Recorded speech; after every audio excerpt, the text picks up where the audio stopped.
Ling Yan'er, an avid enthusiast of infrastructure simulation games, never anticipated that she would find herself in the realm of cultivation with her mobile phone in hand. Beginning with nothing but a thatched cottage, if she wished to avoid languishing in this desolate place alone, she must recruit students and undertake construction. Ling Yan'er is compelled to engage in a real-life infrastructure game within this world of cultivation, guided by the game system. A discarded disciple of the Qiantian Sect is invited to join as a teacher. The young master of the Liu family, whose spiritual root has been damaged, is recruited as a student. A demonic cultivator who captures people for sacrificial activities is brought in as a teacher. The 700-year-old demon emperor from the demon clan insists on attending school. As long as you pay the tuition fee, you shall be considered a student. Chapter 1. A student who fell from the sky. Ling Yan'er has been traversing this place for 3 months with her sole possession, a mobile phone, and it appears to be a game world. Due to the presence of an air wall surrounding her, she can only meander within a mere 2 meters of this so-called school, unable to escape. Previously, this area was merely a ruin of buildings, which she had to clear and reconstruct according to the system prompts. The advantage is that the tasks do not require her to lift a finger. She simply operates from her phone. It took her 10 minutes to construct the school to its current state, but she subsequently became stuck. Just then, a resounding bang echoed from outside, startling the drowsy Ling Yan'er awake. What was that sound? She hurried to the source of the noise, where a man clad in ancient attire lay bloodied at the entrance. Ling Yan'er was taken aback. He was indeed human. Although she could not fathom why someone would fall from the sky, Ling Yan'er rushed forward to drag the man into the courtyard. Even in death, he must cross the threshold. Ling Yan'er pulled him into the courtyard, panting heavily, undeterred by the dirt, and collapsed onto the ground beside him. She turned him over and felt his arm. It was warm, but she could not discern a pulse. Placing her hand beneath his nose, she noticed he was still breathing. She touched his chest. His heart still beat strongly. Though he remained unconscious, the vigorous heartbeat suggested he was not on the brink of death. Ling Yan'er pondered where to place him. In this shabby courtyard, which was labeled a school, there were only 3 rooms, including the kitchen and restroom. One room was her sleeping quarters, furnished solely with a bed. After a moment's hesitation, Ling Yan'er retrieved her phone to initiate another round of construction. Who knows, perhaps an additional room would emerge. She opened the Magical Academy app, finally able to fulfill her task of recruiting a student. After 3 whole months of being here, this was the first person she had encountered. Not to mention, she had not even seen a single breathing animal. Previously, she had played many games involving hot pot restaurants and murder mysteries, finding it slow when a single person entered within 10 seconds. Little did she expect that it would take 3 months for a single person to appear in this game. Upon opening the game, she was greeted with the message, "A new student has enrolled, but you do not yet have a classroom. It is time to begin constructing a classroom." The system detected that the new student possesses a water spiritual root, and the classroom will be transformed into a spiritual energy classroom. Upon following the guidance to construct the classroom, Ling Yan'er beheld a new building arise unexpectedly from the barren courtyard wall on the left. Although it is ostensibly a Western magic academy, it inexplicably commenced a journey into Eastern fantasy, invoking concepts such as water spiritual roots and spiritual energy. Has she perhaps traversed into a realm of cultivation? Subsequently, she upgraded the previous kitchen into a dining hall, transforming the lone bedroom into a dormitory with 2 beds, and even the solitary squat toilet was converted into separate facilities for males and females. The ensuing task became the recruitment of 2 new students. Uncertain of where to procure 2 individuals, Ling Yan'er stowed her phone and began to usher the newly emerged occupants towards the classroom. As soon as she dragged them into the classroom, Ling Yan'er sensed a distinct atmosphere. She had previously believed the air after a transmigration was sufficiently refreshing, yet the classroom's air surpassed it, invigorating her with each breath. From the outside, the classroom appeared modest in size, but upon entering, she discovered it to be at least double the perceived dimensions. In front, there were 10 rows of individual small desks with drawers, each accommodating 5, with a small pool positioned at the back. Observing the blood-stained individual, whom she had dragged in, now covered in dust, she promptly stripped off their outer garment and tossed it into the pool. Upon entering the classroom, she instinctively understood its purpose. In this game, she assumed multiple roles: headmaster, admissions director, security guard, cafeteria staff, dormitory supervisor, and part-time teacher.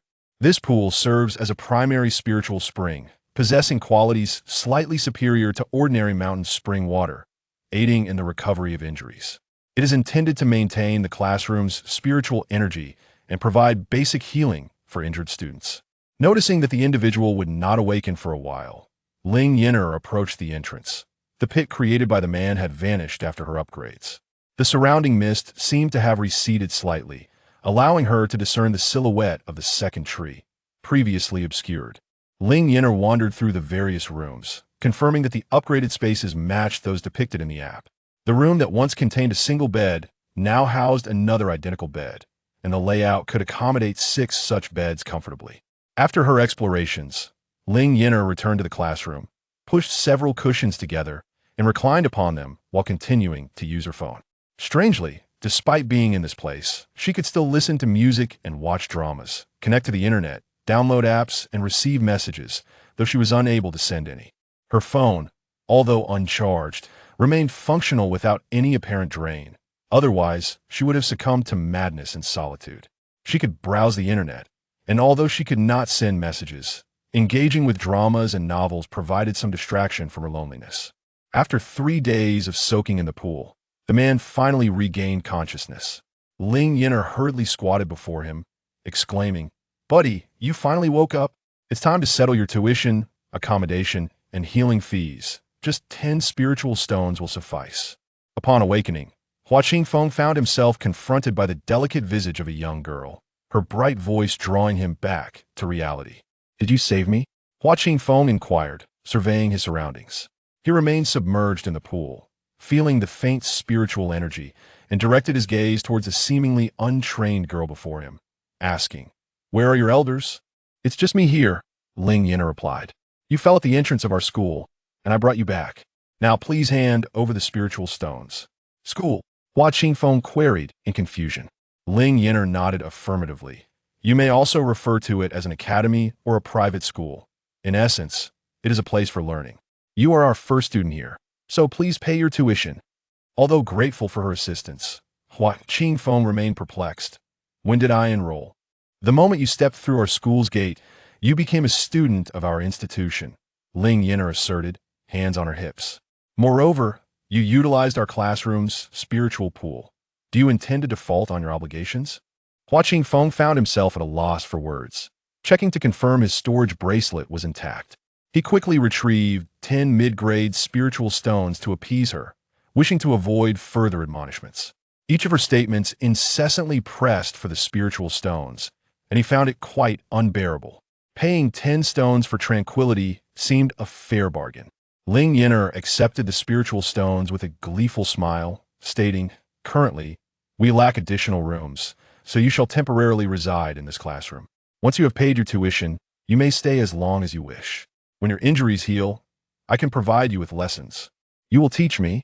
Hua Qingfeng chuckled in inquiry. "What could you possibly impart?" Ling Yan'er pulled out her phone, accessed Hua Qingfeng's profile, and read aloud. "You provided 10 mid-grade spiritual stones." "Oh, you actually offered mid-grade stones." Ling Yan'er examined the spiritual stones once more, exclaiming, "I thought even low-grade stones had such a fine texture. These are truly exquisite. 10 medium-grade spirit stones can grant one access to an advanced experiential course, a month-long intermediate cultivation program, or a 2-year and 3-month introductory course." Ling Yan'er elaborated as she sifted through the materials. "Wow. With your cultivation at the mid-golden core stage, you certainly do not require the introductory course, which is tailored for those below the foundation establishment stage. Would you prefer the intermediate course or the advanced experiential one?" Hua Qingfeng harbored no expectations of genuinely acquiring knowledge. Thus he replied, "I shall opt for the advanced experiential course." He was reluctant to squander a month learning something of dubious value. Upon hearing Hua Qingfeng's words, Ling Yan'er made a selection on the course list and confirmed, "All right, the advanced experiential class will last 10 minutes. Just after confirming, she noticed Hua Qingfeng had closed his eyes, and the words "in class" appeared above his avatar on the screen. Ling Yan'er clicked on the "in class" notification and saw the page transition, revealing Hua Qingfeng meditating in a pitch-black environment, with meridian nodes illuminating one by one, surrounded by a circle of Sanskrit. Ling Yan'er exhaled a sigh of relief, grateful that she was not required to personally conduct the lesson. Although having reviewed the page, she understood that it was imparting a cultivation mantra to Hua Qingfeng. The knowledge residing in her mind did not guarantee her ability to eloquently articulate it. 10 minutes swiftly elapsed, and Hua Qingfeng opened his eyes, feeling immensely enriched. Had he not been injured, he might have made even greater progress. Meanwhile, Ling Yan'er, having developed a new feature, eagerly inquired, "Do you wish to heal?" The cost for recovery is merely 6,458 medium-grade spirit stones. It is an exceptional bargain, offered at a 50% discount due to you being the first student of the school. Once this opportunity passes, it may never return. Are you truly not interested in healing? Precisely, this amount was nearly equivalent to all the spirit stones on Hua Qingfeng's person. Hua Qingfeng possessed 6 upper-grade spirit stones, 451 medium-grade spirit stones, and 1,863 lower-grade spirit stones. The system, indeed, proved to be considerate, leaving him a small reserve of spirit stones. Hua Qingfeng swallowed the inquiry he was about to voice. While he genuinely wished to continue his studies, healing his injuries took precedence in his current situation. Heal. After completing the experiential course, although it was merely an experience, as a golden core cultivator, he understood the profound knowledge encapsulated in that single mantra. Having initially underestimated Ling Yan'er prior to the course, he now harbored complete faith in her abilities. Although Ling Yan'er demanded nearly all his spirit stones, they could be earned again. However, his current state of near-total incapacitation made recovery a more pressing concern. If it were truly possible to heal for just over 6,000 medium-grade spirit stones, why would he have been expelled from the sect? Was it not clear that he had been cast aside due to a perceived lack of value? He surrendered all his spirit stones to Ling Yan'er, who gazed at the pile before her with a grin so wide it was nearly toothy, exclaiming, "Wow, I have struck it rich." She retained the upper-grade spirit stones in hand, kept one of each of the others, and deposited the remainder into the app, first upgrading Hua Qingfeng's spirit pool to its maximum level before commencing the healing process. A healing countdown appeared on the screen, and it was vividly apparent that a stream of azure spiritual energy surged toward Hua Qingfeng. Chapter 2. Student, no, teacher. Ling Yan'er had presumed that the healing process would not take long. However, upon glancing at her phone, she was dismayed to discover that the recovery time was a lengthy 15 days. That was far too long. She decided it would be best to return to her room and wait. 15 days swiftly slipped by, and as Ling Yan'er emerged from the dining hall after lunch, she spotted Hua Qingfeng stepping out of the classroom, looking refreshed. Upon noticing Ling Yan'er, he performed a grand bow, expressing his gratitude. The kindness of a lady is unforgettable. He had been injured in the secret realm, his golden core shattered and meridians damaged, barely retaining the strength of a nascent foundation. Yet, unexpectedly, he had fully healed here without even consuming any medicine, simply expending spirit stones, and even his cultivation had been restored. Well, if you truly wish to express your gratitude, you could assist me in recruiting a couple of students, Ling Yan'er suggested. I cannot leave this place, nor can I recruit students. It matters not their gender or age, nor the quality of their spiritual roots. As long as they are alive and can present 2 low-grade spirit stones, it suffices. I have been here alone for far too long, and I am nearly driven to madness with boredom. Upon hearing this, Ling Yan'er gazed at Hua Qingfeng with eager anticipation. Hua Qingfeng, somewhat speechless, surveyed the surroundings and noted the remnants of an array. He pondered cautiously, I may not be able to find my way back here next time. He was unsure of the exact location, but was aware of the direction he had taken upon exiting the sect.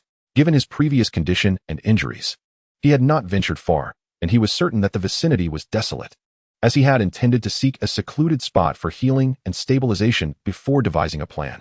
That's quite agreeable, Ling Yan'er declared, leading Hua Qingfeng into the office that had been upgraded with the spirit stones he had provided. From a drawer in the desk, she retrieved a card attached to a string, suitable for wearing around the neck. Here, this is an employee card for teachers. It will certainly guide you back here.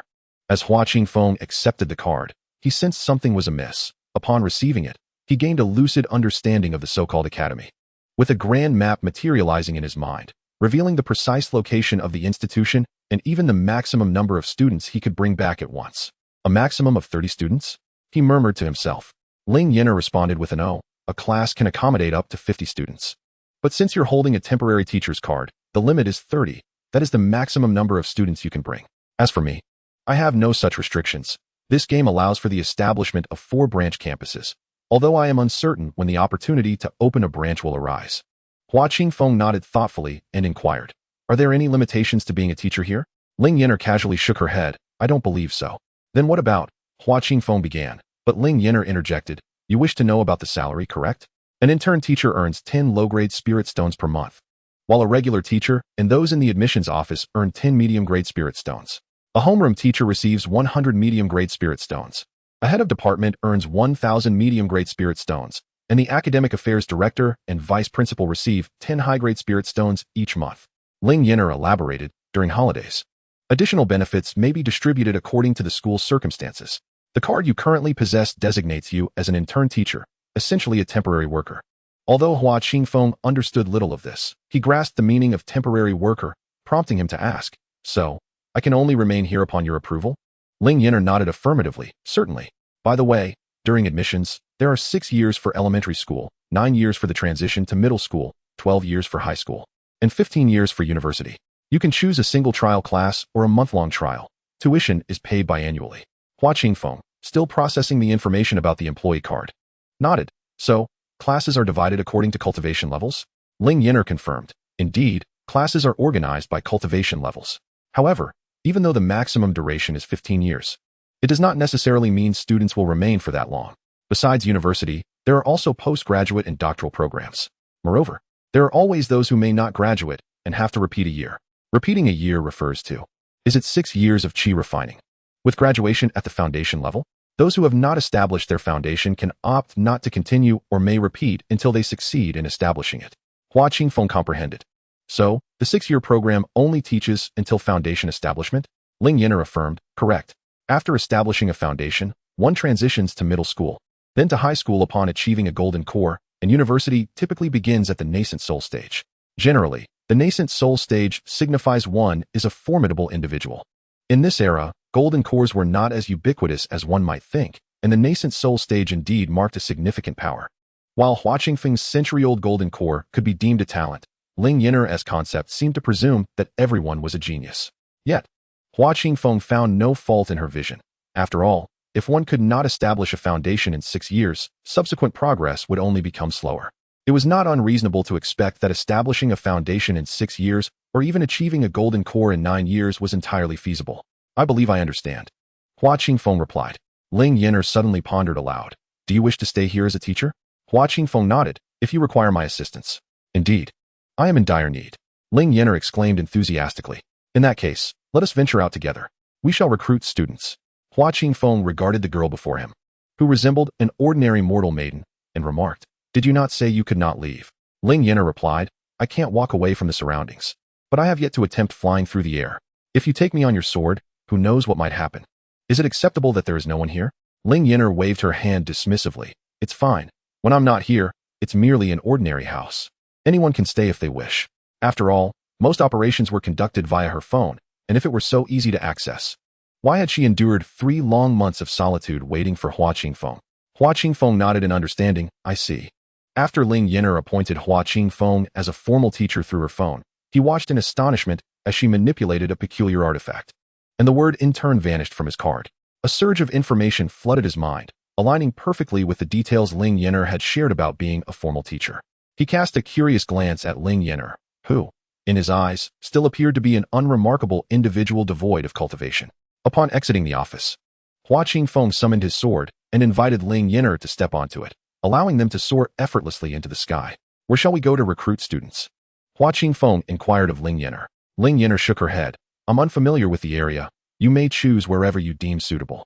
After a moment of contemplation, Hua Qingfeng said, "I have an old friend in Floating Cloud City. Let us go there first." Ling Yan'er remained elated, reveling in her newfound freedom from the confines of the dreary academy, and without a hint of hesitation, she replied, "That sounds wonderful." After all, her modest goal was merely to recruit 2 students to level up. Having someone to accompany her was all that mattered. Well, since they had already ventured out, the success of their recruitment was of little consequence to her. Little did she realize that Hua Qingfeng was intent on gathering a full complement of 50 students.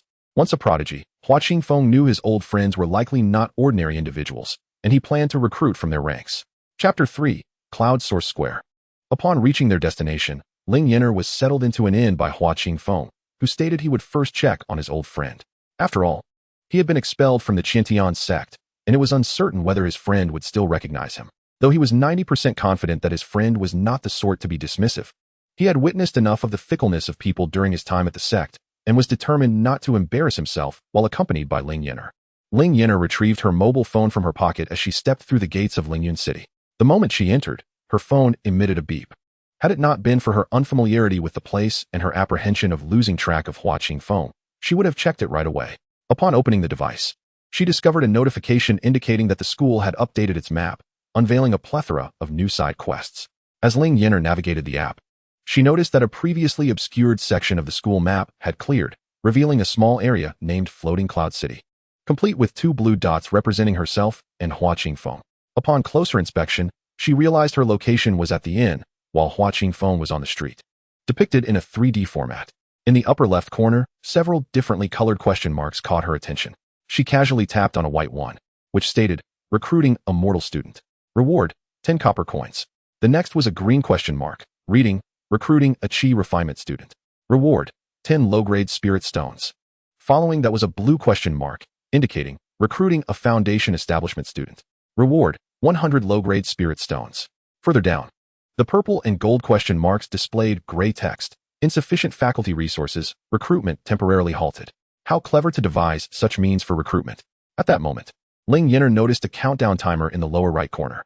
Tapping it revealed, 6 days, 11 hours, and 48 minutes remain for this recruitment period. The principal and teachers must return to school before the end of the enrollment. A line of small print followed, cautioning, should the principal remain outside the school after the recruitment period, they will be forcibly returned. Infuriating. Did this not imply she could only frolic outside for 7 days? She had naively assumed that once she left, she would not have to return. The thought of being alone in an empty school sent a chill down her spine. If she failed to recruit anyone, she would once again be isolated within those walls. Such a scenario was utterly unacceptable. Recruitment. Now. Immediately. But where to recruit? Ling Yan'er scrolled across the map and soon spotted a location labeled Cloud Source Square, densely populated with green dots indicating friendly attitudes, along with 2 to 3 dozen yellow-named groups. No red names, safe. Just yellow names, which meant they would not proactively provoke her. With so many people, if she could manage to deceive just a class, no, even half a class, Ling Yan'er would be thoroughly satisfied. Exiting the inn with a clear objective, she made her way towards Cloud Source Square, taking nearly a full hour to arrive. Along the way, Ling Yan'er had purchased a new outfit with spirit stones. Though she wore a long-sleeved dress, the modern style clashed dramatically with the ancient cityscape. Upon arriving at Cloud Source Square, exhaustion washed over her, and she nearly collapsed on the spot. Had she not remembered that missing even a day would mean one less potential student, she would have regretted her decision halfway through. Next time, she vowed to hire a sedan chair. Walking was far too unkind to someone like her, who was accustomed to lounging about. Gazing at the throngs of people around her, Ling Yan'er marveled at the sheer volume. The last time she had seen such a crowd was at a high-speed train station. She approached a nearby youth who appeared to be of similar age and inquired, "What is happening here? Why are there so many people? Are you unaware of the decade-long sect recruitment festival? What brings you here?" The boy retorted. Ling Yan'er explained, "I saw so many people and came to recruit students for my school." "What is a school? What does recruitment mean?" the boy asked, puzzled. "A school is akin to a private academy or institute," Ling Yan'er elaborated. "Recruitment entails seeking students, inviting individuals to attend our classes." She then inquired, "What do you think, young man? I observe that you possess exceptional potential. Would you like to enroll in our school?" Reaching into her sleeve, she produced a worn wooden token inscribed with the numeral 1, along with the words Caledonia Academy beneath it. "If you wish to join our school, you may wait for me at the southern city gate in 6 days. If you need more time to decide, you can call out our school's name, Caledonia, any time with this token, and you will reach our gates. If you don't want it, feel free to give it to friends or siblings." With enthusiasm, Ling Yan'er grasped the boy's hand and pressed the token into his palm. The boy, taken aback by her sudden gesture, flushed with embarrassment and indignantly declared, "I would never attend your shabby academy. I aim to join the Xiao Sect." With that, he hastily departed, leaving Ling Yan'er to click her tongue in disappointment as she pressed further into the crowd. Upon entering the square, the cacophony of voices faded into an eerie silence. Despite the multitude present, at the center stood a large platform adorned with 10 tables, 5 facing Ling Yan'er and 5 turned away. Each table was occupied by an individual seated before a small entourage of 3 to 5 people. At each corner of the platform stood a unique coiling dragon pillar, with a child at each base, touching the pillar before stepping down, allowing the next in line to do the same. The queue consisted mainly of children in their teens. Isn't this a recruitment festival? Ling Yan'er pondered, feeling as though she had stumbled into a cult ritual instead. Unsure of the proceedings, she refrained from asking questions in the hushed atmosphere. Suddenly, a pillar emitted a radiant 4-colored glow, prompting a nearby observer to exclaim, "For spirit roots. What a pity. They can only join a small sect. Even the outer disciples of the top 10 sects require 3 spirit roots." Realizing that they were testing for spirit roots, Ling Yan'er understood the scene before her. A seemingly mundane recruitment fair, with spirit root assessments akin to submitting a resume. 4 or 5 spirit roots would lead to small enterprises, while 3 spirit roots could land a position at a major company. Judging by their ages, it seemed various schools were vying for students. Ling Yan'er began searching for a suitable spot to set up her table. As for herself, she intended to take advantage of the throng to entice a few recruits. Realizing the moral ambiguity of her approach, she couldn't help but feel like a fraud. Yet, glancing at the array of handsome youths and beautiful maidens on the platform, and recalling the dilapidated buildings of her school, she mused that perhaps she and a con artist were not so different after all. Chapter 4. New Students. After some inquiries, Ling Yan'er positioned her table near a small sect. Besides ink and writing materials, her table displayed a registration form on A4 paper and an ornate golden tray, atop which rested a purple crystal ball that shimmered with a violet glow even in daylight. The distinctiveness of her setup drew the attention of passers-by. "Miss, what is this?" someone asked. Ling Yan'er replied, "Caledonia Academy is recruiting students with spirit roots." "CA Caledonia?" she repeated, regretting the choice of such a cumbersome name. "Never heard of it. Where is your sect located?" Another queried. "In the mountains. We are not a sect, but a school, akin to an academy or private institute. We offer holidays and breaks, and students can return home when classes are not in session," Ling Yan'er explained. "Each semester lasts 6 months, with fees paid once per term. If you currently lack spirit stones, we provide student loans and work-study opportunities. Graduates will also receive diplomas." "How much is the tuition for a semester?" someone asked. Ling Yan'er replied, "Elementary school, which refers to the period before the foundation stage, is priced at 148 low-grade spirit stones per semester. When you factor in accommodation, dining hall fees, and 4 sets of uniforms, the total comes to 589. This is already an exceptionally low price." She continued, "Currently, the school has only recently been established, which accounts for this pricing. As the facilities improve, the cost will inevitably rise. Furthermore, by the 2nd grade, earning these spirit stones within the school will be a breeze. I have set aside 2 years for this. By then, we should have at least 100 students enrolled, and we might construct an additional 2 buildings. It wouldn't be unreasonable to charge 200 spirit stones a month for campus maintenance at that time, right?" After listening to Ling Yan'er's introduction, although some were intrigued, most of the attendees were common folk who could scarcely afford the fees. The prospect of needing 500 to 600 spirit stones in just half a year was daunting. Even those who fared well as wandering cultivators might struggle to gather such amounts consistently. Yet, there was indeed a man who appeared interested. A wandering cultivator cradling a 5-year-old girl in his arms. Dressed in a hooded robe of azure, he approached and inquired, "Do you accept 4 spirit roots here?" Ling Yan'er nodded eagerly, offering him a chair. "Yes. Please sit. Is this child enrolling?" The man nodded affirmatively. "Yes. My daughter is 5 years old and possesses the 4 spirit roots of wood, earth, water, and fire." He had initially intended to bring his child to test her spirit roots, hoping for a favorable result that would allow her entry into a major sect. However, he did not anticipate that she would share his 4 spirit roots. Currently, he was merely at the 7th level of Qi refinement. Although he had once been a disciple of a minor sect, his duties were akin to that of a laborer, endlessly occupied by tasks with cultivation resources that he had to earn himself. Thus, when his sect was absorbed by a neighboring one, he and his partner had a falling out. He took his daughter and chose the path of a wandering cultivator, while his partner climbed the ranks of the rival sect. Upon hearing Ling Yan'er's words as they passed by, he thought it worth a chance. Even if her school provided little education, simply having his child attend would allow him to take on some tasks in the meantime. Ling Yan'er inquired, "What is the child's name?" "Su Yu, after the jade flower." He replied. "And her age?" 5 years old, he answered. "What is the parent's name?" "Su Qing'a. Is she boarding?" "Yes, she will be boarding." "Very well."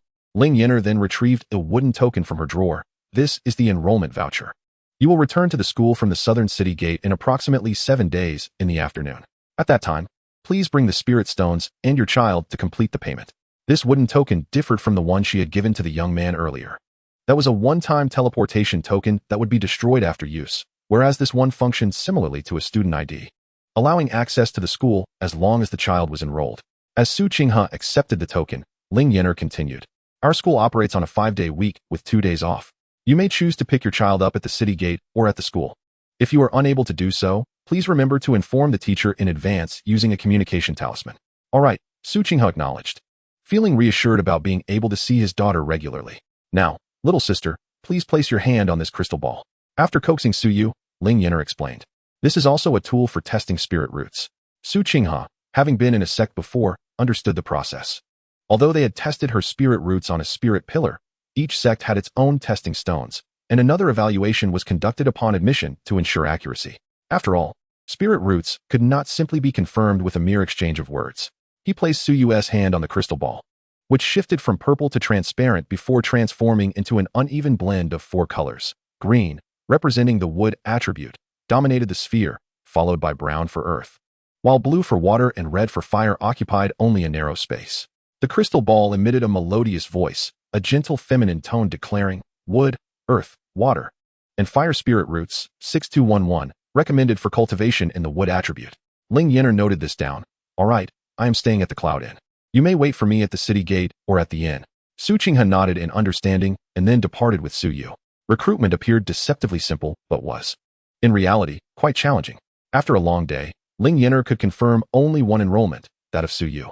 Many had inquired, but due to either financial constraints or distrust of Ling Yan'er, they suspected she was merely trying to swindle spirit stones. However, several individuals sought to test their spirit roots using Ling Yan'er's crystal ball. Among them, one who tested positive for a single spirit root excitedly rushed to the stage, declaring his desire to join the Qiantian Sect. Ling Yan'er could only express her exasperation. As evening approached, she decided it was time to retreat. Yet the members of the neighboring minor sect showed no signs of resting. After inquiring, she learned that they operated on a 24-hour schedule with shifts, working tirelessly for several days without a break. However, Ling Yan'er was not bound by such a regimen. After her inquiries, she hastily packed up her desk and left. Though there were people queuing to test their spirit roots, it was of little concern to Ling Yan'er, as they were not intending to enroll in her school. She departed without a twinge of guilt. After hiring a palanquin to return to the inn, she found Hua Qingfeng already there. Where have you been? Hua Qingfeng asked. You returned quite late. I thought you had gotten lost. Waving her hand dismissively, Ling Yan'er replied, I was at the Yuan Square for recruitment. I spent the entire day and managed to enroll just one. What about you? Where did you go? Why just one? She thought. For when Su Qinghe left with Su Yu, the task of enrolling one mortal student was marked complete on her device, and the reward of 10 copper coins had already found its way into her purse. I visited Lu Yixian's residence, Hua Qingfeng answered. He said he could choose over a dozen children from both the main and branch families for enrollment. Ling Yan'er then recalled, did I forget to mention the tuition? The elementary school tuition is 148 low-grade spirit stones, and with accommodation, dining, and uniforms, it totals 589. Oh, that is fine. I told him it would be 10 mid-grade spirit stones per semester. Hua Qingfeng replied, I mentioned I would personally teach. This tuition is reasonable. 1,000 low-grade spirit stones equated to 1 mid-grade spirit stone, so 10 would amount to 10,000. A dozen children would total 100,000. Contrasting sharply with her single enrollment at 589, truly, different people had different fates. Hua Qingfeng's offer to teach personally was also acceptable, for the school had no surplus teachers. Ling Yan'er nodded. Then will you accompany me to Yuan Square tomorrow? By the way, our recruitment lasts only 7 days. We will return on the 7th day. All right, Hua Qingfeng agreed. I will visit Lu Yixian tomorrow and inform him. May I join you? Ling Yan'er asked. We should make a list of those children wishing to enroll. She wished to complete the registration promptly to fulfill her task and, in doing so, enhance the school's construction to make it appear more presentable. Chapter 5. A surge of students arrives. Hua Qingfeng did not decline, and the following day, Ling Yan'er accompanied him to Lu Yixian's residence.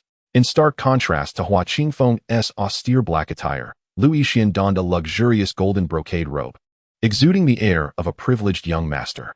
Upon seeing Hua Qingfeng escorting Ling Yan'er, he teased, Qingfeng, what brings you here with a young lady? Planning to introduce your little wife to me? Ling Yan'er blushed slightly and shot a glare at the other party. I am the principal of Caledonia.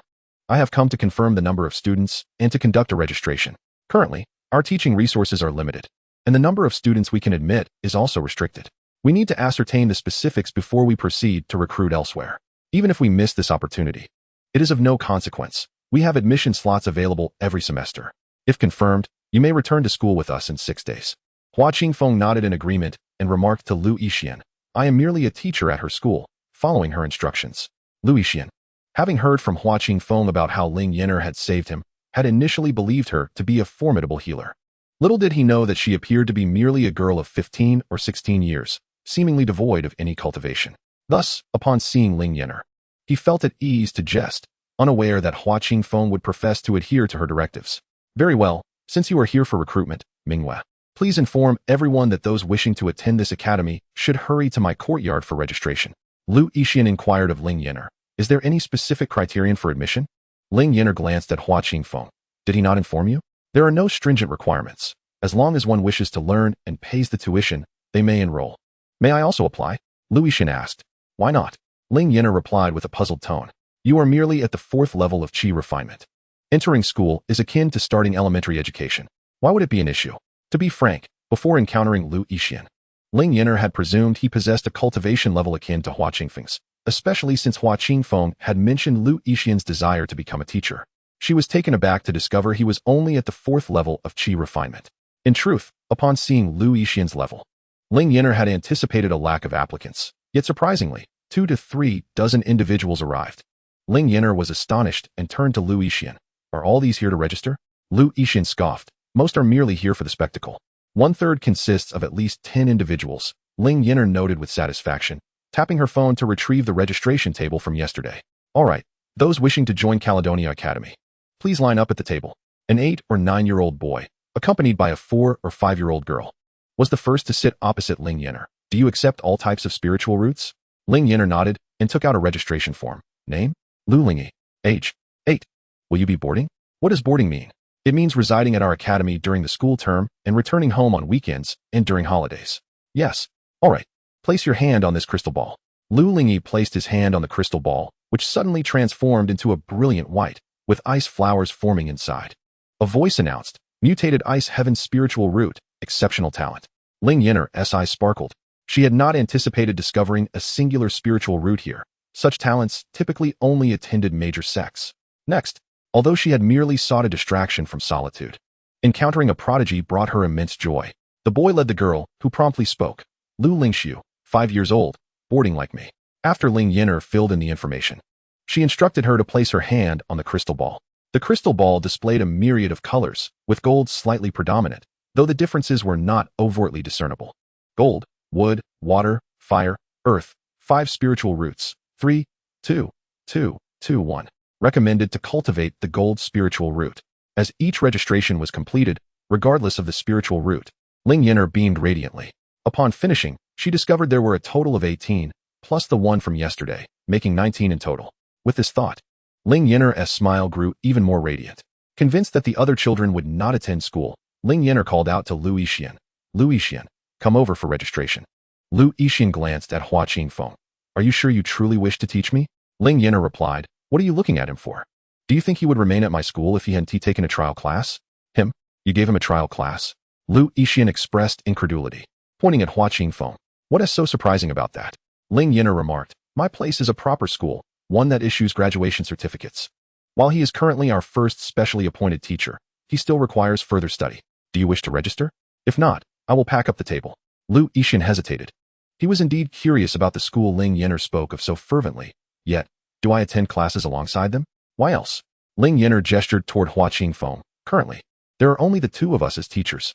If you do not join them, do you expect me to provide one-on-one instruction? Ling Yan'er stroked her chin thoughtfully. That might be possible, but it would certainly be more expensive. At that moment, a man and woman barged in aggressively. Lu Yixian, you are no longer the young master. How dare you recruit the family's prodigies to an unknown school? The man, clad in black, wielded a sword of the same hue. Ling Yan'er glanced at the so-called prodigy and retorted, once you fill out our registration form, you cannot backtrack. The children willingly wish to attend our school. What right do you, a demon, have to oppose? Who do you think you are to speak here? The man glared at Ling Yan'er. I am merely the principal of this so-called school, Ling Yan'er replied nonchalantly. Huh, a mere mortal, audaciously recruiting these individuals. Do you even know how to teach? Don't waste their time.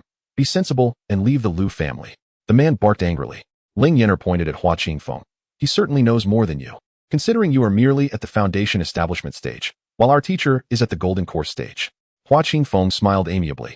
Only then did the man notice Hua Qingfeng.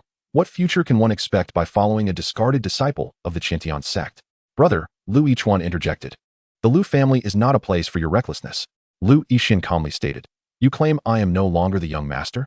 When did the family convene to dismiss me? Or has my father expelled me from the family register? The fact that Hua Qingfeng was allowed entry, that so many children had come, and that Lu Lingyi had arrived, clearly indicated the Lu family's stance. How could there still be someone so foolish as to storm in? Lu Qingmin, take your brother and leave this courtyard. Do not let it happen again. Lu Qingmin lowered her head in response, concealing the resentment in her eyes. She dragged Lu Yichuan away, and the other curious children followed suit, leaving only those who had registered. Lu Yixian took a seat opposite Ling Yan'er. Lu Yixian, 24 years old, boarding. After speaking, he reached out to touch the purple crystal ball, which displayed a little dragon swirling within. Single with spiritual root damaged. Recommend cultivating the way of all things. The room fell silent in an instant. Even Hua Qingfeng looked astonished at the crystal ball. Unfazed, Ling Yan'er continued to fill out the registration form, only needing to glance at her phone to discern the names, avoiding the need to ask each one individually, a lack of sophistication otherwise. Once Ling Yan'er finished, she noticed Lu Yixian still had his hand on the crystal ball. What are you doing? While the little dragon is quite adorable, you need not stare at it incessantly. Lu Yixian, coming to his senses, asked with a hint of confusion. It just stated that my spiritual root is damaged and that I should cultivate the way of all things. What is the way of all things? Ling Yan'er would certainly not admit her ignorance. Thus, she deftly sidestepped the question, responding, it appears you can only opt for one-on-one instruction, at the cost of 1 high-grade spirit stone per semester. She had already discerned that he was the young master, for someone of his stature. A single high-grade spirit stone was likely of little consequence. Lu Yixian, oblivious to her implications, simply stated, all right, I will enroll for 1 semester. Ling Yan'er replied, very well. We shall meet at the southern city gate in 6 days. By the way, I almost forgot the enrollment token. She rummaged through her desk drawer and produced a wooden plaque, instructing those who had registered to come and claim one. She first handed one to Lu Yixian, who examined it closely. It was an ordinary wooden plaque, with the word Caledonia inscribed on one side and his own name, Lu Yixian, on the reverse. As the last stroke of the character Xian faded before his eyes, he felt an indistinct sense of direction emanating from the plaque, along with a faint aura that seemed to resonate with his own essence. Despite its unremarkable appearance and lack of discernible formations, this ordinary plaque conveyed an inexplicable sense of place, leading him to instinctively recognize it as a representation of the school. Moreover, it had imprinted his name upon it the moment it passed into his possession. In a moment of contemplation, Lu Yixian casually picked up a similarly issued plaque from a nearby child, identical in form, save for the name Lu Nan etched on the back. After inspecting it, he tossed it back to Lu Nan with a scoff. Why are you staring at me? Do you think I would steal your belongings? The child, pouting, took back the plaque and scampered away. Lu Yixian fixed his gaze on Ling Yan'er, who was distributing the plaques, suddenly sensing an air of mystery surrounding her. After finishing the distribution, she prepared to leave, but at that moment, Mingyue seated himself across from Ling Yan'er. Su Mingyue, 18 years old, boarding student, he introduced himself. He then explained to Ling Yan'er, I intend to care for the young master. Your institution would not deny my admission, would it? Placing his hand upon a crystal ball, flames erupted within, only to be extinguished by a torrential storm, the cycle repeating itself. Su Mingyue was left in a trance. Fire, thunder, and water, 3 spiritual roots. A trifecta of balance. It suggests you should cultivate the water root, the crystal ball declared. Wait, why is it suggesting the water root? Am I not the most robust in fire? Su Mingyue exclaimed in despair. Ling Yan'er, unfazed, filled out the necessary forms while responding. It is not merely a matter of which root appears strongest. One must consider the techniques, physique, and the strengths and weaknesses of the roots. Though your fire root may seem the most potent, the water extinguishing it indicates that its strength pales in comparison. Thus, you are more suited to cultivate the water root. This is inconsequential. It is merely a reference. If you prefer to pursue the fire root, then by all means, do so. It is not a pressing matter. Despite her dismissive tone, Su Mingyue recognized that the crystal ball was far from ordinary. Prior to the young master's test, he might have believed it to be a simple root examination akin to a spirit stone test. Yet the sudden emergence of the previously unheard all things decision was anything but trivial. Chapter 6, The Chaotic Decision. Realizing this, Su Mingyue pondered. If I were to switch to cultivating the water root now, would it be too late? Ling Yan'er, having completed her forms, replied somewhat exasperated. If you had the time, you could cultivate all 3 roots simultaneously without issue. You have yet to establish your foundation. You can always switch techniques once you have. Afterward, she inquired, somewhat curiously. As you accompany your young master, is your cultivation primarily to protect him, or is he the one guarding you? Su Mingwei replied. My main responsibility is to look after the young master. Ling Yan'er put away her desk. Understood, you are merely a lackey, while the real protector is someone else. Speaking of which, do they not need to enroll in the school as well? Su Mingwei shook his head. Ling Yan'er did not press further and called for Hua Qingfeng to leave. Let us proceed to Yuanyuan Square to continue the enrollment. The more, the merrier. We now have 21 students, which is quite sufficient for a class. However, out of 20 from the Lu family, there is only one child from the scattered cultivators. This is hardly conducive to unity. After bidding farewell to Hua Qingfeng and Lu Yixian, Ling Yan'er headed to Yuanyuan Square, while Lu Yixian sought out his father.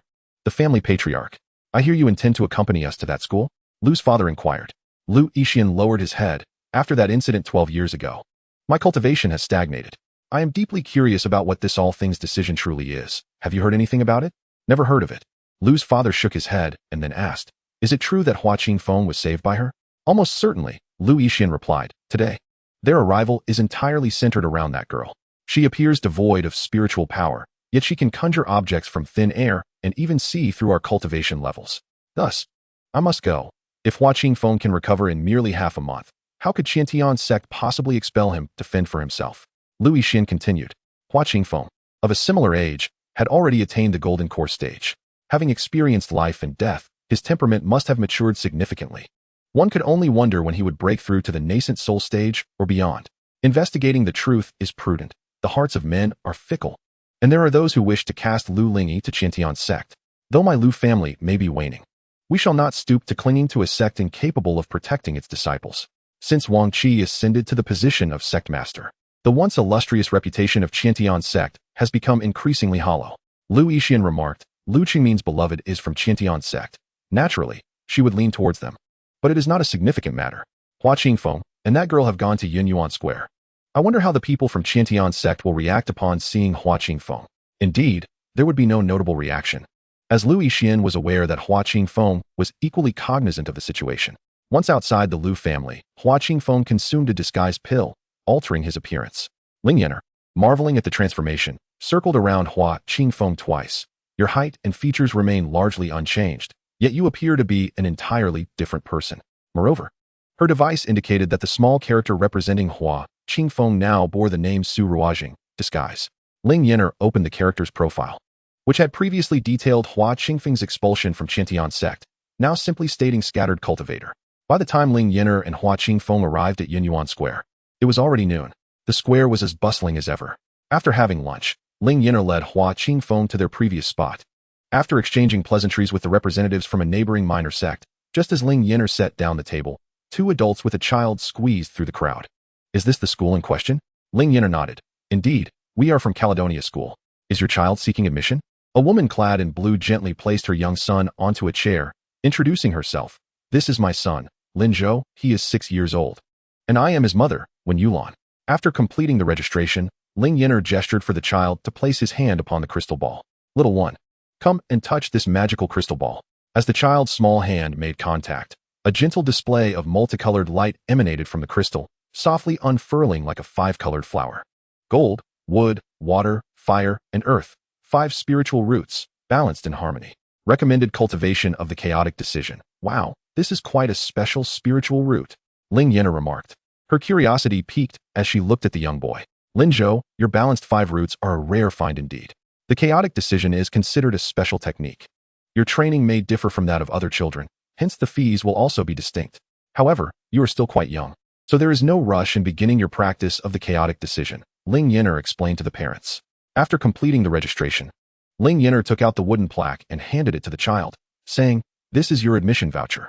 Make sure to keep it safe, for it serves as your identification as a student of the school. The tuition fee is 589 spirit stones per semester, which covers textbooks, meals, accommodation, and the cost of 4 sets of school uniforms. A semester lasts for 6 months, with classes held 5 days a week and 2 days off. During the breaks, parents are expected to pick up their children, but if there are any issues, communication with the school teachers is possible. Children can stay at the school without concern. If it is confirmed that your child will attend, please meet us at the Southern City Gate 6 days later in the afternoon to report to the school together. Thank you. Wen Yulan expressed her gratitude and then picked up Lin Zhou. Accompanying Wen Yulan was a woman in pink, who, after gently setting her child down, shyly introduced herself. My name is Yu Shi, and this is my daughter, Bai Mengyu. She is 4 years old and very well behaved. She won't cause you any trouble. Mengyu knows my Zhou, and Zhou will take good care of her at school, right? Wen Yulan inquired. Lin Zhou nodded, affirming, I will take care of my little sister and won't let anyone bully her.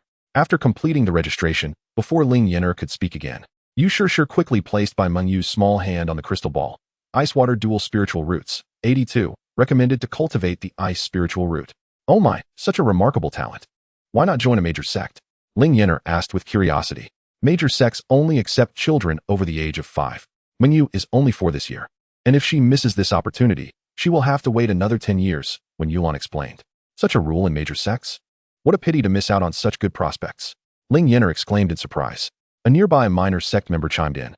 They only accept children with single spiritual roots at the very least. They are not lacking in dual spiritual roots. If the child does not come to our sect, we accept 4-year-olds as well. Unlike them, we do not charge spirit stones. Instead, we provide spirit stones and supplies every month. Feigning annoyance, Ling Yan'er playfully pushed the approaching girl in white. I've been here for 2 days, and only 3 children have registered. Why are you trying to poach? Don't you have a conscience? The girl shrugged. We have been here for 4 days and have only managed to attract 2 children. You just arrived 2 days ago. And even though you're not here at night, you already have 1 more than us. How does it hurt to share 1? If our sect had as many eager applicants as the top 10 sects, I wouldn't even bother competing with you. Yu Shi quickly embraced her daughter, exclaiming, I can't bear to part with my child. The girl chuckled, our sect will not snatch your child away. You can bring her with you when you join. Are you really not considering it?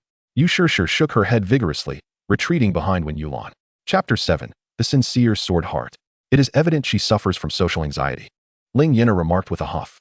You can go to her sect, and she can come to mine. We do not limit enrollment by age, the girl retorted. Can I come too? She asked.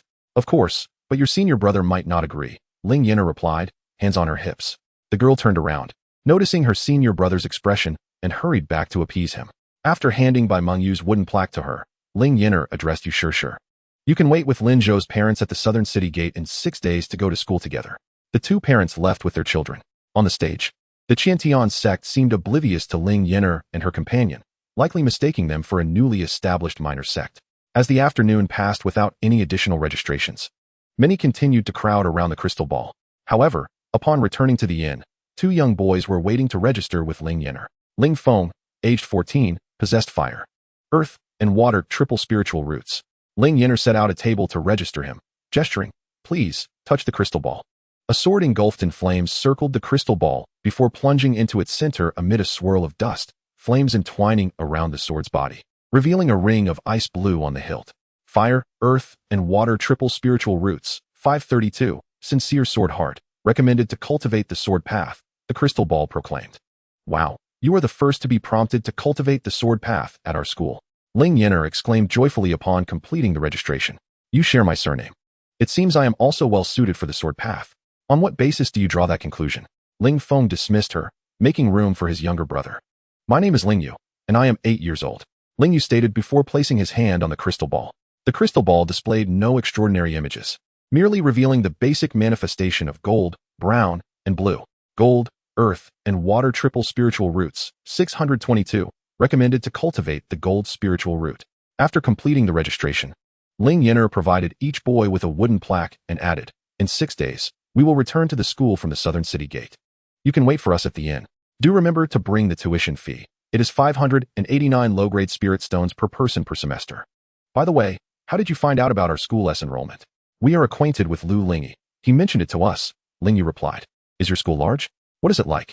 You will find out once you arrive, Ling Yan'er winked. Still caught up in the novelty of these past 2 days. She had yet to upgrade the school and was unsure if they had enough space for additional structures. Ling Yu, let us go. Ling Feng showed no intent to engage in idle chatter with Ling Yan'er and promptly pulled Ling Yu away after the registration was complete. After watching them leave, Ling Yan'er turned to Hua Qingfeng and suddenly said, you haven't tested yet. Come and try. Let me see your qualifications. Hua Qingfeng was skeptical, thinking that Ling Yan'er's crystal ball might be a sham, especially since he had witnessed his friend Lu Yixin receive a recommendation for the technique All Things Blossom, another for chaos decision, and yet another for sword cultivation. These were not ordinary results achievable by typical spiritual stones. As for the sword path, if one were not aware. Practicing something else might lead to confusion regarding their 3 spiritual roots and slow progress. Hua Qingfeng placed his hand on the crystal ball, and a plump ice-blue water dragon immediately began to frolic within it. Single water heavenly spiritual root, destined individual, blessed with great fortune, a genius in all elements. Wow, what a high evaluation! Ling Yan'er exclaimed in awe. I think you should avoid the crystal ball in the future. I fear you may frighten others. Such talent is truly enviable. Hua Qingfeng retracted his hand, somewhat surprised. Indeed, he had learned alchemy, artifact forging, and talismans swiftly. Otherwise, he wouldn't have been able to disguise himself as a wandering cultivator with a cosmetic pill. Yet, he could not help but scoff. Blessed with great fortune, and yet ended up with a broken golden core and severed meridians? You wouldn't understand. Ling Yan'er shook her finger. Heaven bestows great responsibilities upon those it deems worthy, first testing their resolve, exhausting their bodies, and subjecting them to hardship, so they may cultivate their endurance and enhance their capabilities. What nonsense! Hua Qingfeng sneered. If you hadn't endured these trials, how would you have encountered me? I am your fortuitous meeting, Ling Yan'er boldly said, rising on her toes to pat Hua Qingfeng's shoulder. If it weren't for this, you would surely think I was a fraud and wouldn't spare me a glance. Ling Yan'er was remarkably self-aware. Though her earlier statements may not have held true, her final remark certainly did. Had he remained the senior brother of the Qiantian Sect, Ling Yan'er could have recited the most elaborate praises, and he would not have believed a single word. All right, enough of this. After a long day, let us return to our rooms and rest, Ling Yan'er urged, gently pushing Hua Qingfeng out the door. After closing the door, she washed up and, of course, did not go to sleep. Her words were merely a ruse to indulge in some mobile gaming. Taking out her phone, Ling Yan'er opened the Magic Academy app. The task of enrolling 2 students had been completed, and she swiftly proceeded to the next task of enrolling 5 students, which she also accomplished with ease. Following that, she successfully recruited 10 more students, and the subsequent challenge was to establish a new dormitory. With gratitude towards the benefactor, Kaleo Hua Qingfeng, for providing her with spirit stones, she confidently initiated the construction, unconcerned about the resources at her disposal. After all, the rewards from tasks were merely spirit stones and experience points. A handful of 20 or 30 stones would hardly suffice. Experience points were essential for upgrading the school, and Ling Yan'er glanced at her experience bar, currently at 500 out of 10,000, and chose to bypass its details. Upon clicking to complete the construction, a new task emerged, to build a library. Ling Yan'er proceeded with the construction, noting that her student count had reached 25, fulfilling her initial goal. It was indeed time for a library. After completing the library, the next task was to construct the demon suppression tower, which she mindlessly initiated. The following task reverted back to enrolling 10 more students. Just 3 more would meet the requirement, yet she yearned for 2 additional construction tasks. As Ling Yan'er exited the task interface, she noticed that the school grounds had expanded significantly. The previously diminutive courtyard now appeared at least twice its former size on the map. Although she had only built 1 extra dormitory as per the task, it had transformed into a 3-story building, with the lower 2 floors housing 8 student dormitories and the top floor designated for faculty accommodation. Zooming in through the entrance, she could see the interior of the dormitory. The first and second floors retained their original layout, consisting of a collective dormitory with 8 beds per room, 4 rooms per floor, each equipped with a private bathroom and a small balcony for drying clothes, a remarkably convenient dormitory. Each of the 8 beds was adorned with a soft-looking 4-piece bedding set that resembled the one she had previously used. Chapter 8. Constructing the campus. The 3-story faculty dormitory differed from the collective dormitories on the first and second floors. Its description included a note: faculty dormitory, students keep out. Entering the faculty dormitory revealed a cozy suite featuring a single bed, alongside a bedroom, bathroom, small balcony, and a living room with a training area, as well as a hot spring. Whether in the student or faculty dormitories, all facilities were upgradable. Ling Yan'er contemplated her options and decided to upgrade the most economical student dormitory, which required only 1 spirit stone. Upon selecting this dormitory, each bed was now accompanied by a bedside table. She then upgraded another dormitory for 2 spirit stones, adding a small wardrobe at the foot of each bed, so petite that it even had a single door.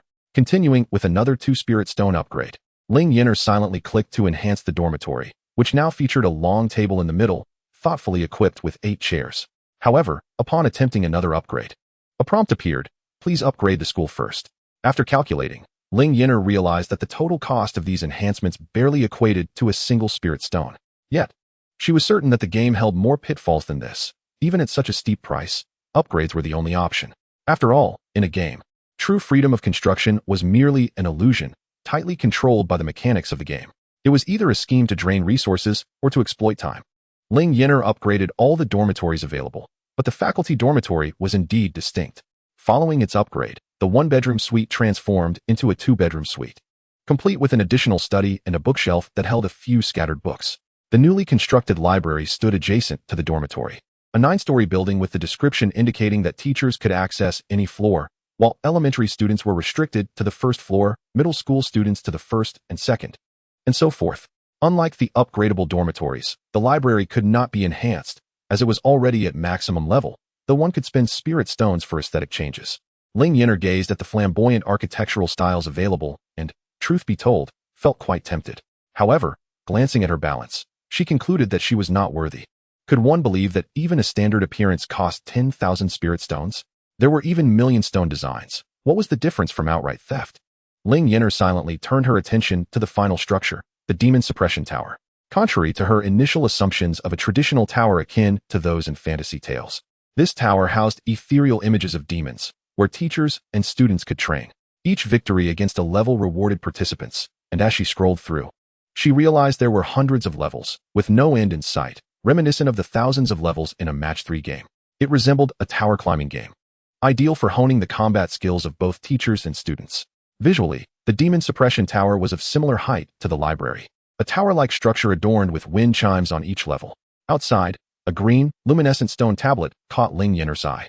Upon clicking it, she discovered it was a leaderboard, with the top 3 spots occupied by a mysterious black silhouette labeled position vacant. She scrolled through the rankings, which extended to 100, divided into 3 categories: teacher rankings, student rankings, and team rankings. The teacher rankings offered rewards solely in spirit stones, whereas the student rankings had no spirit stones at all, featuring materials at the back and complete weapons, equipment, and various elixirs at the front.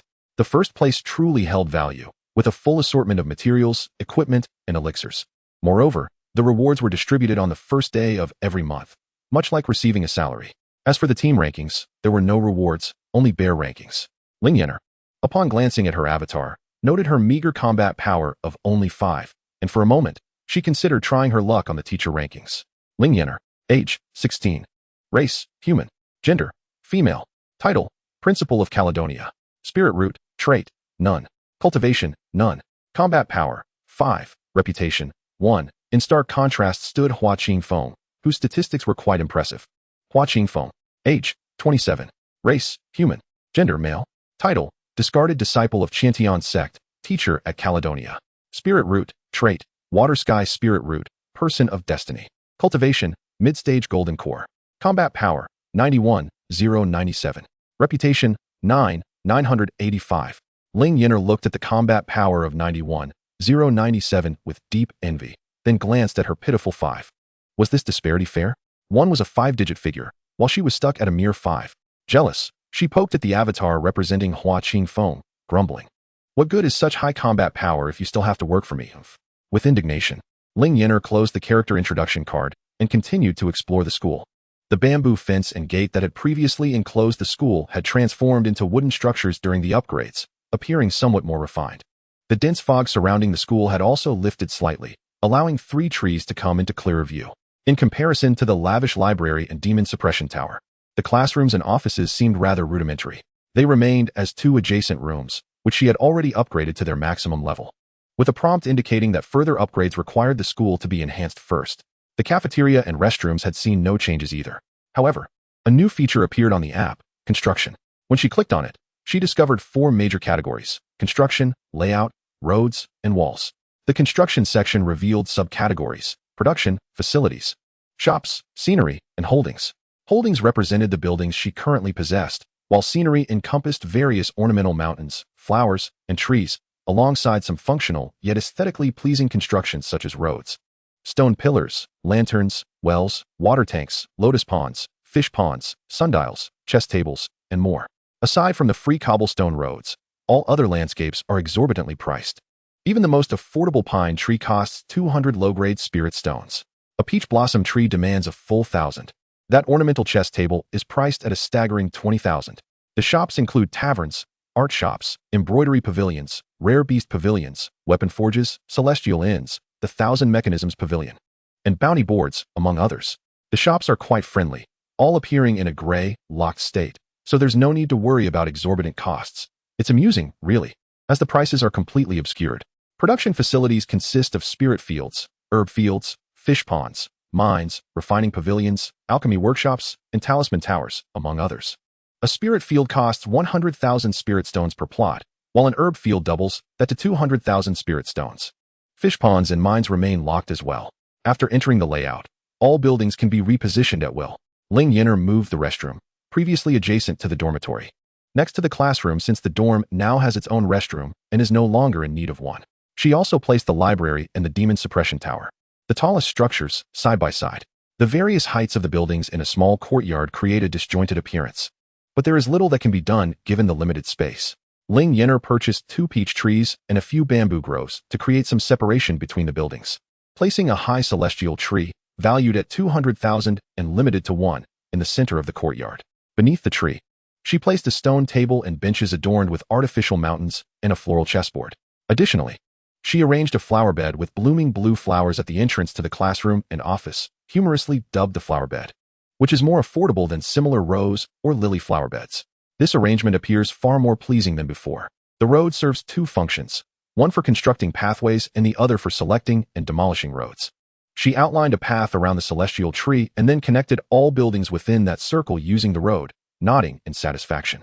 After some contemplation, she added several stone lanterns along the roadside for both decoration and illumination. The functions of walls are quite similar to those of roads, except that walls are not free. The simplest white wall with a small green tile costs 100 spirit stones to construct per segment, with various windowed walls available. Where simply swapping ordinary green tiles for others results in higher costs without any other drawbacks. The construction feature is genuinely beneficial, indeed an excellent mechanism for enticing expenditure. Upon exiting the construction mode, Ling Yan'er discovered that her remaining spirit stones had diminished by 2 digits. Was it easy to encounter a fool like Hua Qingfeng? Not daring to continue, she set her phone aside and quietly drifted into slumber. Chapter 9, The Half-Blood Dragon Clan. The next morning, Ling Yan'er, indulging in slumber, was awakened by the sound of knocking at the door. After dressing and hastily tying her hair with a rubber band, she opened the door to find Hua Qingfeng accompanied by a group of 10 or so children aged 5 to 10. These were all children registered for admission. Hua Qingfeng explained. Upon hearing this, Ling Yan'er's face lit up with joy as she welcomed them. Come in, everyone. I'll handle the registration.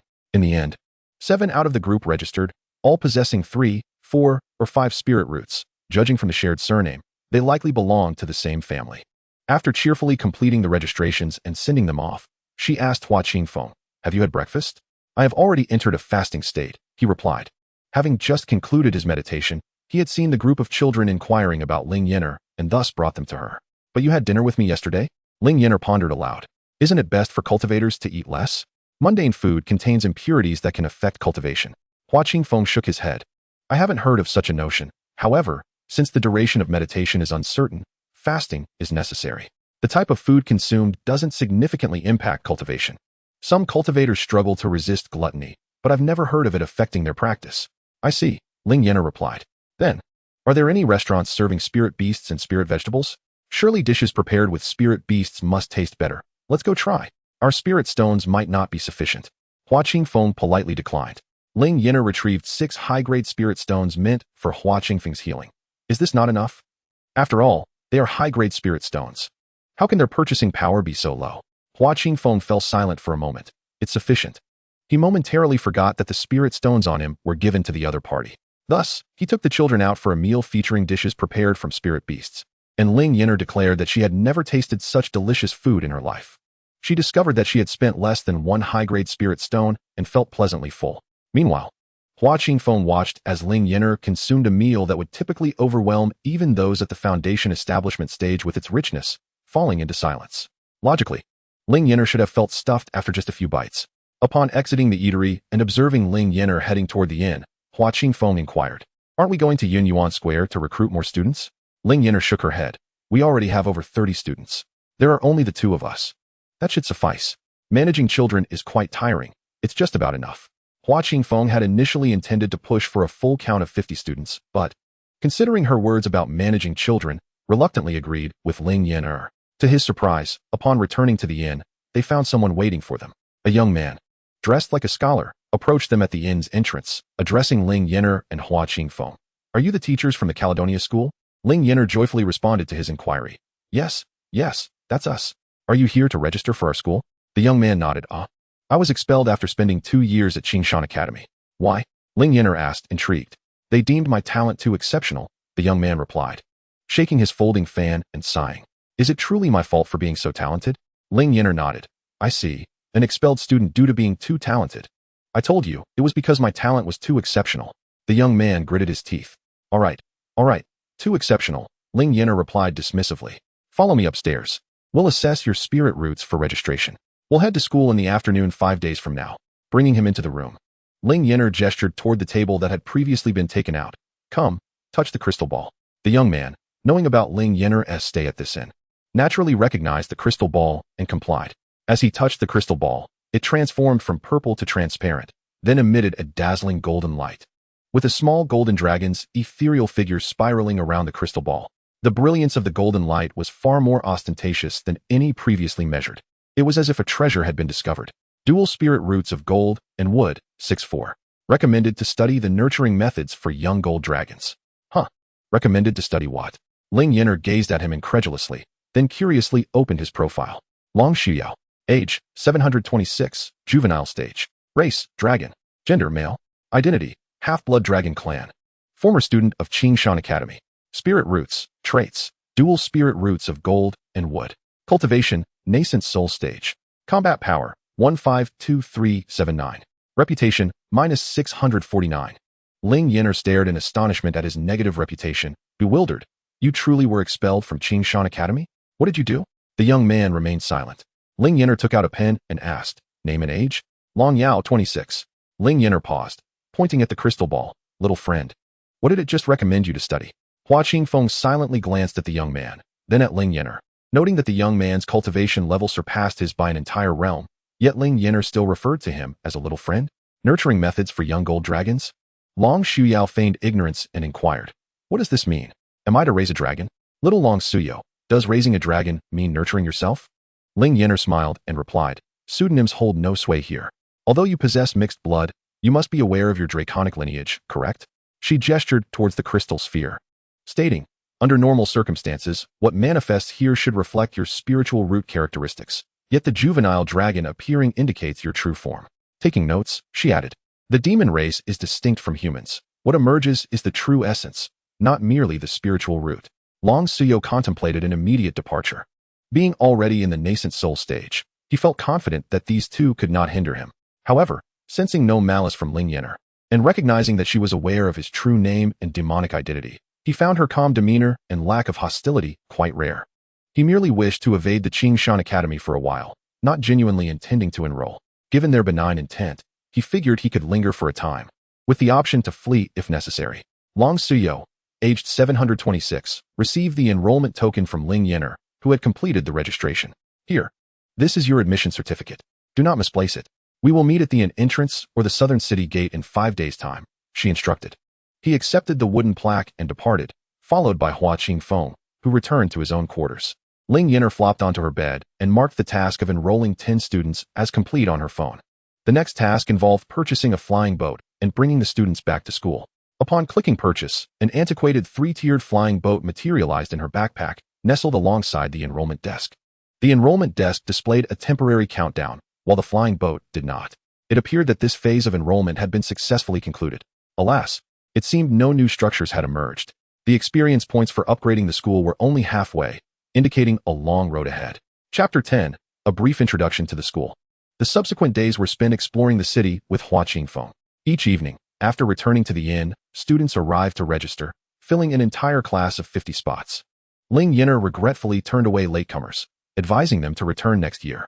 Thus, upon their return, they encountered a throng of 70 to 80 students and parents at the southern city gate. Before Hua Qingfeng could inquire about their return, Ling Yan'er produced the flying boat from her phone and announced to the crowd, this is our school bus.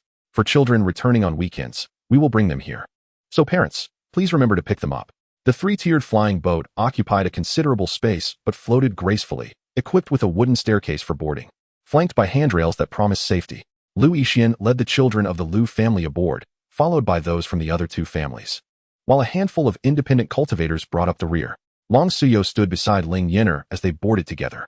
Ling Yan'er accessed the registration ledger on her phone, made selections based on the established criteria, and confirmed that everyone was punctual and aboard the flying boat before setting the return destination to the school. The vessel ascended, heading toward their academic institution. Ling Yan'er addressed the assembled children on the deck. You may find a room to rest, although the journey to school is not far. Let's not all crowd the deck. Most children heeded her words, scattering to explore rather than rest, while some ventured to the deck's edge to gaze below. Ling Yan'er joined them, noting the presence of an air wall at the edges, ensuring their safety. The sensation of security provided by the air wall piqued her curiosity, and she marveled at the breathtaking view of the mountainous villages from above. Initially guided by Hua Qingfeng, she had felt insecure on the flying sword, keeping her eyes shut the entire time.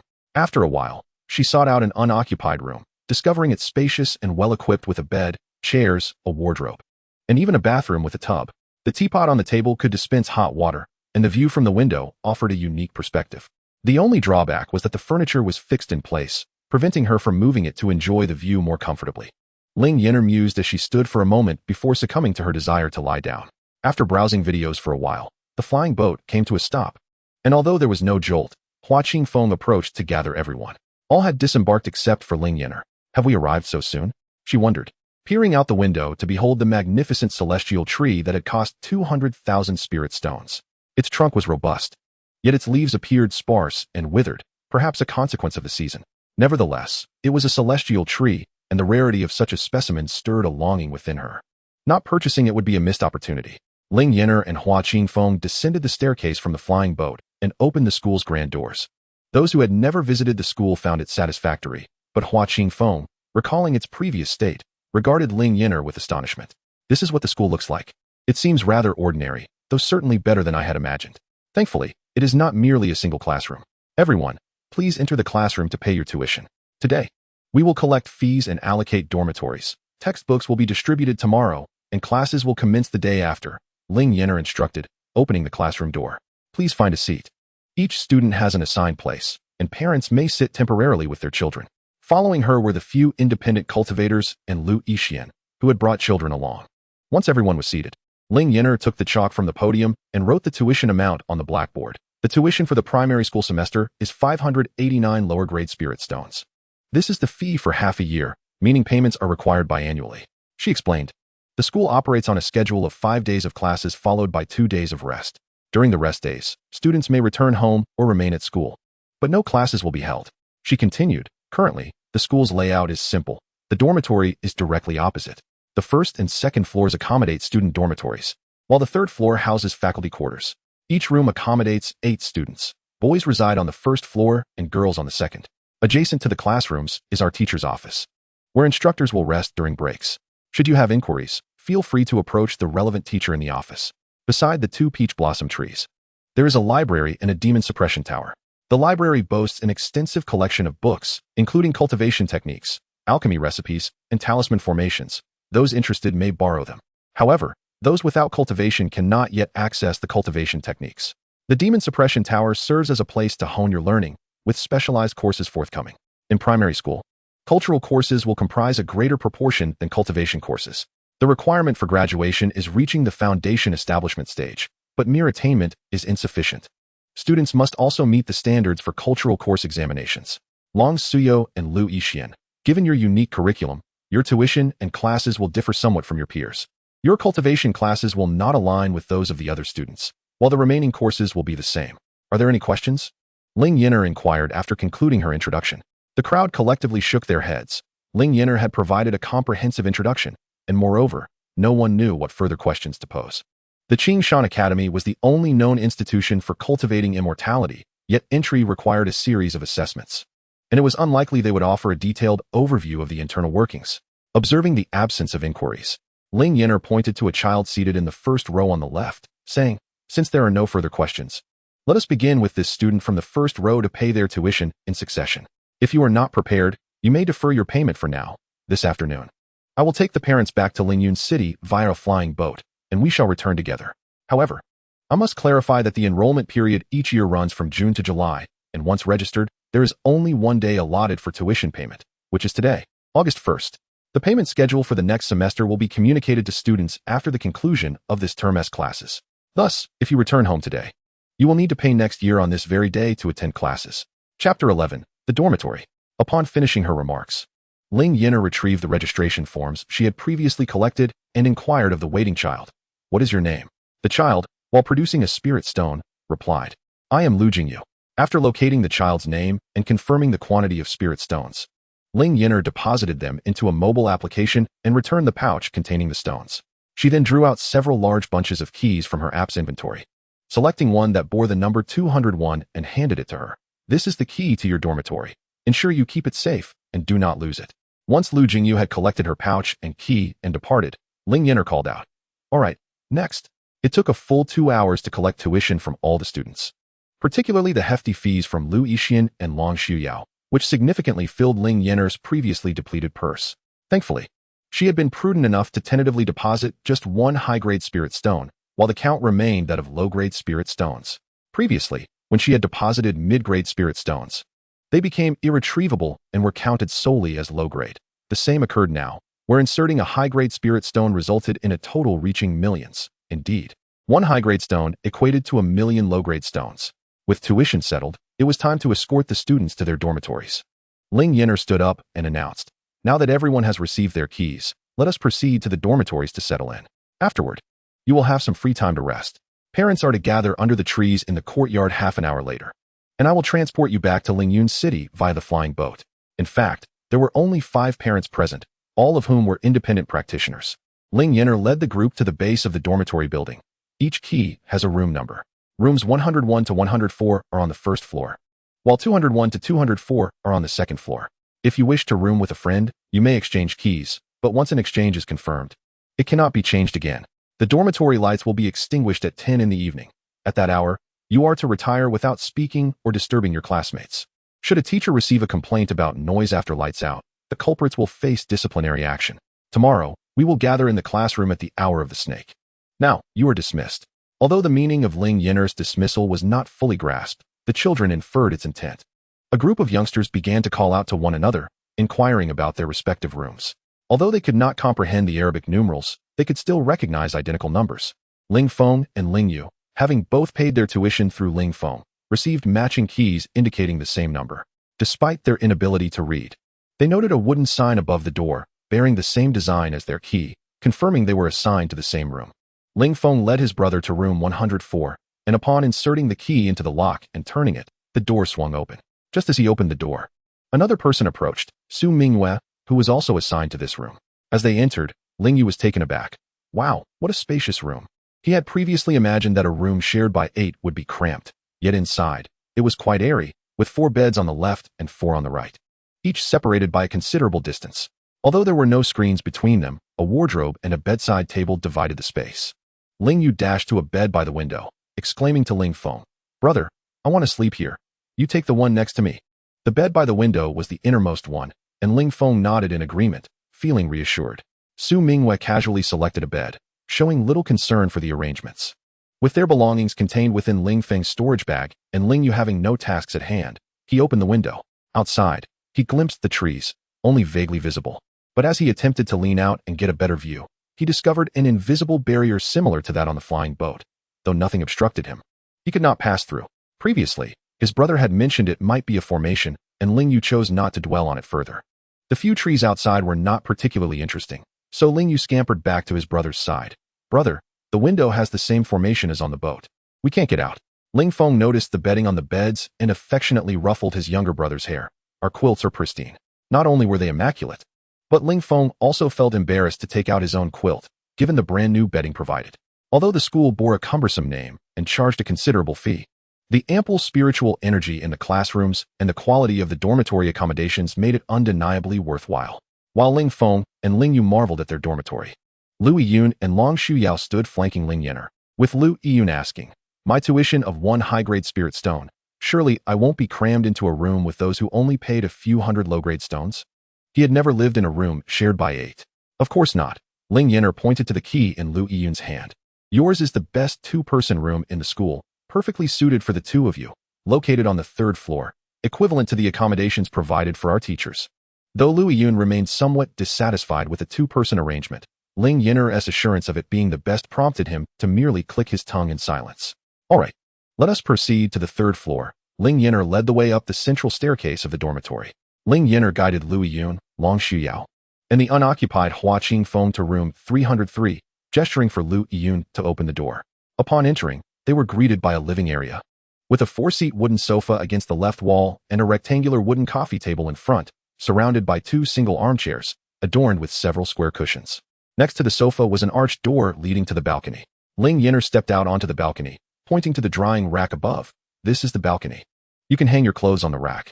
The three of them graciously moved to the balcony. Although it was not small, they still felt somewhat cramped standing together. Before they could thoroughly survey their surroundings, Ling Yan'er opened another door adjacent to the balcony. This is the study. Inside the study, there were two bookshelves against the innermost wall, sparsely filled with a few unreadable books. Ling Yan'er encouraged them earnestly. You may browse the books here to cultivate your sentiments. The outer wall featured a single desk with only one chair.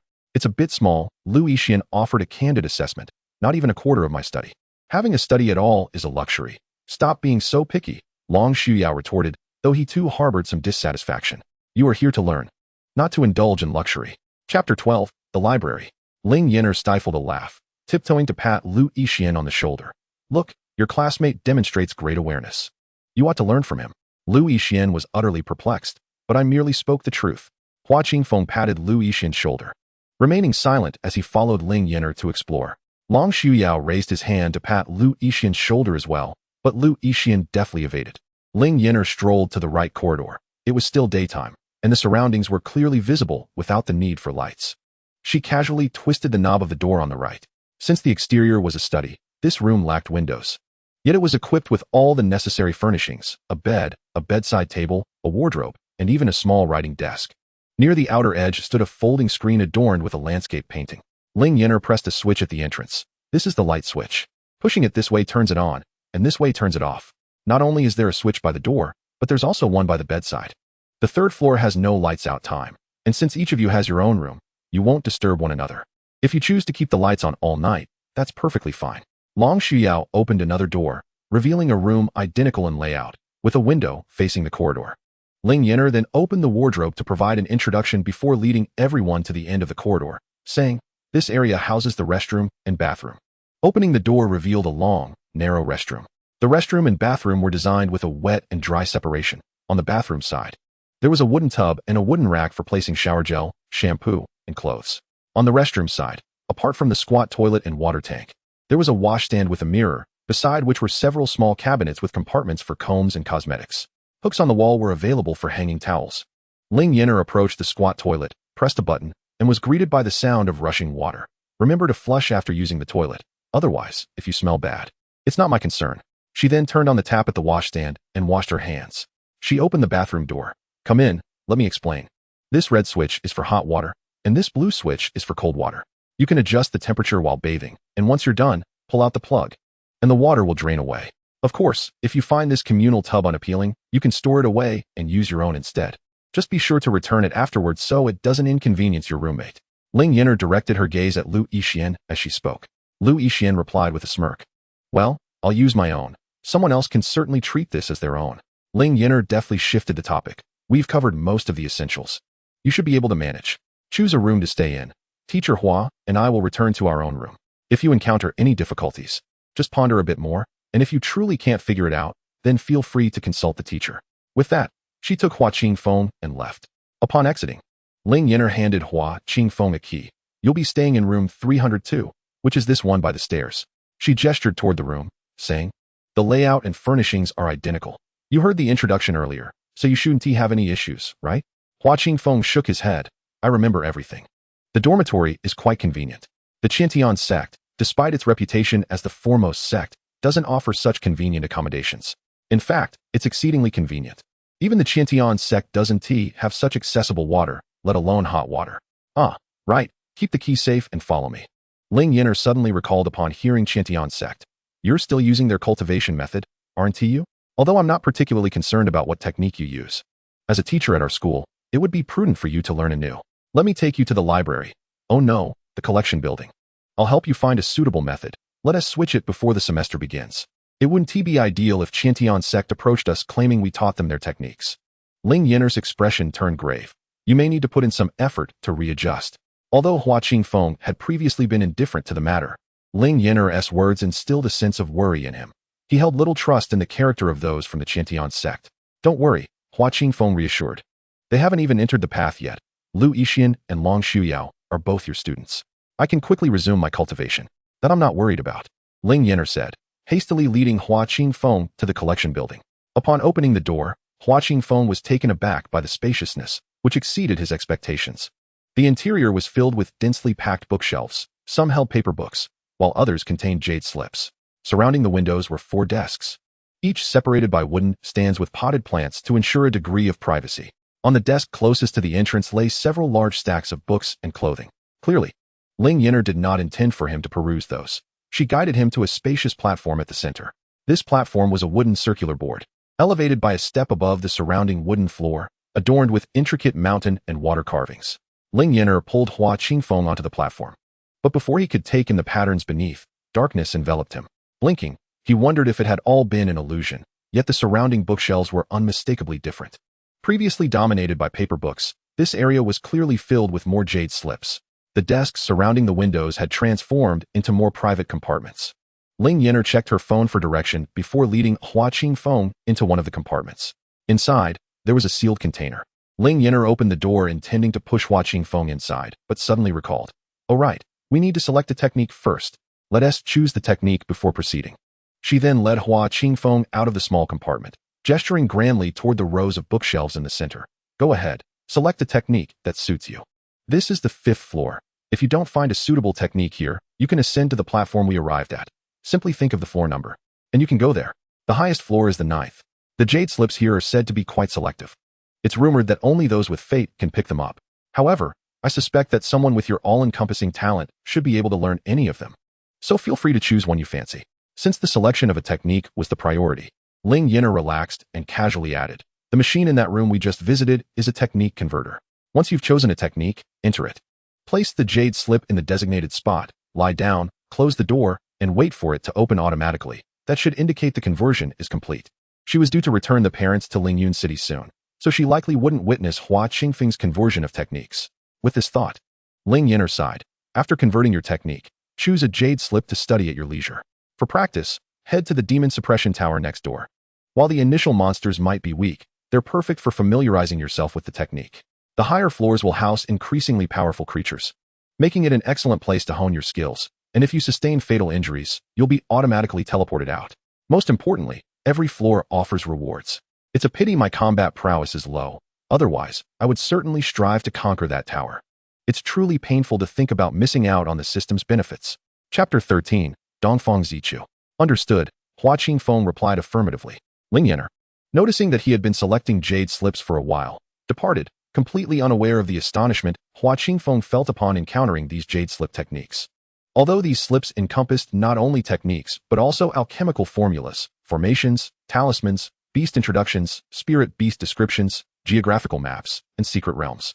The all-encompassing nature of the jade slips was even more astonishing than the singular techniques. Ling Yan'er emerged from the library, where the parents and students were still bustling about in the dormitories, their chatter echoing in the air.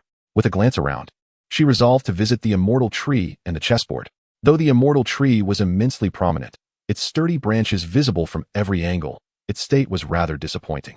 The tree had been described as lush and vibrant in the introduction prior to purchase, but upon closer inspection, its leaves were not only sparse, but also a sickly yellow. Ling Yan'er pondered whether this was due to the season or some other reason, though she instinctively felt it was not merely seasonal. Turning back, she caught sight of the peach tree nestled between the library and the demon suppression tower, its pink blossoms bursting forth with fervor. A gentle breeze swept by, scattering petals in a breathtaking display.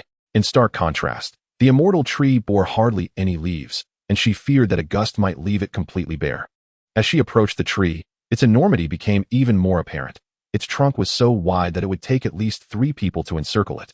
Ling Yan'er marveled at its grandeur when suddenly, she noticed a small corner of fabric caught among the branches.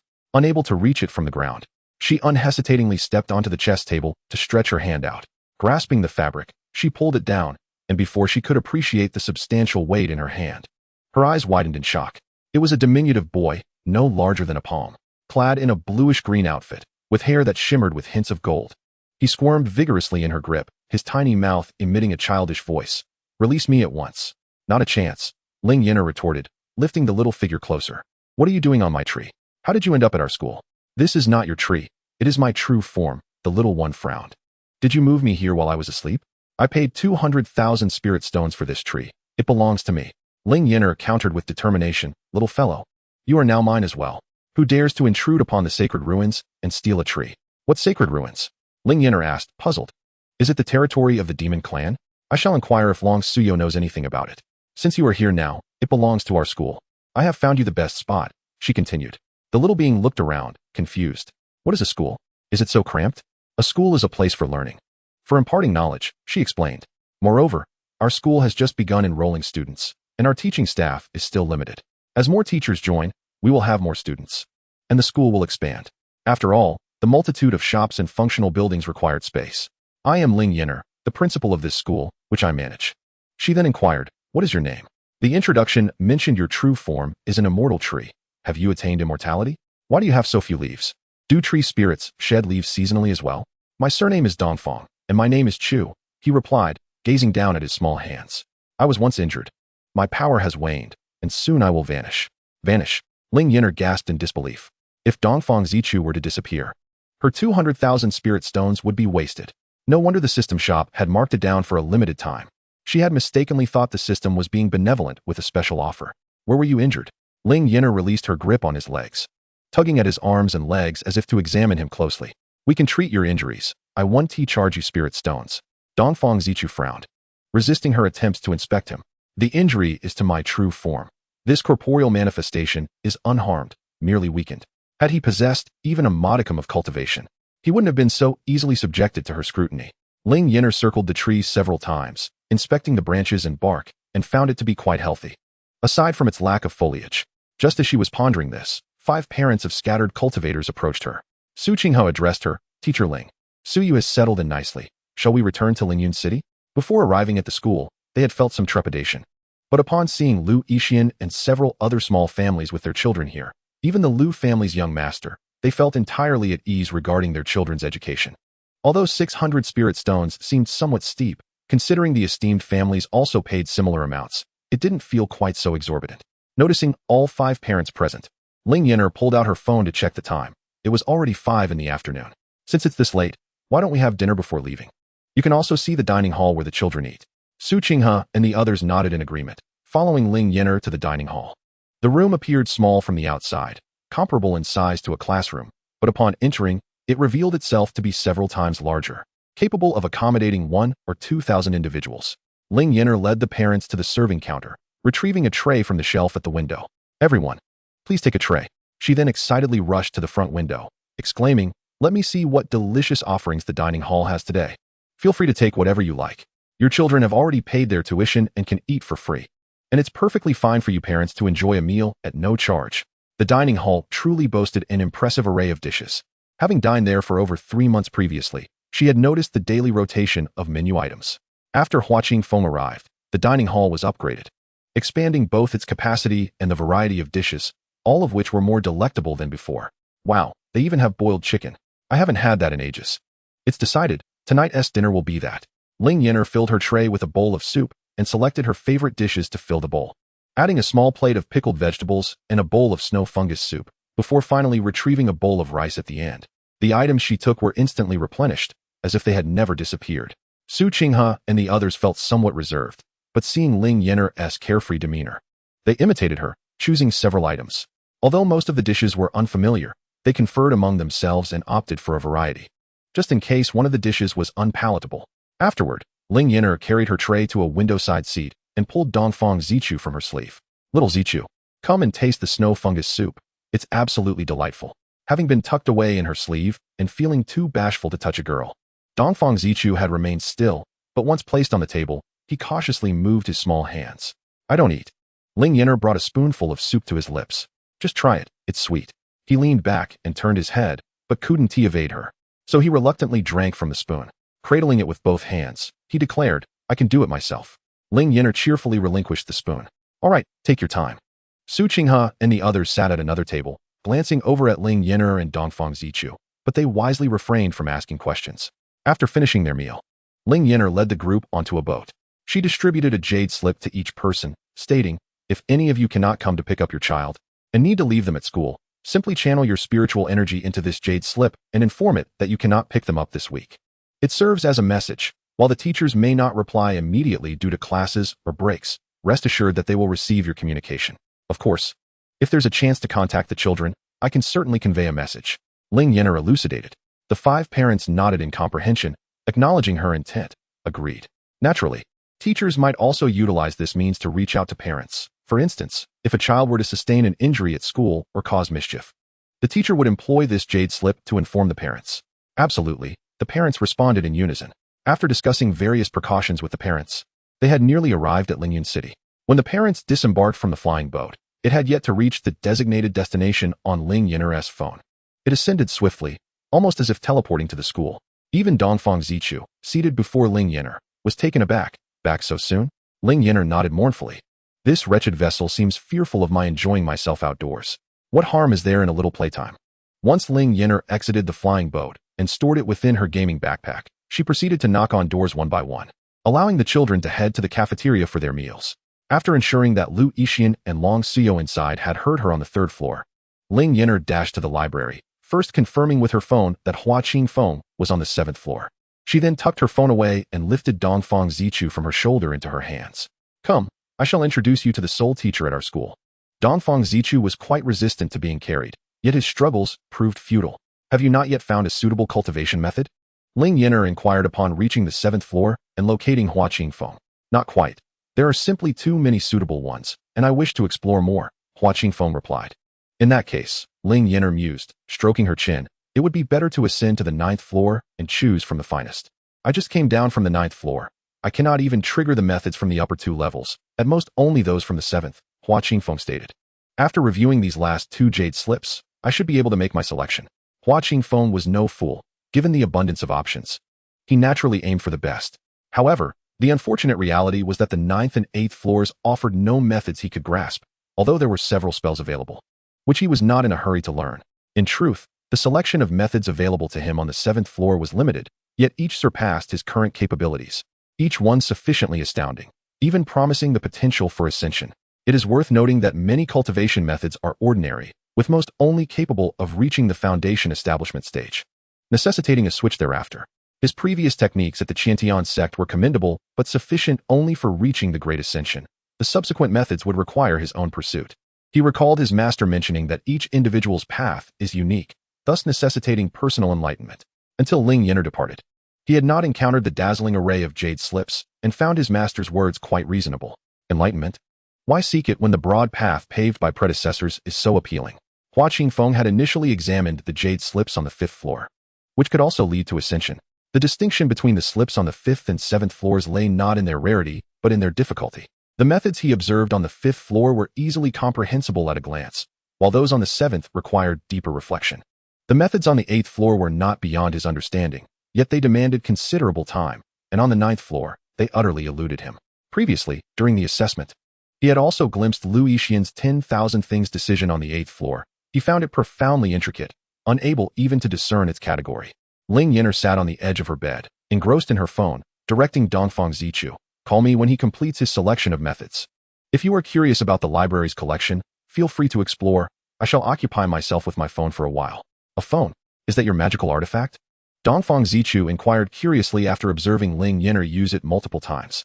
"Let us consider it a magical artifact," Ling Yan'er replied vaguely.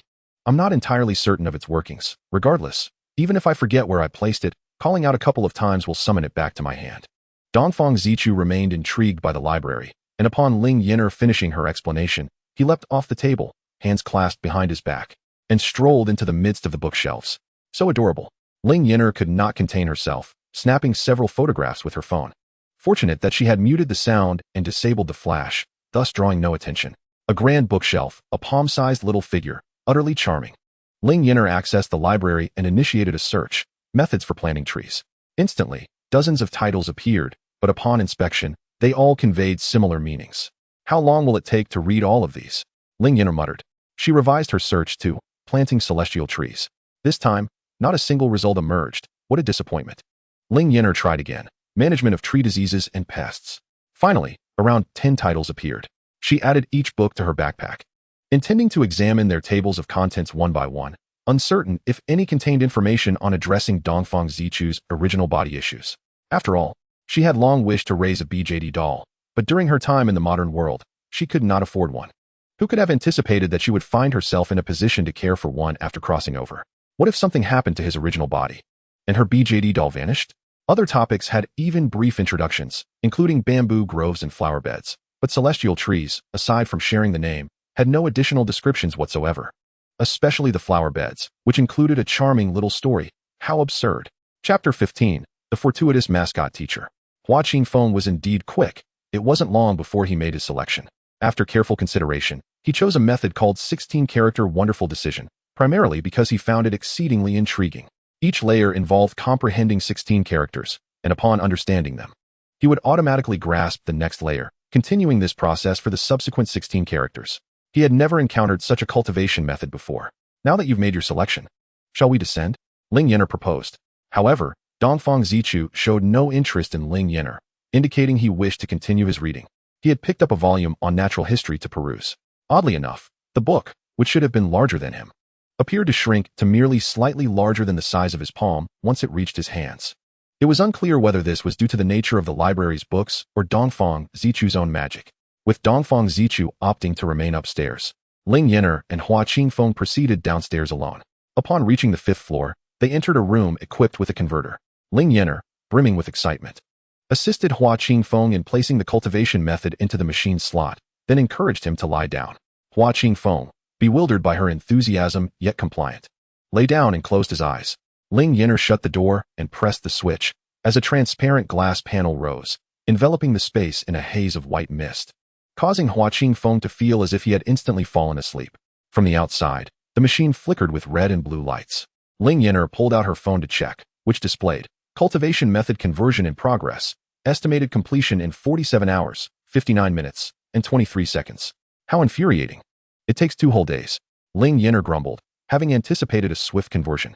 After all, she had previously played similar games where a minute per conversion was considered slow, and one could even upgrade to reduce conversion time.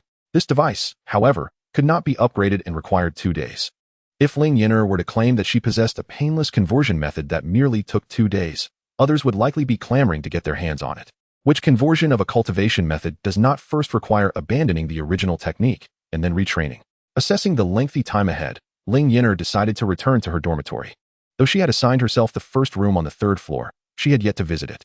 Her dormitory had been adorned with several furnishings exchanged for spirit stones, such as the wooden sofa from Liu Yixin's dormitory. Her room was a delightful shade of pink, featuring soft furnishings adorned with teddy bears and delicate yellow flowers. The bed, too, was a plush pink affair, exuding comfort. Dongfang Zichu, who had initially intended to remain in the library engrossed in his reading, found himself suddenly teleported to the foot of Ling Yan'er after she exited the library. He stared blankly at her, clutching his book. Ling Yan'er, noticing the diminutive figure at her feet, scooped him up and perched him on her shoulder. Wow, it seems you cannot be left alone in the library. Indeed, if I had truly left you inside, you would have had no idea how to exit. I accompanied you there, so how could I not know how to come out? Dongfang Zichu retorted, exasperated. Then it appears you are destined to follow me, Ling Yan'er declared. Come, let us return to the dormitory. Downstairs, the children were bustling about, tidying their belongings and playing, radiating vitality. Ling Yan'er watched with great satisfaction, relieved that this once desolate school was no longer devoid of life. She had nearly lost her sanity during those 3 solitary months. If only Dongfang Zichu had emerged sooner. How delightful it would have been to have someone to play with. As they returned to the dormitory, Ling Yan'er had a clear objective and flung herself onto the bed. The unexpected impact caused Dongfang Zichu to land on the soft comforter, momentarily dazed, his book tumbling from his grasp. Ling Yan'er, however, burst into carefree laughter. Dongfang Zichu chose to ignore her childish antics and picked up his book to continue reading. After a moment's contemplation, Ling Yan'er retrieved the 10 or so books concerning tree diseases and pests from her backpack. However, after perusing the table of contents, her enthusiasm waned. A few books addressed ordinary trees, while there were at least 10 dedicated to spiritual trees. Disheartened, she stowed the books away, pretending she had never taken them out. She resolved to wait for Hua Qingfeng to emerge and have him read them instead. Enjoying the perks came with a price. He would read for her. Dongfang Zichu remarked. Observing Ling Yan'er putting the books away, "It's futile. My essence is not that of an ordinary tree, nor is it due to diseases or pests, but rather from past encounters with others and magical duels that have harmed my core. Isn't injuring one's essence akin to being wounded?" Ling Yan'er countered. "Look at Hua Qingfeng. When he first arrived, he was gravely injured, even his golden core shattered. Yet, look at him now. He's perfectly fine, so there must be a solution." "I once thought the same," Dongfang Zichu murmured. "But after searching for thousands of years, I found no answers." He extended his tiny palm, recalling how during his previous slumber, he had believed he might never awaken. Yet, he did return, albeit in this diminutive form. Perhaps the next time he fell asleep, it would be his final farewell. Ling Yan'er chose not to debate this matter further. Instead, she took out her phone and tapped on the icon representing Dongfang Zichu, assigning him the position of a teacher. A small employee ID tag materialized in her palm, which she hung around Dongfang Zichu's neck. "Wear this, and you can always access the library without being teleported away." Dongfang Zichu touched the plastic tag, feeling the influx of knowledge in his mind. "This truly is a school," he remarked. "Of course," Ling Yan'er replied, her tone brimming with confidence. "We are a legitimate institution, but given your size, you needn't work. Just be our school mascot." Ling Yan'er then envisioned a future where she would establish 4 branches, spreading the school across the continent. Dongfang Zichu remained silent, his skepticism evident in his gaze. Ling Yan'er, unimpressed by his lack of faith, went to wash up before retiring for the night, exhausted from the day's activities. Dongfang Zichu, bemused by her trust in him, floated around the dormitory for a while, ultimately settling in the study to continue his reading. The next morning, upon awakening and finding Dongfang Zichu missing, Ling Yan'er feared he had vanished. However, she discovered him asleep at the desk in the study. Gently, she lifted him and placed him in another bedroom, placing his small book on the nightstand beside the bed. After completing her morning routine, she headed downstairs for breakfast, followed by a visit to the office, which now boasted 3 desks, an increase from the previous 2, likely due to Dongfang Zichu's new role as a teacher. In the office, Ling Yan'er observed the children heading to the cafeteria for breakfast. A few of them, having finished early, proceeded to the classroom, still struggling to recognize the children. The only ones she could identify were the 2 brothers from the Ling family, as they always walked together, and the elder brother's age distinctly set him apart from the others. Chapter 16, Distributing Textbooks. As Ling Yan'er watched the children enter the classroom, she remembered the textbooks still in the library, although she could easily transfer them from her in-game inventory to the classroom. She recalled her own school days and felt it important to give the students a sense of involvement. With a mischievous giggle, she entered the classroom, announcing, "Good morning, everyone. Could you help your teacher with a favor? The textbooks are still in the library. Would you assist me in bringing them to the classroom?" Despite knowing Ling Yan'er possessed storage space, the students, curious about her request, followed her to the library. Ling Yan'er pointed to the desk by the window, where stacks of bundled books and clothes neatly packed in plastic bags awaited them. "Once you bring everything over, place it on the teacher's podium," she instructed. "I will distribute them later."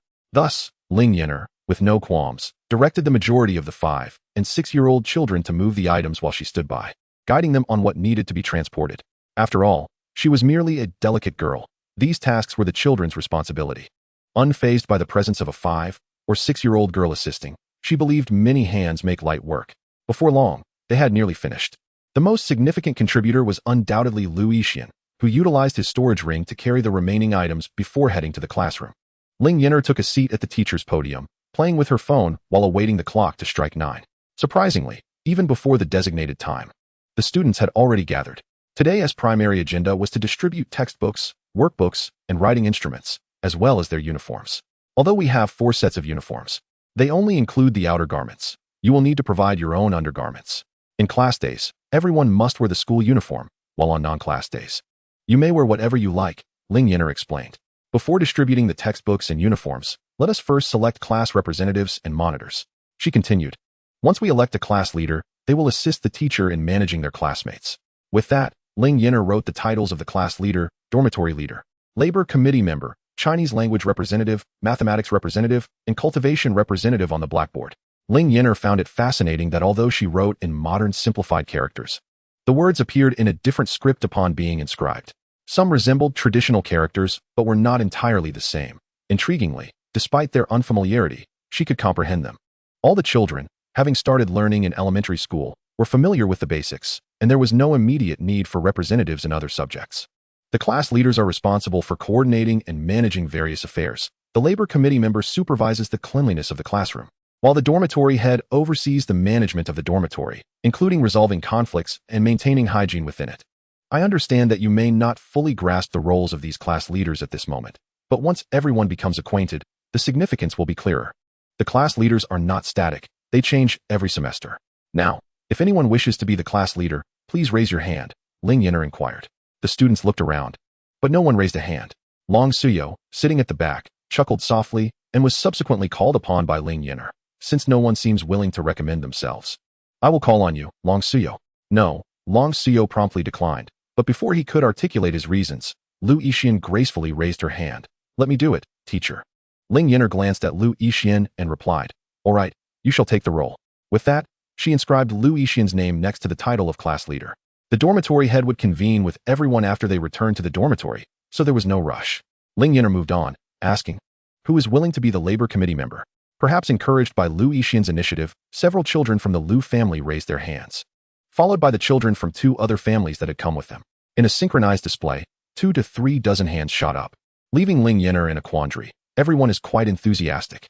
How about that little girl in the yellow dress? What is your name? My name is Wening. The little girl introduced herself with poise. Excellent. Classmate Wening will serve as the labor committee member, Ling Yan'er noted, writing down Wen Ying's name. Is there anyone for the Chinese language representative? Ling Yan'er inquired. This time, fewer hands were raised, perhaps feeling that their efforts would be futile. Thus, Ling Yan'er chose the first child to raise his hand. What is your name? Rong Chun, the boy responded. Ling Yan'er subsequently selected Lu Lingyi as the mathematics representative and Ling Feng as the cultivation class representative, then called upon the newly appointed representatives to assist in distributing books and clothing. You 5 will distribute the books first. Each type of book has dozens of copies. Identical covers signify the same book, while different covers indicate different titles. Hand 1 to the first student in each row, and everyone should keep 1 and pass the rest back, Ling Yan'er instructed. She then asked the class leaders and representatives, you all can count, right? The children affirmed their ability, and Ling Yan'er remarked, good, then let us begin the distribution. Each person will handle 1 type of book. Lu Yixian, you take this one. Rongchun, you take that one. After allocating responsibilities, she joined in to help. Perfect, we have 6 subjects, so it's quite fitting for 1 person to handle each. The class leaders should step forward to collect their items, Ling Yan'er announced. With a large group present, and some books being relatively light, the distribution was completed swiftly. Ling Yan'er then organized the students into groups to pass down the clothing. While passing 10 books was manageable, distributing clothes proved more challenging, hence they carried stacks to distribute. Lu Yixian, feeling exasperated, muttered, so you appoint class leaders just to have them do the work for you? Ling Yan'er nodded affirmatively, of course. What purpose do class leaders serve if they do not contribute? Besides, if I were to do it alone, it would take an eternity. Once the distribution was finished, Ling Yan'er surveyed the remaining notebooks and writing materials. Each person will receive 4 notebooks and a complete set of writing instruments. Another wave of items was passed back. When everyone had received their belongings, the class leaders returned to their seats. Ling Yan'er addressed the class. Now, let me introduce myself. I am Ling Yan'er, the principal of Caledonia School and your homeroom teacher. The majority of your courses will be taught by me, while another teacher, Hua Qingfeng, will instruct you in a few subjects. Teacher Hua is currently on leave for a few days, so I will be handling all classes during this period. Ling Yan'er continued. While some of you may have already received preliminary guidance from other teachers, now that you have paid your tuition, please remain in the classroom during lessons and submit your assignments as required. Chapter 17, Course Schedule. The courses we offer include Chinese language, which encompasses written language, mathematics, focusing on numerical calculations, and cultivation, an introductory course to mental practices. These 3 subjects are the most crucial during elementary school, with cultivation being of paramount importance, culminating in the foundation establishment stage. Some individuals may never reach this stage in their lifetime, resulting in premature dropouts, which will not provide them with graduation certificates. In addition to these essential subjects, there are several more leisurely courses: physical education, music, art, and science. Although cultivation is the most significant, to progress to middle school, one must at least pass Chinese and mathematics, which are equally important as cultivation. The course schedule will be posted tomorrow morning. Ling Yan'er indicated the information board beside the blackboard. Any important announcements will be posted here. After completing her introduction, Ling Yan'er invited each student to introduce themselves in turn. Lu Yixian and Long Suyo found the experience mortifying, but under the watchful gaze of so many, especially Ling Yan'er, they had no choice but to participate. Once introductions were completed, Ling Yan'er announced, classes will officially begin tomorrow. All students must wear their uniforms.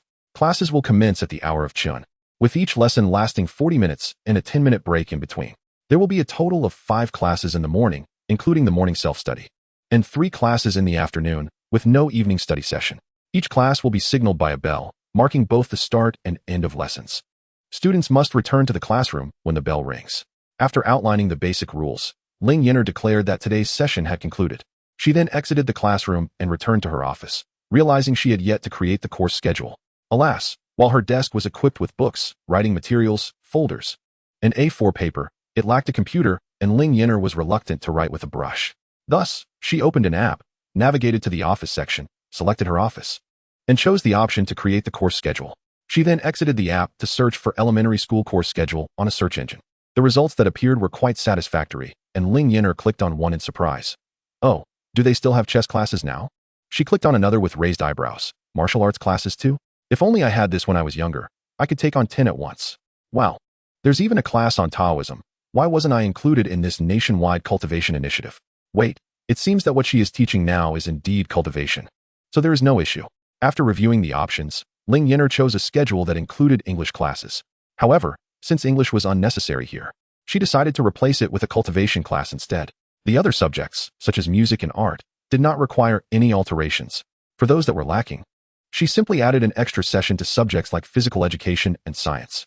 Thus, the timetable for Monday was arranged chronologically as follows: Chinese language, mathematics, art, physical education, science, music, and cultivation.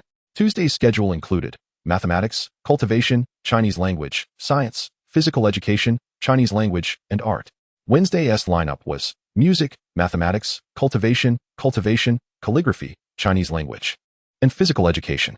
Thursday's sessions were Chinese language, music, mathematics, physical education, science, and cultivation. Finally, Friday's schedule comprised mathematics, art, cultivation, calligraphy, science, and class meeting. After arranging the courses on her phone and confirming, her game backpack was augmented with a new course schedule. Ling Yan'er retrieved the schedule from her backpack, reviewed it, and found no issues. Even if there were, it would not matter, as she was the one who created it. Her word was final. Sigh. Crafting a class schedule is indeed a formidable task. Were it not for the allure of exploring new features, I would not have persuaded Hua Qingfeng to undertake the transformation of his mental techniques. Then he could have pinned the schedule himself. Tomorrow marks the first day of classes. Yet he will still be absent. Once he emerges, I shall undoubtedly delegate the majority of the courses to him. Ling Yan'er thought resentfully. With the freshly minted schedule in hand, she entered the classroom, only to find it deserted, as the students had all retreated to their dormitories. Undeterred, Ling Yan'er affixed the schedule on the wall. Remarkably, it adhered without the aid of glue. It simply clung steadfastly in place. Ling Yan'er never questioned such inexplicable phenomena. After all, since her arrival at this institution, logic had seldom been invoked. Upon locking the classroom door behind her, Ling Yan'er began to sift through her phone to locate Lu Yixian, only to discover he was in the cafeteria. She hurried over to find him, placing the classroom key in his hand. This is the key to the classroom. I entrust it to your care. Henceforth, the responsibility of unlocking and securing the classroom falls upon you. With that, she swiftly departed to check on Dongfang Zichu, hoping he had awakened from his slumber. To her surprise, Dongfang Zichu remained in deep sleep. Suddenly, Ling Yan'er recalled something in her backpack. It was a meditation cushion, described in elegant purple lettering. Tranquility cushion. Type, artifact. Purpose, a spiritual treasure that cultivates focus and serenity, effectively enhancing the spiritual energy of the surrounding environment. Meditating upon it allows practitioners to center their minds and attain clarity of perception. Indeed, it bore an uncanny resemblance to the cushions in the classroom, originally intended for her study but now tucked away, as she had no use for it. However, perhaps Dongfang Zichu could benefit from it. She placed the cushion on the nightstand beside the other bed, and then witnessed a wondrous spectacle. Small green orbs of spiritual energy darting toward Dongfang Zichu.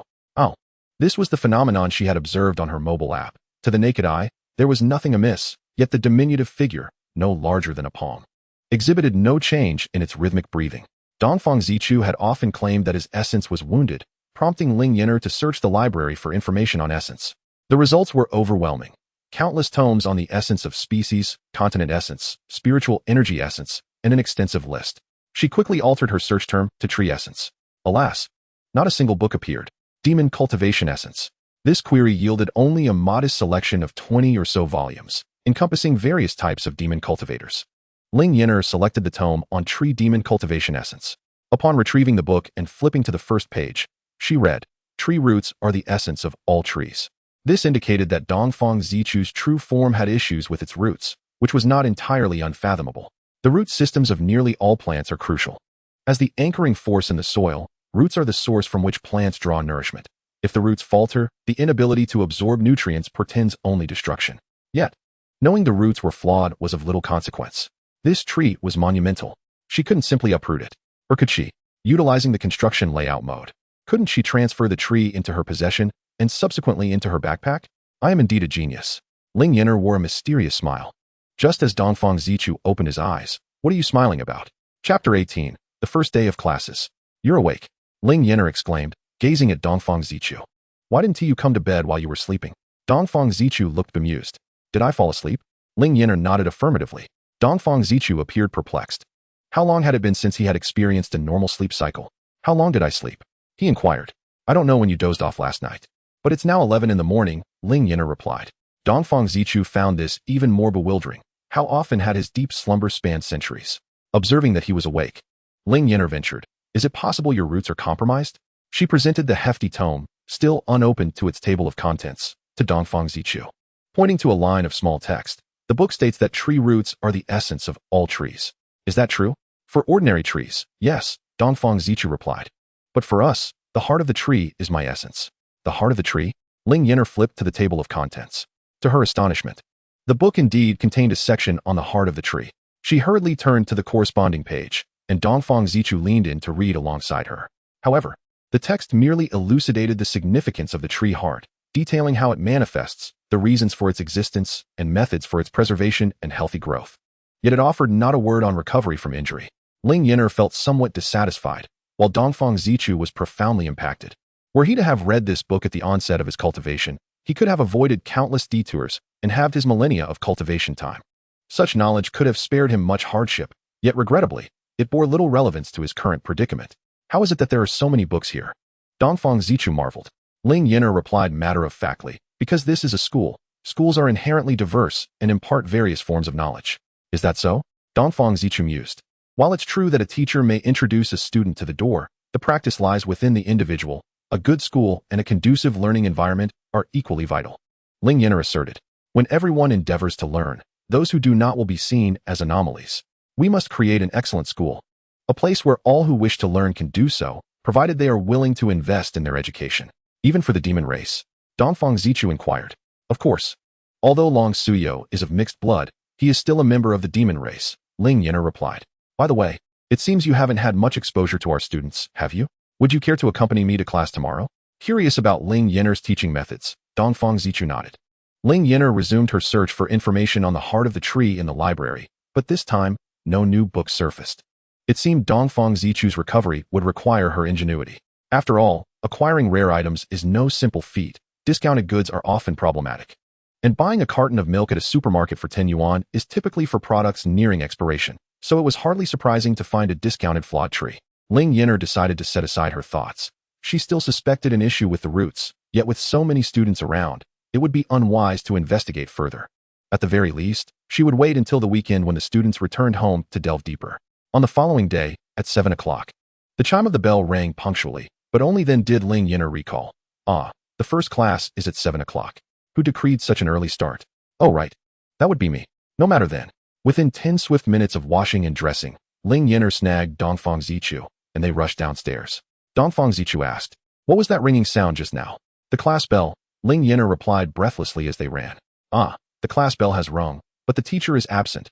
How very normal. Teachers can be late, but students cannot. It is indeed a double standard." To her surprise, Ling Yan'er bypassed the classroom entirely and headed to the cafeteria. "Aren't you going to the classroom?" Dongfang Zichu queried, puzzled. Ling Yan'er nonchalantly explained, "The first class is self-study, reviewing the textbook, completing assignments, or chatting. Teachers generally do not attend. This is the perfect time for breakfast." Ling Yan'er not only chose a breakfast for herself, but also insisted that Dongfang Zichu select one as well. In this place, there were many things that Dongfang Zichu had never encountered before, and indeed, he felt a sense of curiosity. Although he could forego food, sampling some delicacies would pose no harm. After having breakfast, Ling Yan'er proceeded to her office, where her desk bore a textbook for each of her 5 subjects, alongside a copy of the previous day's schedule. Not only did she possess these items, but Hua Qingfeng's desk also displayed a similar assortment. Given that Dongfang Zichu was designated as a mascot, his desk was devoid of textbooks and schedules, save for a plush toy.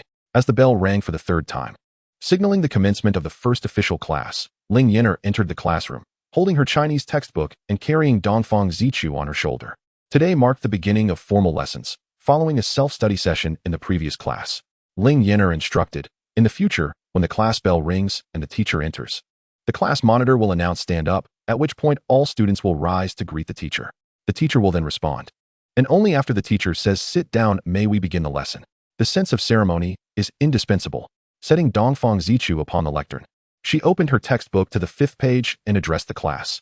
In our Chinese lesson, we will begin by learning the initials and finals. Please turn to the first chapter of your textbooks. Thus, the class focused on 3 phonemes, A, O, E, repeating them back and forth for no less than 20 minutes. Homework was assigned, requiring students to write each character 10 times in their exercise books, with their names inscribed on the covers. While most children managed well, Lu Yixian and Long Shuyao appeared utterly bewildered. Despite Ling Yan'er having read the material aloud for everyone to memorize, the repetitive nature of the exercise was indeed torturous.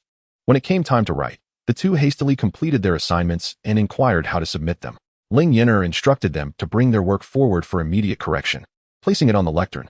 After submitting their assignments, the 2 began to cultivate their skills in the classroom.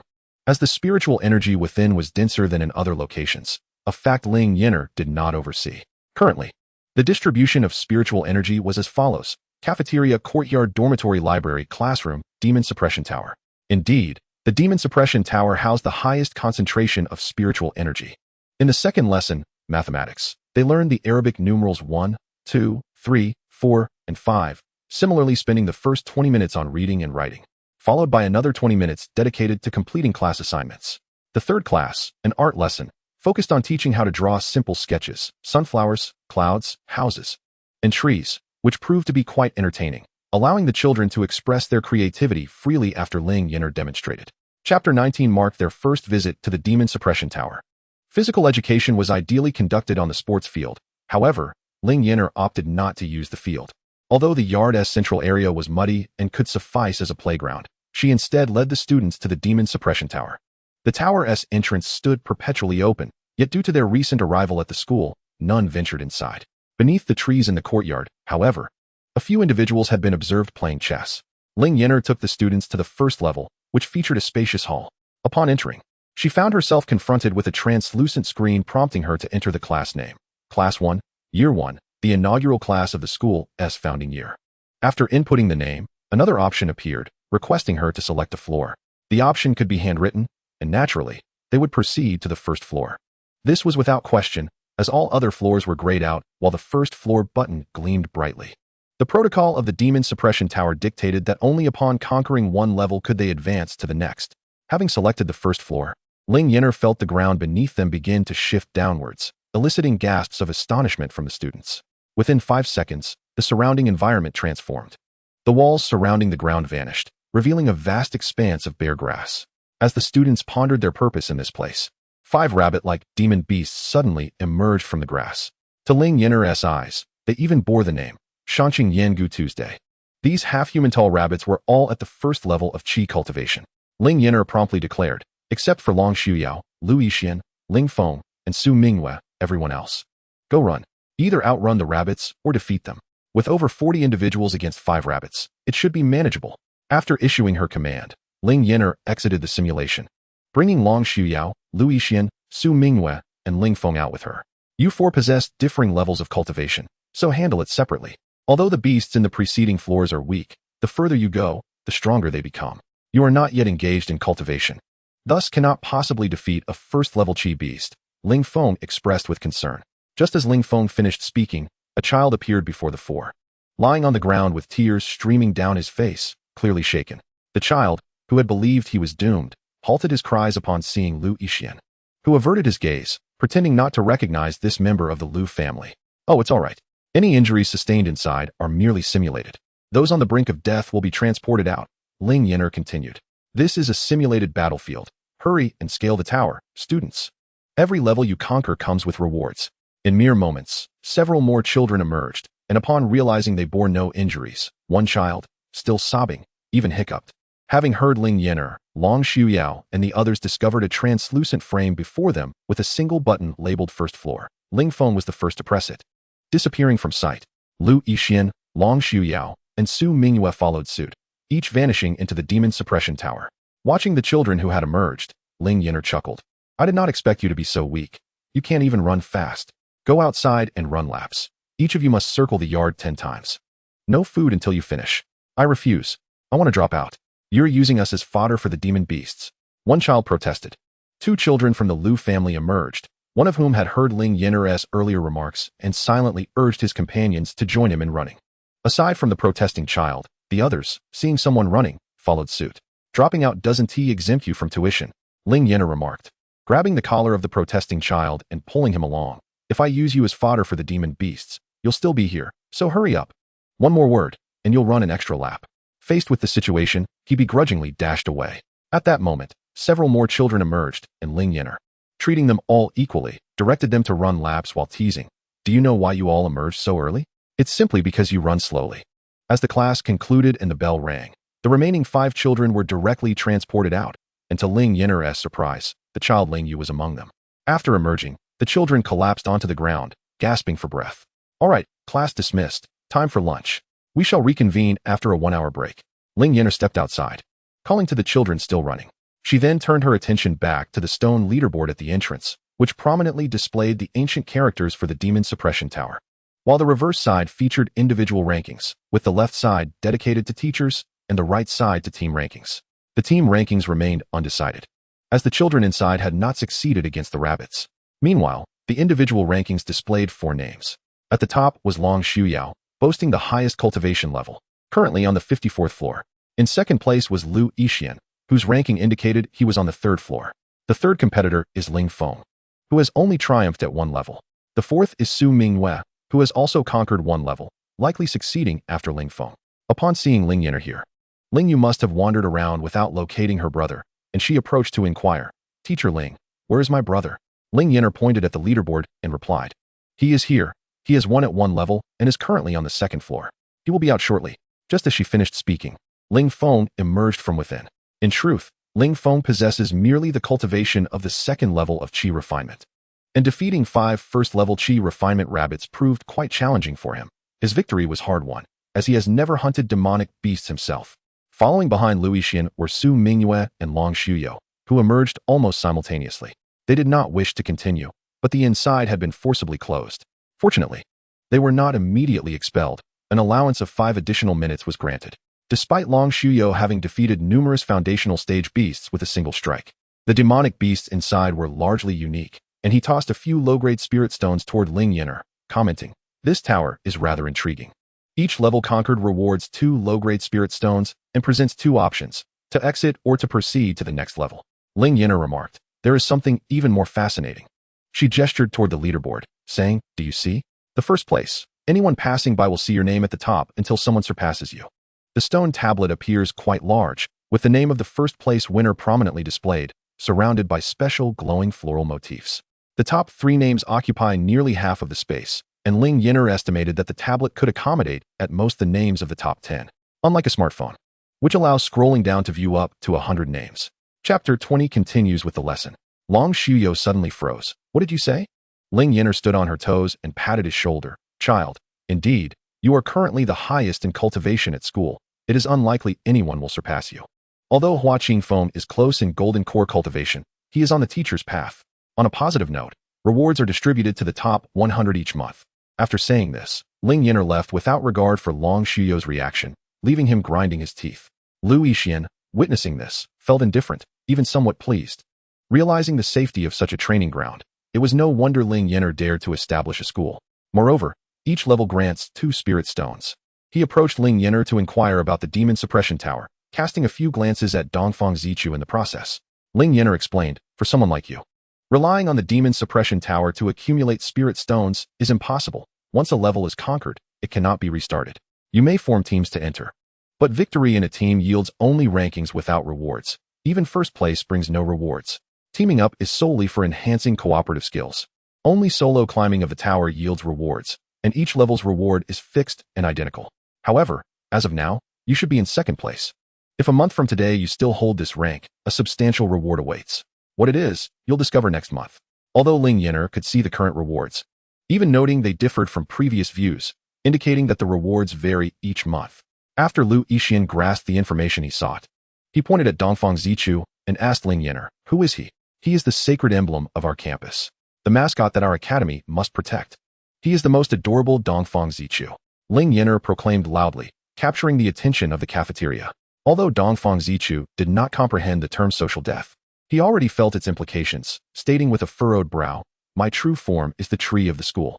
Lu Yixian nodded thoughtfully, "The guardian tree of the mountain. Is it?" "One might say so," Dongfang Zichu smiled.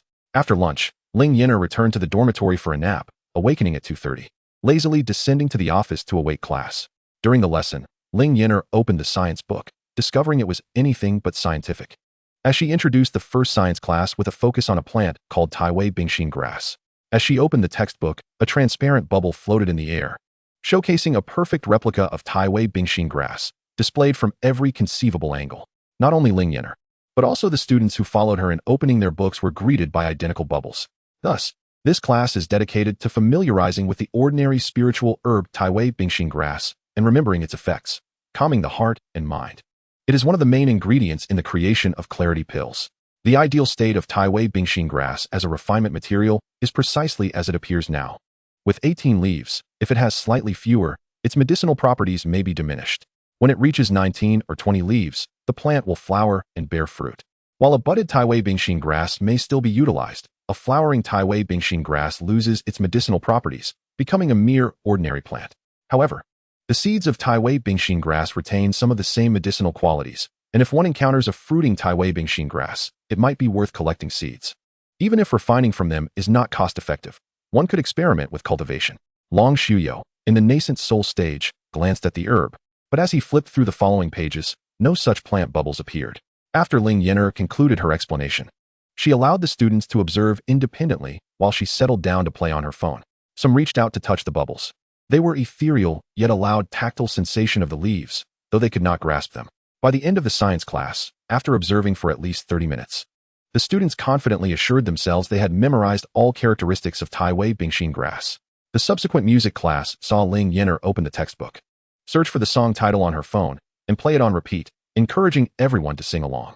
The final class of the first day was the cultivation course. Ling Yan'er did not open the textbook but addressed the students. "For our first lesson, we will not teach cultivation. That will commence tomorrow. I wish to first analyze spiritual roots, physiques, and the conventional paths to greatness. Ordinary spiritual roots consist of the 5 elemental roots: metal, wood, water, fire, and earth. While those differing from these 5, such as ice, thunder, and wind, are categorized as mutated spiritual roots. Roots associated with darkness, sun, moon, space, and time are termed special roots. Special roots are exceedingly rare. One may never encounter even a single one in a lifetime, and most of those present possess the ordinary 5-element roots, except for the single-rooted. Everyone has chosen a path of cultivation based on their root. Each individual's cultivation speed varies. Generally, mutated spiritual roots cultivate faster than single elemental roots, and single elemental roots outpace single roots, with double roots being slower still, and so forth. This disparity gives rise to varying recruitment standards among sections. However, the speed of cultivation is not absolute. A special physique may, even with mismatched 5 spiritual roots, cultivate faster than a mutated spiritual root. Yet, rapid advancement is not inherently beneficial. Neglecting inner cultivation can lead to issues down the line. The uniqueness of a special physique stems from its uncertain origins, and there are no definitive conclusions regarding this phenomenon. Moreover, it is well known that possessing a unique constitution is not necessarily a blessing, the most renowned example being the Dinglu constitution. The conventional paths include the cultivation of laws, swordsmanship, alchemy, weapon refinement, pill crafting, body refinement, talisman crafting, formation crafting, goo cultivation, and music cultivation. Naturally, the myriad paths of enlightenment extend beyond these, yet these are merely the most widely recognized. I am also aware of paths taken through the ink of a brush, through flowers, and even through nations, though these remain relatively rare. I once heard a depiction of the cultivation realm, describing it as a brutal survival of the fittest, where all realms can be summarized into 3, those beneath my level, whom I can easily crush: the ants, those of a similar level, who might have backing to overpower me, the young friends, and those who can effortlessly surpass me, the esteemed predecessors. Although most have yet to genuinely step into the realm of cultivation, I would advise everyone, while harboring ill will towards others is unwise. One must also remain vigilant and wary of potential threats. Chapter 21, Course Allocation. Ling Yan'er shared numerous tales inspired by the games and novels she had read, leaving even Long Suyo momentarily speechless. Dongfang Zichu felt that Ling Yan'er's accounts were somewhat exaggerated, yet he found no harm in it. After class, Lu Yixian and Su Mingwe ventured to the Demon Suppression Tower, and even Ling Feng expressed keen interest in it. Battling a single beast of comparable cultivation is already quite challenging, let alone 5. The children who have yet to embark on their cultivation journey cannot enter the tower for trials without guidance. After returning to the dormitory to play on her phone for a while, Ling Yan'er invited Dongfang Zichu downstairs for a meal. After dining, only about 10 minutes remained until the transformation of Hua Qingfeng's cultivation technique was complete. Once they ascended the stairs, Ling Yan'er found a chair to sit, methodically ticking off each completed task. These tasks stemmed from various subjects in the previous lesson, and upon completing a set, the next task indicated that a child had reached the first layer of qi refining. Had she not boasted while not in class, she would have already achieved this. However, in the cultivation class, she had mentioned that Lu Yixian and Long Suyo would attend a special course, as, after collecting such a significant fee, she could hardly afford to be lackadaisical in her teaching. Dongfang Zichu wandered into the bookshelf, his curiosity piqued by the abundance of books in Ling Yan'er's possession. After completing the tasks, there was little else for the school to engage in. No new buildings emerged, and experience points were insufficient for leveling up. Clicking on the adjacent Demon Suppression Tower, she discovered the ability to view the 3 individuals within its confines. Cartoonish figures battled various beasts on their respective floors, with the 2 in the second layer of qi refining, Ling Feng and Su Mingwe, struggling significantly. Although they fought against beasts of a lower cultivation tier, defeating 5 that charged from multiple directions, often coordinating their attacks, proved to be a formidable challenge. Lu Yixian fared slightly better, but not by much. Ling Yan'er observed this as if watching a small animation. Before long, a notification chimed, indicating the completion of Hua Qingfeng's technique transformation. Hastily, she shifted her focus to Hua Qingfeng's character. The transformation was subtle, with his combat prowess merely increasing by 500. With a mix of exasperation and amusement, Ling Yan'er asked the departing Hua Qingfeng, "How do you feel?" Hua Qingfeng nodded with a smile. "The technique flows effortlessly. It is far superior to my previous one." "That is splendid," Ling Yan'er replied. "Let us discuss the course schedule and determine which subjects you will teach. The cultivation class is undoubtedly yours, while I will provide individual instruction to Long Suyo and Lu Yixian, as I cannot let them down for the premium spirit stone they provided." Hua Qingfeng agreed. "That works. I shall handle the courses in music and art, while you'll teach the sciences, acquainting them with various beasts, magical creatures, and spirit herbs. Mathematics and physical education will fall under your purview, and I will instruct on language arts," Ling Yan'er outlined. "Each person will manage 3 subjects, which is quite reasonable. Let me first teach you the Arabic numerals. 0, 1, 2, 3, 4, 5, 6, 7, 8, 9, which correspond to A, R, San, O, Lu, He, Ha, Ju respectively. The others should be quite comprehensible. Today, I will cover up to 12,345. In science, I'll introduce a spirit herb, the Taiwei's heart grass, from the first page. For physical education, we can choose a basic sword technique or hand technique from the first floor to teach, and perhaps even take them to the Demon Suppression Tower for some practical experience. The more skilled students, Long Suyo, Ling Feng, Lu Yixian, and Su Mingwe, can independently train in the tower. The other students can be taken in, and you can step out, allowing them to engage in battle. If they fail, it's inconsequential. Injuries and deaths within are merely illusions, and they will be automatically transported out. Aside from potential psychological shadows, there should be no significant issues. They will eventually grow accustomed to the concept of dying. After hearing Ling Yan'er's explanation, Hua Qingfeng grasped the essence of the educator's role, feeling an innate understanding of the responsibilities that lay before him. Even the unspoken nuances of class schedules were etched clearly in his mind. Chapter 22, The Roots. The following day, with Hua Qingfeng sharing the burden of the majority of courses, Ling Yan'er reveled in the pleasure of leisure while others toiled. During the cultivation class, she escorted Lu Yixian and Long Suyo into the library. Utilizing her phone, she searched for the universal decision and handed the jade slip to Lu Yixian. Subsequently, she located care for the golden young dragon and presented it to Long Suyo, inquiring, "Can you both read? Do you require me to teach you letter by letter? Begin by reading on your own, and feel free to ask if you encounter difficulties. We will learn gradually, semester by semester. The two indeed did not require Ling Yan'er's detailed instruction. Lu Yixian, upon receiving the technique, read a few lines and felt a pull of spiritual energy, confirming the technique's profound compatibility with him. Long Xiao opened the book with a slightly embarrassing title, only to discover that it was a manual for strengthening the physique, proving to be exceedingly practical for him. In that moment, he felt that joining this school for a role-play was indeed worthwhile. After a week of classes, with the exception of Ling Feng and Ling Yu, who expressed a desire to spend the weekend at school due to a lack of family at home, the other students were sent back to Lingyan City on Saturday to validate her hypothesis after breakfast. Ling Yan'er stood at the entrance of the cafeteria with her phone in hand, first accessing the Magic Academy app, then switching to construction mode, placing the immortal tree into her backpack before retrieving it again. Before Dongfang Zichu could inquire about the disappearance of his body, he witnessed it being extracted along with its roots. "What have you done?" Dongfang Zichu asked with difficulty. "Why did you pull my body out?" His question pertained to how Ling Yan'er had managed to extract his root system without any harm, and he felt no fluctuation of spiritual energy whatsoever. Ling Yan'er waved her hand dismissively. "That's not for you to worry about. You wouldn't understand even if I explained." She then approached the massive root, which was undeniably colossal, dominating nearly the entirety of the courtyard. The trunk essentially spanned the space between the library and the demon suppression tower. Had it not been for the protective shield surrounding both structures, they might have been crushed under its weight. Ling Yan'er had not contemplated this deeply when placing it, but upon seeing the radiant, transparent protective shield of the library and the demon suppression tower, it was a sight so beautiful it was hard to look away. However, her concern for Dongfang Zichu's root system prevailed. As she approached, it became evident that a significant portion of his roots was decayed and moldy. Ling Yan'er seized the figure floating beside her. "You still claim your root system is fine. What do you make of this?" Upon touching it, a frail, withered root snapped in her hand. Dongfang Zichu remarked, "The heart of the tree is failing. The leaves are nearly all gone, so the root system must have been affected." At this moment, Hua Qingfeng descended from the dormitory building and inquired of Ling Yan'er, "What are you doing?" "This tree seems to be ailing, and I am contemplating how to rescue it," replied Ling Yan'er. "First, we must prune these withered and decayed roots. Such an extensive root system is indeed a monumental undertaking." Before Ling Yan'er could fully express her astonishment, she witnessed Hua Qingfeng summon a sword, and with a flash of azure light, half of the tree's roots were severed, creating a small mountain of roots in the courtyard. Ling Yan'er, holding her phone, gathered the roots into her backpack.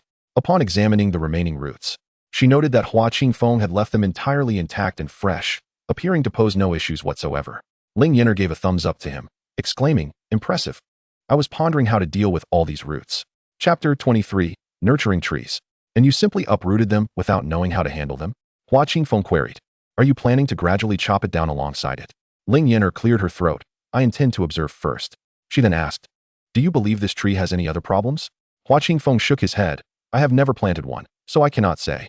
Ling Yan'er clicked her tongue, realizing she must rely on her own capabilities. Although she too had never cultivated a tree, she possessed at least some rudimentary knowledge.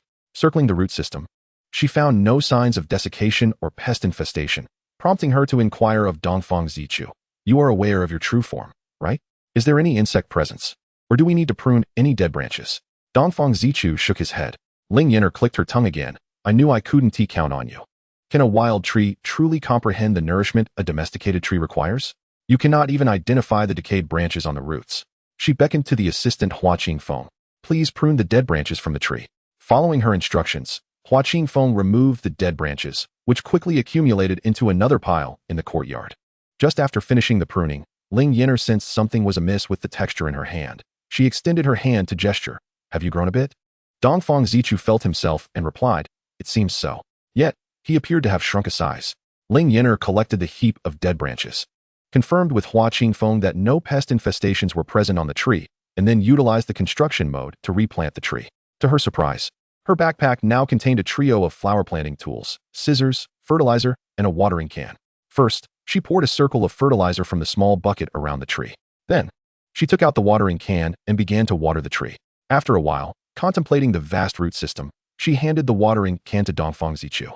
"This is your true form. You should water it yourself." Dongfang Zichu accepted the watering can, which appeared smaller in his hands, perfectly fitting his petite palms.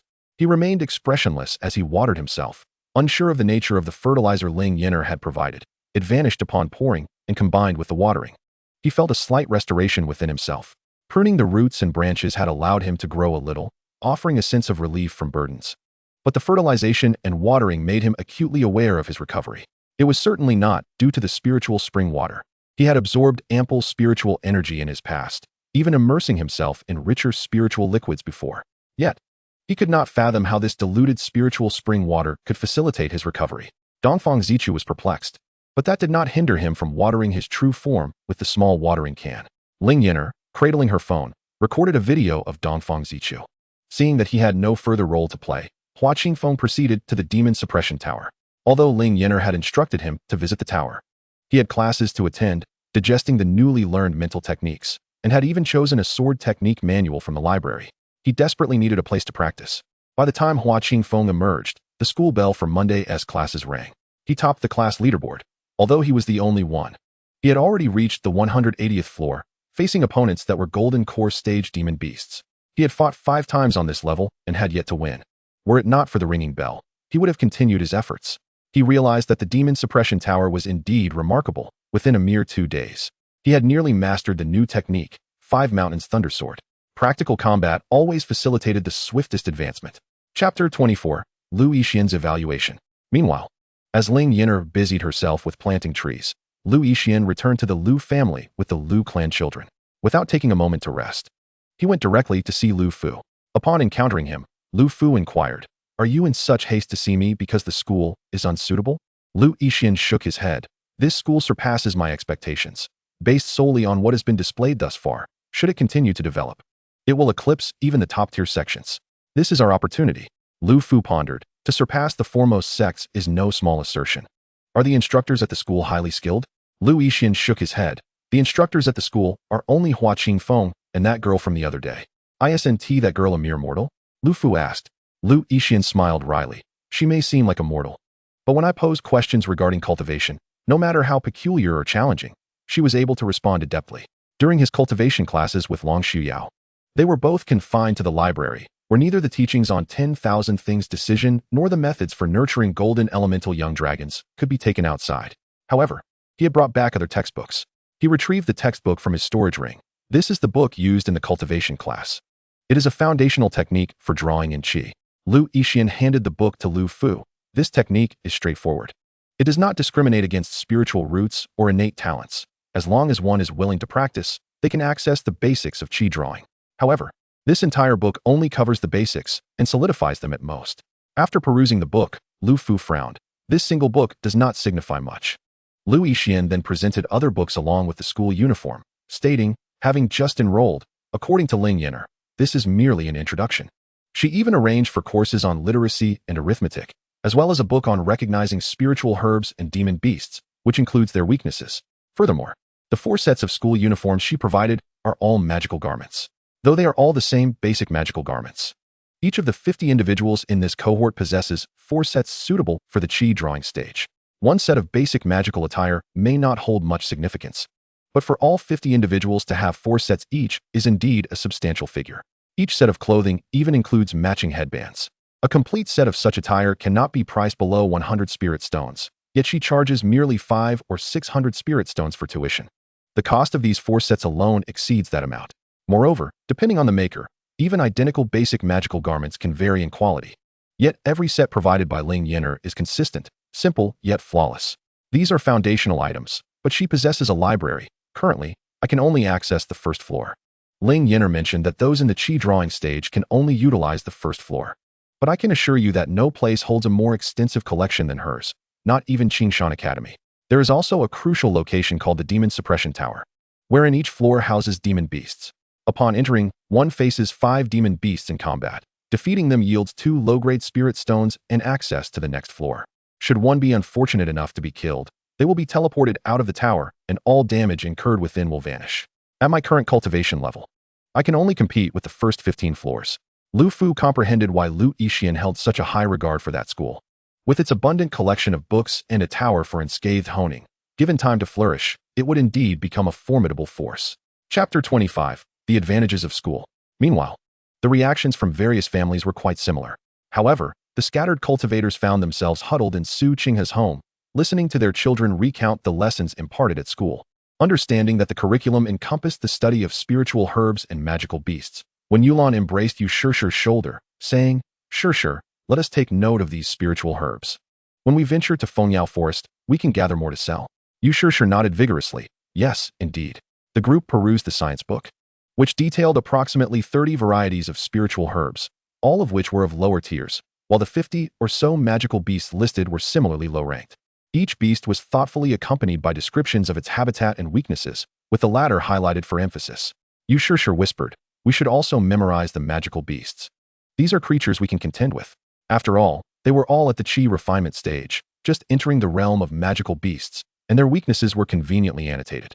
Su Qinghe kissed his daughter affectionately, remarking, "It seems enrolling in school was indeed worthwhile." Su Yu nodded in agreement. Yes. The teachers not only instruct us in cultivation, but also in how to tackle magical beasts. Lin Zhou scoffed. They didn't teach us how to handle them. They simply tossed us into the midst of the beasts. Did you sustain any injuries? When Yulan inquired, looking at her son, Su Yu replied, I was injured in the tower, but I recovered quickly. A mirage? The group exchanged glances, further affirming the correctness of sending their children to school. Later, Yu Shishir purchased paper and ink to meticulously transcribe the magical beasts and spiritual herbs from the science book, after which several parents decided to visit Fengyao Forest together, resulting in an unusually bountiful harvest. When Monday arrived, after 2 days of leisure, Ling Yan'er had no desire to resume classes. She rose and confronted Dongfang Zichu, exuding frustration. Zichu, how about you take my classes for me? Dongfang Zichu replied, didn't you say I was your lucky charm? Isn't it sufficient for a charm to simply be adorable? Ling Yan'er was utterly disinterested in attending classes. After 2 more days of lessons, she lamented. It appears we are indeed lacking teachers. Yet, there was no way out. She could not leave the campus, and even if she sent the children back to Lingyun City, she could only remain aboard the flying boat, unable to disembark. The prospect of persuading a teacher was entirely out of reach. Observing Ling Yan'er struggle to rise in the mornings, Dongfang Zichu quietly assisted by substituting as a teacher. Having attended a few classes with Ling Yan'er, he knew how to conduct the lessons, and with his teacher's credentials in hand, the methodology for teaching was ingrained in his mind. Initially, Ling Yan'er felt a twinge of guilt for missing a class, but seeing Dongfang Zichu take over, she became more audacious, with him essentially leading the morning classes. Time slipped away over the course of a month, as Ling Yan'er tended to her trees and indulged in leisure. She grasped Dongfang Zichu's arm, and suddenly noticed he had grown a little. The leaves of the immortal tree had ceased to yellow and instead exhibited a hint of green. Dongfang Zichu, have you grown a tad? Ling Yan'er exclaimed, measuring his size against her palm. I used to hold you like this, and my hand could. Dongfang Zichu, exasperated, halted her words. My strength has partially returned. I am now approximately at the foundation establishment stage. He hadn't anticipated that by pruning the dead branches and roots, coupled with Ling Yan'er's nurturing of water and fertilizer, his original form would gradually recuperate. Chapter 26, Final Examinations. Although he had only regained a fraction of his strength, it was still progress. Dongfang Zichu pondered, what kind of fertilizer are you using? Regardless of the pruning or watering, everything seemed ordinary, save for that fertilizer, the origin of which eluded him. Ling Yan'er shook her head. I have no idea. The fertilizer came after she planted the tree, or rather, after Hua Qingfeng finished pruning and it sprouted. Purchased with real money. Its label simply stated, a great aid for tree planting. There was no recipe. While she could search for real fertilizers online, the in-game materials defied logic. The entirety of the campus, including herself, felt exceedingly unscientific. The only tangible assets were the spiritual stones. Ling Yan'er retrieved 2 high-grade spiritual stones, which were indeed quite exquisite. Dongfang Zichu had already discerned Ling Yan'er's unreliability, leaving him speechless.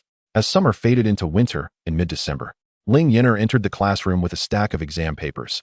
This semester is swiftly coming to a close, and it is time to assess our achievements. Today, we will have exams, language and mathematics in the morning, and cultivation in the afternoon. The language test required clearing the desks of books, leaving only writing implements. Ling Yan'er distributed the papers from the front row, announcing, the exam will last for an hour, and those who finish early may submit their papers. Do not even think about cheating. It is strictly prohibited in the classroom.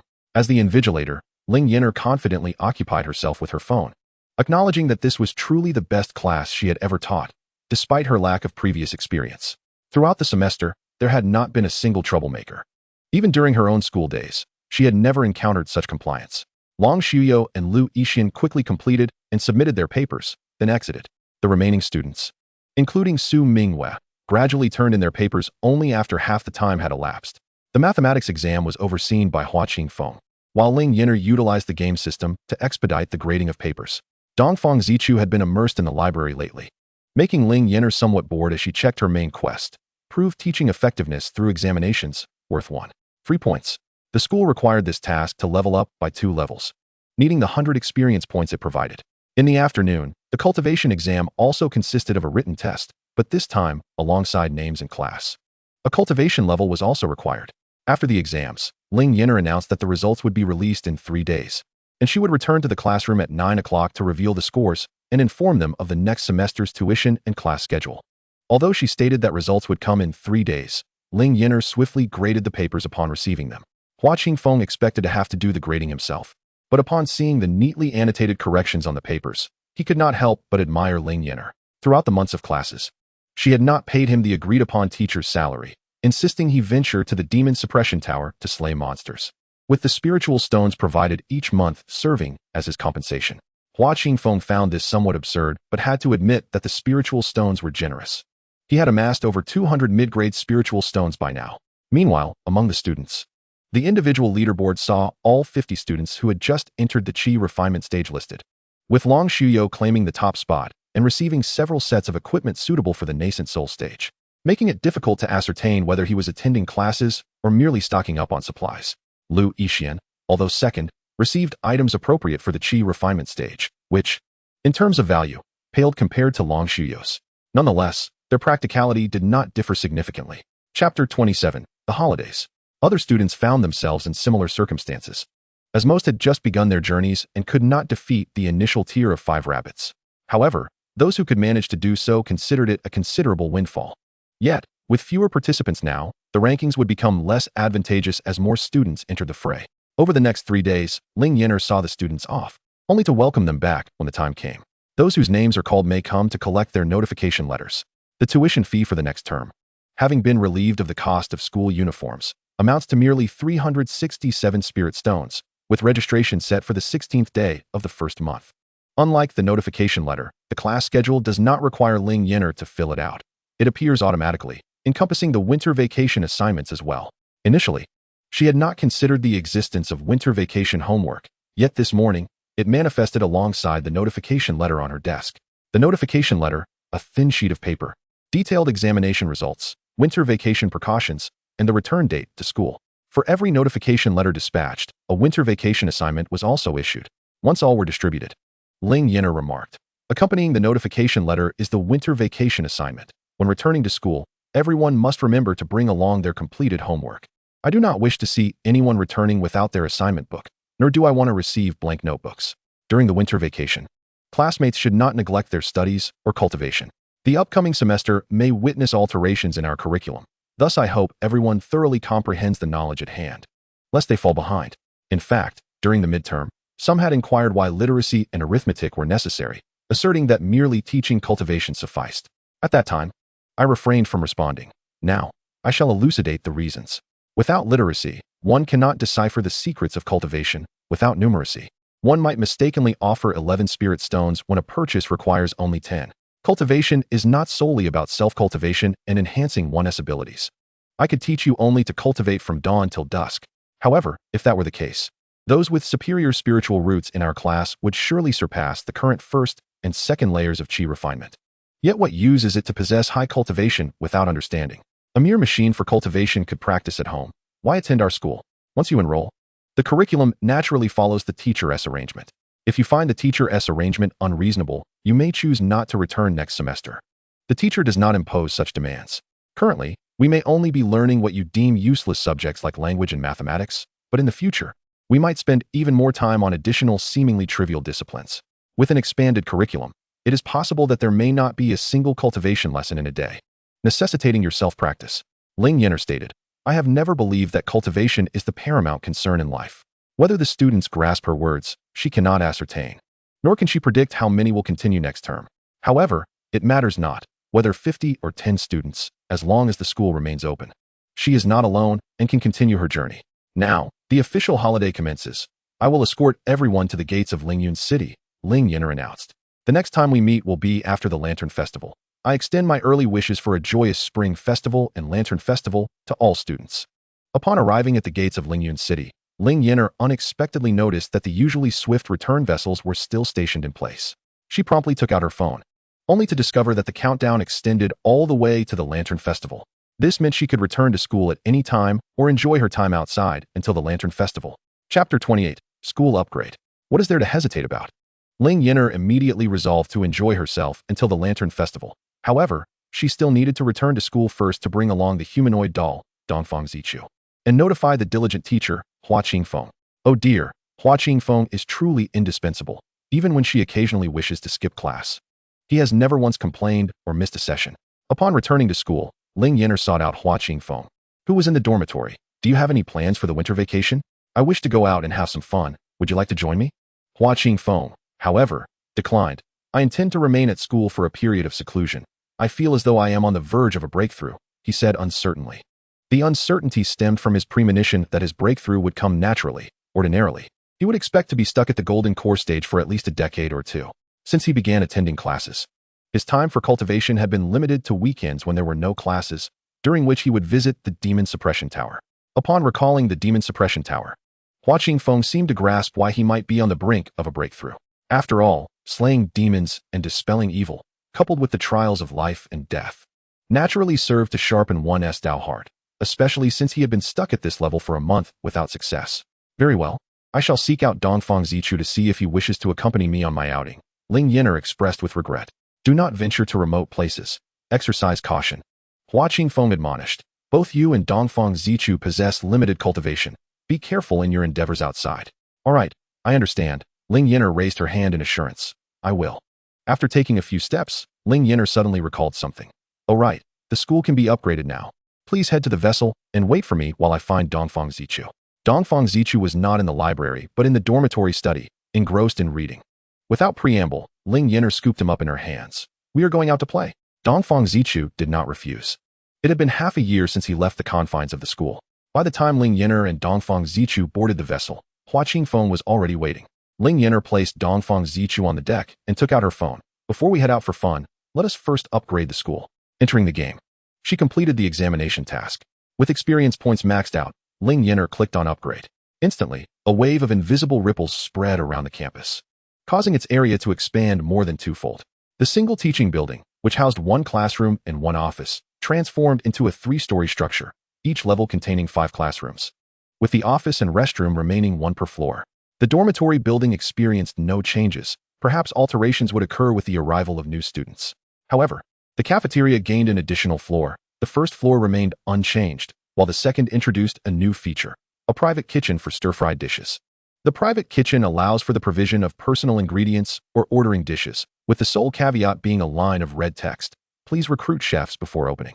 Even the courtyard underwent significant transformation. The celestial tree previously planted in the center was now positioned closer to the library and the Demon Suppression Tower, while a stone-paved playground emerged near the entrance. Ling Yan'er tapped on it, revealing Beginner Training Ground. Following the upgrade, 4 side tasks appeared. Build a convenience store, construct an equipment room, cultivate a plot of land, and establish an alchemy room. Ling Yan'er mindlessly completed them before first upgrading the teacher's dormitory on the 3rd floor. Indeed, she upgraded only her and Hua Qingfeng's. In the future, should Long Suyo and Lu Yixian wish to upgrade, they shall need to contribute funds. Chapter 29. Restoration. She realized that although she had collected tuition fees amounting to 1 superior spirit stone, Long Suyo had received the first place reward for 4 consecutive months and would likely continue to do so. The full set of equipment plus spiritual herbs and pills far exceeded the worth of a single spirit stone. Upgrading the other dormitories to level 5 would align them with the previous standards. Ling Yan'er then turned her gaze toward the classrooms. The extra classrooms mirrored the layout of the original, with the only upgradable feature being the spiritual spring in the classrooms. Ling Yan'er maxed out the spiritual springs in the classrooms before inspecting the newly constructed 4 buildings. The 4 buildings were nestled closely together, prompting Ling Yan'er to rearrange the library and the Demon Suppression Tower, placing the equipment room and alchemy room in the newly vacated spaces, and allocating a plot of spiritual farmland in the corner. She then positioned the convenience store adjacent to the cafeteria. Observing the layout, Ling Yan'er suddenly noticed that a fence had been erected around the celestial tree, while her previous pathways remained unchanged. Though the chessboard she had placed under the tree was now considerably distanced from it, given the courtyard's expansion. The newly constructed buildings. The convenience store and the second-floor cafeteria similarly bore the notice. Please recruit sales staff before opening. The alchemy room and the equipment room are relatively satisfactory. The equipment room is not akin to the modern campus with pedometers and sports gear such as basketballs, footballs, and volleyballs. It might be more accurately described as an arsenal, housing not only popular weapons like swords, whips, and spears, but also lesser-known items such as umbrellas and ame daggers, with each type starting from a minimum of 51 pieces, sufficient for an entire class. The alchemy room is similarly impressive, featuring neatly arranged alchemical furnaces numbering in the range of 50 to 60. The prompt from the spirit field reads, "Please plant spiritual herbs." Ling Yan'er gazes longingly at the spicy strips in the convenience store. It has been half a year, an entire 6 months, since she last savored a bite of them. Can you imagine how she has endured these past 6 months? Ling Yan'er notices 2 newly available side quests. Please recruit a chef, and please recruit a sales clerk. Is it so easy to find people for these roles? Regardless of her thoughts, recruiting is essential. As she observes her game balance dwindling to 3 digits, she turns to Hua Qingfeng and declares, "All right, the school has upgraded for now. You can focus on your cultivation here while I take Dongfang Zichu out for some fun.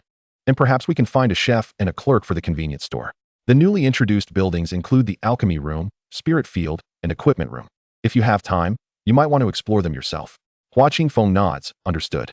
With the alchemical furnaces available, I can concoct some elixirs as well. As Ling Yan'er notices Hua Qingfeng disembark from the flying vessel, she takes control of it and ascends into the sky, casually selecting a direction to fly. After countless trips to Lingyun City, it is indeed time to explore new maps. She nudges Dongfang Zichu, "Stop reading for a moment. You've been at it for half a year. Aren't you the least bit bored?" Dongfang Zichu sets his book down. "What exactly is your ability?" Although he had previously witnessed Ling Yan'er planting her essence, that ability did not seem particularly extraordinary. The subsequent buildings she unveiled could be explained as intricately crafted tools. But the fact that she had directly enlarged the school's area was beyond the capabilities of an ordinary individual. Ling Yan'er pondered how to explain this, as she certainly could not say it was achieved through a mobile game. After a moment of contemplation, she finally articulated an apt analogy. You could understand it as this: there is, in truth, a vast school that has been sealed away. And this artifact I possess allows for a gradual unsealing, restoring the original structures once certain conditions are met. In the 31st chapter, World Dynamics, Dongfang Zichu, upon hearing this, appears to grasp Ling Yan'er's abilities. Yet he furrows his brow and inquires, "If you merely obtain the inheritance to unseal, then why am I here?" I distinctly recall my previous resting place was within the sacred ruins of the demon race. Ling Yan'er shakes her head. "I cannot say. Is the sacred ruins of the demon race far from here? Perhaps we should visit?" Dongfang Zichu surveys their surroundings. "I seldom venture into the human realm of Pingyang continent. The demon race resides on the far end of the original Qishui continent. From what I know, it would take a cultivator at the transformation stage at least 3 to 5 months to traverse from Pingyang continent to original Qishui continent, let alone the 2 of us. The reason humans and the demon race coexist peacefully is not due to a shared love of tranquility, but rather the vast distance. There is simply no need for contention." "Oh, such great distance," Ling Yan'er exclaimed, her spirits lifted. "But our flying vessel is quite swift. Why not give it a try? After all, the vessel contains a small kitchen and dining area, though modest in size, accommodating only 20 to 30 individuals at most, with 4 tables seating 8. However, with a dining area available, hunger would not be a concern, and trying it out seemed worthwhile. But do you know the direction?" Dongfang Zichu asked. "Even if you manage to travel swiftly, what if you end up in the demon realm instead of the demon world? The demon world shouldn't pose much of an issue, should it?" Ling Yan'er pondered uncertainly, pulling out her phone for confirmation. This school has 4 branch campuses, one of which is meant to be established in the demon world. Dongfang Zichu floated closer, peering at the map she had opened, which displayed 4 rectangular sections, each adorned with a square image followed by a name and a brief description. Below was a framed prestige value of 118, accompanied by an inverted droplet shape indicating your position. The other 3 sections differed in their requirements. The second displayed a need for 500,000 prestige points, marked with a gray button awaiting activation. The third required 1,000,000 points to unlock, and the fourth an astonishing 2,000,000 points. The first card resembled the current school, yet it was evident that it boasted more elaborate and exquisite structures, with distant mountains and cave dwellings, as well as cranes soaring in the sky. Its title read Pingyang Continent, with a description stating it is the habitation of the human race, where establishing a school would garner trust from the students.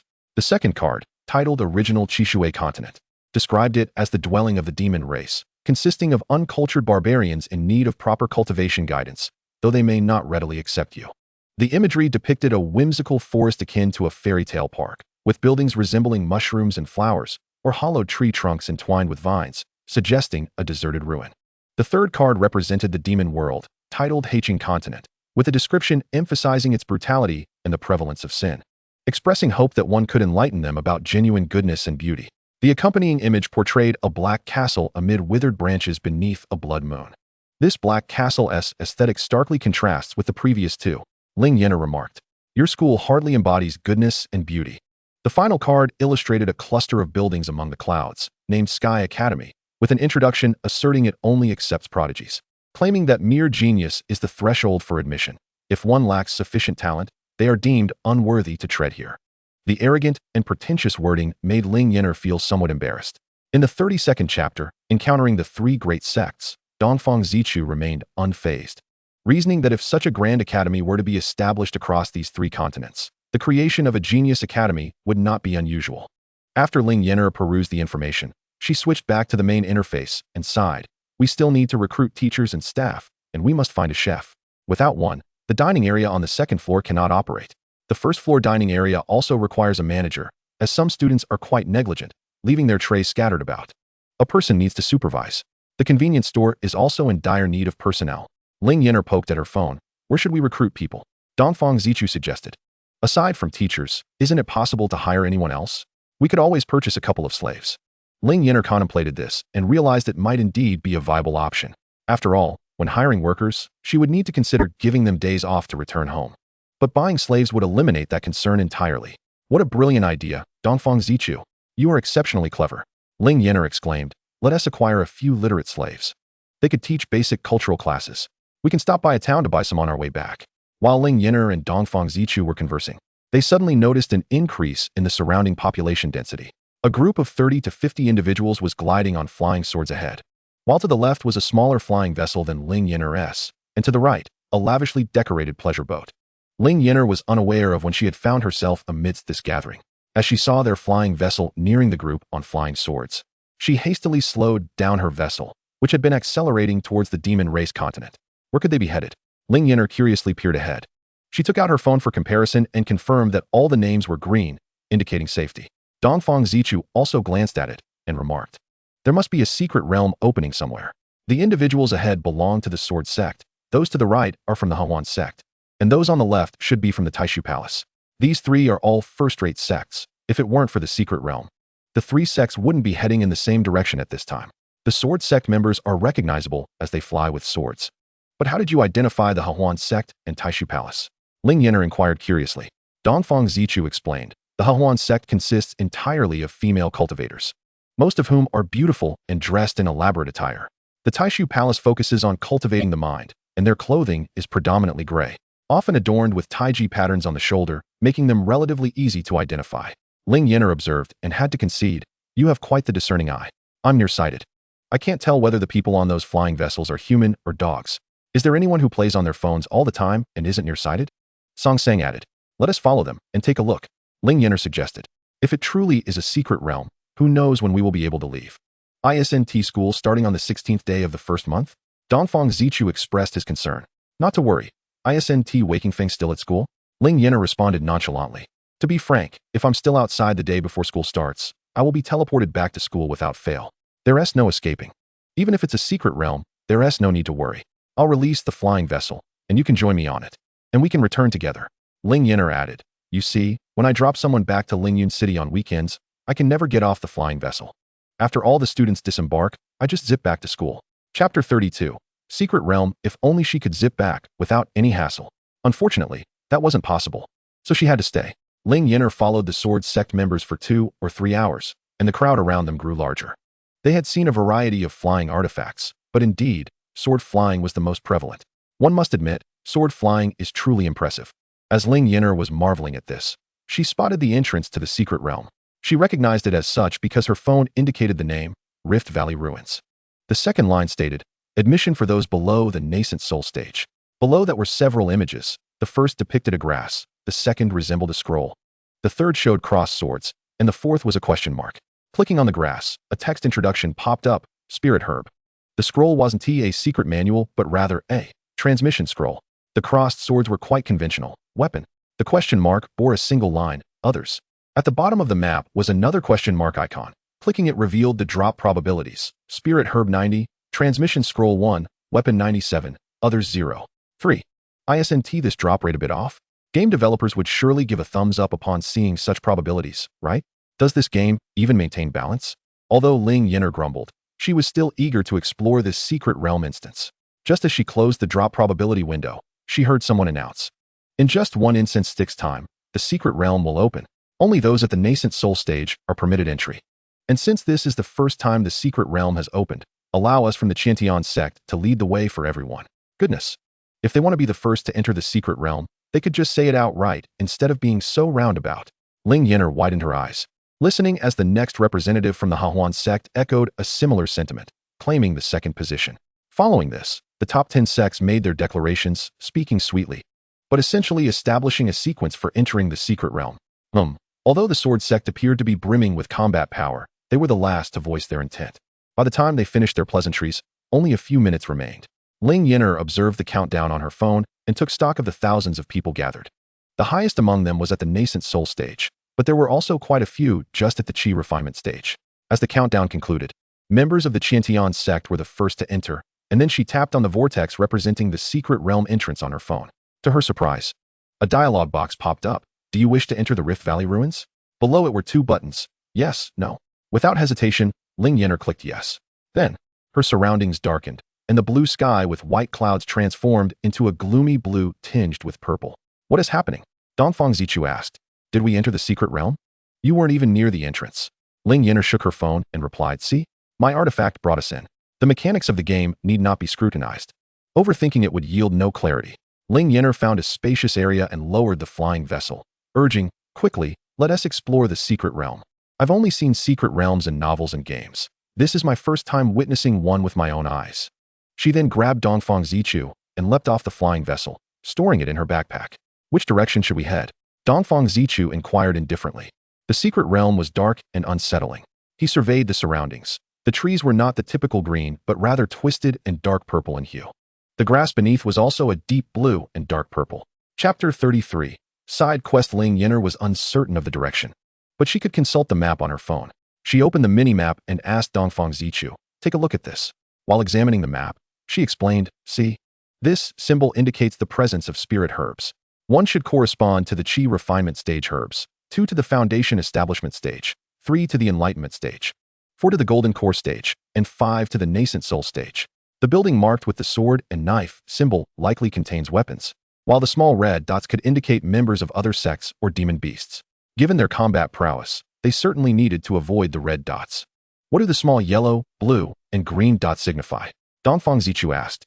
"The yellow dots represent non-aggressive allies, though they might turn hostile, becoming red dots. The blue dot indicates a teammate, while the green dot signifies a friendly entity," Ling Yan'er explained.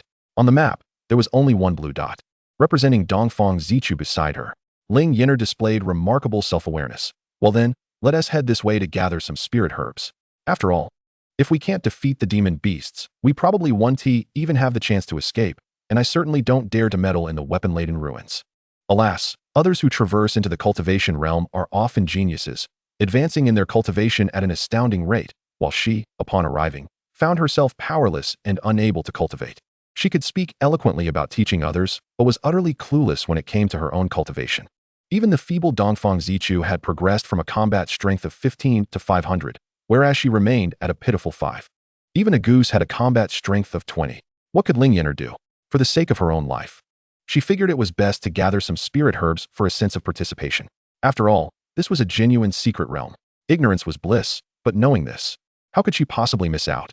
Even if she couldn't defeat anyone, she must ensure her sense of involvement was maximized. Just then, a notification sound chimed, prompting Ling Yan'er to pull out her phone. The game issued a notice. "You have a new quest." Beneath the main quest, 2 side quests appeared. Secret Realm Objective 1. Eliminate 9 enemy units, 09. Secret Realm Objective 2. Seize the core of inheritance from the secret realm. Ling Yan'er glanced at them and thought, if it weren't for her phone also allowing her to watch videos and read novels, she would have thrown this thing away. Were these 2 tasks even feasible for a mere mortal? Eliminate 9 enemy units? One could crush her with ease. Seize the core of inheritance from the secret realm?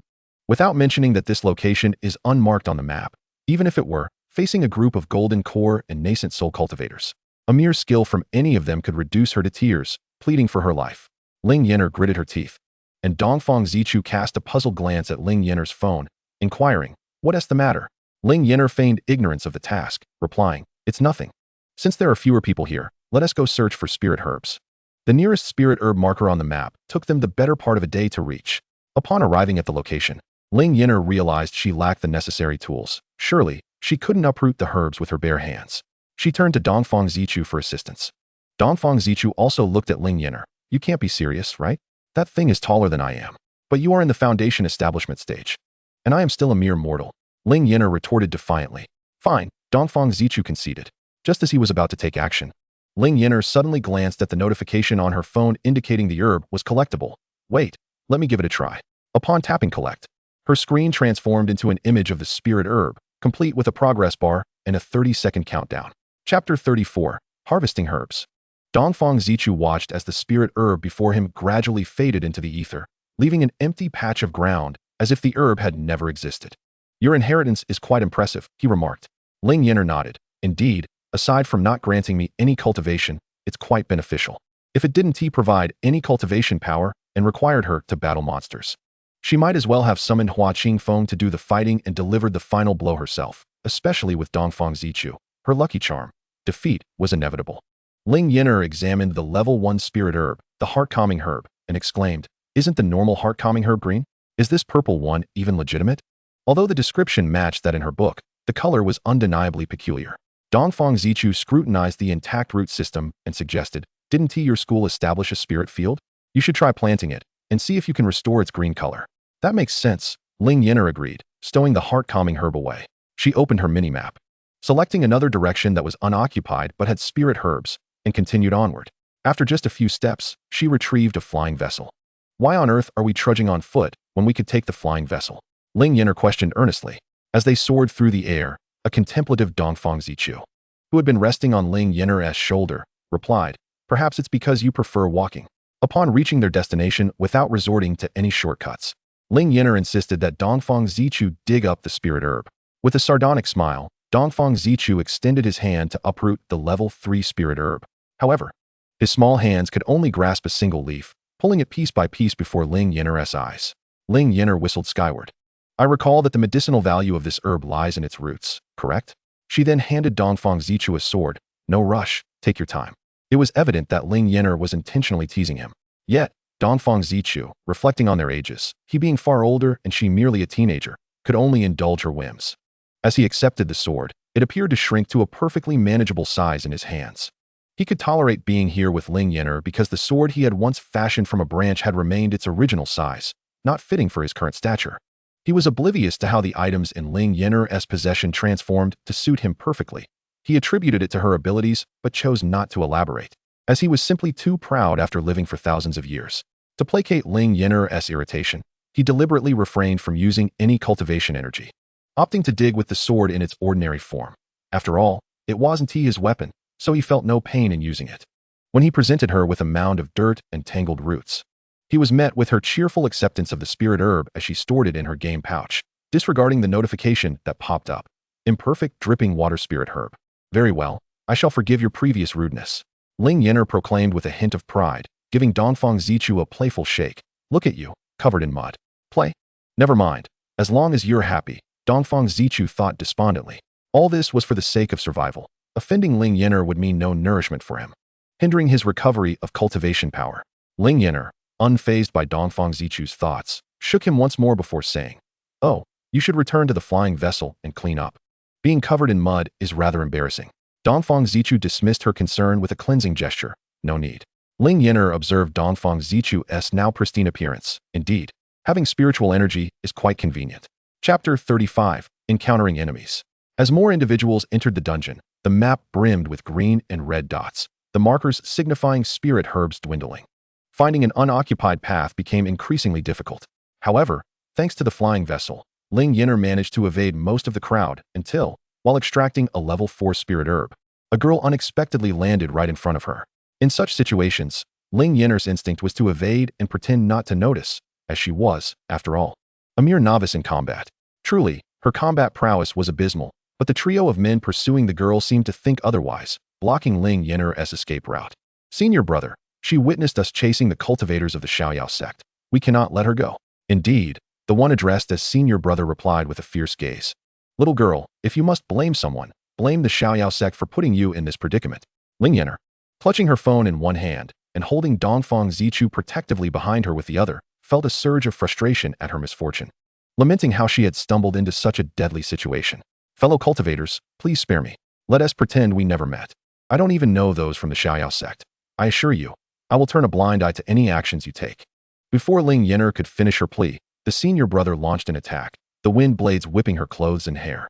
Yet, the fierce wind blades dispersed before her, as if a protective shield had materialized around her.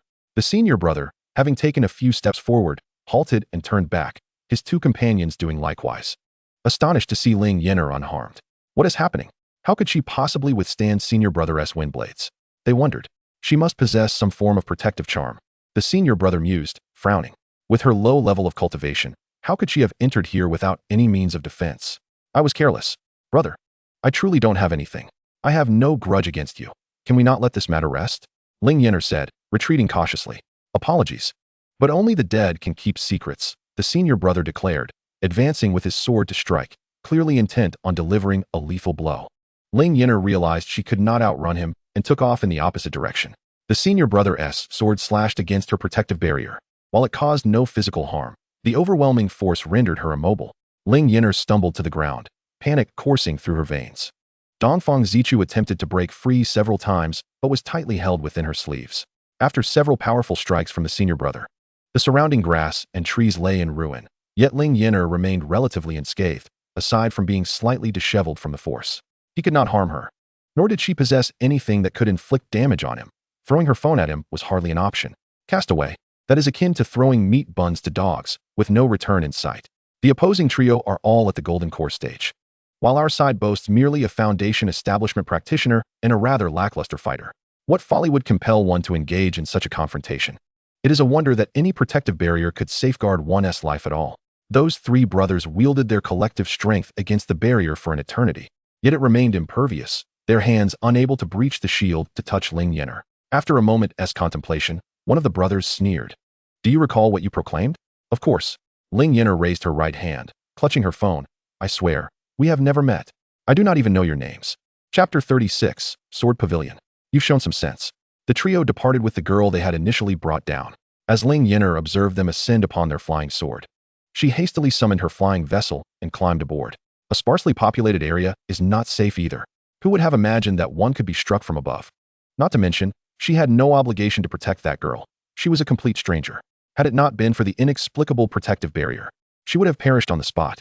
Seated upon the deck of her vessel, Ling Yan'er released her grip on Dongfang Zichu.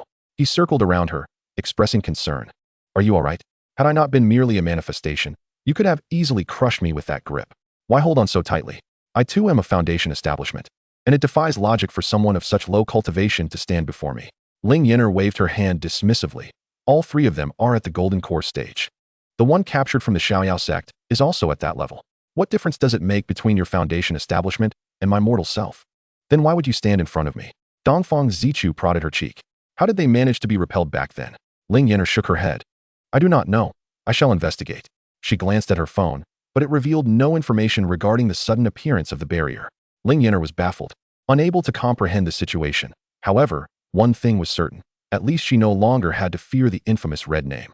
Though she could not vanquish her opponents, they could not harm her either. For a fleeting moment, Ling Yan'er contemplated utilizing this barrier to seek out a few demon beasts to complete her tasks. Yet, she recalled that she might not be able to breach the barrier herself, if she arrived only to discover others at full health while she herself, weapon in hand, could miss due to a level disparity, or perhaps merely land a weak hit on a small creature. She quickly shook her head, casting away this dreadful thought. Where shall we go next? Dongfang Zichu inquired. Ling Yan'er propped her head on her hand. It is far too perilous to venture to a desolate place to harvest spirit herbs. We should first seek a trustworthy ally. Trustworthy? Dongfang Zichu pondered. Then we have only the Sword Sect, known for their simplicity ahem. Even during my time among the demon clan, I had heard they were quite upright. How long have you been asleep? Do you know if the sword sect remains as it was? Ling Yan'er asked curiously. Dongfang Zichu shook his head. Our calendars differ, and I had not paid attention to such matters. I am uncertain how long I have slumbered. But the sword sect is widely regarded among the demon clan as quite earnest. What on earth did they do to earn such a reputation? Ling Yan'er mused. Speaking of which, she recalled a video she had frequently seen recently, claiming that frequent intersections of righteousness could lead to evil. If memory serves, the Qiantian Sect was a group of cultivators practicing swordsmanship, correct? With a target in mind, Ling Yan'er clicked on the magnifying glass icon on her mini-map, the symbol for searching, and entered Sword Pavilion into the pop-up window. To her surprise, 5 results appeared: Sword Pavilion, Sword Control Pavilion, Sword King Pavilion, Misty Rain Sword Pavilion, and xianxia Sword Pavilion. Ling Yan'er pulled Dongfang Zichu closer: Sword Pavilion, Sword Control Pavilion, Sword King Pavilion, Misty Rain Sword Pavilion, xianxia Sword Pavilion. Are you familiar with any of these names? Chapter 37, Flying Birds. Not a single one. I recall a well-known sword pavilion called the Qianxiu Sword Pavilion. Dongfang Zichu reminisced. Since we are unfamiliar with them, let us choose the one with the grandest name, Ling Yan'er decided, jabbing her finger at Sword Pavilion. To dare call themselves just Sword Pavilion must mean they possess some capability. Then, she realized something was amiss. There were only 5 individuals. A flickering target location revealed merely 5 small green dots. 5 individuals dare to call themselves a sword pavilion? This compels us to investigate further. Ling Yan'er cheerfully set the destination of the 5 individuals as the endpoint for her flying vessel. Let us seek out this sword pavilion. Their numbers are few, and they lack the means to obstruct us, she asserted confidently to Dongfang Zichu. He merely nodded in tacit agreement. As they traveled, Ling Yan'er discovered for the first time that flying in the air could pose its own risks. A flock of 20 or 30 red dots, resembling birds, soared toward the vessel, crashing into it. A protective barrier materialized around the flying vessel. The barrier shimmered with waves of purple and green light emanating from the point of impact, ensuring the vessel remained steady and unperturbed as it continued its journey. Ling Yan'er stared in astonishment at the oval-shaped barrier, turning to Dongfang Zichu. When they attacked me, this very shield appeared around me, which is why I sustained no injuries. The relentless birds continued to collide with the vessel, and one, appearing to expend all its effort, broke its neck mid-flight and plummeted downwards. Ling Yan'er's eyes lit up, and she quickly retrieved her phone. Does that bird that crashed into the barrier count as mine? Disappointment washed over her. Oh, it does not? What a letdown. Dongfang Zichu discreetly distanced himself from the emotionally volatile Ling Yan'er. She pondered, in games, one must at least assist in the attack for it to count as a contribution. So, Ling Yan'er scrolled through the inventory, searching for weapons. A sword? No, too short to reach. She produced the longest weapon available, a spear, and raised it as the birds approached. Alas, nothing transpired. My reach is insufficient. I am already standing at the very edge. Yet the birds are not directing themselves toward me, but rather toward the lower deck of the vessel. To strike them, I would require at least 2 spear lengths. Dongfang Zichu observed Ling Yan'er's futile struggle. Watching as she sank in despair, the spear dropped beside her. He approached her, inquiring, "What troubles you?"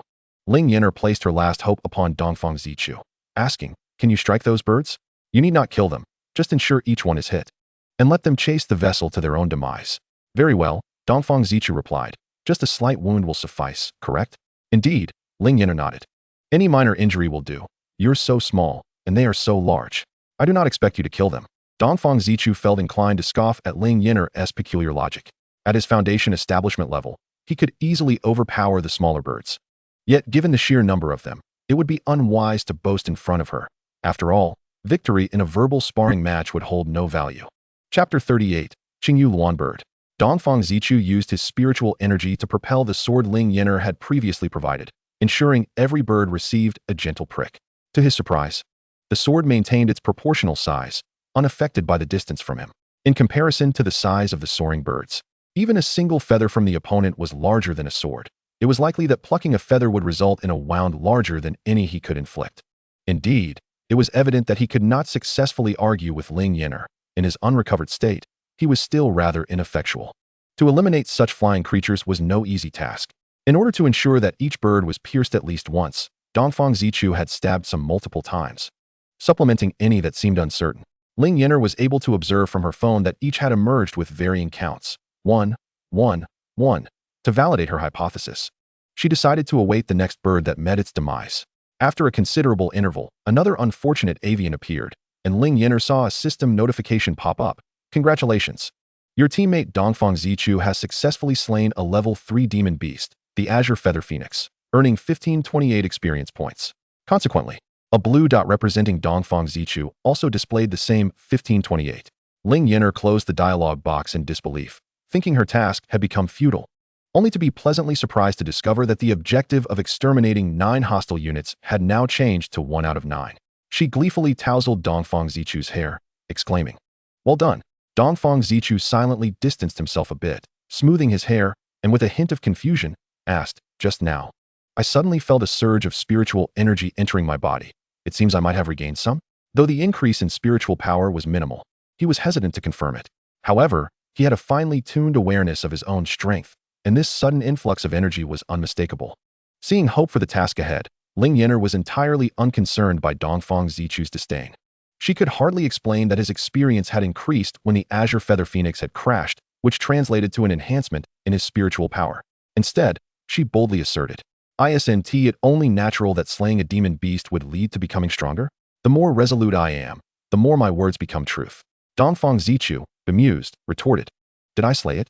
Ling Yan'er nodded emphatically. "You injured it, and it subsequently crashed into our vessel. Rounding off, that means you killed it. No error in reasoning there." Dongfang Zichu sighed, conceding, "If you say so." As they conversed, 2 more birds collided with the protective barrier. Ling Yan'er decided to halt the flying vessel, allowing it to hover mid-air while the birds continued to strike. This time, Dongfang Zichu felt the increase in spiritual energy more distinctly. Could the recovery of this energy truly be linked to the birds meeting their demise? What could possibly explain this phenomenon? He had killed plenty of birds during his cultivation, but had never encountered such a circumstance. Moreover, these birds were not slain by him. Ling Yan'er suddenly noticed a collectible item and clicked on the deceased bird lying on the ground on the map. A prompt appeared asking if she wished to collect it. Upon clicking, after 30 seconds, her inventory was enriched with 3 disassembled items. The first was a feather, described as the Azure Feather Phoenix's plume, with no stated function. Upon inspecting it, she found it quite exquisite. This feather truly lived up to the name of the Azure Feather Phoenix, shimmering in vibrant hues, unlike the dull feathers of the birds that had crashed into their vessel. The second item consisted of 2 bones, described as the bones of the Azure Feather Phoenix, suitable for use as crafting materials. The third item was a quantity of 50 pieces of meat, noted as edible flesh from the Azure Feather Phoenix. Ling Yan'er collected the remaining 2 birds, resulting in a total haul of 3 feathers, 8 bones, and 147 portions of meat. Chapter 39, The Misty Rain Sword Pavilion. Ling Yan'er eagerly anticipated the birds transforming into experience points for Dongfang Zichu and her collected items. Just as she was joyfully waiting, a few well-meaning individuals flew over and swiftly dispatched several birds. "Stop! Do not harm our birds!" Ling Yan'er shouted in shock and dismay. The group of about 10 paused, looking at her in unison. "Do you not require assistance, miss?" Ling Yan'er beckoned. "Please, come aboard." Those clad in matching disciple robes exchanged glances before boarding her vessel. Previously, they had kept their distance, fearing she was in danger, but upon entering the vessel, they realized why she had insisted they not harm her birds. The protective barrier remained unyielding against the birds' impacts, and the vessel remained steady. "Greetings, fellow cultivator from the Misty Rainsword Pavilion," said the leader, Lin Yan'er, principal of Caledonia. "Ling Yan'er, this is our school's honorary teacher, Dongfang Zichu," Ling Yan'er introduced. "Will you not collect the carcasses of the Azure Feather Phoenix?" Ling Yan'er inquired. "We have already taken your prey. You may dispose of it as you see fit," Lin Yan'er replied. "How can I accept that?" Ling Yan'er said apologetically, yet her fingers deftly tapped on her phone to collect the items.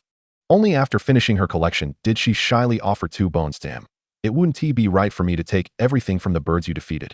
This can be used for crafting, even if you don't need it. It would be beneficial for your junior disciples." "How can I accept this?" Lin Yan'er declined. Ling Yan'er pressed the items into his hands. The chilling touch startled him, prompting a closer inspection of the bones he held. They were as white as jade, brimming with spiritual energy. Although their level was slightly lower, they were indeed excellent materials for crafting. He hesitated to return them, knowing that despite their lower rank, they would be perfect for the foundation-building junior sisters in their sect. "Then I thank you, fellow cultivator," Lin Yan'er said, cupping his hands in gratitude. Though the Azure Feather Phoenix bore a trace of phoenix blood, it was primarily a creature of the foundation-building stage, and it was rare to find even 2 such perfect bones suitable for crafting among 100 of them. Curiously, Ling Yan'er asked Lin Yan'er and his companions, "Which direction are you headed? May we accompany you? As you can see, I possess no cultivation, and Dongfang Zichu is only at the foundation stage. We cannot remain in the vessel forever once we enter the secret realm. Will you take us along? I promise I won't compete for any treasures." Lin Yan'er pondered for a moment before responding. I must first locate our junior disciples. We have 17 of them scattered throughout the secret realm. That's easily arranged. Ling Yan'er replied. I have a map of the secret realm. I can lead you to them. I guarantee it will be swift and efficient. Before Lin Siyuan could respond, a junior behind him interjected. This secret realm has opened for the first time. How could you possibly possess a map? How would you know where they are? Furthermore, you previously mentioned you have no cultivation. How could a mere mortal have a map of the secret realm? Ling Yan'er did not argue, but simply told Lin Siyuan, if you believe me, help me gather these phoenixes, and then we shall set off. Seeing her unwavering confidence, Lin Siyuan contemplated for a moment before agreeing. Very well.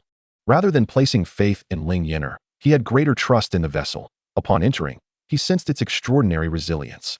Appearing as an ordinary craft, yet withstanding the impact of 20 or 30 phoenixes without a tremor. He even felt that, with his full strength as a golden core cultivator, he could not shake this vessel. Aligning himself with Ling Yan'er, who had such a formidable backing, seemed a prudent choice. Chapter 40. The Principle of Proximity. Once the members of the Misty Rain Sword Pavilion finished dispatching the birds, Ling Yan'er disassembled the carcasses and then searched for the Misty Rain Sword Pavilion on the map. Good news. The individuals from the pavilion automatically appeared as blue dots when Lin Siyuan agreed to form a team.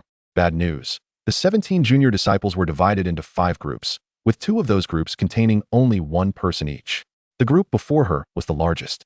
Ling Yan'er then asked, shall we prioritize proximity in our search? It seems the individuals on either side are relatively similar. Let us approach the nearest ones first. Lin Siyuan replied. Though the reason behind Ling Yan'er's unwavering confidence in locating the members of the Misty Rain Sword Pavilion remained a mystery, she proceeded to introduce the various amenities aboard the flying boat, including the lounge and kitchenette, and her companions did not hesitate to make themselves at home. Lin Siyuan informed Ling Yan'er that they had not rested since departing from the secret realm and requested her permission to allow their junior disciples to take a break. With a casual wave of her hand, Ling Yan'er acquiesced, permitting them to choose their accommodations freely, whether in the shared cabin or the individual rooms on the upper deck. Lin Siyuan led his companions into a shared room, which, although modest in size, was adequately furnished. Despite being labeled a single room, it was not particularly spacious. Aside from a small partitioned bathroom, it contained merely a bed, a table, and a wardrobe, which was conspicuously empty. Upon entering, his junior sister Lin, she used her spiritual sense to survey the room, confirming its safety before they all relaxed. Brother, why did you agree to accompany them? One has no cultivation, and the other has just reached the foundation establishment stage. They are merely a hindrance. One of the junior sisters voiced her discontent. Lin Siyuan shook his head. You only see her lack of cultivation. But you fail to recognize that this flying boat is a luxury our sect would not provide for our journey. Yet, as a mere mortal, she boldly utilizes it and even extends an invitation for us to join her. With so many of us, including the 17 who have yet to regroup, her willingness to invite such a number signifies something profound.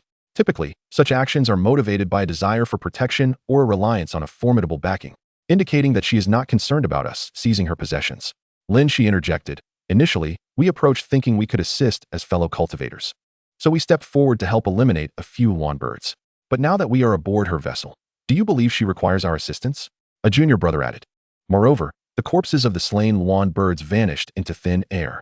She cannot possibly be an advanced nascent soul cultivator disguised as a non-cultivator, can she? Lin, she speculated. That seems unlikely. When we first boarded the flying boat, Dongfang Zichu exhibited considerable hostility. If she were truly of high cultivation, such behavior would not be expected, especially since she enlisted our help to deal with the lawn birds. Indeed, she had us assist in slaying the lawn birds without offering us anything in return. She hoarded the spoils for herself. Lin Siyuan interjected, handing 2 bones given by Ling Yan'er to his fellow junior sisters, Qingqing and Wenqing. You 2 do not yet possess your own spirit swords. These can serve as materials for your crafting. Are these bones truly from Ling Yan'er? Lin, she exclaimed, taken aback by the exquisite texture of the bones. What kind of bones are these? The peak-grade ice jade bones I used when crafting my spirit sword do not compare to this. It is evident these are from a foundation establishment stage creature. Perhaps even from a pinnacle foundation establishment being, Lin Siyuan clarified. These bones are the femur and pubis of the Qingyu Luan bird. That is inconceivable. If the Qingyu Luan bird possessed such exceptional bones, it would have to be at least of nascent soul caliber. Lin Shi expressed her disbelief. The bones of a foundation establishment lawn bird cannot possibly be of such high quality. If they truly were, how could they have been given to Ling Yan'er? One of these bones would be worth the value of dozens of Qingyu Luan birds. Lin Siyuan shook his head. This is why I agreed to accompany her. Take a closer look at this bone, Wenqing. This sword aura, is it mine? Lin Shi asked, astonished. Lin Siyuan nodded. During our confrontation with the Wan birds, it was clear to all that they had no cultivation beyond the mid-foundation establishment stage. Their bloodline only possessed a trace of power, yet this bone tells a different story. Initially, he had assumed Ling Yan'er had collected the bodies from a distance, but he had not anticipated that she could dissect them right before their eyes without them realizing it. Those who had initially disagreed with Lin Siyuan's decision now appeared to reconsider their stance. Can she truly locate our other sect members? Just then, they heard Ling Yan'er calling from outside. Lin Siyuan, come quickly. Is that not your junior sister below? Upon exiting, Lin Siyuan and his companions looked in the direction Ling Yan'er indicated and were astonished to see their junior sister Feng Wu, alone in the secret realm. Despite being at the Foundation Establishment stage, Feng Wu appeared to be in dire straits, battling two Foundation Establishment stage demonic beasts of similar strength. Seeing this, Lin Siyuan and his companions swiftly descended to assist in vanquishing the beasts, not even pausing to call out to Ling Yan'er, who also lowered the flying boat.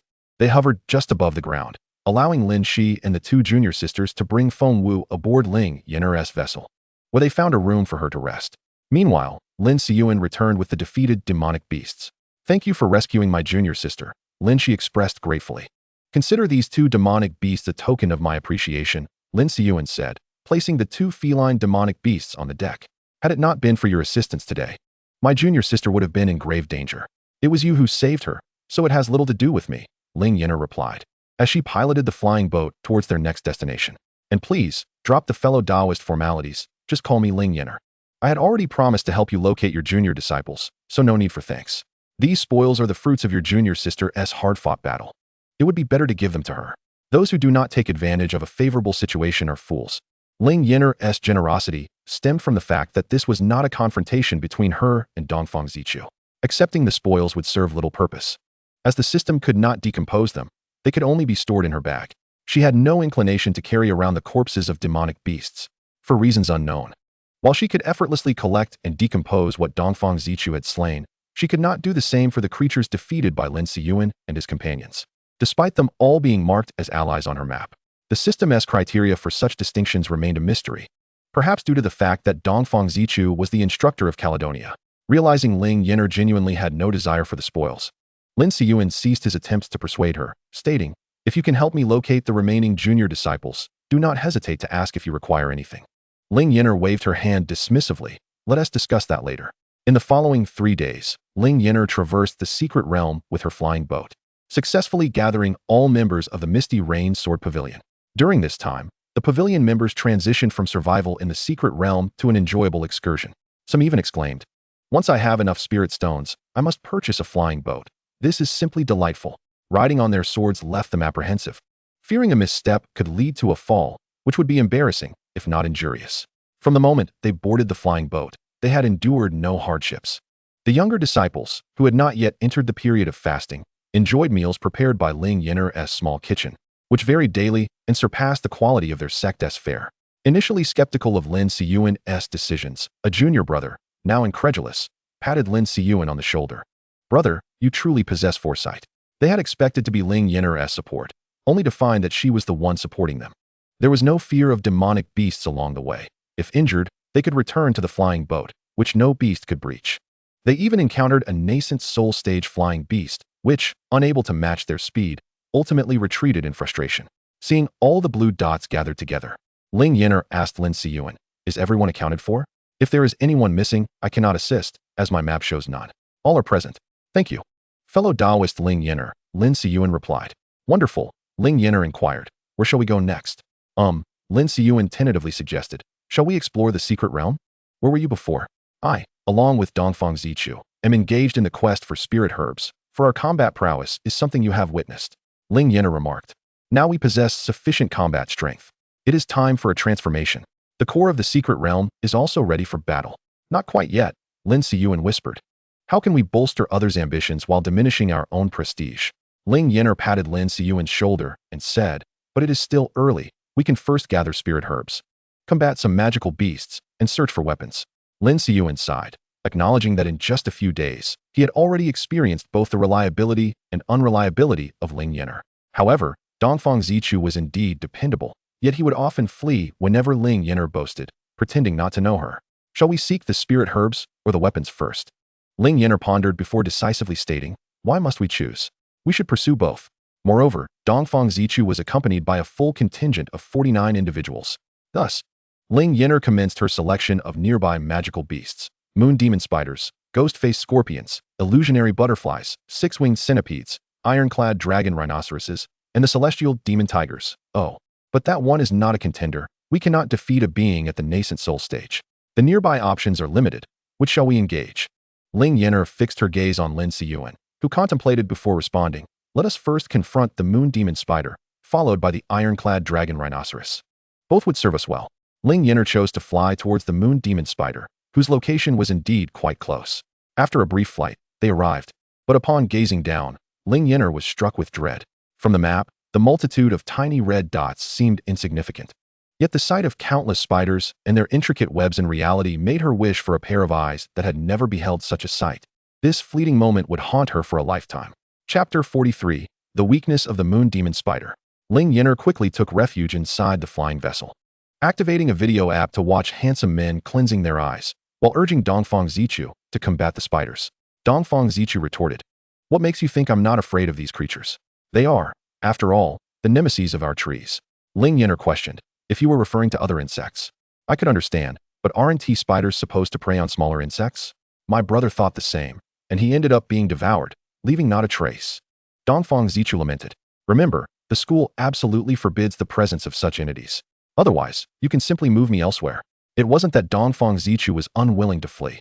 The instant he felt a semblance of recovery, he yearned to escape, yet found himself unable to detach from his own essence.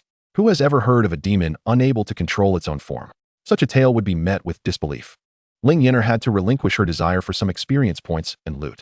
Lin Shi, noticing Ling Yan'er remained aboard, approached her. "Why aren't you descending to battle the spiders? After all, you brought us here." Ling Yan'er shook her head in refusal. No. The sight of so many spiders triggers my arachnophobia. How can there be such a massive horde of moon demon spiders? Lin Shi explained, "The moon demon spiders are valuable. Their silk and inner cores are excellent materials for crafting and alchemy, and their individual cultivation levels are low, none exceeding the foundation establishment stage. If they did not appear in swarms, they would have been exterminated long ago. But isn't it easier for a single spider to conceal itself?" Ling Yan'er countered. "A large group presents a significant target. A solitary one may seem less valuable and thus evade attention." Lin Shi replied, "Anyone passing by could easily slay one." "Are they truly that weak?" Ling Yan'er inquired, surprised. Lin Shi nodded emphatically. "While the silk and inner cores of the moon demon spider are indeed valuable, they possess no other means of attack aside from their silk, which can withstand fire and water. Yet, ordinary individuals can easily avoid their silk. And even if they fail to evade it, the consequences are not dire. What a cost-effective resource. If one were to raise a brood, it could yield a continuous supply of spirit stones." Ling Yan'er mused. "However, they cannot be kept alive," Lin Shi clarified. "Many have attempted in the past. The longest any managed to survive after leaving the secret realm was 5 days, and then it inexplicably perished. Even the Beastmaster sect was unable to intervene." "How fascinating!" Ling Yan'er exclaimed. "Let me investigate." With a search engine more convenient than a library, she entered her query, and the top result read, "Moon Demon Spider. A nemesis to humanoid beings. Upon sighting a humanoid, it triggers an involuntary silk-spitting response, entering a state of weakness afterward. If not promptly remedied, it will weaken and perish." After reading this, Ling Yan'er exchanged glances with Lin Shi. "I had never considered that a magical beast could exhibit such a response to humans," she remarked. "Without a doubt, one must first weaken the creature before attempting to raise it. Once it is in a weakened state, it would require constant observation. Who knows? The more one gazes upon it, the weaker it becomes, remaining in a perpetual state of stress." Lin Shi sighed. "It is unfortunate that our Smoke Rain Sword sect lacks spirit beasts. Otherwise, we could experiment with raising a few. If successful, it could yield immense profits. Although each spider may not hold significant value, merely a handful of low-grade spirit stones, accumulating many could indeed result in substantial gains. However, as sword cultivators, their philosophy revolved around their blades, leading to an absence of spirit beast cultivation. If only they had spirit beasts to assist, they could periodically harvest silk and lure a few out to sell, providing a steady income, albeit modest." Ling Yan'er and Lin Shi both sighed in unison. Lin Shi then remarked, "It is one thing for our sect to forego raising them, but why can't you?" Ling Yan'er lamented, "There's no alternative. Just the thought of so many spiders within the school drives me to madness. It is utterly impossible to keep them." Dongfang Zichu nodded in agreement. "Absolutely no spiders will be raised. Chapter 44. The Essence of the Ironclad Dragon Rhinoceros. Lin Shi did not urge Ling Yan'er further. Instead, she descended and captured 2 moon demon spiders that had succumbed to weakness after expelling their silk. Come, come. Take a look at the spoils from the moon demon spiders you vanquished. Lin Shi said excitedly. Ling Yan'er, disregarding the swiftly retreating Dongfang Zichu, unsheathed her sword and dispatched a large spider with a single strike. She then extracted her phone, initiating the disassembly process, yielding 4 spider legs, 2 inner cores, and 3 bundles of silk. The description of the spider legs read, 4 legs of the moon demon spider, edible.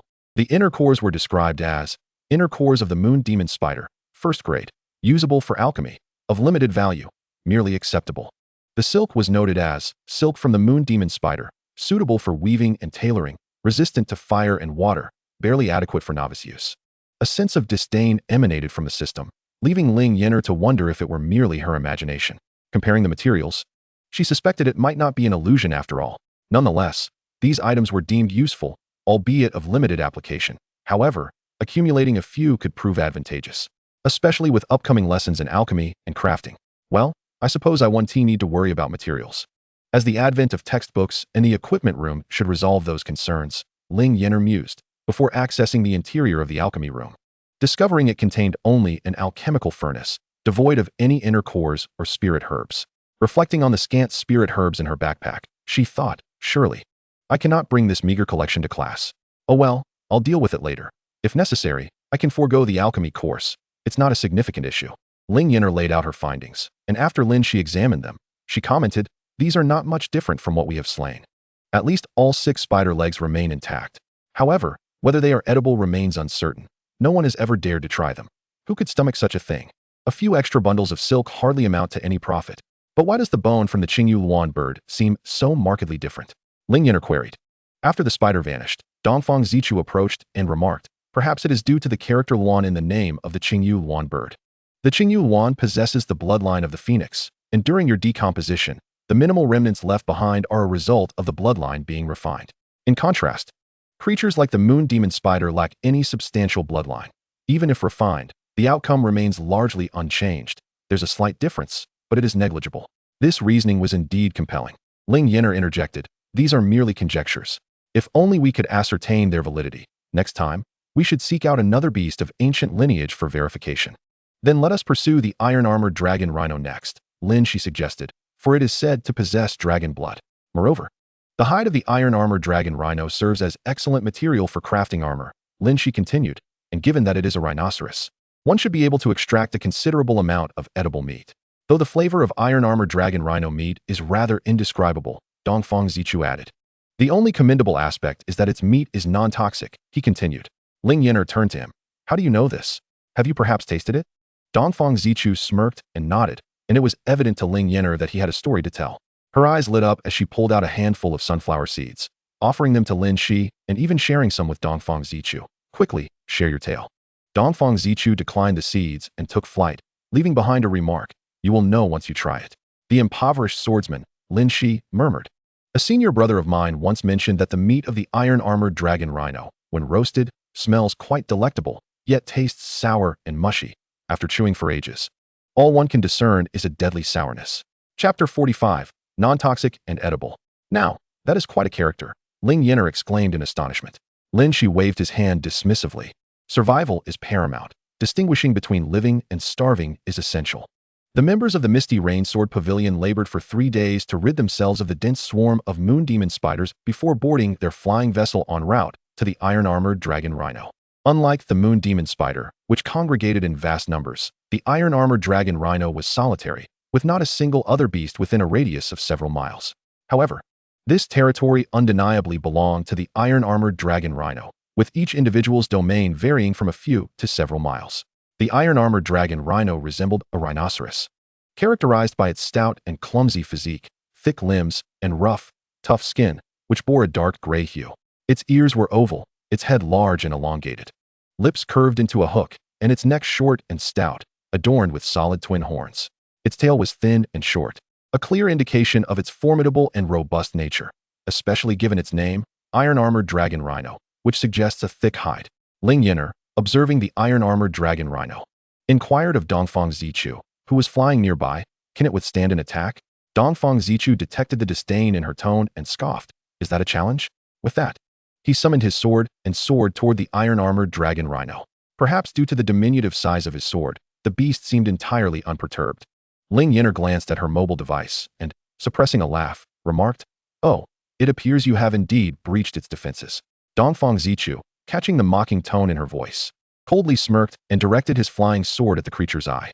Unfortunately, the iron-armored dragon rhino merely blinked, and the spark of the collision between its eyelid and the sword was visible, yet it appeared utterly unfazed, continuing to graze contentedly. Indeed, the iron-armored dragon rhino was herbivorous, but it was not a mere vegetarian. Lin Siyuan and the others ceased to observe Dongfang Zichu, fearing that a mere blink from the iron-armored dragon rhino might snap his miniature sword in half. Having frequently battled beasts together, the members of the Misty Rain Sword Pavilion had developed an increasing synergy. Within a short span, they reduced the iron-armored dragon rhino to a lifeless carcass. Ling Yan'er was the first to decompose it. Although it was widely acknowledged that her abilities as a mere mortal were rather extraordinary, everyone discreetly refrained from questioning her prowess. Upon decomposition, the remains of the iron-armored dragon rhino yielded several items: a complete hide, a whole horn, 5 bones, 2 portions of blood, and 300 servings of meat. The description of the iron-armored dragon rhino hide noted, not only is it extraordinarily tough, but it also possesses remarkable resilience. Crafting armor from it would yield remarkable fortitude, making it a commendable material for refining tools. Of course, it also serves as an excellent choice for soup. The horn's description stated, "This is a spiritual herb that harmonizes heat, detoxifies, and calms the mind, serving as a principal ingredient in multiple elixirs." The bones were described as ordinary bones with little utility, yet they can be ground into powder for use in talisman crafting, potentially increasing the success rate. The blood was described. Consuming it may enhance the probability of awakening dragon lineage. If direct consumption is unpalatable, it can be enjoyed in a spicy hot pot. The description of the iron-armored dragon rhino meat was rather succinct, non-toxic, and edible. Ling Yan'er promptly retrieved a pot and seasonings, while an earth element disciple from the Misty Rain Sword Pavilion adeptly constructed a cooking platform for her. As Ling Yan'er placed the pot atop, a fire element sister heated it, while a water element sister summoned half a pot of water to pour in. Everyone collaborated seamlessly, as Ling Yan'er's culinary skills were considered the finest among the group. Soaring birds. Aside from the small kitchen on the flying vessel. Chapter 46. Braised iron-armored dragon rhino meat. In truth, Ling Yan'er was uncertain of the cooking process, but with the water already added, she decided to blanch the meat first. With the assistance of her companions, she cut the sizable chunks of meat into smaller pieces. And when uncertain of the cooking method, she opted for braising.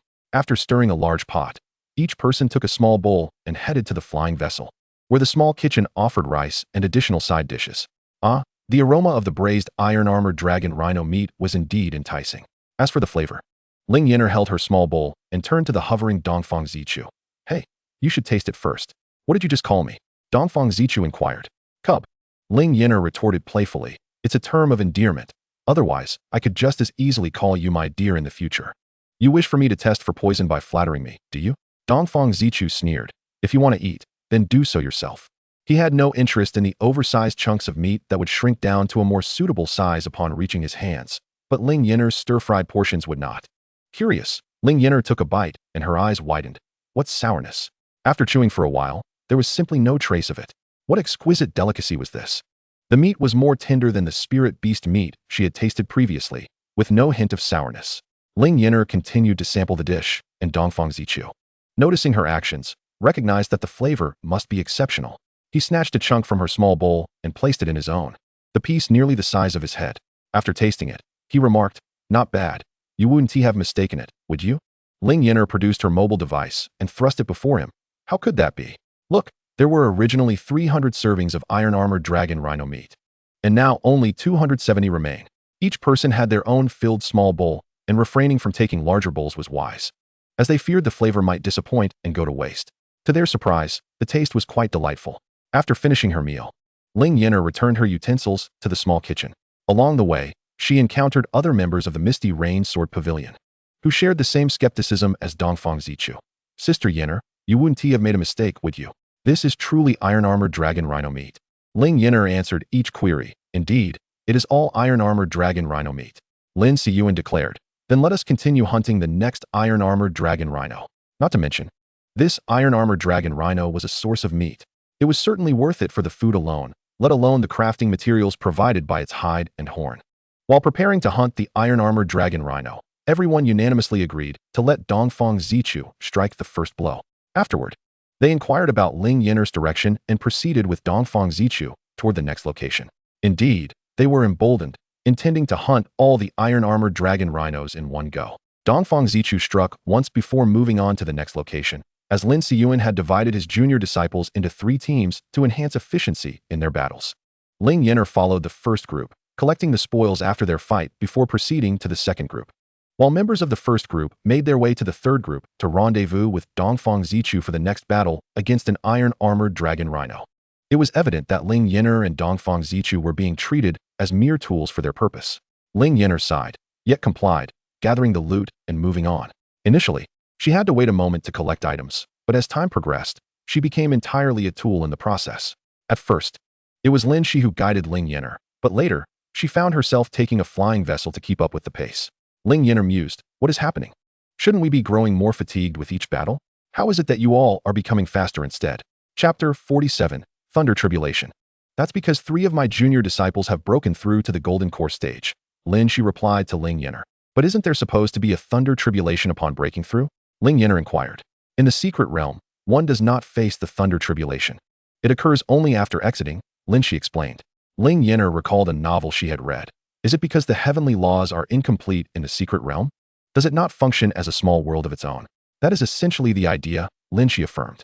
After defeating the iron-armored dragon rhino, despite the rapid pace due to breakthroughs, fatigue still lingered. Those who were more discerning, like Lin Siyuan, who valued his reputation, retreated to the rooms on the flying vessel to rest, while others simply lay on the deck.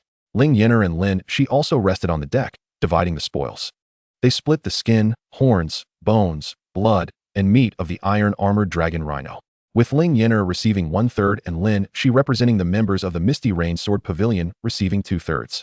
"Let us rest for a day before continuing," Lin Shi suggested. Ling Yan'er nodded in agreement. Though weary, the rewards are undeniably worthwhile. She had received over 3,000 portions of the meat, with each creature yielding more than 10 pieces of skin, horns, and bones. Although blood was not consistently dropped, some yielded 3 portions, while others dropped none at all. Moreover, it seemed unrelated to cultivation levels. Ling Yan'er suspected that any blood less than 1 portion was directly consumed by the system. Yet, there was no recourse, as the system could not be conversed with, nor was there customer service to address grievances. From Lin Shi's remarks, it was understood that while their usual kills might yield complete bones and more meat, the blood did not possess the quality to awaken dragon bloodlines, and moreover, it was toxic. Although the meat was free of poison, the blood had corrosive properties, the reason for which remained a mystery. The bones were merely ordinary. This clarity stemmed from Lin Siyuan having disassembled one for Ling Yan'er to identify. The meat was also distinct, although the system's breakdown was cursory, noting it as edible and non-toxic. The descriptions provided by Lin Siyuan and his group were less favorable, stating, non-toxic, edible, yet even dogs refused to eat it. The harm was minimal, but the insult was profound. The blood's utility differed as well, stating, adding to weapon forging can imbue toxic damage and prolong healing time. The bones and horns lacked special properties, being nothing more than ordinary bones, yet the description of the skin remained unchanged. No wonder Lin Siyuan was willing to allocate 1/3 to Ling Yan'er, as it still constituted their profit. After all, their standard gains were solely the skin of the iron-armored dragon rhino. Lin Shi inquired, "What shall we hunt next?" Ling Yan'er opened her backpack and checked the map. "Oh, there's a spirit herb garden not far from here, abundant with spirit herbs. We should go investigate," Ling Yan'er exclaimed. "A spirit herb garden," Lin Shi echoed, equally exhilarated. "Then why rest? Let us head there at once." Ling Yan'er nodded and set the destination of their flying vessel to the spirit herb garden. She soon realized her backpack was nearly full and needed to sort through her items. As the lower deck of the vessel was sparsely populated, it seemed prudent to store her excess there. Ling Yan'er piled up some unnecessary beast bones, the skin and horns of the iron-armored dragon rhino, and feathers from birds in a room. Chapter 48, Spirit Herb Field. After organizing her belongings, half of Ling Yan'er's backpack was freed up. She had cleared out various and used weapons and seasonings, locking them away in the room. The system-generated storage could only be accessed by her. It was not a matter of intentionally excluding anyone, but as a storage unit, it was only logical to secure it. The flying vessel traveled for most of the day before arriving at the spirit herb field. Although overgrown with wild grass, the distribution of spirit herbs was relatively orderly. It was clear that this had once been a spirit field, now left to languish for countless years. Ling Yan'er and Dongfang Zichu paired off, while the members of the Misty Rain Sword Pavilion scattered in small groups. Having surveyed the area, Ling Yan'er confirmed that there were no green or red dots nearby, unlike the sudden appearance of yellow names before. Focused, she began uprooting the herbs, one by one. Sparing no seedling, she had her own spirit field. She could plant them upon returning. Once Ling Yan'er finished clearing the spirit herbs, the members of the Misty Rain Sword Pavilion had also completed their task. Lin Shi, utterly unrefined, sat in a corner of the crumbling walls. Upon seeing Ling Yan'er approach, she waved her hand. "Yan'er, come here." Ling Yan'er and Dongfang Zichu made their way over, and Lin Shi excitedly asked Ling Yan'er, "What have you gathered?" Ling Yan'er nodded, "Quite a bounty. In just half a day, my storage is nearly full again, not because of quantity, but due to the variety. With a backpack, it's not the abundance of one type that poses a problem, but rather the multitude of differing items, as each occupies a slot." While she wasn't impoverished, Ling Yan'er was reluctant to spend money on expanding her backpack slots, although the cost was merely 10 spirit stones per slot now. She had learned the hard way. The first cost 10, the second 15, the third 20, and so forth. Opening multiple slots could easily become a bottomless pit, one she could not afford to indulge in. Spending money was always an endless cycle. Forever. Lin Shi took Ling Yan'er's hand. "We must thank you. We have never achieved such bountiful rewards in the secret realm before." Ling Yan'er waved her hand dismissively. "Without you, my harvest would be far less. My cultivation is limited, and my companions is low as well. If we hadn't encountered that aggressive foe, I doubt we would have emerged unscathed without my elder's system, talisman for protection." Reflecting on the dangers of the secret realm, she added, "What we must do is support one another." "Indeed, you are right," Lin Shi agreed. Ling Yan'er summoned the flying vessel. "Let us rest for a while. We can continue tomorrow." Lin Shi nodded. "Tomorrow, let us see what treasures lie nearby." Ling Yan'er vigorously agreed. For a time, Ling Yan'er continued to hunt monsters alongside the members of the Misty Rain Sword Pavilion, occasionally collecting spirit herbs guarded by beasts. Since Ling Yan'er did not have a pressing need for spirit herbs, the members of the Misty Rain Sword Pavilion compensated her with spirit stones. Dongfang Zichu privately mocked Ling Yan'er for her low prices, but she waved it off, unconcerned. "It doesn't matter. If it weren't for you all, I wouldn't be here. Any spirit stones I gain are a profit." Observing the map filled with numerous small green and yellow dots concentrated in one area, while others moved in a single direction, she asked Lin Siyuan the next day, "Shall we also head toward the center of the secret realm? I see many people moving in that direction, and some have already gathered at the entrance of a palace." Ling Yan'er inquired, "I wonder if there is a legacy or some opportunity there." Chapter 49. Hiyuzong. Go. Lin Shi exclaimed, clapping her hands. "Regardless of what it is, we should definitely take a look." Lin Siyuan nodded in agreement. "Since we know about it, we must investigate." Ling Yan'er's question undoubtedly stemmed from her desire to explore. Consequently, they set their destination to the center of the secret realm, where Ling Yan'er beamed at the unfinished task on her phone. Secret Realm Objective 2. Seize the core of the secret realm's legacy. The mission that had seemed inconceivable upon entering the secret realm now appeared attainable with the support of her companions. Although the highest cultivation level in the secret realm was Nascent Soul, the Misty Rain Sword Pavilion, while lacking any Nascent Soul cultivators, boasted several at the Golden Core stage, providing them with a fighting chance. Adhering to the principle of taking as much as possible and accepting the outcome if they fell short, they were determined to join the fray. As Ling Yan'er and her companions descended the steps of the flying boat, they attracted the attention of all present. Ling Yan'er paused momentarily before nonchalantly stepping down. It mattered little, for she recognized no one here. After disembarking and stowing away the flying boat, Lin Shi pulled Ling Yan'er towards a nearby group of around 10 individuals from another sect, introducing them. "This is our friendly sect, Hiyuzong." The members of Hiyuzong were evidently beast tamers, as each of the 10 bore a spirit beast by their side. Lin Shi continued with the introduction. "This is Ling Yan'er, the leader of Hiyuzong." A female cultivator accompanied by a celestial crane scrutinized Ling Yan'er and remarked, "You have no cultivation yet you dare to join the secret realm?" The secret realm didn't stipulate that those without cultivation are barred from entry. Ling Yan'er smiled in response. The woman sneered, "Indeed, who would have thought you'd be fortunate enough to encounter this kind-hearted bunch from the Misty Rain Sword Pavilion? Who is truly fortunate here?" Lin Shi interjected, shaking the woman's arm. "Sister Su, what opportunities lie within? Why is everyone gathered here and not entering?" Su Luo tapped Lin Shi's forehead with her index finger. "One day, you will learn the hard way. The plaque of this grand hall reads Xinjuan Pavilion. It's not a matter of choice, but of insufficient numbers to enter. The required number is still uncertain." "How long have you been here?" Lin Shi asked. "We arrived 5 days ago," Su Luo replied. You members of the Misty Rainsword Pavilion are quite lucky to have gathered all together. Lin Shi shot a guilty glance at Ling Yan'er but recalled Ling Yan'er stating that this was the center of the secret realm. Despite seeming to have explored extensively, they had likely covered less than half the area, which indeed suggested a stroke of good fortune. Yes, we haven't strayed far. We've seen signals from each other. You members of Hiyuzong have only traversed halfway, Lin Shi noted. Su Luo sighed. It's unfortunate. I've sent out signals 3 times. Yet not a single person has come. I can't tell if they simply didn't see them or encountered misfortune. It's probably too far to notice. Lin Shi reassured. Ling Yan'er paid no mind to Lin Shi's nostalgic exchanges and surveyed her surroundings. The crowd was divided into several groups, and her phone indicated that. Including the people from the Misty Rainsword Pavilion, there were nearly 100 individuals present, with the Misty Rainsword Pavilion boasting the largest number, albeit the lowest cultivation levels. Most individuals here were at the Golden Core and Nascent Soul stages, with only a few at the Foundation Establishment stage. While the Misty Rainsword Pavilion had only Lin Shi and Lin Siyuan as Golden Core cultivators, the rest were at the Foundation Establishment stage. Numerous sects were represented, and several loose cultivators were present as well. Ling Yan'er recalled her school with merely 2 teachers and tapped her phone. Is there a recruitment brochure? Ugh, a brochure for hiring teachers. There are Nascent Soul and Golden Core cultivators here, perfect candidates to entice back as instructors. She felt a sense of reluctance at the thought of not distributing flyers to recruit them. Chapter 50. Recruitment of New Teachers.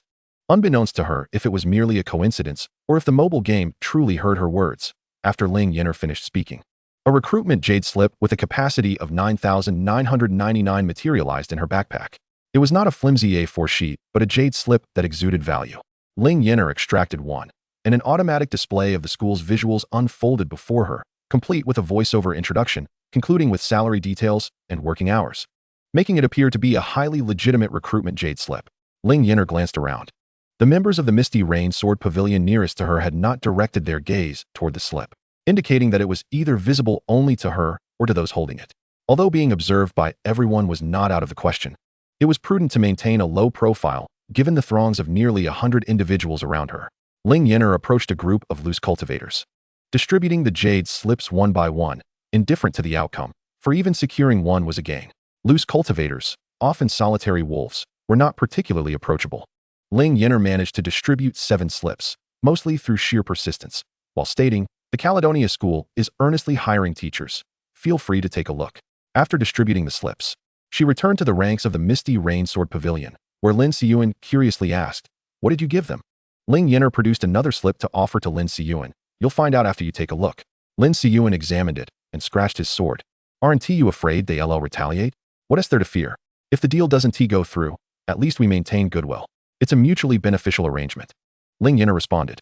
While Lin Siyuan acknowledged the validity of her reasoning, he couldn't help but think that the offering was rather meager. Who among the Golden Core and Nascent Soul cultivators would be interested in such trifles? Dongfang Zichu also expressed curiosity. "What did you give them?" Ling Yan'er handed one to Dongfang Zichu, who suddenly frowned. "I recall I'm also a teacher at the school, yet I haven't received any salary?" He had even taught Ling Yan'er. Ling Yan'er smiled. "Yours went to exchange for nutrients and fertilizers." Truth be told, she had only received, not given, and even Hua Qingfeng, who taught earnestly, hadn't received a salary either. Now that I think about it, it does seem a bit unfair to Hua Qingfeng. I'll make sure to compensate him when I return. Dongfang Zichu snorted, tugging at Ling Yan'er's hair, and remarked to Lin Siyuan, "See, the one in charge is never a good person, they never part with a dime." Lin Siyuan was more intrigued. "In this school, can we visit the Demon Suppression Tower at any time?" Ling Yan'er nodded affirmatively. "Anytime you wish. However, teachers must conduct classes, so they'll need to find time to go. What about you? Are you considering joining our school?" "I'll ask my master. If I can descend the mountain for training, I might stay for a while," Lin Siyuan replied. "That is no problem." Ling Yan'er patted her chest. "However, if you become our teacher, you'll likely spend most of your time at the school, limiting your visits to the secret realm." Lin Siyuan chuckled and shook his head. "Do you think secret realms open frequently? It's normal for decades or even centuries to pass without a single secret realm emerging." Ling Yan'er pondered and nodded. "So, working temporarily at our school for decades or centuries is also quite normal." "That might not be feasible for such a long duration," Lin Siyuan remarked. "My master might not agree. Even a year or half a year counts. I'll be waiting for your good news at Caledonia," Ling Yan'er encouraged, patting Lin Siyuan's shoulder. Chapter 51. Confirmation of New Teachers. While Ling Yan'er and Lin Siyuan were engaged in lighthearted banter, A nascent soul cultivator who had received a jade slip approached Ling Yan'er and introduced himself. I am Zhao Huayu. May I inquire what qualifications are required to become a teacher at this school? Being literate is sufficient, Ling Yan'er replied. I am a teacher at Caledonia School. Do you wish to join us? With enthusiasm, she produced a work badge and handed it to him. Becoming a teacher is quite simple. Here is your badge. If you decide to join us, just report to the school on the 15th of the first month. May I ask for the school's address? Zhao Huayu inquired. Upon exiting the secret realm, one must not misplace the work badge that guides the way, Ling Yan'er remarked. This is an identification badge that must be worn during classes at the academy. It is of little consequence outside the school. After Zhao Huayu carefully stored the badge, he replied, I understand, thank you. He then returned to his previous position, and shortly thereafter, another individual in the nascent soul stage approached him. I am Su Hongxiao, she said with a smile directed at Ling Yan'er. Did that esteemed friend just agree to attend your school? May I join as well? Ling Yan'er, equally enthusiastic, produced her work badge and exclaimed, of course. We shall be colleagues from now on. She pressed the badge into Su Hongxiao's hand and added, once you step outside, this badge will direct you to the school. Simply report back on the 15th day of the first month.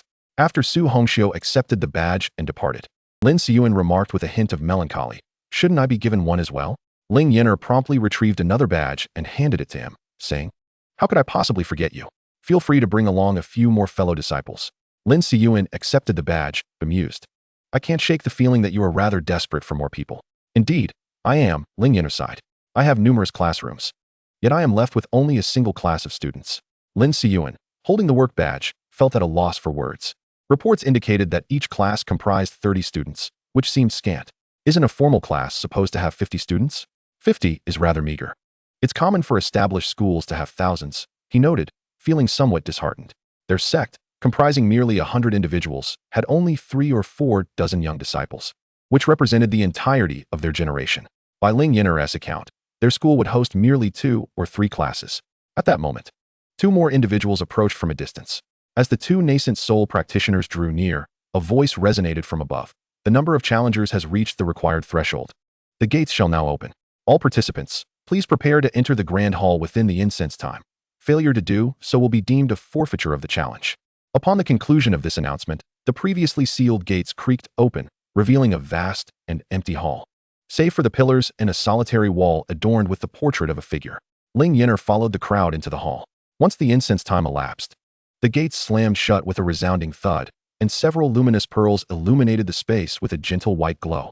The voice resumed, welcome everyone, to the contest for the core legacy of the secret realm. Chapter 52, Challenge Rules. All of you who have gathered here are undoubtedly formidable practitioners. Yet only one shall emerge victorious in the end. The voice continued, let me elucidate the challenge rules. Upon entering the illusion, participants will be randomly divided into groups of 5, resulting in 20 groups from a total of 100 participants. Within each group, members are prohibited from attacking one another. All outside of one's own group are adversaries, until only one group remains. Each participant will find themselves in a randomly assigned location within the illusion. Good fortune may place one among allies, while misfortune could land one amidst foes. Rest assured, however, for all will reside on the same island. Upon entry, each will receive a map. Please heed the map, for periodically, a toxic barrier will encroach upon its edges. Remaining within this barrier for half an incense time will result in death by poison. Once ensnared within the toxic zone, vacate it promptly. For the area will expand every hour until only one remains, or until the barrier engulfs the entire illusion. Upon entry, all participants will be equal in cultivation level. But eliminating opponents will enhance one's own strength, and utilizing special equipment found within the illusion will bolster one's attack power. The voice continued to elaborate on the rules of the illusion, yet Ling Yan'er's expression grew increasingly perplexed. The description bore an uncanny resemblance to a battle royale game. As if sensing Ling Yan'er's thoughts, her phone, which had not been activated, illuminated, displaying a message. In order to provide you with a chance to win, the rules have been specially modified for you. Are you touched? How could I possibly move? Ling Yan'er thought to herself. Once she finished reading, the screen darkened. She cast a silent glance at the crowd around her, astonished that her phone had, for the first time, revealed a semblance of consciousness. Was this truly her phone? She activated the screen again, observing her chosen wallpaper, the full battery indicator, and a strong network signal, all telling her, no, it is not. What kind of phone remains fully charged for over 6 months without a charge? Whose device can traverse dimensions while maintaining a perfect signal for streaming videos and gaming without a hitch? Although she often found herself mistaken for an AI while gaming, as her messages failed to send. As Ling Yan'er sighed in contemplation, a sudden flash of white light enveloped her, and she found herself in a new location, undoubtedly within the illusion. She looked up and realized that the comparison to a fantasy version of a battle royale game was entirely justified. Her perspective displayed an avatar in the upper left corner, alongside her name and an image of her own likeness. Below the avatar was a mini-map, and beneath that, the names of her 4 teammates, each represented by avatars. To her delight, Dongfang Zichu was among her teammates, but the remaining 3 were unfamiliar to her. On the right side of her view were 5 empty slots, which she recognized as spaces for her current equipment. Above those slots was a pocket icon, indicating a backpack with a total of 20 slots, allowing for 25 items when accounting for equipable gear. After quickly surveying the interface, she glanced around, relieved to find herself alone for the moment. It appeared that, akin to a battle royale game, she would need to scavenge for equipment. Just as she prepared to move, she noticed something unusual at her feet. Looking down, she discovered Dongfang Zichu, who had shrunk and was now in her grasp. When she poked him, she inquired, "Why aren't you flying?" Chapter 53, Entering the Illusion. Dongfang Zichu, perched in her hand, replied, "I can't fly right now. My cultivation has diminished." Ling Yan'er placed him on her shoulder. "Very well. Let us search for supplies together." "What supplies?" Dongfang Zichu asked. "Equipment and weapons," she responded, simultaneously opening the map to check her surroundings. The map revealed a lack of nearby participants, with a building visible far down a path to the left. That direction seemed promising, as there were plenty of trees. If they encountered trouble, she felt she could escape. Conversely, to the right lay a beach, which might also harbor weapons. But it appeared too exposed. Should an adversary be present, she would be easily overwhelmed. Each challenger was a martial arts prodigy, and even the Qi refinement stage practitioners would pose a significant threat. Although everyone began at level 1 with only basic attacks, she doubted her ability to contend. From her limited experience in battle royale games, she knew that buildings typically housed superior equipment. After reviewing her options, Ling Yan'er closed the map and proceeded in the chosen direction. While she quickly made her decision, others were still adjusting to the unfamiliar window before them, grappling with their sudden transformation into ordinary mortals. As she traversed a narrow path, Ling Yan'er soon spotted a wooden chest in the middle of the road. A wooden chest, adorned with gilded edges, lay before Ling Yan'er, who approached and opened the modest-sized box. Inside, she retrieved a garment, a small lantern, and 2 vials of crimson elixir. Handing the clothing to Dongfang Zichu, she urged, "Come now, change into this attire." Dongfang Zichu, holding the garment, inquired, "You don't expect me to disrobe and wear this, do you?" "There are 5 empty slots on the right. Simply place one in the topmost position," Ling Yan'er replied. "It should be the first one. Give it a try. If it doesn't work, just test them one by one." Surprised by the functionality of the slots, Dongfang Zichu placed the garment within one of them. As he looked down, the clothing transformed into a blue tunic, slightly more refined than the matching one he had worn alongside Ling Yan'er. She appraised him from head to toe, declaring, "Wait a moment, let me gather a complete outfit for you." She then placed the lantern into a slot, which vanished for a brief moment before reappearing. Dongfang Zichu, perplexed, asked, "Can a lantern be stored too? What kind of lantern is this?" "It's a weapon." "Indeed. And look," Ling Yan'er said, releasing her grip on the lantern, which remained by her side, even moving in tandem with her gestures, always within reach. Ling Yan'er noticed 4 new slots below, one adorned with a shimmering green light and sparkles, with the skill named Rejuvenation of All Things. The description indicated it could restore 5 of her current health once, with a cooldown of 3 seconds. Although the healing was minimal, the short cooldown was advantageous. Another slot displayed a purple eye, labeled Soul's Lament. Its description stated a 75 hit chance, stunning the target for 5 seconds upon a successful strike, with a cooldown of 20 seconds. The third slot was a white jade vial pouring forth a green liquid, named Cloud Shadow Fragrance. Its description revealed that upon activation, it would create a toxic mist 20 meters wide that lasted for 10 seconds, inflicting damage over time while within, doubling the damage per second, and continuing to inflict damage for 3 seconds after leaving the mist, with a cooldown of 30 seconds. The final slot was a hand enveloped in green mist, named Life as Grass. Its description stated that the next attack would be a guaranteed critical hit, doubling the damage, and if the target was poisoned, the damage would be quadrupled, with a cooldown of 10 seconds. This lantern was evidently of a healing nature. Ling Yan'er shook the lantern in her hand, explaining the skills and their effects to Dongfang Zichu. "It seems that whatever weapon you hold corresponds to the type of skills you possess. This one heals. Though there are 2 attack skills, their cooldowns are rather lengthy, making it challenging to win in combat." She examined the lantern's name, which was rather lackluster, simply White Lantern in white text. She then introduced Dongfang Zichu to the entire interface, elucidating each section's purpose and how to utilize them. If the interface obstructed their view, it could be minimized to a clean, minimalist mode. She emphasized the importance of the red and blue potions, noting that anyone who opened the chest would likely test their effects. If they unwittingly consumed them at full health, it would be a wasted opportunity. Ling Yan'er conducted several tests, discovering that using skills required merely the mental recitation of their names. Verbal invocation was also permissible, with a distinct activation animation and visual effects accompanying each skill. The toxic mist of cloud shadow fragrance was a pale green, reducing visibility by 10. Dongfang Zichu regarded Ling Yan'er with curiosity, asking, "How are you so familiar with all this?" Since entering the secret realm, he had been pondering the simplicity of teammates and maps, but how did Ling Yan'er ascertain the functions of the backpack and so-called equipment slots?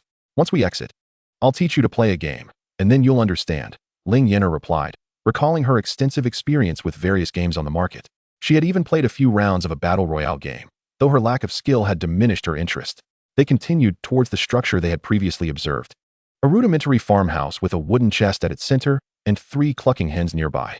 After a moment of silence, Ling Yan'er activated her skill and effortlessly dispatched the 3 hens, subsequently reaching level 2, the first among her team to do so. She suspected her teammates were unaware of the team channel and chose not to disclose her advancement. Opening the loot chest, she discovered a dagger, 2 complete outfits, 3 red potions, and 1 blue potion. The dagger bore a simple description in white text, "Dagger." The 2 outfits were notable, a complete blue set, far superior to what she had found earlier. Ling Yan'er scoffed internally, knowing the game designers were cunning, aware that players would seek out the buildings for better loot, inevitably igniting chaos. Dividing the outfits, she claimed the pink set for herself and handed the black set to Dongfang Zichu, along with the dagger and the potions. After changing, Dongfang Zichu donned the black attire, while Ling Yan'er reveled in her pink ensemble, feeling transformed. Was this the joy of engaging in a holographic experience? Ling Yan'er pondered.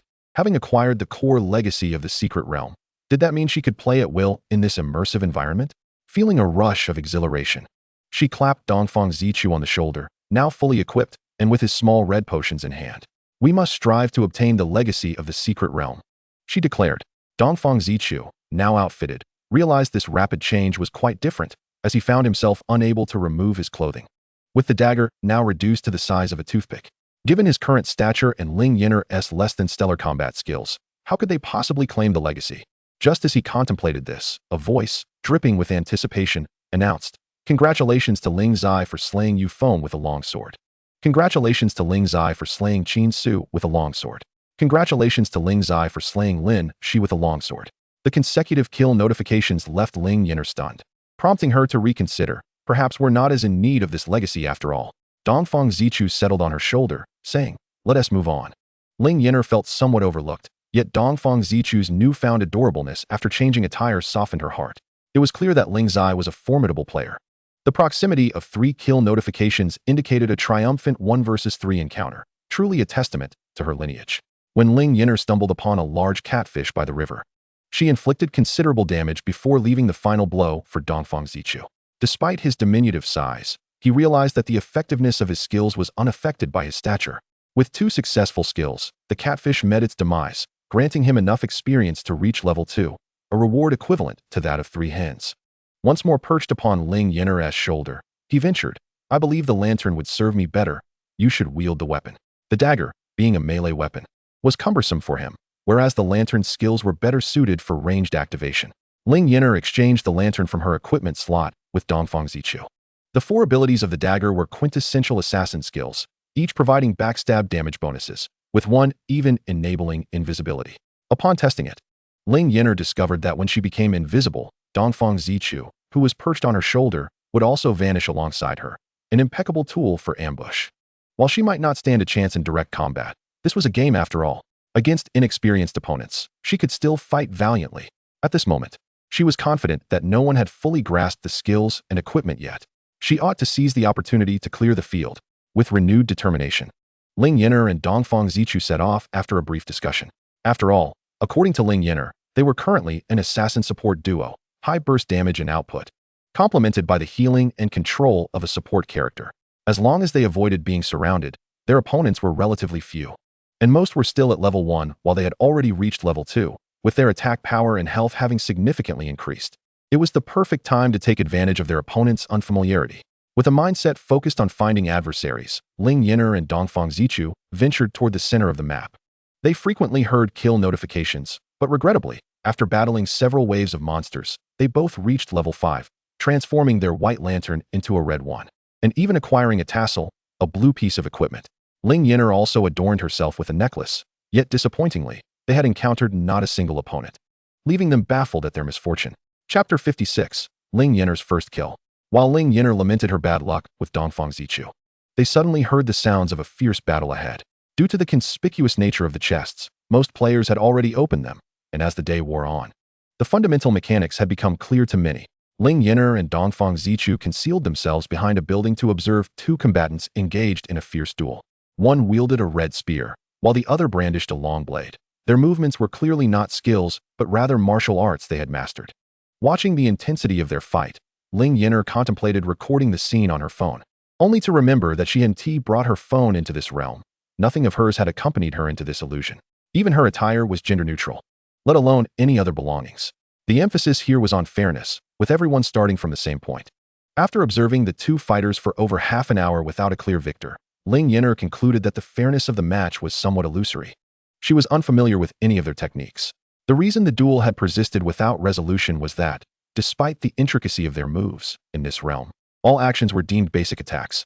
The damage from basic attacks was not particularly high, which explained the prolonged stalemate. However, the spectacle of their combat was thoroughly exhilarating, far surpassing any drama she had watched on her phone.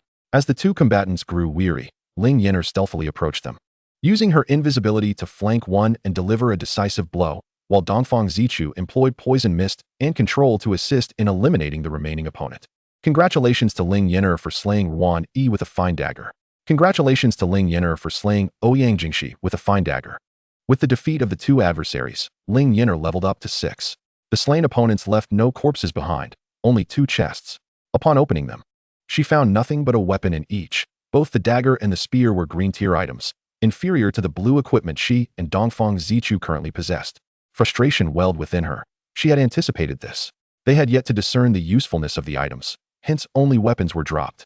Ling Yan'er and Dongfang Zichu searched the vicinity and opened another chest, revealing a purple long sword named Mirror Cloud Mystic Sword. The first 3 abilities were instantaneous single-target attacks with only a 2-second cooldown, while the last one, Myriad Swords Return to Origin, was an area attack. Ling Yan'er replaced her dagger with the long sword.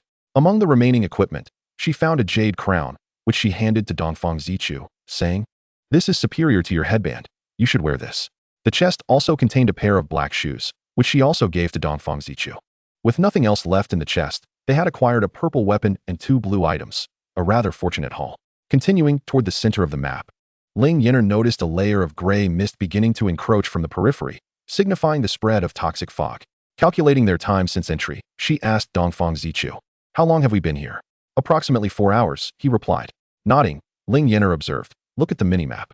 We've been traveling for 4 hours and have barely exited the area of the spreading toxic fog. Is the fog released every 4 hours? Dongfang Zichu mused, his brow furrowing. "It appears so," Ling Yan'er confirmed. "Fortunately, in this illusion, we do not experience fatigue or hunger. Otherwise, our ability to escape the toxic fog would be in question." Chapter 57. Max Level. Moreover, throughout these 4 hours, the weather had remained consistent, neither too harsh nor too mild. Ling Yan'er shivered at the thought of rain, snow, or frost. That would be truly terrifying. In a battle royale game, vehicles are available, but here they could only rely on their legs. Ling Yan'er continued her journey with Dongfang Zichu, occasionally hearing kill notifications. The number of players remaining, displayed in the upper right corner, had dwindled to 50, despite the two of them having barely covered 1/5 of the distance. A holographic battle royale was not as exhilarating as it seemed. Much of their time was spent traversing the vast island. Well, whether it was luck or misfortune, the fighting appeared to be intense, particularly a player named Ling Zai, who had already racked up at least a dozen kills and was still alive. Ling Yan'er recognized that everyone had begun to understand the functions of weapons, equipment, and healing items. The pace of kills had noticeably accelerated, and even teammates they had yet to encounter had already been eliminated. Among those she was familiar with, Lin Shi had met her demise, while Lin Siyuan had managed to eliminate 2 opponents and remained alive. 4 hours later, both Ling Yan'er and Dongfang Zichu had nearly reached level 10, having equipped themselves entirely in purple gear, which was significantly more refined than their previous blue equipment. giving them the appearance of young masters and mistresses. They had yet to encounter any golden or red equipment, but that was to be expected. In their effort to avoid skirmishes, they had refrained from entering densely populated buildings, which, despite housing more chests and better equipment, posed the risk of being ambushed. Having observed several battles from a distance, they dared not to scavenge for loot, as they had witnessed others switching to new outfits and utilizing skills. Ling Yan'er speculated that those who were still unfamiliar with skills and inventory management had already been eliminated, when others were unaware of how to use their skills. She could capitalize on that advantage. Now that everyone was adept, the tables had turned, and she found herself at a disadvantage. She could only prey upon weak monsters to level up. As Ling Yan'er traversed the wild paths, she occasionally encountered minor foes or structures, allowing her to advance to level 15, the maximum level. Among her spoils was a single golden item, an exquisitely crafted green fan, its blades intricately carved from jade, forming a picturesque landscape painting when assembled. The skills it possessed were akin to those of the lantern, offering healing, stunning, poisoning, and damage. However, it was a more thorough support tool, as it provided higher healing output and longer control durations than the purple lantern. Ling Yan'er's weapon remained that sword. However, her backpack contained several other purple equipment of the same caliber. Dongfang Zichu was no different. Aside from storing a lantern, he had also stashed away several other offensive weapons. Observing their combat techniques against monsters, it became evident that had it not been for his current physique, he would undoubtedly take on the role of the primary attacker, while Ling Yan'er would serve as the healer. Suddenly, Ling Yan'er furrowed her brow. "We are in an illusion, right?" Dongfang Zichu nodded affirmatively. If this weren't an illusion, how could one explain these phenomena? Weapons that follow automatically, clothing that can only be changed through equipment swaps, and the absence of corpses upon death. These are not elements of a normal world. I just want to say that since it's an illusion, you haven't grown larger either, Ling Yan'er remarked. Dongfang Zichu was momentarily at a loss for words, as he hadn't considered that aspect before. After a moment of contemplation, he responded, "You also haven't grown taller, which suggests we are still utilizing the bodies we are most familiar with. That must be the only explanation." Chapter 58, The Huajin Sword. "So you've always been this petite?" Ling Yan'er exclaimed, her eyes sparkling with realization. Indeed, she was a qualified figurine. Dongfang Zichu shook his head in exasperation. This has been the case for the last few thousand years. Although he had been in a deep slumber for much of that time, he had indeed adapted to this physique.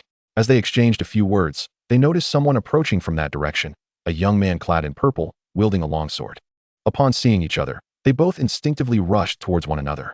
As the young man entered the attack range, Ling Yan'er initiated with a 10,000 swords return to the sect, unleashing a dazzling array of sword images that pierced through him, draining nearly 10 of his health. It wasn't merely a powerful skill. Ling Yan'er held a 3-level advantage over him, which was purely a matter of level suppression. Dongfang Zichu seamlessly coordinated with her, employing a stun and applying a layer of poison. By this time, Ling Yan'er had closed the distance, and a flurry of 3 instant skills struck the opponent in rapid succession. However, after executing her combo, the opponent began to retaliate. Ling Yan'er sought this initial advantage to lower the opponent's health, confident that she could outlast him. Yet, to her astonishment, the opponent summoned a white tiger and a celestial crane, both ethereal beasts charging towards her to engage in combat. Ling Yan'er and Dongfang Zichu were momentarily dumbfounded. But Ling Yan'er, having navigated numerous games, quickly familiarized herself with her skills despite her initial disorientation. She swiftly dispatched the celestial crane, which possessed control abilities, while Dongfang Zichu stunned the white tiger and continued to engage the opponent.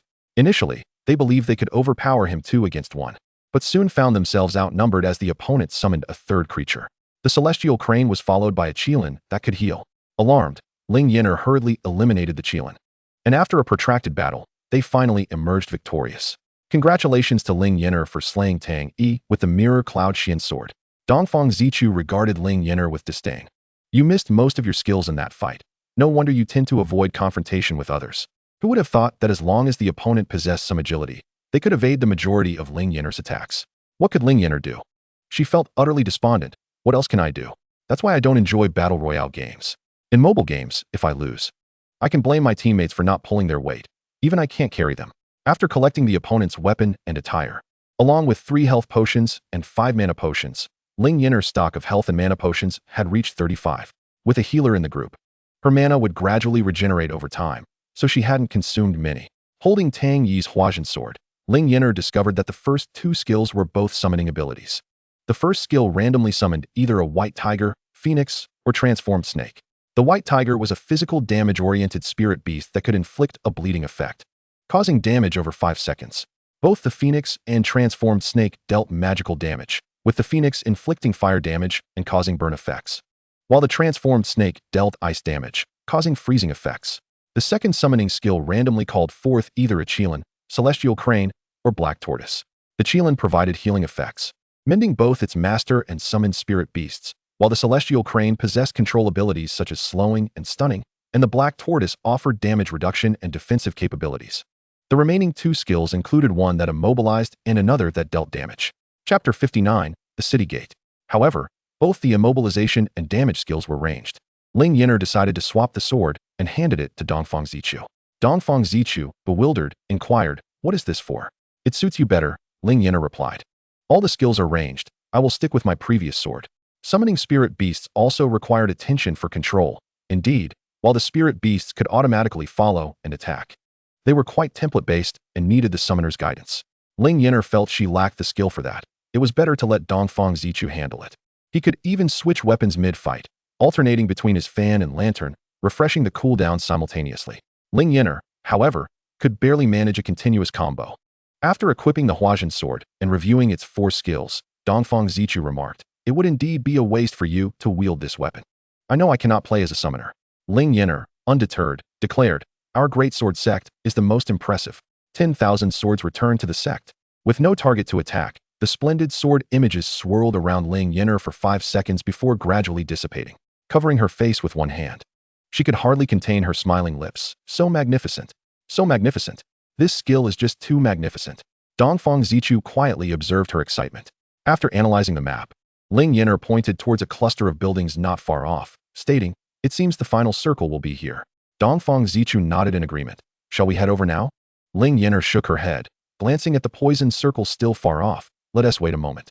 Her limited experience from playing a few battle royale games taught her that brute force required skill, but no amount of skill could withstand sheer numbers. To win, strategy was essential. While she may not possess the technical prowess, she understood the tactics. Survival was the ultimate path. For the final stretch, she abandoned the easy route and opted to traverse slowly through the forest. After walking a short distance, Ling Yan'er suddenly heard the sound of hooves. Startled, she hid behind a tree, shock coursing through her as she pulled Dongfang Zichu down from her shoulder. "There are actually horses as mounts here? How could I have walked all this way from the island's edge to nearly the center without rest?" Dongfang Zichu was also somewhat surprised, but felt it was manageable since he hadn't walked the distance himself. Before he could speak, a rider galloped past on the lower path. And Ling Yan'er didn't even catch a glimpse of whether it was a man or woman. However, they did not enter the city. From a distance, Ling Yan'er saw that someone was blocking the rider at the city gate. After the rider was attacked, their horse vanished. Moments later, a kill notification echoed. Dongfang Zichu observed the entire process unfold. "How did you know someone would be guarding the city gate?" "Experience." Ling Yan'er waved her hand dismissively. "Bridges are guarded. Gates are guarded. Especially along routes that are clearly critical, it would be strange for no one to be on watch." Yet she truly hadn't anticipated the presence of mounts. Although, considering the long journey, it made sense. Ling Yan'er found a spot in the forest where she could observe the city gate and settled down, remaining still. Dongfang Zichu remarked, "Is it feasible for us to force our way through? There is only one guard at the gate." Ling Yan'er shook her head in refusal, saying no. "If I defeat him, I might contemplate ambushing him at the gate. However, in this game, only those who endure until the end are deemed victors. Accumulating kills without survival leads to defeat. There can only be one winner. Let us await the final circle." Chapter 60, the final circle. Ling Yan'er did not wait long before the small map revealed the encroaching toxic fog. Consequently, she switched to her dagger and, alongside Dongfang Zichu, sprinted towards the city gate. Instructing, "As you pass him, remember to inflict 2 negative statuses. Do not allow him to pursue us." Understanding her intention, Dongfang Zichu adeptly switched his lantern while Ling Yan'er went invisible, deploying a poison mist and a stun. When the guard pursued, he was unaware of Ling Yan'er's direction, forced to retreat in frustration as he noticed the rapidly spreading toxic fog. At the city gate, Ling Yan'er did not idle. She and Dongfang Zichu analyzed potential locations for the final circle and proceeded towards that direction. Following the map's guidance, they arrived at an unshielded square. Rather than brazenly waiting in the square, Ling Yan'er sought refuge in an adjacent building, finding a room with a view of the square. Upon settling by the window, she heard Dongfang Zichu say, "There are still people here, more to the left and right." Ling Yan'er glanced in the direction he indicated, but saw nothing. However, She did not doubt his assessment. Only 3 individuals here? Surely those who have traversed numerous secret realms and engaged in countless battles would not miss such an analysis. Dongfang Zichu, unfazed, replied, "Currently, there are 13 players remaining. 5 are here, and with the guard at the gate, that makes 6, not a small number." Indeed, nearly half of the players were gathered in that vicinity. While they conversed, Ling Yan'er, glancing at the small map, noticed the toxic fog had enveloped half the city. Yet no sounds of players being eliminated by the fog were heard. This indicated that everyone had become accustomed to retreating from the poisonous mist ahead of time. Although the timing of the next toxic fog was uncertain, it was likely to leave at least a portion of the square intact. Having witnessed the fog in its final stages reduce the playable area to a mere fraction, Ling Yan'er opened her backpack and inquired of Dongfang Zichu. "How many red potions do you have left?" After a quick glance, he replied, 38. "Why do you ask?" Just as Ling Yan'er was about to respond, Dongfang Zichu warned, "Someone is approaching." At that moment, still armed with her dagger, Ling Yan'er instinctively activated her invisibility. Shortly after, a man clad in black with a conical hat silently pushed open the slightly ajar door of her room. It was not that she chose not to lock it. The door simply could not be secured. After all, how could one engage in combat if doors could be locked? Dongfang Zichu initiated control and deployed the poison mist, then switched the lantern for a longsword. Ling Yan'er, with her dagger, executed a swift series of strikes, reducing the opponent's health by half. Meanwhile, the fire phoenix and tortoise summoned by Dongfang Zichu targeted their attacks against the adversary. Ling Yan'er retreated behind the tortoise, swapping her dagger for a longsword. As she favored its skills, Dongfang Zichu's control skills were impeccably synchronized, allowing Ling Yan'er to deliver her assaults without interruption, ultimately sending the foe reeling. As the sound of a kill echoed, 2 notifications rang out simultaneously, one of which was for Lin Siyuan, who had been slain by Ling Zai. The opponent wielded a dagger, and although its name differed from Ling Yan'er's, the skills were strikingly similar. Ling Yan'er handed the spoils to Dongfang Zichu, retaining only 2 red potions that had dropped from the defeated player. Chapter 61, Secret Realm Victory. Ling Yan'er remained inside. Yet the sporadic sounds of kills confirmed that the outside was far from tranquil. As the number in the upper right corner dwindled to 3, the toxic fog encroached further towards the center of the city. Ling Yan'er rested her head on her hand, waiting for the last remaining Ling Zai to make an appearance, another formidable player. After consuming a red potion, a small bottle yielding only a sip that tasted faintly of strawberry, she replenished a significant portion of her health lost to the fog, with the remainder restored by Dongfang Zichu's lantern. Stepping into the square, she realized her previous assumptions were correct. The toxic fog had barely left a small section of the square unobstructed. As Ling Yan'er surveyed her surroundings, Ling Zai leaped down from an upper floor. To her astonishment, he was at full health. He unsheathed his sword first, declaring, "Your good fortune ends here." Ling Yan'er retorted, "This is not luck. It is pure skill." Of course, in comparison to Ling Zai's kill count, her argument held little weight. Though both were at level 15, Ling Yan'er found herself struggling in a 2-on-1 scenario. Had this illusion not transformed into a battle royale, with health depletion reliant solely on skills, she felt she would have been swiftly eliminated. While it was claimed that Ling Yan'er was engaged in combat, she felt more like a mere side character, with Dongfang Zichu bearing the brunt of the fight. For the first time, Ling Yan'er felt like the one holding them back, as Dongfang Zichu frequently needed to divert his attention to heal her. Otherwise, she would have perished long ago. Ling Yan'er's 3 close-range skills were rendered ineffective. And although the technique 10,000 Swords Return to Origin was visually impressive, without Dongfang Zichu's strong crowd control, Ling Zai would have easily evaded most attacks. After 2 exchanges, Ling Yan'er switched back to her dagger, but invisibility failed to inflict additional damage, as Ling Zai seemed to predict her movements despite her stealth. Ling Yan'er was left in disbelief. Is this the disparity between a master and an ordinary player? Dongfang Zichu advised, "You should stick to the sword.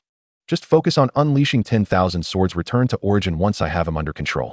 After Ling Zai was defeated, Ling Yan'er collapsed to the ground, exclaiming, "Dongfang Zichu, you are truly incredible. You managed to win even under such constraints." It was noteworthy that Dongfang Zichu had been severely limited, relying on Ling Yan'er for movement. While she had hardly moved at all, Ling Zai's agility allowed him to evade 70% of skills. And with Dongfang Zichu lacking in damage output and needing to heal Ling Yan'er after switching weapons, his effectiveness was further diminished. Despite all this, Dongfang Zichu had still managed to secure victory. "Shall we engage in another round?" Dongfang Zichu inquired. "No need," Ling Yan'er replied, raising her phone. "Upon my recent kill, my phone activated. I suspect the task is complete, and the core of the secret realm belongs to me." Dongfang Zichu retorted, "From any perspective, it should be mine, as I contributed the most effort." "Oh, You are the teacher, and I am the principal, so it rightfully belongs to me, Ling Yan'er stated. Just as she attempted to sit up, Ling Yan'er suddenly felt a void beneath her, witnessing the secret realm dissipate into a misty haze. Dongfang Zichu sensed Ling Yan'er plummeting and felt his foundational cultivation return, desperately grasping at her clothing, though it proved ineffective. His cultivation was sufficient for personal flight, but not to carry another. Chapter 62. Exiting the Secret Realm. The Flying Boat. Dongfang Zichu urgently reminded Ling Yan'er. Surrounding her were various cultivators expelled by the Secret Realm, most of whom stabilized themselves with ease, while Ling Yan'er plunged downward like a stone. At Dongfang Zichu's prompt, Ling Yan'er struggled to summon the flying boat, ultimately landing on its deck.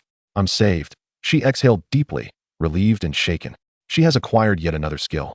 Without needing to unlock her phone, she can summon a flying vessel merely by the power of her thoughts.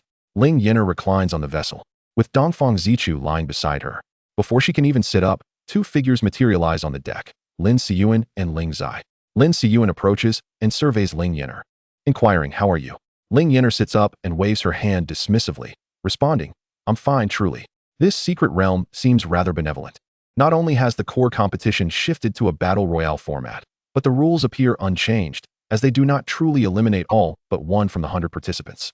Otherwise, if she were to lead the members of the Misty Rain Sword Pavilion to the heart of the secret realm and they were all annihilated, she would genuinely fear being hunted by them. Just as Lin Siyuan is about to speak again, Ling Yan'er notices a screen has appeared before her. Glancing around, she sees that everyone nearby also has this screen in front of them. On the screen, a phrase appears, surrounded by fireworks, "Wishing you great fortune. Tonight we feast like champions." Ling Yan'er rolls her eyes, thinking, do they really need to copy such lines? Aren't they afraid of copyright claims? Ah, two worlds indeed. That makes it inconsequential. Below this phrase is a list of weapons and equipment, accompanied by a prompt. Please select one as your reward. After swiping left and right, Ling Yan'er discovers that all the items are familiar. They are all weapons and clothing she has previously acquired from chests. Was there any doubt about her choice? Naturally. She selects her beloved mirrored cloud sword, the embodiment of her 10,000 swords return to one skill. Upon confirming her selection, a sword materializes in her hand, identical in appearance to the one she wielded in the illusion. However, upon grasping it, she realizes that after exiting the secret realm, all the sword's inherent abilities have vanished, including her cherished 10,000 swords return to one, which she can no longer invoke. Ling Yan'er pulls out her phone, stows the sword back in her backpack, and clicks on the details. Its name remains unchanged, still a purple weapon, but it possesses no skills whatsoever. The sword is indeed a fine weapon, boasting commendable base attack and random attributes, and even comes with a set bonus. Equipping 2 pieces increases attack speed by 15, while 3 pieces enhance accuracy by 30. The only drawback is the absence of inherent skills. Without those, what distinguishes it from a mundane sword? Will she merely wave it around in combat? Ling Yan'er gazes at the weapon's rank designation, Golden Core, and a cruel smile graces her lips. If she possessed Golden Core cultivation, what use would she have for this wretched sword? Seeing the insufficient rank designation, she closes her backpack, feeling disheartened. At that moment, Dongfang Zichu also selects his weapon, surprisingly opting for a fan. Lin Siyuan chooses a sword as well, appearing quite pleased with his selection. Meanwhile, Ling Zai selects the long tang dao he wielded during his last battle with Ling Yan'er. Observing the collective choices, Ling Yan'er remarks, "It seems everyone's rewards are the same. We can each select one weapon." Dongfang Zichu shakes his head, stating, "Not necessarily all weapons. If it weren't for the fact that this fan is the only golden weapon in here, I might not have chosen it. Now that I have no regrets. For I've discovered that golden weapons can indeed be upgraded with materials." Chapter 63. A teacher at the door. Noticing Ling Yan'er with her sword, Dongfang Zichu assesses the golden tier fan as an exceptional spiritual treasure, while the purple tier sword is at least a magical weapon. Why, then, is Ling Yan'er still dissatisfied? After examining the fan, Dongfang Zichu realizes it too lacks inherent skills and requires at least nascent soul cultivation to wield. Without skills, coupled with Ling Yan'er's lack of cultivation, he stows the fan away, feeling a sense of discontent himself. Lin Siyuan turns to Ling Yan'er, expressing, "I am immensely grateful for this secret realm journey. If my master permits me to descend the mountain for training, I shall certainly visit your school. Until we meet again." Ling Yan'er nods in agreement, replying, "Until we meet again." Lin Siyuan, unpretentious, returns to the ranks of the Misty Rain Sword Pavilion. He is uncertain who ultimately obtained the inheritance, but it is clear that each person possessing a weapon is a matter of fortune, while only one item could be chosen. Those who survive to the later stages would not be at a loss. Once Lin Siyuan departs, Only Ling Zai remains standing on the flying vessel. Ling Yan'er inquires, "What brings you here?" "As you can see, everyone received the same reward. We could only select one." "I am a loose cultivator," Ling Zai replies. Ling Yan'er, puzzled, asks, "What do you mean?" Dongfang Zichu tugs at Ling Yan'er's sleeve, suggesting perhaps he wishes to become a teacher. Ling Yan'er's eyes brighten as she gazes at Ling Zai, exclaiming, "Really?" Ling Zai nods. Ling Yan'er rises, saying, "Then why are we standing around idly? Let's find a room to rest and chat. As for our salary and benefits." She proceeds to introduce the school and hands him a staff ID card, stating, "This is your employee ID. Hold on to it. If you have any questions, feel free to ask me or Dongfang Zichu." She gestures towards Dongfang Zichu. "Currently, our school has only one class," Ling Yan'er continues, checking her phone and noting that the start of the semester is just days away. "New students will enroll in the second half of the year. We only have recruitment in autumn, and the number of teachers is rather limited, so it may be somewhat challenging." Ling Zai absorbs the information conveyed by Ling Yan'er and glances down, asking, "What about the demon suppression tower and the library?" "You can go there freely during your off hours." Ling Yan'er waves her hand generously. "Feel free to spend your weekends there if you wish." Ling Zai contemplates. "Shall we return to the school then?" Ling Yan'er sets the destination on her phone to the school, and the flying vessel speeds along swiftly. "Indeed," she affirms. "Students are to report on the 15th of the first month, so we must hurry back. The semester is about to commence." Ling Zai nods in agreement, understood. Dongfang Zichu, floating atop a table, glances at Ling Yan'er and inquires, "May I ask why you wish to join our school?" "Because my cultivation method only extends to the golden core stage. I can barely reach the nascent soul stage, but cannot progress further," Ling Zai answers, his gaze lowered. "Then why not join a sect?" Dongfang Zichu presses. "Surely the major sects would not refuse a nascent soul cultivator." Ling Zai shakes his head. "There is no need to join a small sect. Mid-sized sects fear power struggles, and large sects do not lack for nascent souls." This statement highlights the awkwardness of his cultivation level, too high to be disregarded, yet not high enough to be truly respected. Ling Yan'er, empathizing, reassures him, "No worries. Our library offers various cultivation methods. You can take your time to select one that suits you." Chapter 64, Waking Feng's Tribulation. Ling Zai nods, and Ling Yan'er provides further details about the school before departing to her usual room. Noticing they are alone, Dongfang Zichu questions, "Aren't you at all concerned he might have ulterior motives?" Ling Yan'er shakes her head. "Why not take advantage of free labor? If he wishes to attend classes, that is splendid. Why would I refuse such a fortunate opportunity? Aren't you worried about inviting danger into your home?" Dongfang Zichu inquires. Ling Yan'er counters, "Do you remember when I had you uproot that massive tree for Waking Feng to prune its branches and roots?" Dongfang Zichu is puzzled as to why she brings this up. "What about it?" "That enormous trunk was pressing down on the library and the demon suppression tower, yet neither sustained any damage. And all those pruned branches and roots, where do you think they disappeared to?" Ling Yan'er asks. Dongfang Zichu, having spent so much time with Ling Yan'er, is well aware of her extraordinary phone, and his gaze fixates on it. Ling Yan'er observed his understanding, and thus she opened the school's interface for Dongfang Zichu to see. "I can access school-related matters at any time, and I can conceal the buildings within whenever I wish. Furthermore, a protective shield manifested during my last encounter with danger, and a similar shield appeared on the flying vessel. After much contemplation, I have nearly unraveled the mystery. The absence of cultivation is inconsequential. The significance of a functional NPC lies not in their cultivation level, but rather in their defining characteristic, immunity to attacks. Just as the system's structures cannot be damaged, I too cannot be harmed, and the flying vessel remains unscathed regardless of the number of demonic beasts it encounters. The durability of weapons serves merely as a monetization point. Without it, how could one deceive others into spending?" Naturally, Hu Qingfeng was visible above the school, undergoing tribulation.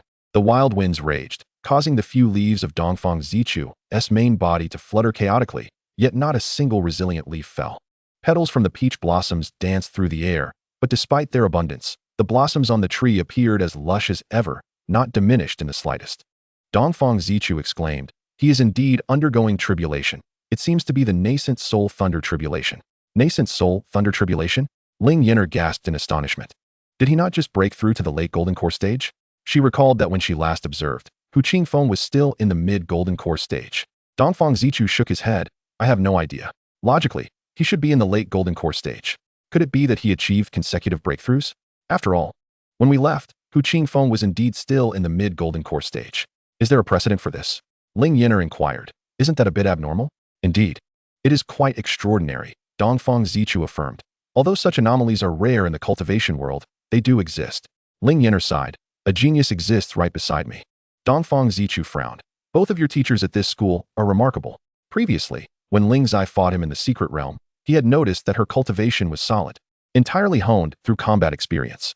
If he had not lived so many years and had Ling Yan'er by his side, victory would have been quite difficult. Recalling the secret realm, he frowned. When we entered that illusion, wasn't the first prize the secret realm inheritance? Why were we both teleported out when it was just the two of us? Ling Yan'er chuckled awkwardly. Perhaps we were considered as a single entity. We've already obtained the secret realm inheritance. She pointed to the entrance resembling a black and purple whirlwind behind Hu Qingfeng, situated atop the demon suppression tower. That is the secret realm inheritance. Look, our school has directly acquired an additional secret realm. Dongfang Zichu gritted his teeth. If we had fought, the victor should have been me, right? Why was it given directly to you? Perhaps because you are the tree of my school. It is assumed that what is yours is mine, Ling Yan'er reassured. See, we are already at school. You can go there whenever you wish. Isn't it all the same? How can it be the same? One is my own, and the other belongs to someone else. Oh, don't be so petty. Yours and mine need not be so clearly defined. Ling Yan'er poked Dongfang Zichu. Look, you are not lacking anything now. If you need it, you can still go to the secret realm at any time. What difference does it make? Although Dongfang Zichu felt a tinge of unfairness, he actually did not care much for the secret realm, especially since he had found that none of his previous treasures had been brought along after waking up in Ling Yan'er's school. As Ling Yan'er spoke, she intended to change the destination back to Lingyun City, suddenly recalling her need for a chef and someone to run the convenience store. However, upon opening the map, she noticed something amiss. A new function had appeared in the upper right corner, resembling a door, with the words card draw underneath. A new monetization point had emerged. Drawing cards, albeit belatedly, was an inevitable aspect of any game. Ling Yan'er let out a long sigh. Dongfang Zichu observed Ling Yan'er's expression and inquired, "What is it this time? Every time I feel relatively wealthy, I suddenly realize that I am not so affluent after all," Ling Yan'er lamented. "I have acquired yet another card drawing function, but I have no idea what I will draw." After saying this, she activated the card drawing feature, which indicated that everything could be drawn. The probabilities were red 0, 001, gold 0, 01, purple 0, 02, blue 0, 1, green 1, and white 57. Where does the white have a probability of only 57? You could just write 999. What is the need to make it seem like there's a statistical basis? Ling Yan'er chuckled in anger at the absurdity of the odds. This was no different from saying that the card pool was entirely white. The most unscrupulous games she had played before were not this shameless. Moreover, there was no guaranteed minimum, at least in other games. Drawing 100 or 300 times is sure to gold. But here, not even a hint of that. Furthermore, each draw required 200 spirit stones. Was there any difference from outright theft? You give me 200 spirit stones, and I give you a worthless white card? Ling Yan'er spent 2,000 spirit stones for a 10 draw, eager to see what this card drawing game would yield. The screen dimmed, and one by one, stars illuminated the night sky, followed by a crescent moon rising from the darkness. And a beautifully carved door appeared in the starry expanse, which was pushed open to reveal a dazzling flash of white light. When the light faded, Ling Yan'er beheld 10 neatly arranged white cards on her screen, and she was not surprised in the least. It was indeed true, even in her 10 draws. She had not received a single consolation green card. Ling Yan'er clicked on the first card face, and as it rotated to reveal its back, it depicted a blindfolded man in peacock green attire holding a guqin, with an introduction stating, "Blind musician." Marvelous, Ling Yan'er mused as she clicked on the second card, which showed a spirit stone, with a description reading, "Inferior spirit stone." Even more delightful. Remaining calm, she clicked on the third card, which revealed a beautifully carved wooden chair, described as, "Red sandalwood chair." Ling Yan'er opened all the cards and acquired 3 individuals, the blind musician, a chef who had lost his sense of taste, and a drunken vagabond. Additionally, she obtained an inferior spirit stone, a wooden chair, 2 teapots, a jar of fine wine, a hairpin, and a luminous pearl. With the exception of those 3 individuals, everything else was already in her backpack. As expected, all were white cards, nothing of value. Ling Yan'er swore furiously. Whoever draws cards again is a dog. This worthless card, not even a dog would draw. Ling Yan'er calmly set her phone down, feeling devoid of desire. Dongfang Zichu asked, "Why do you have that expression? What did you draw?" Ling Yan'er pushed the phone towards him. "You can see for yourself." Dongfang Zichu had learned to check the system log, even though it was only about the height of a phone. Blind musician, an inferior spirit stone. As he read the first 2, he sensed something was amiss and fell silent. After reviewing everything, he reassured her, "It's all right. At least these 3 individuals can be assigned to the convenience store, so you won't have to buy anything anymore." Ling Yan'er queried, "But we still don't know how these 3 came here." "When I opened my eyes, I arrived at the school. They should have had a similar experience, right? Dongfang Zichu pondered. Ling Yan'er shook her head. You are different from them. You are a tree. At that moment, suddenly, Ling Yan'er recalled something. There was only one celestial tree allowed, and had it not been for that month-long countdown, she might not have purchased it. She asked, Did you not mention before that you had been in slumber for several thousand years? Dongfang Zichu nodded in confusion, remarking, I estimate that I have been in slumber for several millennia. Before awakening at school, my spiritual essence was merely the size of a 4 or 5-year-old child. If it weren't for several millennia, I wouldn't be so diminutive. Presently, I am still not much taller than Ling Yan'er's mobile phone, though I have grown a little. Ling Yan'er recalled the limited time offer back then, which lasted merely a month and was not to be repeated, and quietly inquired, Do you think that the reason for that month-long limitation was due to your remaining lifespan being only a month? Dongfang Zichu cast his gaze down at his petite hand and murmured, Who can say? It is not impossible. Ling Yan'er playfully poked Dongfang Zichu, exclaiming, So I am your savior, then. It is only natural for the secret realm to be mine. After all their discussion, it became evident that he had been waiting here all along. Dongfang Zichu replied, Indeed, the secret realm belongs to you, and I am yours as well. I shall repay you by serving you like a beast of burden. Isn't a life-saving grace supposed to be repaid with one's body? Ling Yan'er questioned. Dongfang Zichu retorted, How does serving like a beast not count as offering one's body? Having spent half a year together, he recognized that Ling Yan'er could be quite astonishing in her remarks. If he truly were to offer himself, oh right, Ling Yan'er currently regarded him merely as a collectible figure. Amidst their light-hearted banter, they arrived at the school. At this moment, Hua Qingfeng was still undergoing tribulation, prompting Ling Yan'er to park the flying vessel at a distance and set up a chair on the deck to observe. Sensing the thunderous tribulation, Ling Zai also made his way to the deck. Noticing Hua Qingfeng struggling with the tribulation, he inquired, What is this? Guided by his work badge, he discerned that the structure beneath Hua Qingfeng's tribulation was the campus of Caledonia. This is our school's teacher, Hua Qingfeng, Ling Yan'er introduced. And you two will be colleagues henceforth. Ling Zai remarked, Is that the school below? To be honest, it exceeded his expectations by a considerable margin, though it was not entirely surprising. After all, Ling Yan'er's flying vessel was quite impressive. Had he not witnessed her vessel and the fact that Dongfang Zichu had triumphed over him in the secret realm, he might not have approached her voluntarily. Upon arriving at the center of the secret realm, he encountered the opening of the secret inheritance and met a familiar rogue cultivator in the illusion, who informed him of Ling Yan'er's school. Regardless of the other party's intentions, whether to test him or genuinely consider his interests, he truly did not wish to remain trapped in the nascent soul stage for a lifetime. Chapter 67. The Arrival of the New Teacher. What captivated him further and solidified his decision to give it a try was Ling Yan'er's assertion that this was a mutual choice. One could leave at any time if they wished. Ling Yan'er was unaware of Ling Zai's thoughts and cheerfully introduced him to the layout, where the teaching buildings were, where the dormitories lay, where the library was located, and where the demon suppression tower stood, along with the newly opened equipment room and alchemy pavilion. The cafeteria and convenience store were of little interest to Ling Zai, who was already at the nascent soul stage. After all, even Hua Qingfeng, at the golden core stage, had seldom visited. Ling Zai was engrossed in watching Hua Qingfeng's tribulation, oblivious to whether he was truly listening. Hua Qingfeng's tribulation concluded by midday the following day. Upon witnessing the end of the tribulation, Ling Yan'er promptly urged the flying vessel to approach, and after disembarking, she asked, Weren't you at the mid-golden core stage when we departed? How did you reach the nascent soul stage? Hua Qingfeng, somewhat bewildered, replied, The day before yesterday. After completing my tribulation and preparing to leave, I suddenly saw that. He gestured toward the entrance of the secret realm and continued, It appeared abruptly, causing a surge in the surrounding spiritual energy.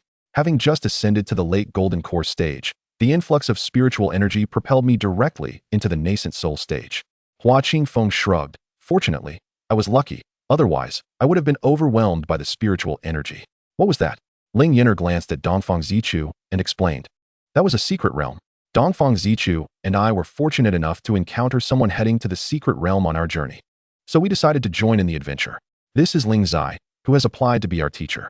Yes, the very secret realm we visited is now part of our school. Every student can visit it once a year. Ling Yan'er turned to Ling Zai and added, This is Hua Qingfeng. He is also a teacher, and you two will be colleagues. Tomorrow, the students will come to enroll, and if you have any questions, feel free to ask him. The annual visit to the secret realm was not a rule she imposed, but rather a single cooldown for the secret realm's opening. And the group event, which was a battle royale, had a cooldown of half a year. However, considering that their school could hardly gather 100 people, it was not worth mentioning. Then she remembered that she had forgotten to give Ling Zai a key and quickly produced one. Handing it to him while indicating the direction near the library. The room at the far end of the 3rd floor is your dormitory. Currently, everyone has single rooms. But if new teachers arrive in the future, they may need to share. Ling Zai accepted the key and asked, "May I explore the premises?" Ling Yan'er nodded, "Of course. Feel free to look around. Let Hua Qingfeng accompany you. I am craving the spicy chicken from the cafeteria. The food on the vessel simply cannot compare." Although the vessel's cafeteria offered a different dish each day, it was merely variations of stir-fried vegetables and potato threads, unlike the diverse offerings of the actual cafeteria.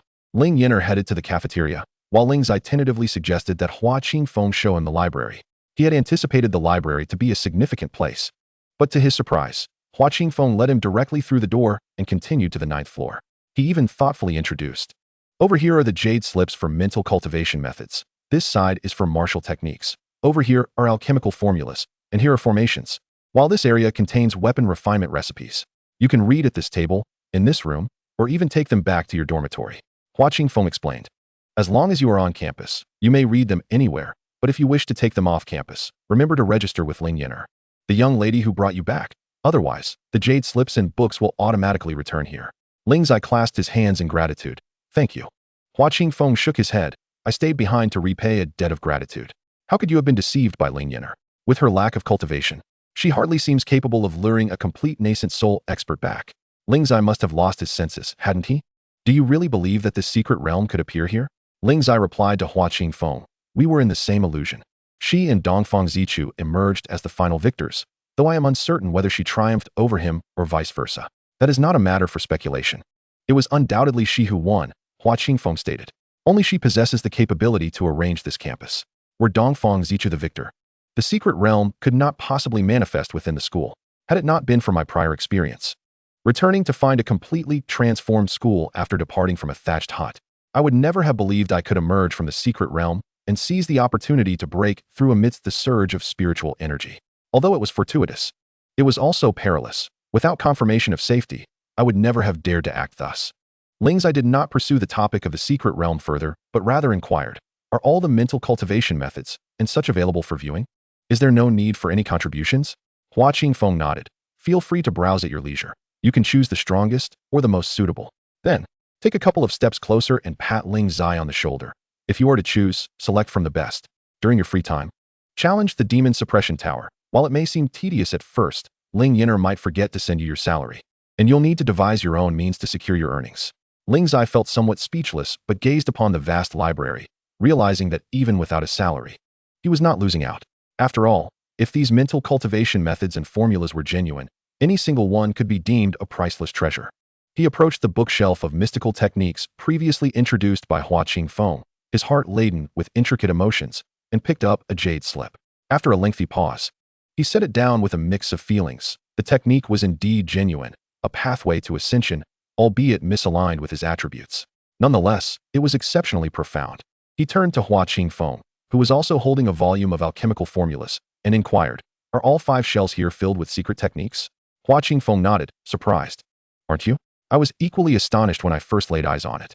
Even the most preeminent sect in the realm would not casually permit such techniques to be perused by anyone." Ling Zai muttered under his breath.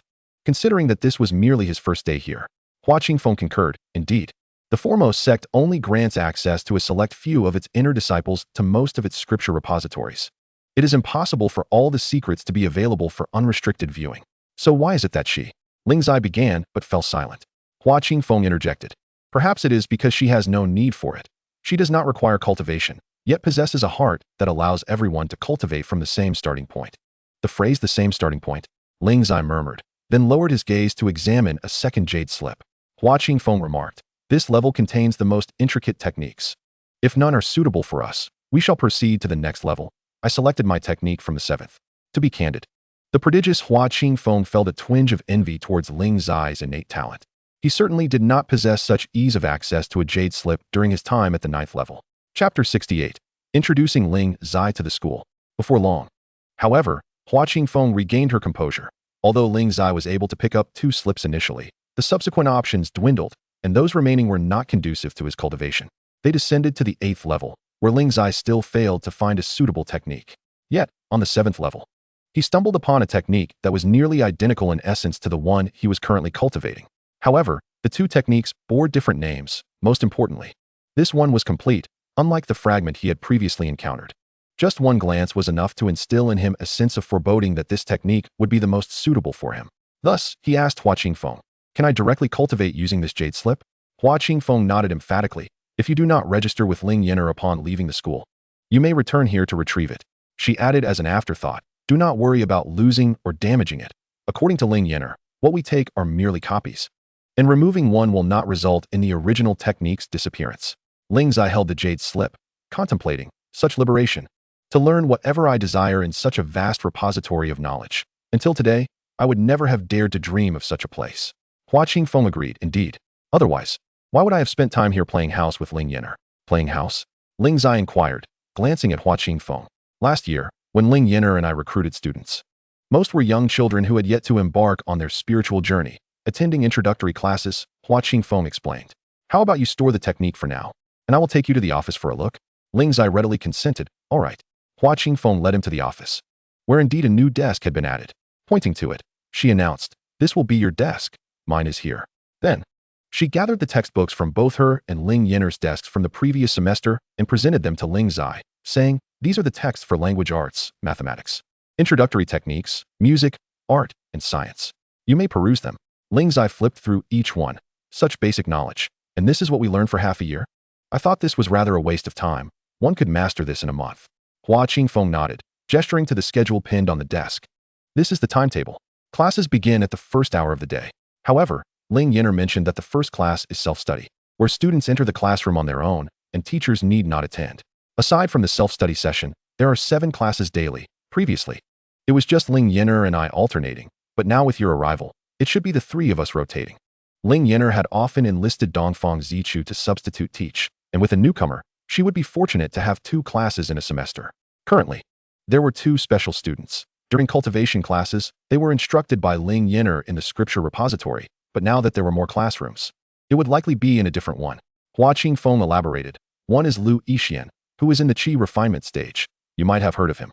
The other, according to Ling Yan'er, is a half-demon with draconic lineage named Long Xiao. Their other courses are the same, but during cultivation classes, Ling Yan'er teaches them separately. Lu Yixian is learning the all things decision, while Long Xiao studies the care of young dragons." As she continued her introduction, she noted, "Apart from these 2, most of the other children only embarked on their spiritual journeys last semester.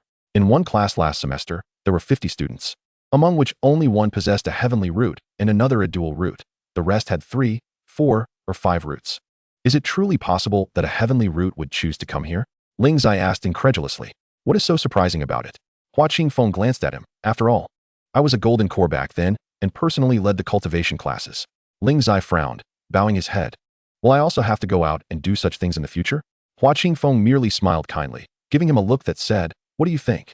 Ling Zai fell silent, contemplating the likelihood of him memorizing the technique and absconding.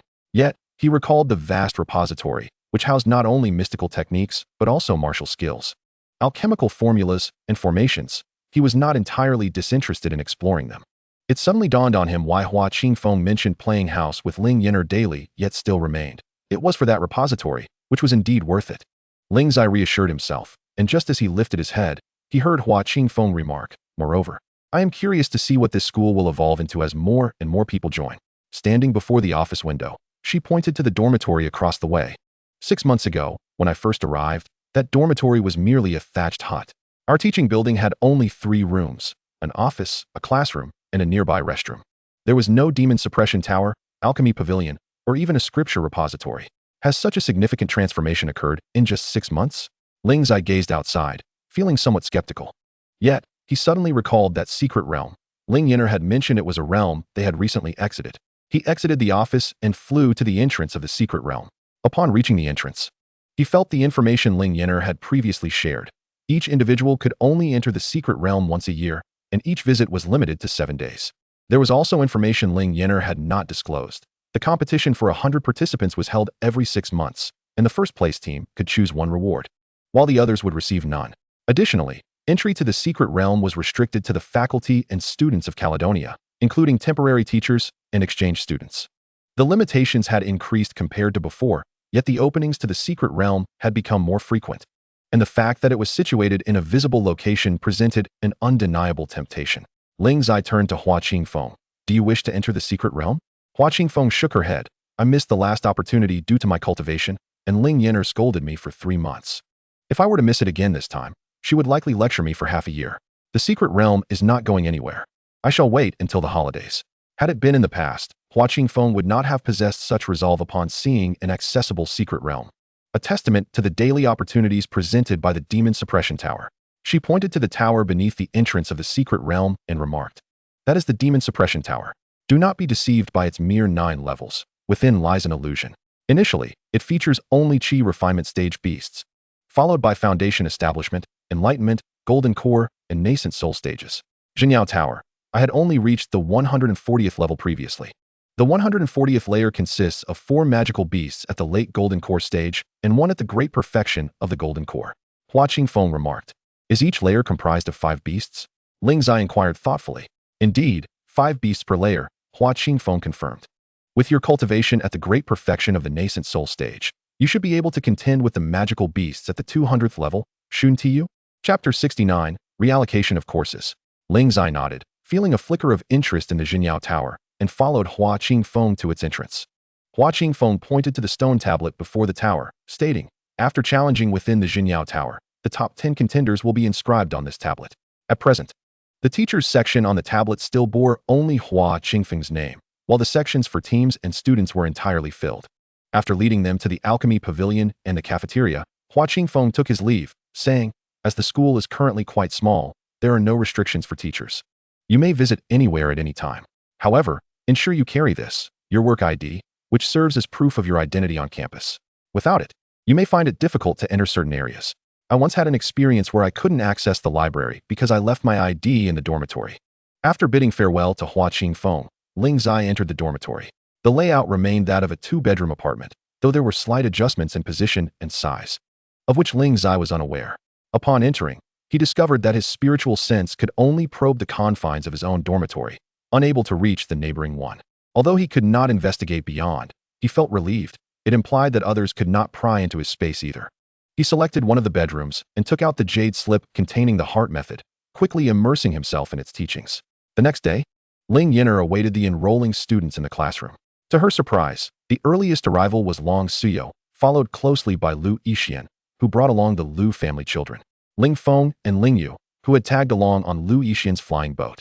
As Ling Yan'er collected fees and registered the students, she noted by afternoon that only 36 had arrived. This indicated that 14 students were not planning to attend. The few scattered cultivators were all present, however. During dinner, Hua Qingfeng approached Ling Yan'er. "What do you plan to do about those who haven't come?" Ling Yan'er responded, puzzled, "There's no need to worry about them. Although teachers should never abandon their students, some children inevitably drop out for various reasons. In modern times, there is compulsory education for 9 years, which mandates attendance. While it is commendable for teachers to encourage children to pursue learning, here, there is no obligation. Students come and go as they please. And I cannot force them to study." Hua Qingfeng pondered this, realizing that Ling Yan'er had consistently emphasized the freedom of the school. He began to understand, even though he had previously urged Ling Zai to remain with multiple overt and subtle incentives. "And the teachers?" Hua Qingfeng inquired. Ling Yan'er nodded. "Though I recognize that this differs from the education you received in your former sect, I have also heard of the Qingshan Academy in the Cultivation World. However, our Caledonia school is unlike any before. The school merely serves as a place for education. Students refer to you as teacher because they pay tuition for knowledge. If you encounter mischievous students, it is natural to discipline them sternly, and if you favor certain students, to invest more attention in them. This is simply human nature. In school, one will encounter various personalities. I understand that, given your current level of cultivation, attending classes daily may become somewhat tedious. If you wish to leave the school, you are free to resign. The primary distinction between this institution and others is the freedom to come and go as one pleases. It is entirely normal to finish a year of study and decide not to continue, or to complete a semester's courses and choose to resign. This is akin to working in an establishment as a waiter. One continues as long as they find joy in it and departs when they do not. Leaving the school does not equate to betraying one's sect. This is a standard employment relationship. I wonder how other sects perceive this, Hua Qingfeng mused. However, others' opinions are of little consequence. Our humble little school may not even be known to them. Hua Qingfeng, overwhelmed by Ling Yan'er's discourse, felt a wave of realization wash over him, understanding her sentiment about the tediousness of leadership. In other sects, disciples are identified by their disciple tokens, while here, it relies on a work ID. Contemplating his monthly earnings from the rewards of the Jinyao Tower, he refrained from inquiring about Ling Yan'er's salary. Unaware of Hua Qingfeng's contemplations, Ling Yan'er retrieved a sheet of A4 paper and handed it to him, saying, "By the way, here is the course schedule. You will teach mathematics, cultivation, and art, while Ling Zai will handle language, music, and physical education. I will take on the remaining science class. There have been some changes from last year's curriculum. You will distribute the textbooks during the morning reading session. They are located at the table near the entrance on the first floor of the library." Observing the reduced music and art classes, Hua Qingfeng indeed felt a difference. Physical education and cultivation classes had increased, while language and mathematics were limited to just one session each day. Understood, Hua Qingfeng replied. Ling Yan'er then handed him a sword she had obtained from the secret realm, saying, "By the way, this sword is from the secret realm, though it is designed for the golden core stage and slightly beneath your level. I cannot make use of it, so I offer it to you." As Hua Qingfeng accepted the sword, he felt an overwhelming surge of sword intent, momentarily stunned. "This," Ling Yan'er remarked, "the secret realm remains accessible. Who knows, you might acquire even better weapons in the future. You can keep this sword for now, and should you come across a superior weapon later, you can return it to me." Ling Yan'er refrained from mentioning that when Hua Qingfeng agreed to become a teacher, she could see the items he possessed. During her earlier examination of his data, she had accessed his storage ring, which contained only a few sets of ordinary robes and a handful of pills.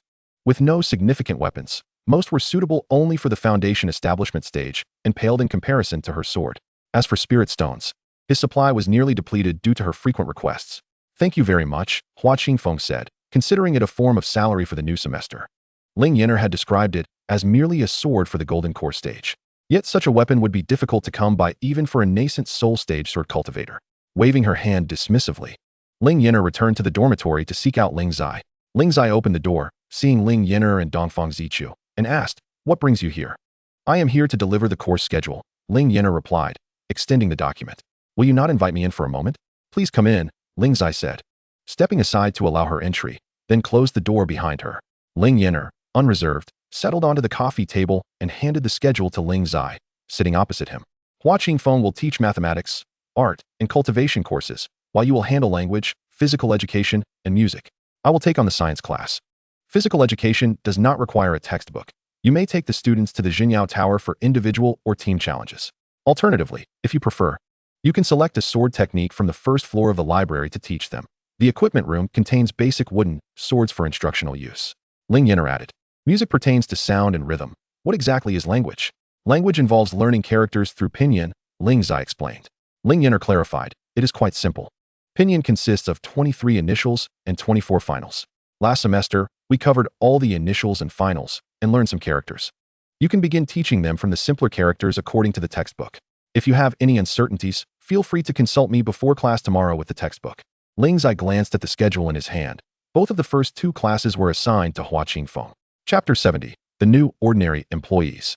The following day, Ling Zai refrained from inquiring about Ling Yan'er. For the moment he laid his hands on the textbook, he had effortlessly grasped the knowledge contained within. Unlike his personal cultivation of the mind method, he had not immediately practiced upon acquiring it, not for lack of desire, but rather due to the necessity of deciphering it first. Ling Yan'er, meanwhile, discovered the sheer delight of having but a single class each day, and set an alarm for herself to rise early and retrieve books from the office. Although there was a bell to signal the start of class, she preferred to indulge in the comfort of her bed, relying solely on her alarm clock to awaken her. Blissfully unaware of the passing time, each day's solitary lesson revolved around the identification of magical beasts and spiritual herbs, and she felt elated by the new knowledge she was acquiring. Pure joy indeed. Hua Qingfeng had grown accustomed to Ling Yan'er's leisurely demeanor, and Dongfang Zichu had accepted the occasional task of substituting for her. In 3 days, the weekend arrived, and Ling Yan'er used a flying boat to transport her companions back. Upon returning to the school, she noticed the presence of 3 new individuals. Comparing them to the cards she had drawn, she realized they corresponded to the blind bard, the drunken reveler, and the flavorless chef. Ling Yan'er inquired of Hua Qingfeng, who remained at the school, how did these 3 individuals arrive? Hua Qingfeng exchanged glances with Ling Zai and replied, they emerged from the woods, each clutching a card inscribed with the school's name. The blind bard, dressed in peacock green, bowed in Ling Yan'er's direction and introduced himself. I am Lan Lian. I was being pursued, and, in a moment of desperation, this card materialized in my hand, conveying that if I agreed to form a contract with the headmaster of Caledonia, my safety would be assured. His presence here indicated that he had indeed consented to the contract. However, Ling Yan'er was entirely oblivious to the nature of such a contract. Feeling no connection to this lofty concept, had she just let an opportunity worth a fortune slip away? The flavorless chef spoke up. I am Zhao Tian, a former chef in the imperial kitchen of the Yin Kingdom, tasked with preparing soups. A few days ago, I awoke to find my sense of taste vanished, leading to my expulsion from the palace. I intended to return to my rural hometown, only to discover my family had already relocated, taking with them the money I had previously sent out with a fellow townsman. I now find myself adrift, with a card directing me to Caledonia, so here I am. Have you formed a contract? Ling Yan'er inquired curiously. Indeed, I have. Zhao Tian replied hastily. And what of you? She asked, turning her gaze to the drunken reveler. The drunken reveler, who appeared more like a swordsman than a tipsy drunkard, wore a splendid purple and gold fur coat, his long hair elegantly tied up, and a sword at his waist. I am xianxiaaudiobooks. Just before arriving here, I had berated the king of Qi for the inadequacy of his wine. Moments before his guards attempted to slay me, I found a card for Caledonia in my hand, which promised the strongest wine in the world. Thus I made my way here. The strongest wine, you say? Ling Yan'er said, standing on her toes to pat his shoulder. Do you see that convenience store? It is now under your care. You may drink as you please. As for whether there was any wine within, she had no clue. Xianxiaaudiobooks promptly approached the store, pushing open the door, only for Ling Yan'er to follow suit, leaving him in a state of confusion. To be honest, this is my first time here as well, Ling Yan'er admitted, gazing at the array of goods inside, and hastened to the snack section.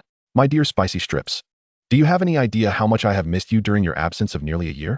The others who had followed her and felt a mix of embarrassment and disbelief. After selecting spicy strips, potato chips, and pickled chicken feet, she discovered not only familiar products but also items that seemed to belong to the realm of cultivation. For instance, alongside notebooks, various writing implements, and inkstones, there were offerings of vermilion powder and blank talisman paper. Amid the snacks, there were even modern delicacies that could yield a silver bracelet, such as braised bear paws, alongside the unfamiliar Holy Spirit flower. Upon inspecting the packaging, she noted the categorization of snacks into those infused with spiritual energy and ordinary ones. The prices varied dramatically. Common snacks could be purchased with copper coins, while those imbued with spiritual energy required payment in spirit stones. As Ling Yan'er wandered through the shelves of snacks and beverages, she indeed found a wine cabinet that occupied a significant portion of the store, at least a quarter of its space. The assortment included ordinary wine, spiritual wine, and medicinal wine, with a range that spanned cocktails, red wine, and white wine. Summoning xianxiaaudiobooks, she gestured toward the white wine, saying, all the strong liquor you desire is right here. The shelves against the wall hold spiritual wines, but they come with cultivation requirements. I'm not sure if you'll be able to partake. Xianxiaaudiobooks gazed at the assortment, hesitating. For each bottle was exquisitely packaged and priced at 500 for 1,500 milliliters. Am I truly allowed to drink these freely? He asked. Ling Yan'er replied with certainty, of course. While you may indulge in wine, you must also assist me with work. You will oversee the cash register at the entrance. Whenever someone comes to make a purchase, you shall handle the transactions. The spirit stones and copper coins will automatically be credited to me, and we can consider your wages as paid in wine. Does that work for you? Immediately, Xianxiaaudiobooks seized a bottle of white wine, opened it, and inhaled the rich aroma. No doubt about it, this is indeed strong liquor. Excellent wine. Indeed, even in the realm of cultivation, nothing can truly compare to modern industrial production, Ling Yan'er proclaimed with pride. By the way, the stairs by the cash register lead to the second floor, where you can choose a room with a bed. The cafeteria is right next door, and there are restrooms across in the teaching building, as well as dormitory facilities upstairs. The rooms above the store differ from the dormitories. They consist of a kitchen, a bathroom, a bedroom, and a living area, albeit without balconies, and they are more compact than the dorms. After completing her tour, Ling Yan'er left the store with her snacks, reminding Xianxiaaudiobooks that apart from herself and him, everyone else, including teachers, would need to pay spirit stones for their purchases, even Hua Qingfeng and Ling Zai, who were currently browsing. Upon exiting, she spotted Zhao Tian and Lan Lian waiting outside. Ling Yan'er asked Lan Lian to hold on a moment while she took Zhao Tian upstairs to the small kitchen on the second floor, saying, you can familiarize yourself with the kitchenware here. This kitchen will belong to you from now on. But I have lost my sense of taste. How can I be expected to cook? Zhao Tian protested. Once you get the hang of it, you'll manage, Ling Yan'er assured him. She had also practiced in this kitchen with Dongfang Zichu just days earlier. Its design was rather gamified. Cooking or preparing soup. Success and failure were starkly defined, failure would yield a dish unfit for consumption, while even a barely passable dish would be delightful. Chapter 71. The Past of Hua Qingfeng. Zhao Tian remained in the kitchen to explore the utensils, while Ling Yan'er directed her attention to Lan Lian. Can you still play the piano despite your blindness? Lan Lian nodded. I can play a piece for you. As he prepared to sit on the ground for an impromptu performance, Ling Yan'er stopped him, suggesting that it would be better to find a proper place to sit. Although the playground was not unsuitable, it would be more appropriate to sit in a classroom instead. Leading him into the classroom, she found a cushion for him to sit on and asked, "Does your blindness affect your ability to walk?" Lan Lian shook his head. "Though I cannot see, I possess spiritual awareness, so I manage just fine." Ling Yan'er gazed at Lan Lian in astonishment. "You are a cultivator?" "Once I was," Lan Lian replied, placing the guqin upon his lap and plucking its strings lightly. "But now, I have lost my powers." Just as Ling Yan'er was about to inquire why, she suddenly recalled Lan Lian's earlier mention of being pursued. "Is it those who are hunting you that caused this?" Lan Lian nodded. "You carry a guqin. Were you a music cultivator in the past?" Ling Yan'er asked. Lan Lian shook his head. "No, my pursuit is indeed related to this guqin. Could you elaborate?" Ling Yan'er tore open a packet of chips, offering a piece to Dongfang Zichu before tossing a bag to Lan Lian. "Knowing too much will not benefit you." Lan Lian declined. "It's all right. I wish to hear it. Look at our school, 3 nascent souls. They should at least have some fighting capability," Ling Yan'er countered. "The ones pursuing me have at least the cultivation of the void refinement stage. Before my powers were stripped, I was at the integration stage," Lan Lian coldly remarked. 3 nascent souls would not withstand a single blow. He had agreed to this venture merely due to the peculiarities surrounding the introduction of this Caledonian school card. And because he did not wish to die, he decided to take a gamble. After all, he had lost his powers and was being hunted from all sides. Having exhausted all usable magical artifacts, elixirs, and talismans, a path that once seemed certain to lead to death now presented a glimmer of hope. It was not merely a contract of equal employment. Under those circumstances, he would have consented even to a master-servant agreement. "How impressive," Ling Yan'er noted, pointing to Lan Lian's profile, which, apart from its 4-digit age, gave no indication of him being a cultivator. The identity of Hua Qingfeng was that of a discarded disciple of the Qiantian Sect, while Lan Lian's was labeled as a blind musician.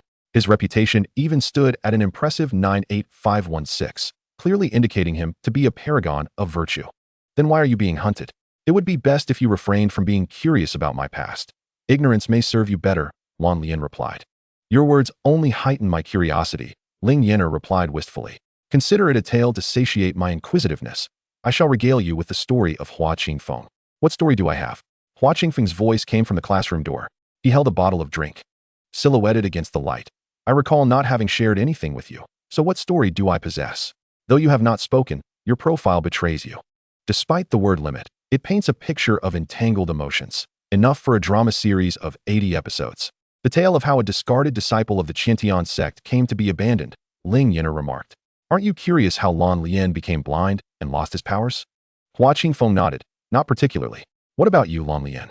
Ling Yan'er asked. Lan Lian inclined his head, quite curious indeed. After a moment of silence, Hua Qingfeng added, "I am also intrigued by those who have been stripped of their powers. By the way, when I first arrived here, I too experienced a decline in my cultivation and nearly perished. It was in this very classroom that I was rescued." Indeed, Ling Yan'er replied. "You fell from the sky and landed at the school's entrance.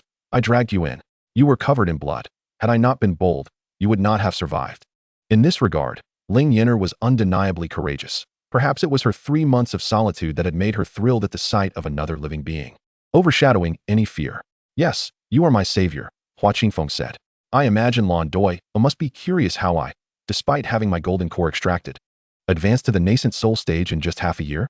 In an instant, the gazes of Ling Yan'er, Dongfang Zichu, and Lan Lian were fixed upon Hua Qingfeng. "Marvelous!" Ling Yan'er exclaimed, filled with admiration. She had not considered this angle. Dongfang Zichu finished the last chip, reflecting on his own experiences. Murmured, "Should I warn Ling Zai that even being a teacher here requires one to have their powers stripped and then recultivated, or is this the standard for hiring teachers?" "Not at all," Ling Yan'er retorted, though a hint of unease lingered, for the likelihood of truth in Dongfang Zichu's remark was disconcertingly high. Thankfully, there was still one normal cultivator, Ling Zai. She herself, as the principal, was also an ordinary, normal person. "Now I find myself slightly curious," Lan Lian chuckled. "How am I to know if what you say is true? Transitioning from golden core to nascent soul isn't something typically achievable, let alone after having 1's golden core extracted. By a twist of fate, the The school gained an entrance to a secret realm, increasing the concentration of spiritual energy. Hua Qingfeng explained. Must you insist on hearing my tale? Lan Lian inquired. Even if I were to fabricate a story, you would have no means to discern its veracity. Why the insistence? Well, if what you narrate isn't true, I might know, Ling Yan'er whispered. For instance, I am aware that Hua Qingfeng extracted his own golden core. Hua Qingfeng turned his gaze toward Ling Yan'er, an edge of malice in his eyes. Oh? I extracted it myself? Ling Yan'er shifted her position on the cushion, distancing herself from Hua Qingfeng. Your master wanted your golden core in exchange for his son S. Upon realizing this, you extracted and shattered it in the secret realm, then returned to your sect claiming it was taken by a beast. When your master saw that recovery was hopeless, he bullied you over the lost golden core. And you deliberately provoked him, leading to your expulsion. Ling Yan'er had perceived Hua Qingfeng's ruthlessness from that snippet. To harm oneself so, she thought, was a mark of a fierce individual. As a child watching dramas, she had tried to emulate the protagonists who would bite their fingers, but found herself unable to do so from fear of pain. Upon hearing Ling Yan'er succinctly recount the truth, Hua Qingfeng, rather than enraged, laughed. Then why do you still allow me to remain here? Isn't it you who has committed no wrongdoing? Why should you be afraid? Ling Yan'er retorted. Moreover, Hua Qingfeng is grateful and serves as a most useful tool. Chapter 72. Killing the wife to attain enlightenment. Hua Qingfeng was at a loss for words. Ling Yan'er could indeed be infuriating at times. Yet Lan Lian discerned that he could not avoid sharing his story today. It was quite simple. I am the wife who was killed to attain enlightenment. Is that the conclusion? Ling Yan'er exclaimed in shock. Lan Lian nodded. Indeed. Hua Qingfeng scrutinized him from head to toe. You are female? Lan Lian denied. I am not. Having read countless novels. Ling Yan'er interjected. Must one be female to be a wife? Wouldn't it be even more delightful for a boy to take on the role of a wife? Both Hua Qingfeng and Dongfang Zichu turned their attention to Ling Yan'er, while even Lan Lian could not help but glance in her direction. Indeed. One must not judge by appearances. I merely read a few more books, Ling Yan'er emphasized. My sexual orientation and preferences are entirely, absolutely normal. I simply have a broader understanding of concepts like the fourth love and boys' love. As her voice dwindled under the scrutiny of the three, Lan Lian curiously asked, what is the fourth love, and what is boys' love? Ling Yan'er, meeting their inquisitive gazes and feeling a potent presence of spiritual awareness, spoke with an academic tone. The fourth love encompasses relationships between men and women, men and men, women and women, and among them, relationships between men and women. Boys' love refers specifically to relationships between men. The trio averted their gazes, and Ling Yan'er looked at Lan Lian. So, which type of wife are you? What do you mean by which type? Lan Lian inquired in return. The wife in a male-male relationship or the wife in a male-female relationship? Ling Yan'er asked, her eyes wide open. In a male-male relationship, Lan Lian replied, plucking the Guqin strings again. You are an emotionless cultivator, yet he sought to kill his wife for enlightenment. How then are you still being pursued? Ling Yan'er pressed on. Indeed, he cultivates the path of emotionlessness, yet deceived me into believing he practiced the sword path. Lan Lian gritted his teeth. Moreover, the one he truly loves is not me. He sealed my memories and deceived me. I was merely his tool for enlightenment. Fortunately, my master had bestowed upon me a life-saving teleportation talisman, which activated automatically after his attack, allowing me to escape with my life. Were your eyes also destroyed by him? Not quite, Lan Lian replied. My eyes were damaged during a reckless pursuit of cultivation. But didn't you say you were being hunted because of this zither? Asked Dongfang Zichu. Because this zither is a token of our love, Lan Lian responded. Without it, I would have never met him. Ling Yan'er processed the brief narrative embedded in these words. This was a classic tale of a woman desperately chasing after her lover. What? Hua Qingfeng interjected. What do you mean by desperate chase? You don't mean to suggest that he will eventually realize he loves me and seek my forgiveness, do you? Lan Lian queried. Ling Yan'er shook her head vigorously at Lan Lian's expression. A beauty like you? If he remains unmoved, then he is truly blind. He is unworthy of you. You are the first to say so, Lan Lian noted. When I was with him, everyone claimed I, a blind person, was unworthy of him. Not even at the integration stage can you be deemed worthy of him. What cultivation level does he possess? Ling Yan'er asked, astonished. Great Ascension, Lan Lian replied. Great Ascension? Hua Qingfeng exclaimed. Keep your voice down. It's just Great Ascension. Why the fuss? Ling Yan'er admonished. Isn't it true that after Great Ascension one ascends to a higher realm? Dongfang Zichu added. Is Great Ascension really that impressive? I was also Great Ascension at one point, he continued. Lan Lian nodded. I haven't completely perished. He will never ascend if I am not gone. Which is why he will undoubtedly seek me out. Hua Qingfeng began enumerating who he knew at the Great Ascension level. Certainly not the three from Qiantian Sect. I have been the eldest senior brother among the younger generation there for nearly 20 years and have never encountered you. Not from Xianxiao Sect either. As their great ascension cultivators have been in seclusion for 300 years, their son is already at the tribulation stage, and there is a female among them. Ling Yan'er clicked her tongue, realizing he had failed to decode who Lan Lian's partner was. Your intelligence is quite lacking. Perhaps it's because I am from the northern continent, and you all are from the southern continent? Lan Lian speculated. Hua Qingfeng shook his head. Qiantian Sect is in the southern continent, but our school is located more towards the central continent. He glanced at Ling Yan'er and then at Lan Lian, continuing, however, at this school, you truly need not worry about being pursued. I had previously suspected that the school is essentially a semi-secret realm. Without special tokens, one cannot enter. How could that be? Ling Yan'er was the first to protest. If one cannot enter, how did you end up here? Perhaps it was merely fate, Hua Qingfeng replied. Moreover, even if it is not a secret realm, there are formations both inside and outside, making it difficult to be detected. Ling Yan'er had no rebuttal. The air barrier surrounding the school was proof that, if it were not for formations, it would indeed be hard to explain what it was. Although unsure whether Hua Qingfeng was speaking the truth, Lan Lian resolved to stay, for the contract had been signed, and he could not leave. Since this is a school, what am I required to do? Lan Lian inquired of Ling Yan'er. If you can still play the zither, then of course, you shall be our music teacher. Ling Yan'er declared emphatically. Hua Qingfeng turned to Ling Yan'er. After contemplating that fairness must be maintained, she added, since you were able to reach the integration stage before, you must be capable in cultivation as well, so you will also take the cultivation classes. Everyone will handle 2 subjects. It's quite equitable. Hua Qingfeng withdrew his gaze with satisfaction. Lan Lian gently agreed, and then asked Ling Yan'er, when do classes commence? Ling Yan'er took out her schedule, snapped a photo, and handed it to Lan Lian. Tomorrow is Sunday. Classes begin the day after. Our school follows the schedule, and there will be a bell to signal the start and end of classes. Lan Lian understood and said, understood. Ling Yan'er pulled out a key and handed it to Lan Lian, saying, since you are a teacher, you shall temporarily share a dorm with Hua Qingfeng. Once the expansion occurs and conditions allow, we will have single rooms. I am agreeable to that, Lan Lian replied softly. After sharing a meal with Lan Lian, Hua Qingfeng showed him around the campus, while Ling Yan'er returned to the dormitory with Dongfang Zichu. Once back, Dongfang Zichu asked Ling Yan'er, is everything he said true? Everything he said is indeed true, Ling Yan'er affirmed. However, there are many details he did not disclose.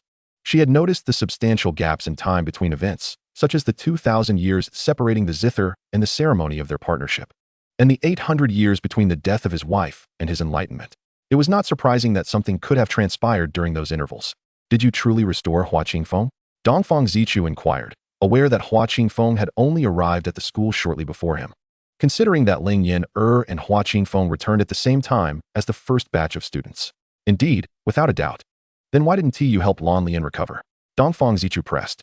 The precondition is that he has no spirit stones, Ling Yan'er explained. He does not possess a single spirit stone, nor did he mention it. Most importantly, Hua Qingfeng had a prompt above his head at the time, while Lan Lian did not. Without that prompt, I truly cannot assist him. Dongfang Zichu's words were like a tree. She could nurture him like tending to a tree, pruning roots and dead branches based on her previous experience with roses and monthly flowers on her balcony.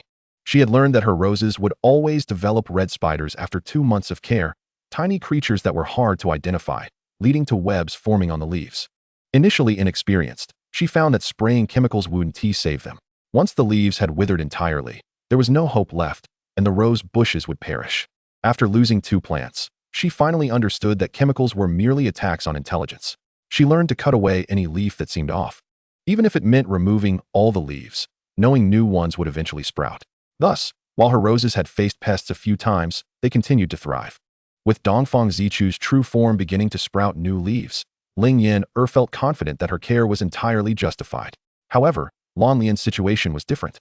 Dongfang Zichu was a desperate measure, and Hua Qingfeng's circumstances were unique. Ling Yan'er feared that not aiding him could lead to immediate death. As for Lan Lian's contract, she still had not unraveled the mystery. Her phone's search yielded nothing, and she felt nothing herself. Noticing Ling Yan'er deep in thought, Dongfang Zichu asked, what are you pondering? Lan Lian mentioned signing a contract, but I have no recollection of such an agreement, yet he undeniably emerged from the card. And you witnessed it as well, Ling Yan'er said. I am actually considering another possibility. What possibility? 2 possibilities. Ling Yan'er hesitated before continuing. The first is that after I drew the card, the phone system selected Lan Lian and the others, which would explain their 5-day delay in arriving. And the second possibility? Ling Yan'er paused before articulating. The second possibility is that they had already signed a contract, not with me, but with the school, or rather, with the game system. Not only has the core competition shifted to a battle royale format, but the rules appear unchanged, as they do not truly eliminate all but one from the 100 participants. After their consent, they entered the card, and time remained still within it until I drew them out. Given that Lan Lian was already at the integration stage of cultivation, he certainly could not be an insignificant figure, and his blindness was a distinctive feature. Dongfang Zichu stated, if there is an opportunity to visit the northern continent, we can inquire further. Ling Yan'er nodded. Indeed, I am quite curious. Can you truly help Lan Lian restore his cultivation? Dongfang Zichu asked. There are prerequisites. Ling Yan'er replied, pulling out her phone and clicking on the task related to their venture into the secret realm, showing it to Dongfang Zichu. Look, we have two side tasks in the secret realm. One is to eliminate 9 enemy units, and the other is to seize the core of the secret realm's legacy. The rewards for these two tasks are both spirit stones, which I currently find of little use, hence I have not completed them. In order for Lan Lian to restore his cultivation, he must first appear in my tasks. Only then do I have the opportunity to assist him. When I saved Hua Qingfeng, 2 side quests were triggered, and at that moment, an interactive action appeared above his head. Dongfang Zichu observed as Ling Yan'er completed the first 2 side quests, leaving the list vacant, and inquired, if it were not for the tasks, you would have no way. Would you? Ling Yan'er nodded in affirmation. Indeed, otherwise, I would have certainly rescued you first. Although Dongfang Zichu's current form is undeniably adorable, she is acutely aware that he is not in his normal state. His true form is that of a colossal tree, while his human manifestation is merely a fraction of that size. Upon realizing what he desired, Dongfang Zichu intended to depart, but Ling Yan'er opened a gaming application and said, by the way, earlier in that illusion, I mentioned revealing the secret realm to familiarize you with this game. You may take a look. While Ling Yan'er and Dongfang Zichu delved into the game, Hua Qingfeng escorted Lan Lian to the library. Aware of Lan Lian's previous cultivation achievements, Hua Qingfeng approached with a hint of reverence, stating, this is the library, comprising 9 levels. The circular staircase in the center is a magical array. By silently reciting your desired level while on the array, you may ascend to it. Lan Lian surveyed his surroundings. This library is quite expansive. Hua Qingfeng explained. The lowest level contains ordinary cultivation techniques and some commonplace books. You may wish to explore the higher floors. Though unspoken, Lan Lian understood Hua Qingfeng's implication. He was encouraging him to seek methods for restoring his cultivation among the upper levels. Do you believe there is something here? Lan Lian inquired with curiosity. If there is nothing here, then it is likely there is nothing in the world, Hua Qingfeng replied with conviction. Surprised by Hua Qingfeng's optimism regarding the library, Lan Lian decided to explore it thoroughly and ascended directly to the 9th level. The arrangement on the 9th level mirrored that of the first, and as he surveyed the vast sea of books, he extended his consciousness, skimming through various jade slips and texts. The more he observed, the more astonished he became. He had to concede that when he previously believed the school had only 3 nascent souls, he had indeed underestimated it. Any book or jade slip here could incite fierce competition outside these walls. No wonder Hua Qingfeng could assert that if nothing existed here, it would not exist anywhere else. This school was indeed remarkable, far surpassing his expectations. After all, the cultivation techniques here, even those of the sect he previously belonged to, had only 1 or 2 that could compare, and those were regarded as treasured possessions. Here, the techniques, alchemy formulas, and formation methods could be described as extensive and comprehensive. After a cursory exploration, he returned to the 1st level. Hua Qingfeng, seated at a table by the window studying alchemical formulas, was surprised to see Lan Lian return so swiftly. Aren't you going to take a closer look? He asked. Lan Lian shook his head. No need. Recognizing Lan Lian's calm demeanor, Hua Qingfeng understood that his companion was not anxious to restore his cultivation and thus put away the alchemical formulas, saying, shall we return to the dormitory? Lan Lian nodded, and together they made their way back.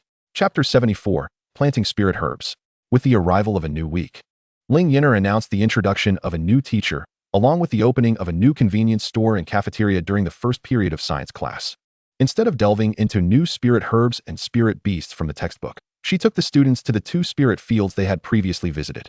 She had sorted the spirit herbs she extracted from the secret realm into 17 types that they had studied before, and while Long Shuyao was sneakily including a dragon-associated herb, the jade dragon flame, she presented them. There are 2 spirit fields divided into 18 small plots, and with 36 students, we can form 18 groups.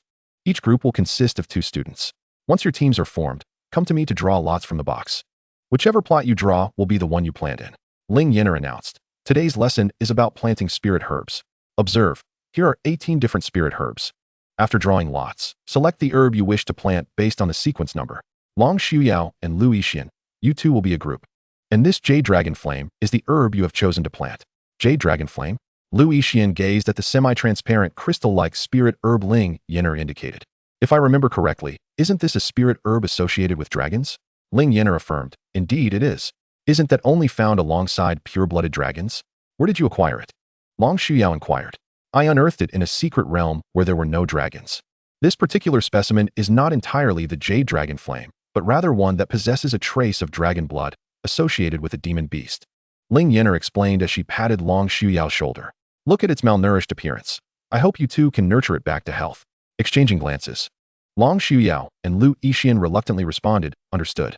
Long Xiuyao then reluctantly drew a lot, dug a hole in plot number 9, and planted the Jade Dragon Flame with minimal effort. Ling Yu and her brother Ling Feng drew plot number 11, where they chose to plant a vibrant red Qi Shueqi Yulan. Lin Zhou and Bai Mengyu drew plot number 5 and planted a moon spirit herb. Observing as they planted the spirit herbs, Ling Yan'er remarked, each type of spirit herb possesses unique characteristics, but remember to water them after planting. Now, would all students who have entered the Qi refinement stage please raise their hands? The rebellious trio of adults remained silent, while Ling Feng cooperatively raised his hand alongside his brother. About half the class had entered the Qi refinement stage, and Ling Yan'er continued, excellent. Those who have entered the stage are doing wonderfully. You may lower your hands. Has the teacher of your cultivation class taught you the water summoning technique or the spring breeze rain technique? No, the students answered loudly. The teacher of their cultivation class, Hua Qingfeng, had merely followed the textbook to instruct them on how to draw energy into their bodies and how to cultivate. All right, for this lesson, we will first observe the techniques of these two spells. Once everyone is familiar with them, you will use water or rain to nourish the spirit herbs. Of course, students who have not yet begun their cultivation or those who have not learned the techniques need not worry. You may also fetch water from the pool at the back of the classroom to irrigate the herbs. After finishing her explanation, Ling Yan'er activated the automatic teaching feature on her phone to demonstrate the water summoning technique and the spring breeze rain technique. She certainly could not perform them herself. After all, Hua Qingfeng had conducted his demonstration in a similar manner. To the students, it appeared as if Ling Yan'er was providing a live demonstration, with even Long Xiuyao unable to discern otherwise. The automated instructor patiently detailed the movements of the two techniques, providing slow and meticulous explanations. And just as the final explanation concluded, the bell rang for the end of class. Such thorough instruction proved immensely beneficial, as even students who had not entered the Qi refinement stage managed to grasp the movements. They were just a step away from drawing energy into their bodies and immediately experimenting. Chapter 75, Circulation of Meridians. As the bell rang, Ling Yan'er hurried back to her office. Had it not been for her upcoming cultivation class, she would have likely returned to her dormitory to rest. In the previous semester and the week prior, she had allowed the two students to study independently for an entire term. Although Ling Yan'er claimed to be available for questions, it seemed they both felt she lacked cultivation and thus refrained from asking her anything, choosing instead to study and comprehend on their own. Ling Yan'er was more than content to take it easy, indulging in her phone for an entire semester, but now with the arrival of two new teachers, she felt it was time to shake off her lethargy and step up. Upon exiting the classroom after their cultivation lesson, Lu Yixian and Long Xiuyao instinctively headed towards the library when Ling Yan'er called out to them. Previously, there was only one classroom, so we had to go to the library. Now that we all have classrooms, let us not go to the library. Since this is a cultivation lesson, follow me to the cultivation classroom instead. After all, it is merely a change of scenery for our studies. The two, without objection, followed Ling Yan'er to the 3rd floor. Upon entering the classroom, they discovered its stark simplicity. There were no desks, only a single meditation mat. This cultivation classroom was a discovery Ling Yan'er made while idly browsing her phone the previous day. She had always assumed that all classrooms resembled the one on the 1st floor, equipped with 50 meditation mats and a spiritual spring. It was only when she inadvertently zoomed in on the app that she realized the 3rd floor housed a cultivation room. Unlike ordinary classrooms, it was said to possess a folding space, allowing for the practice of spells without the risk of causing damage. Lu Yixian frowned upon entering. There isn't even a desk? This class doesn't require a desk, Ling Yan'er replied, beckoning them to enter. You both have paid a premium spirit stone for tuition. How could I allow you to study on your own the entire time? Ling Yan'er continued. Of course, I must impart to you something worthy of a spirit stone. Yet you are still leaving them to self-study for an entire semester. Given that their studies differ, she added. To be fair, for the guidance lesson, we shall take turns. Who will go first? Ling Yan'er inquired. Long Shuyao skeptically nodded toward Lu Yixian. Let him go first. Lu Yixian acquiesced. I shall go first. What is required for this guidance lesson? You will first sit on the meditation mat and then circulate your qi, Ling Yan'er instructed, holding her phone.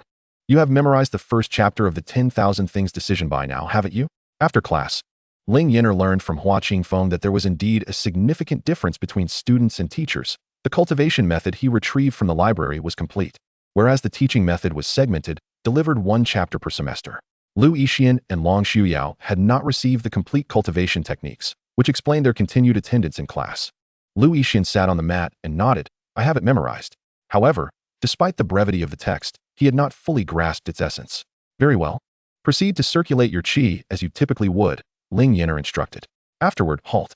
Following her directions, Lu Yixian opened his eyes to observe Ling Yan'er, who was watching the small figure on her phone illuminating the meridians. The green represented Lu Yixian's qi circulation route, while the yellow denoted the correct path. A prompt appeared, instructing her to trace the correct route, which she dutifully followed, repeating the process at least 10 times until she finally achieved a perfect score of 100. With urgency, she clicked confirm and instructed Lu Yixian. Close your eyes and follow my spiritual energy. From now on, your qi circulation will follow this route. With that, she placed her hand on Lu Yixian's shoulder.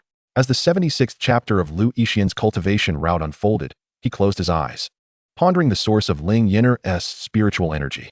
Initially, he had considered the possibility of her being an otherworldly master. However, after a year of schooling, he had confirmed that Ling Yan'er was merely a mortal without any cultivation. Yet, when her hand rested on his shoulder, he felt a gentle stream of spiritual energy flowing from her into his body, compelling him to suppress any instinct to reject it. The energy was so gentle that resistance felt futile, coursing down to his dantian.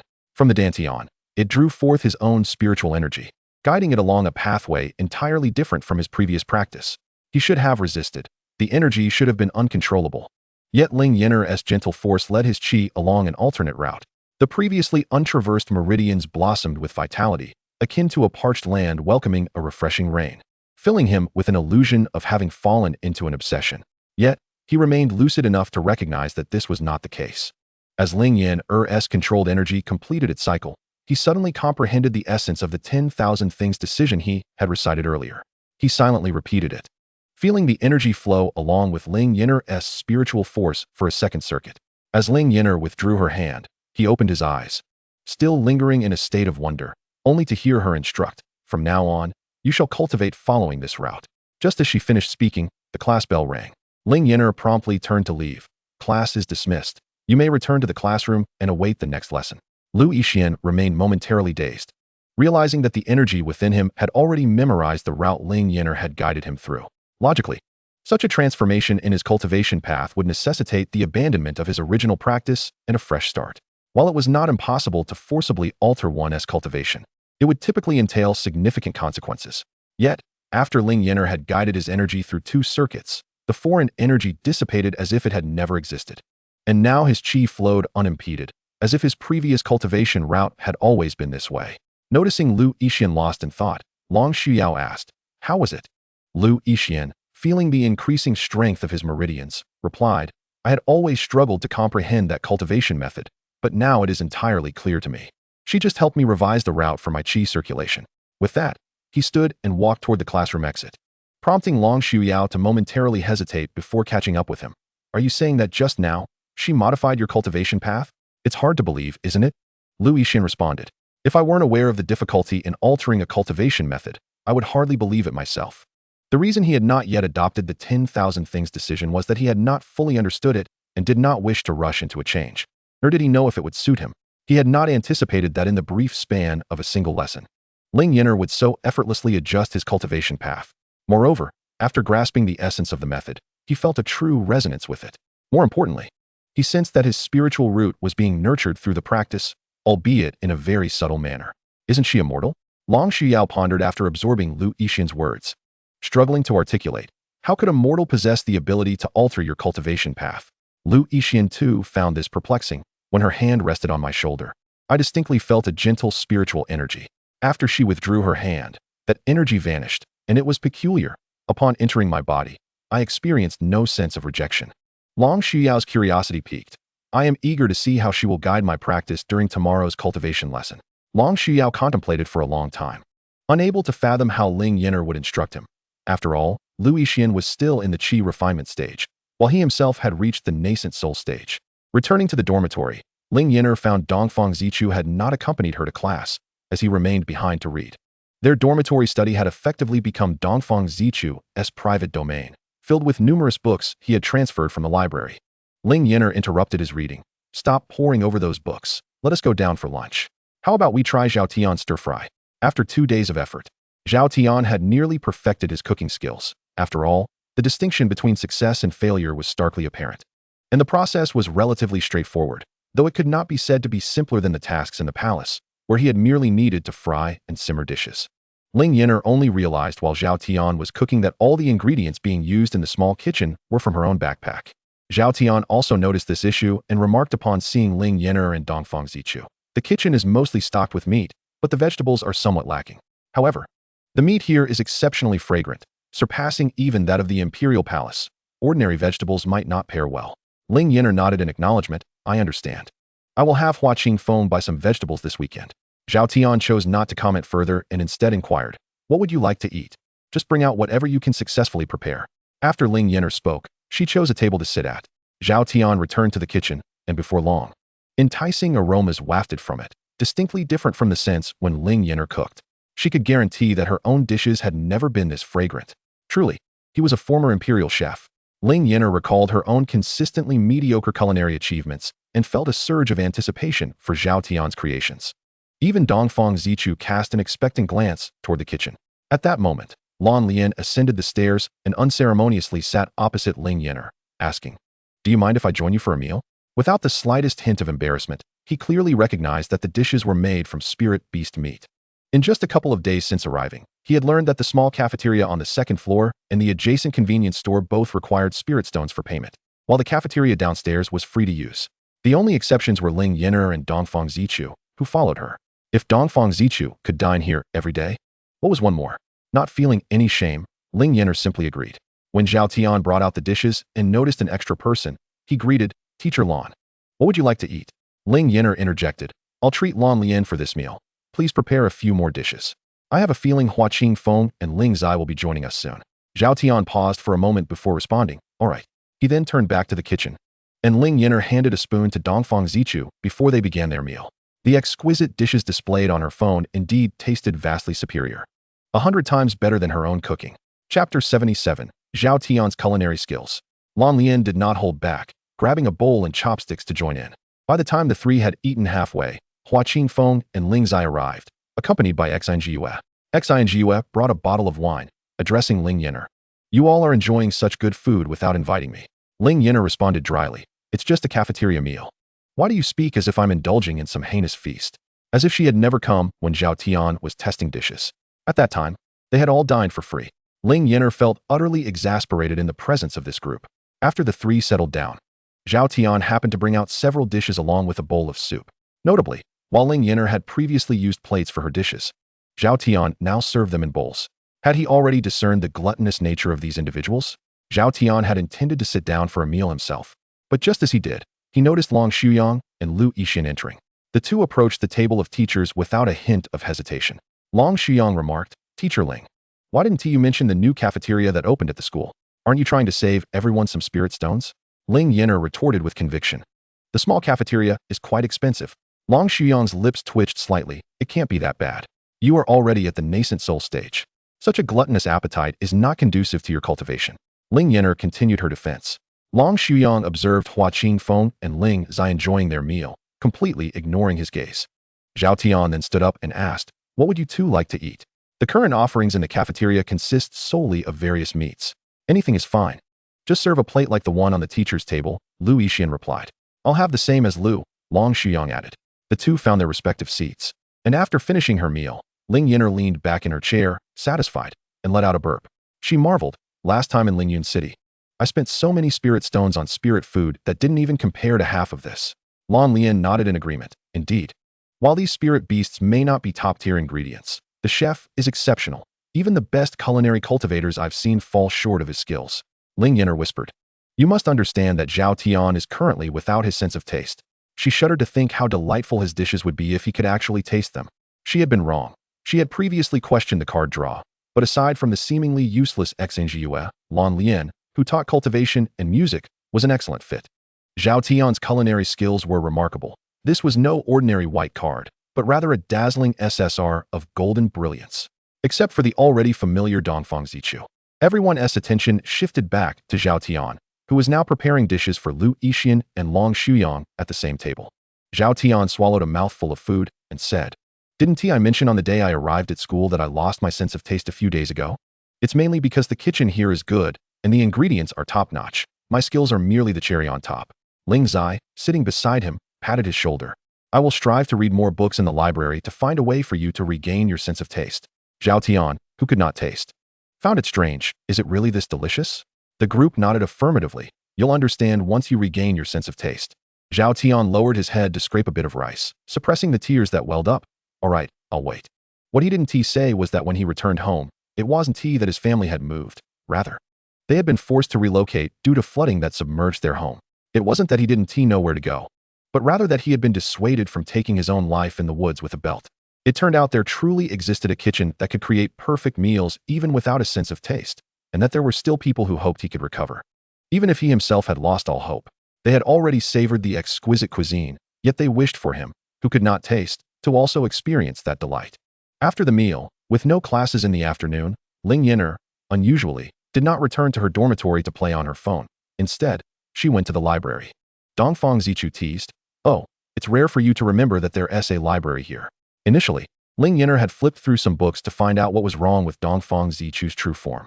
However, once she saw that the tree had revived, she and returned to check again.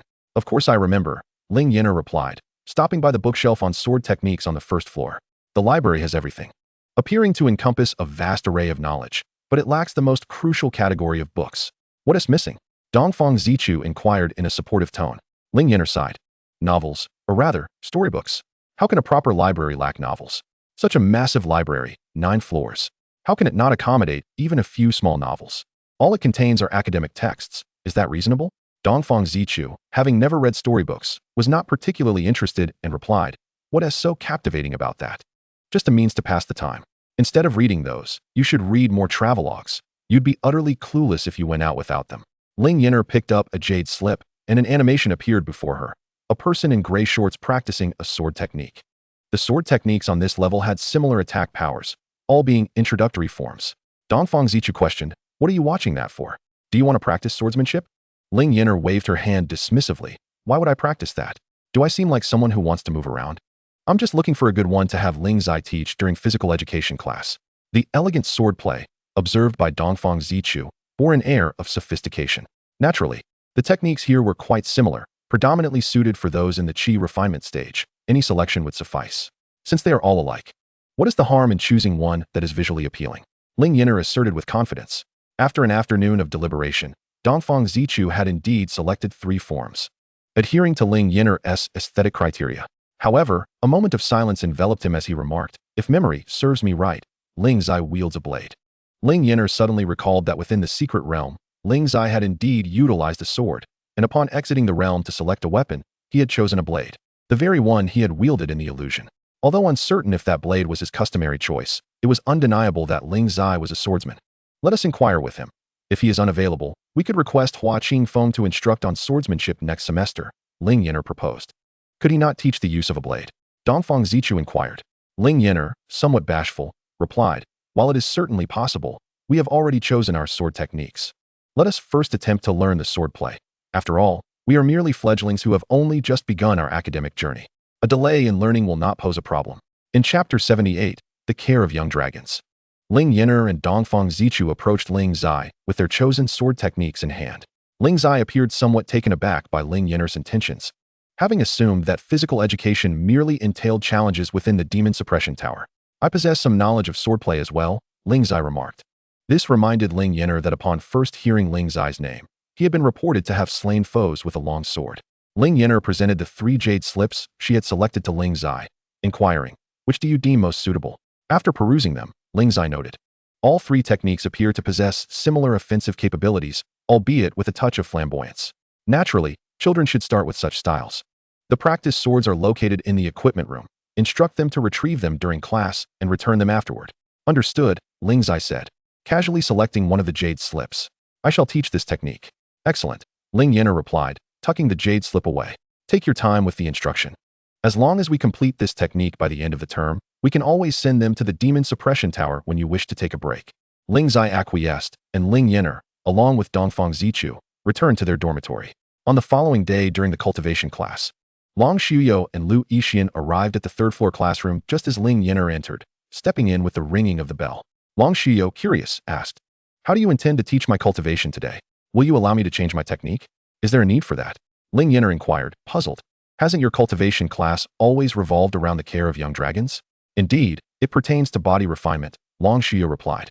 I have mastered the content in the book. Then transform back to your true form for me to observe, Ling Yan'er suggested. Half-demons cannot revert to their true forms, Dongfang Zichu interjected, explaining. If a half-demon is born in the shape of a beast, they may not be able to assume human form. Conversely, if born in human form, they lack a beastly counterpart. Hence, the necessity of teaching him the care of young dragons. Ling Yan'er sighed. If it were instinctual, there would be no need for instruction. The book does not provide guidance on how to revert to one's true form, does it? Long Xiuyou furrowed his brow in recollection, confirming he had not erred. Sit upon the meditation cushion, Ling Yan'er instructed, tapping her phone to initiate the lesson on half-demons reverting to their true forms.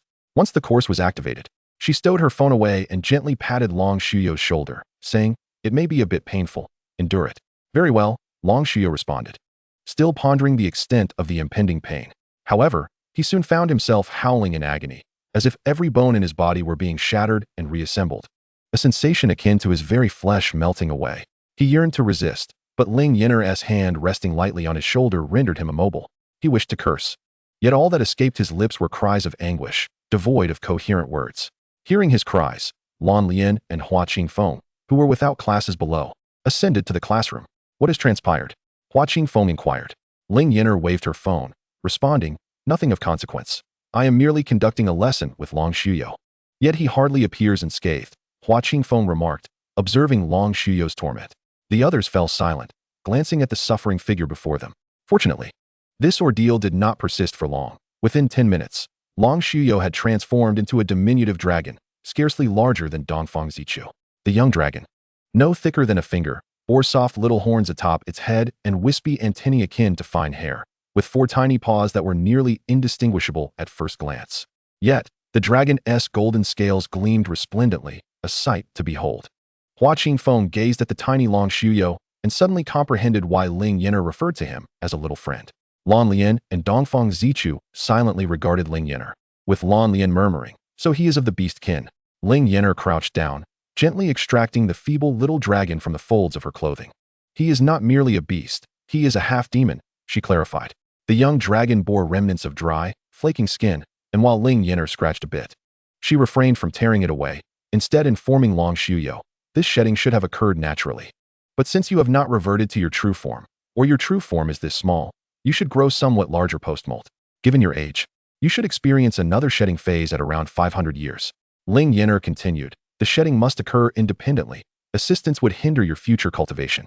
Long Xiuyou, feeling utterly drained, nodded listlessly, lacking the strength to speak. Every bone and sinew in his body throbbed with pain.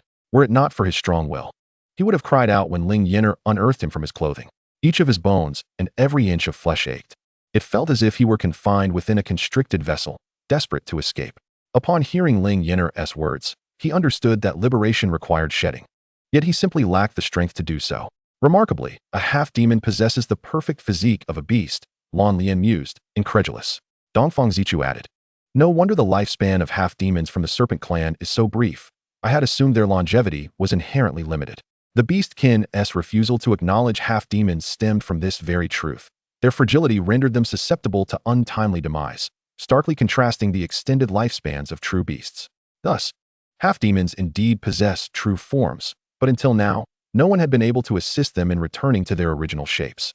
Exchanging a glance with Lan Lian, Dongfang Zichu turned back to observe Long Xiuyou, who remained motionless. Ling Yan'er prodded him. Hasten, shed the dead skin. Does this not discomfort you? Just as Long Xiuyou had begun to regain his composure, he was startled by her poke, emitting a pained cry. knowing I am uncomfortable, yet you still touch me. Must I not recover? It was a struggle for him to acclimate to his current form, as even turning his head was a challenge. The difficulty arose from the pain accompanying any movement, yet he recognized that if he did not shed, the discomfort would persist. It was preferable to expedite the process. How agonizing this world can be. Had it not been for my pride, I would have implored Ling Yan'er to assist in removing this dead skin. As Long Shuyo grappled with his suffering, he silently cursed Ling Yan'er while awkwardly attempting to use his mouth to tear away the dead skin. Each exertion intensified the pain, leaving every part of him aching. What manner of torment was this? Surely, the world's most excruciating punishments could not compare to this. Why does he question Ling Yan'er? Why does he choose to hide from the Qianxian Academy in this school? Would it not be more prudent for him to seek a secluded realm or retreat to a desolate mountain? At the very least, he could find a humble village among mortals. As Long Shuyo tore at the paper, tears welled in his eyes. Chapter 79. The Zijing Illusion Butterfly. Ling Yan'er's course is nothing short of a deception. This is hardly nurturing for a young dragon. It is akin to a cruel torment. While tearing, Long Shuyo seethed with resentment, and utilizing both his head and feet, he heard a soft pop as the skin torn from his tail was completely removed from his head. The feeling of being bound dissipated significantly for Long Shuyo, yet he found himself utterly drained of strength. Just then, the class bell rang, startling the onlookers who had been captivated by Long Shuyo's shedding. As Lan Lian stepped outside, she remarked, "The next class is music. I shall take my leave first." Ling Yan'er gestured towards Long Shuyo and instructed Lu Yixian, "Please take your deskmate along. Once he has a moment to recover, he should be able to fly on his own." Upon finishing, she picked up Long Shuyo's spatial ring, sliding it from his tail to his foot, and grasped it with his foot, saying, "Remember to secure the spatial ring when you return to your dormitory. You will continue to grow rapidly over the next few days and undergo a second shedding. Do not let the spatial ring become entangled with your body then." Long Shuyo weakly responded, "All right. In your dragon form, you need not worry about homework. You can make it up once you revert to human form after your second shedding," added Hua Qingfeng. Long Shuyo was reluctant to speak.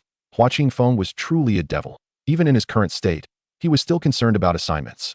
Lu Yixian wrapped Long Shuyo in his clothing as they descended, while Ling Yan'er, having no classes left for the day, naturally returned to her dormitory.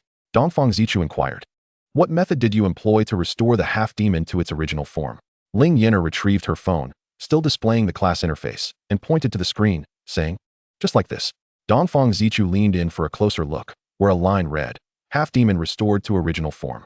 Below it was a progress bar, completely filled at 100. "Do you not find your magical artifact rather extraordinary?" Dongfang Zichu asked. "Extraordinary is to be expected," Ling Yan'er mused, reflecting on how she had been minding her own business playing games at home when she was suddenly transported here. It was already remarkable enough. What was so extraordinary about merely restoring a half-demon? As for magical artifacts, they cannot be judged by common reasoning, Ling Yan'er replied. "Furthermore, do you not find our school astonishing? It is filled with unreasonable cultivators, and you, too, are a demon cultivator. Let us not delve too deeply into these details." Dongfang Zichu was merely satisfying his curiosity. After all, he had neither a partner nor any half-demon lineage scattered about. He recalled that a friend of his had a child with half-demon blood. They cherished that child dearly, having sealed it when it was on the brink of death. He wondered if they still existed after all these millennia. It seemed necessary to send someone to the demon clan to convey a message. Since Ling Yan'er could restore Long Shuyo to his original form and facilitate his shedding, perhaps she could also save that child. If it were another half-demon, could you restore it to its original form as well? Dongfang Zichu pondered how to deliver the message. First, they must be a student of the school, Ling Yan'er stated. "Do you know of any half-demons?" Dongfang Zichu explained. "Yes, there is one. He is the child of a friend of mine. He began to weaken at the age of 5, and my friend and her husband sealed him away in search of a solution. You have slept for thousands of years. Do they still need help?" Ling Yan'er asked. Dongfang Zichu could not be certain. If they do not need assistance, that would indeed be better. However, if there is an opportunity to save their child, I must inform them. "What is your friend's original form? Is it also a tree?" Ling Yan'er inquired curiously. "It is a butterfly," Dongfang Zichu replied. "The Zijing Illusion Butterfly. The name alone suggests it is a fantastical creature." Ling Yan'er speculated, if it is a butterfly, then perhaps their child's weakness arises from being in the cocooning stage. Dongfang Zichu nodded. They have considered that possibility, but the child is in human form and cannot cocoon, which is why they cannot transform into a butterfly. Consequently, they fear to have more children. Ling Yan'er agreed. "Then you should send them a message to come." Dongfang Zichu replied, "My communication talismans are all in the sacred ruins. I currently have no way to contact them."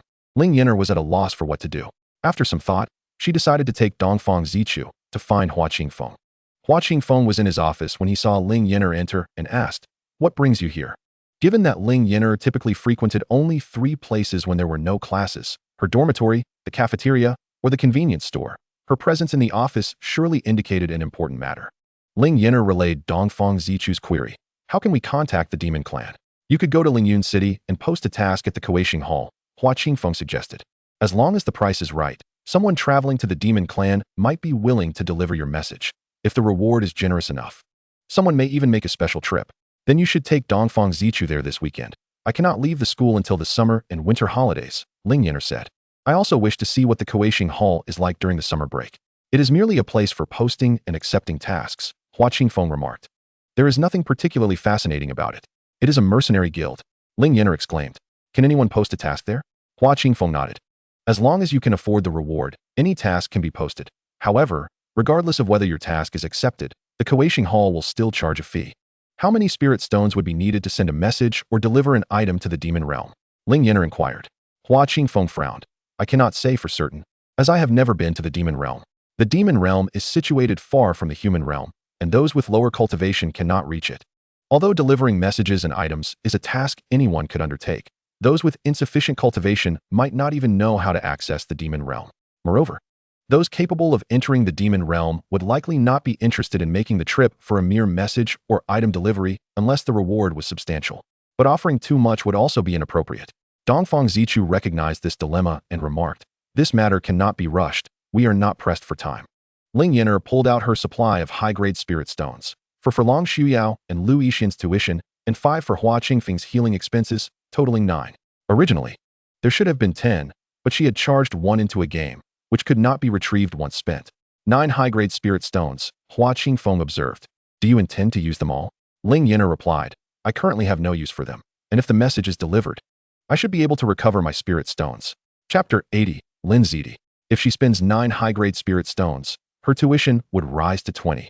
Dongfang Zichu stated with certainty, "They will come back." Ling Yan'er playfully yanked Dongfang Zichu up, exclaiming, "If they do not return, let Dongfang Zichu go out and perform to repay the debt." Dongfang Zichu was left speechless. That was unnecessary. Hua Qingfeng pondered for a moment and said, "With 9 high-grade spirit stones, I believe some wandering cultivators lacking spirit stones would be willing to help, although it is quite distant. It would take about a year for a round trip. The compensation is indeed considerable. After all, as a former direct disciple of one of the 10 major sects, Hua Qingfeng had only managed to accumulate 6 high-grade spirit stones upon reaching the golden core stage." Ling Yan'er handed the spirit stones to Hua Qingfeng, saying, "Then you and Dongfang Zichu can go this weekend." She then took out 2 mid-grade spirit stones and asked, "What is the fee charged by the Kueishing Hall?" Hua Qingfeng acquired 2 medium-grade spirit stones and remarked, "All posted tasks incur a fee of 100 low-grade spirit stones, and upon successful completion, an additional 5 will be deducted from the total price. It's a win-win situation." Ling Yan'er was astounded, exclaiming, "The profit from this venture is astonishing." Hua Qingfeng continued, "In truth, if such straightforward tasks remain unclaimed for 3 months, the Kueishing Hall will dispatch its own personnel to fulfill them. A high completion rate for ordinary tasks also bolsters the Kueishing Hall's reputation, as those who wish to post tasks naturally hope for them to be accomplished, necessitating a comprehensive evaluation of the Kueishing Hall's overall capabilities. Tasks that appear exceedingly challenging are not assigned to their own members to face certain peril." Ling Yan'er nodded in agreement, saying, "There's a safety net. That's reassuring." Indeed, it seemed that only this troublesome game lacked a safety net. After finalizing their plans, Ling Yan'er and Hua Qingfeng returned to their dormitory. Meanwhile, Dongfang Zichu floated into his study, pouring water and grinding ink. As he prepared to write a letter to Lin Zidi, Ling Yan'er observed Dongfang Zichu as he held a block of ink nearly his own height, and without uttering a word, she stealthily took a couple of photos and recorded a video. "So adorable. If only I could share this, I would post it everywhere." Dongfang Zichu, aware of Ling Yan'er's gaze, spun around with the ink and, using his spiritual power, made the ink block float to her side, saying, "Are you secretly taking pictures of me again?" Ling Yan'er opened her photo album, complimenting, "It's just too cute. I couldn't resist." Initially oblivious to Ling Yan'er's photography, Dongfang Zichu only realized it during their time in the secret realm when she asked him to help capture a field of flowers, revealing a plethora of his various photos in her album. Although he had discreetly deleted some pictures, his unfamiliarity with mobile devices meant he had no knowledge of the recycle bin, and Ling Yan'er retrieved them all, leading him to cease his futile attempts at deletion. Dongfang Zichu struggled to fathom what Ling Yan'er deemed adorable. Before he could voice his thoughts, she hastily shifted the topic, inquiring, "Are you writing to that butterfly?" Dongfang Zichu replied with a simple explaining, "Using a jade tablet makes me wary of prying eyes. It's better to write a letter on ordinary paper and leave my spiritual mark." He returned to his desk, using his spiritual energy to guide the brush as he composed a letter, introducing himself at the academy and mentioning that he might have found a way for her child to resume normal growth, asking if she would like to come and try it. As he folded the letter and prepared to wrap it in paper, Ling Yan'er handed him a wooden token, saying, "I just remembered this. If you use this token, recite our school's name, and you can teleport directly inside. It's a one-time, language-triggered teleportation array. Why didn't you present this sooner?" Dongfang Zichu gritted his teeth, unfolded the letter, and added the token's function. Once he placed both the token and the letter in an envelope, Ling Yan'er rummaged through her backpack and produced a branch from Dongfang Zichu's true form, asking, "Shouldn't you include a piece of your branch or leaf as a token?" Dongfang Zichu suspected Ling Yan'er was being deliberately vexatious, yet she donned an innocent expression.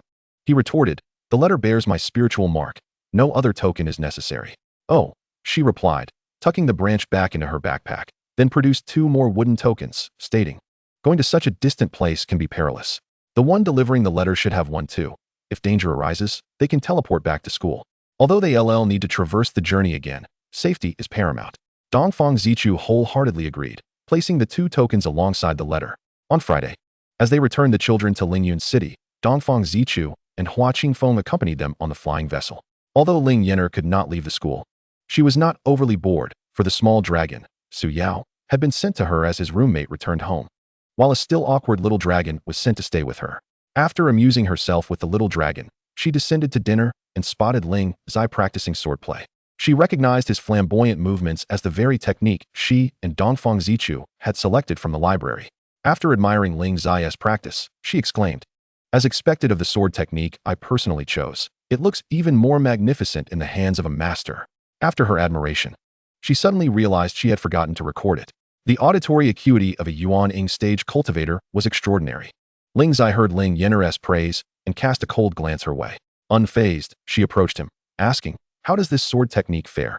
"Quite flamboyant," Ling Zai assessed, then added, "However, its power exceeds my expectations. If mastered well, it could rival those at the initial stage of foundation establishment." He had been preoccupied with researching his own mental techniques and had not focused on this sword technique until today, when he took the time to practice and familiarize himself, intending to teach the little ones next week. Su Yao, entwined in Ling Yan'er's bun, remarked, "Don't tell me you're teaching them such a subpar technique. Indeed, when you can transform into your human form, you must practice it 100 times daily before you're allowed to sleep." Ling Yan'er retorted vehemently, "What is wrong with this sword technique? A bunch of kids barely at the first layer of qi cultivation, and some not even there yet. Learning this technique is already commendable." She added, "And you, after a week, still unable to control your true form in flight. How pitiful." Ling Yan'er grasped Su Yao and said, "I recall that dragons inherently control wind and rain. You've reached the Yuaning stage. If your human form can fly, why can't your dragon form?" Su Yao changed the subject, observing Ling Zai continuing his sword practice. "Actually, I find this sword technique quite intricate." Ling Yan'er dug through her phone for the camera, asserting, "No changing the subject. This weekend, you must learn to fly by yourself. Do you not feel ashamed having others carry you to class every day?" "To be carried to class by them is their honor," Su Yao replied, puffing up with pride. Chapter 81, Lingyun City under martial law. Ling Yan'er opened the recording, directing it at Ling Zai as he practiced his swordplay, not forgetting to remind Su Yao, "If you can't control your true form, you want to grow. Without growth, you cannot assume your human shape. Your true form should be 2 meters tall by now. Don't you feel cramped like this?" Su Yao waved his tail. "I am making an effort to control it." Compared to the excruciating pain of reverting to his true form or the agony of his first molt, he felt the discomfort of his current size was negligible. This slight unease eluded his notice, and he found his current form quite novel. Ling Yan'er ceased her persuasion, realizing that reasoning with a mischievous child was futile. She recorded Ling Zai's practice 3 times, observing the increasing fluidity and grace of his swordsmanship. By the final take, Ling Zai had fully mastered it. He wielded his sword without using spiritual power, yet could still feel the sharpness of the sword aura. This marked the first time Ling Yan'er directly experienced sword aura, leading her to ponder that the stark surroundings of the training ground were rather unappealing. Perhaps they should plant a couple of peach blossom trees around. Upon completing his practice, Ling Zai sheathed his sword, showing little regard for his appetite. and headed straight back to his dormitory. Ling Yan'er rested Su Yao on her wrist, opened the game app, and activated the construction mode, planting 2 peach blossom trees near the entrance of the training ground, flanking them with flower beds. Once she confirmed the construction, the trees and flower beds appeared as if conjured from thin air. Nodding in satisfaction, she thought it was high time to decorate. Otherwise, the footage of Ling's eye would have looked significantly better with a more pleasant backdrop. Entering the cafeteria, she selected a portion of marinated duck head, accompanied by white meat and a serving of stir-fried cabbage, before finally sitting down to eat. She lamented that for several days, she had not encountered the delightful hot pot or spicy skewers. The offerings had been limited to stir-fries and cold dishes, which did not particularly please her palate. After finishing her meal, Ling Yan'er brought Long Xiuyao back to her dormitory and placed him on a mat, saying, "Tonight, you shall sleep here. If you cannot learn to fly by tomorrow morning, you shall wait." She was so engrossed in her phone that she didn't hear Dongfang Zichu and Hua Qingfeng returning. After a brief slumber, Ling Yan'er awoke to find Long Xiuyao indeed sleeping on the mat, curled up into a small ball. She searched the other rooms and confirmed that Dongfang Zichu had not yet returned. After drinking some water and using the restroom, Ling Yan'er indulged in another short nap before rising again. Long Xiuyao was already awake, appearing quite lethargic. Upon seeing Ling Yan'er, he merely nudged the mat a couple of times before sprawling out like a long strip. "I'm very obedient and haven't run off," Long Xiuyao remarked. "Then have you been obedient enough to control your true form and fly?" Ling Yan'er inquired. Long Xiuyao pretended not to hear.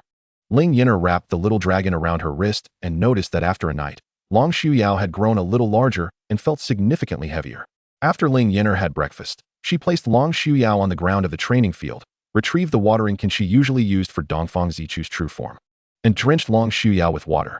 Long Xiuyao hastily scrambled to the side with all 4 paws, exclaiming, "The ground is all dusty, and you are watering it. Do you have any heart? Mud is splattering into my mouth." Ling Yan'er remained silent, continuing to pour water over Long Xiuyao. "It's nothing. Controlling water is an innate ability that every dragon should possess. I am of the gold element, not water."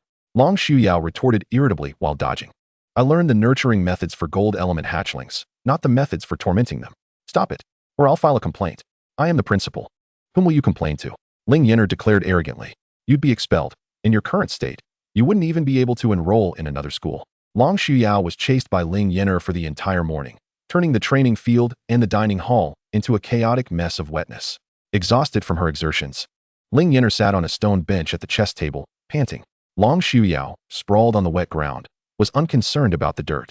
The amount of exercise he had done that morning surpassed that of the previous week combined.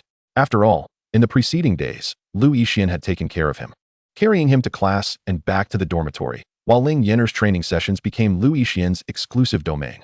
Lu Yixian had made remarkable progress in these past few days. Although his cultivation level had not improved, limited by his own spiritual roots, it was evident that if he were no longer hindered by his damaged roots, his cultivation would soar to great heights. After resting for a while, Long Xiuyao felt rejuvenated and noticed that Ling Yan'er's antics had caused his body to grow quite a bit. Even beginning to grasp the workings of spiritual energy within his dragon form, he realized that his inability to fly was not due to a lack of desire, but because he possessed spiritual energy without being able to sense it or utilize it at all. He entered a state of meditation, but before he could contemplate anything further, Ling Yan'er, having recovered, picked him up and rinsed off the muddy mixture from his body.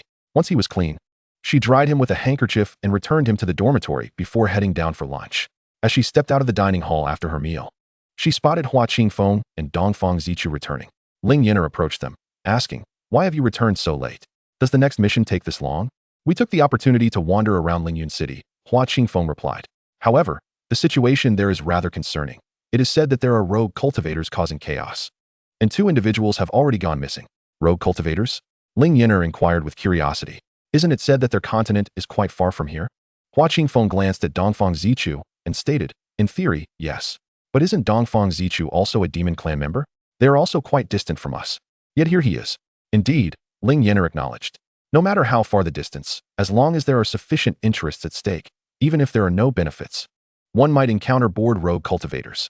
Realizing she had asked a foolish question, she continued, "So, you returned today because Lingyun City is under lockdown. They do not allow anyone to exit the city after dark," Hua Qingfeng explained. "If it weren't for our flying vessel having been familiar to the people of Lingyun City since last year, we might not have been allowed to leave." Upon hearing this, Ling Yan'er asked, "Then can they return to school on Sunday afternoon?" Hua Qingfeng nodded. "I inquired about this. Students attending classes are permitted to leave the city, but they are quite strict with unfamiliar faces. Fortunately, Ling Yan'er often took the liberty of having Hua Qingfeng escort her with the flying vessel, allowing her to become acquainted with the guards at the city gates. Otherwise, she might not have been able to leave at all. Even with this familiarity, they were still interrogated for quite some time, questioned about their reasons for going into the city. Fortunately, the vessel was quite ostentatious, and they recognized that they had just entered the city the night before. Otherwise, it would have been difficult to explain. Let us hope that Lingyun City can capture that rogue cultivator soon. Chapter 82. Exterminating Evil and Upholding Justice.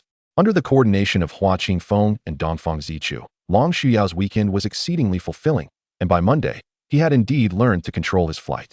His size had increased from 2 fingers wide to 3, and after being playfully tormented by Ling Yan'er daily, he felt genuinely moved when the school bell rang on Monday. However, when Lu Yixian arrived for class on that day, he reported that the rogue cultivators had still not been apprehended, and in fact, 2 more victims had surfaced, with the last being a cultivator. He expressed to Ling Yan'er that if the rogue cultivators were not caught by Friday, he hoped that the children from the Lu family could stay at the school. Ling Yan'er agreed without hesitation, while Lu Yixian, burdened with worry, headed into class. Ling Yan'er pulled out her phone and saw that a task had appeared while she was conversing with Lu Yixian: punish evil and uphold justice. The task description read, "You have heard that rogue cultivators are active in Lingyun City, with 4 citizens already harmed, causing great distress among the students. As the principal of Caledonia, it is your duty to punish evil and uphold justice, ensuring the students can attend classes without fear." Task content: locate and eliminate the malevolent rogue cultivators. There was even a countdown of 1 week. The task reward was 100 prestige points in Lingyun City. Ling Yan'er contemplated the task that had appeared, realizing that the game truly had a high regard for her, assigning her the task of slaying rogue cultivators. Moreover, Hua Qingfeng and Dongfang Zichu had mentioned this matter upon their return, but the task had not triggered at that time. Ling Yan'er, observing the task description regarding the student's profound anxiety, realized that, although Lu Yixian exhibited no signs of fear, the key condition for triggering the task was indeed the students. Seeing her lost in thought while gazing at her phone, Dongfang Zichu asked, "What's the matter?" Ling Yan'er replied, "A side quest has appeared, instructing me to find and eliminate the rogue cultivators in Lingyun City." The main tasks had always been mandatory.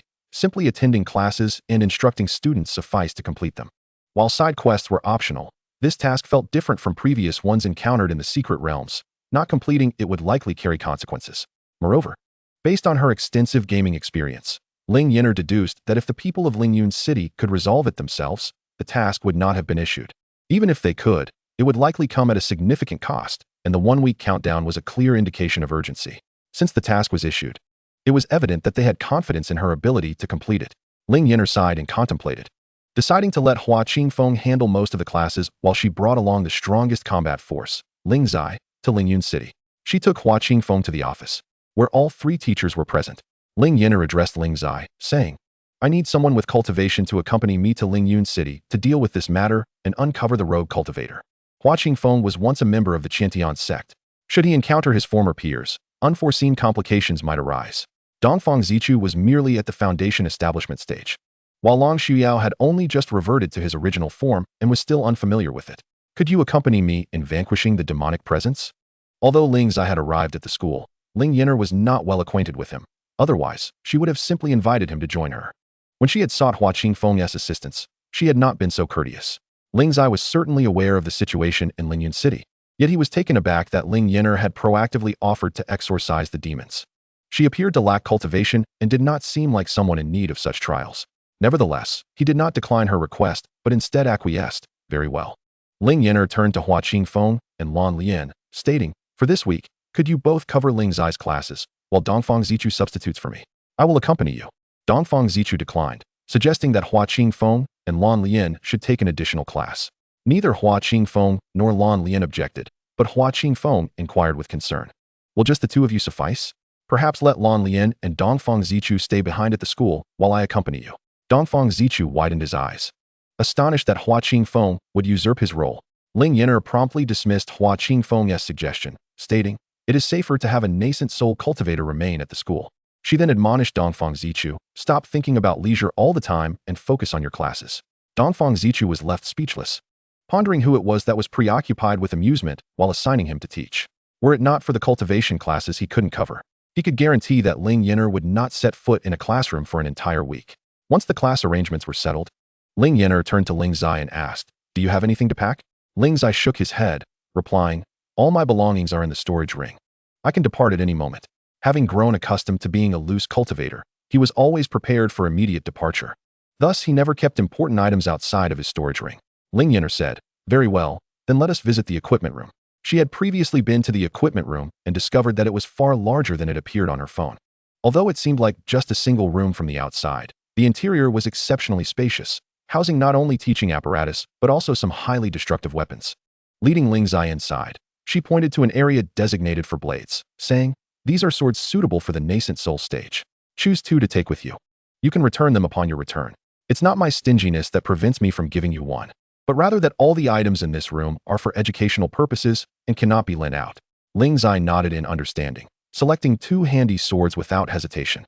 After all, they were not his own, so he wouldn't feel regret if they were damaged. The likelihood of weapons sustaining damage during a confrontation with demonic cultivators was exceedingly high. Ling Yan'er did not choose any weapons for herself, as it would be futile. She couldn't wield them, and if necessary, she could simply store them in her backpack and retrieve them later. Once Ling Zai had selected his weapons, Ling Yan'er exited the school gate and summoned her flying vessel, setting course for Lingyun City. As they approached Lingyun City, Ling Yan'er realized that Dongfang Zichu had also come along. She was astonished, exclaiming, "How did you follow us?" Dongfang Zichu replied, "I just followed you up here." Ling Zai added, "He has been trailing behind you all along. You saw him, and didn't he alert me to his presence?" Ling Yan'er exclaimed in disbelief. Ling Zai turned his gaze towards Lingyun City, reasoning that since he was not the one remaining at the school to teach, he was not obliged to concern himself with those who were. "Why do you insist on finding that demon cultivator within a week?" Ling Zai inquired. "If the demon cultivator is well hidden, it is entirely normal for it to take 1 or 2 years to locate them." Ling Yan'er could not divulge that it was a game quest from her phone, so she merely stated, "The longer we take to find the demon cultivator, the more victims there will be." This was indeed true. However, with Lingyun City being so vast, locating a hidden demon cultivator within a week would be akin to searching for a needle in a haystack. Ling Zai, being a loose cultivator himself, had undertaken similar demon exorcising tasks in various cities through the Kueishing Hall. Chapter 83, Zhoya. With this in mind, Ling Zai suggested, upon our arrival at Lingyun City, we should first head to the Kueishing Hall to accept the mission.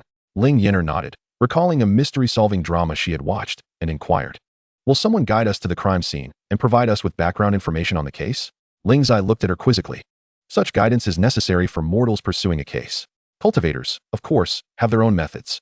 After disembarking from the flying vessel at the city gate, the trio noticed that the security in Lingyun City had intensified dramatically. There were hardly any people venturing outside, and the once bustling city gate was now nearly deserted, with only a handful of individuals entering the city. As Ling Yan'er entered, a vigilant guard reminded them, "The city lord has decreed that until the demon cultivator is apprehended, no one is permitted to leave the city." Merely a day had passed, and already they were barred from exiting. On Saturday, Hua Qingfeng and Dongfang Zichu had still been discussing the lockdown, yet they had been allowed to leave. It seemed that the identity of one of the victims must have been significant. After entering the city, Ling Yan'er followed Ling Zai to the Kueishing Hall, where she witnessed him expertly accepting the mission.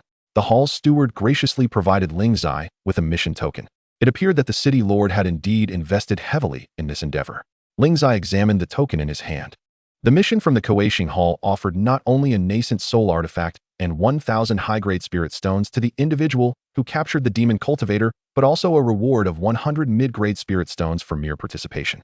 Observing Ling Zai accept the mission, 2 others of the same nascent soul stage approached, saying, "Fellow cultivator, you've accepted the mission as well. Would you care to join us? Our leader is a senior disciple of the Qiantian Sect." Ling Zai glanced at Ling Yan'er and politely declined, "No need." After saying this, he exited with Ling Yan'er. It was then that Ling Yan'er realized the Kueishing Hall's mission token could actually guide them to the location of the incident and reveal the identity of the perpetrator. After Ling Zai disclosed the identities of the 4 individuals involved, he asked Ling Yan'er which location they should investigate first. Ling Yan'er suggested, "Let us start by examining the alley where the first incident occurred." Ling Zai hired a carriage to hasten their journey to the site of the first child's disappearance. The initial victim was a 5-year-old girl whose father had passed away, leaving her mother to support them through laundry and mending work. The alley where the incident took place was right outside their home. On the day of the disappearance, her mother was at home sewing and reported that she had not heard any sounds until her daughter failed to return for dinner. When she inquired with the neighboring children, none had seen her. The owner of the nearby convenience store also claimed not to have seen the girl leave, leading her to report the incident to the authorities, which was then recorded as a case of abduction. Upon arriving at the alley, Ling Yan'er observed that it had not changed much. The doors of the surrounding houses were tightly shut, and the sounds of a parent chastising their child could be heard. Zhouya was last seen at the door. Why do you still think about playing outside? Can't you entertain yourself at home? What if something happens? Are you trying to drive me to madness? Ling Yan'er glanced around the dilapidated alley, which stood in stark contrast to the opulent architecture of the Kueishing Hall. The area was filled with weathered blue-tiled houses, and the alley's surface was not paved with stones, but rather was a bumpy dirt path. Ling Zai remarked, "There's really nothing of note here." However, Ling Yan'er shook her head as she pulled out her phone. There are clues. While nothing was discernible in reality, her phone displayed 3 warm yellow light points at Zhouya's doorstep. Ling Yan'er proceeded into the house, tapping on the 3 light points on her phone as she reached Zhouya's door. Suddenly, a wisp of black, demonic energy materialized before Ling Zai's eyes. He hurried forward, but before he could examine it closely, the dark energy dissipated into the air. On the ground lay 2 remnants, a faded pink pouch, and 2 droplets of deep brown blood. Ling Yan'er picked up the pouch, while Ling Zai crouched down alongside Dongfang Zichu to examine the bloodstains. Ling Zai remarked gravely, "This is the work of a demonic cultivator, likely one at the nascent soul stage. Judging by the blood, he has sustained injuries. The abduction of the child must be for the purpose of recuperation. The fates of the children he has taken are grim, unlike demonic beasts. Demonic cultivators possess no morality, and consuming human flesh and blood for recovery is utterly commonplace for them. The fact that he has resorted to hiding away, and his initial targets were human children, indicates that he is grievously wounded." With the pouch in hand, Ling Yan'er knocked on the door of the Zhou family home. The woman who opened the door appeared haggard, her eyes red-rimmed and her voice hoarse. "I have already told you, I know nothing. I heard no sounds," she exclaimed. Ling Yan'er offered the pouch she had found, soothingly saying, "The perpetrator is a demonic cultivator. It is not your fault if you did not hear anything. Is this your child's pouch?" The woman looked at the pouch in Ling Yan'er's hand, tears streaming down her face like pearls slipping from a broken string. She wiped her tears and replied, "It is Yaya's pouch. Where did you find it, immortal?" Ling Yan'er gestured towards Ling Zai, who was still digging in the ground, preparing to retrieve the 2 droplets of blood. Right here, the demonic cultivator employed an illusion, which is why no one noticed earlier. Whether it was truly an illusion, Ling Yan'er could not ascertain, but Ling Zai's impassive demeanor suggested otherwise. She couldn't very well divulge that it was a clue from a game on her phone. For such puzzle-solving quests rarely provided no leads at all. Typically, one would gather clues at each task location, leading to the next, ultimately culminating in the identification of the suspect and the completion of the mission by vanquishing the boss. Otherwise, given 7 days, or even 7 years, capturing a demonic cultivator by her own means would be utterly impossible. Though she had watched 2 episodes of Conan and some of Di Renjia and Bao Qing Tian, she was not an aficionado of mystery solving. She had merely learned the phrase, "There is only one truth." "Thank you, immortal." The woman knelt before Ling Yan'er, who quickly helped her to her feet, saying, "I am not an immortal. We will do our utmost to bring the murderer to justice." After offering the woman further words of comfort, Ling Yan'er joined Ling Zai, who had finished digging, as they proceeded to the next location. The second victim was an 11-year-old boy, the son of an innkeeper. By the time Ling Yan'er and Ling Zai arrived at the inn, 2 groups of people had already gathered, inquiring in great detail about the inn's owner and the attendant. Ling Yan'er and Ling Zai refrained from approaching for conversation, but had gleaned enough information to understand the situation, leaving only some minor details that had been asked before their arrival. Chapter 84. The Damaged Teleportation Talisman. The missing child from the inn was named Su Chun, who had vanished from the inn's backyard. Unlike Zhouya, his disappearance was noted almost immediately. The attendant recounted that while delivering a teapot upstairs, he had seen Su Chun playing with his rocking horse in the backyard. Upon returning, he found only the rocking horse swaying, with Su Chun nowhere to be seen. As he came down from upstairs, he casually asked the kitchen staff, "Did Su Chun come into the kitchen to play?" They replied in the negative, and it was then that he began to realize something was amiss. After a thorough search and inquiries at the front desk, which also yielded no sight of Su Chun, the search for him truly began, but by then, he was already gone.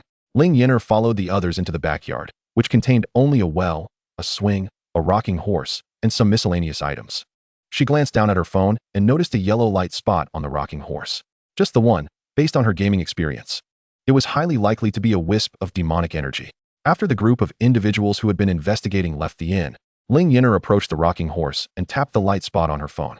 As expected, a wisp of demonic energy manifested on the back of the rocking horse before dissipating into the air. Ling Zai, who was following closely behind Ling Yan'er, remarked, The demonic cultivator did not physically appear here. Ling Zai furrowed his brow, uncertain whether to refer to a clone or a formation. Once the demonic energy had dissipated completely, Ling Yan'er suggested, "Let us move on to the next location." Ling Zai glanced at the sky and said, "We should stay here for the night. There is a curfew, and we probably won't make it in time." The third missing child was an 8-year-old boy, whose family also lived in poverty, like Zhouya, yet in stark contrast, requiring an hour and a half by horse-drawn carriage to reach. Ling Yan'er glanced at her phone, realizing it was already 6 in the evening.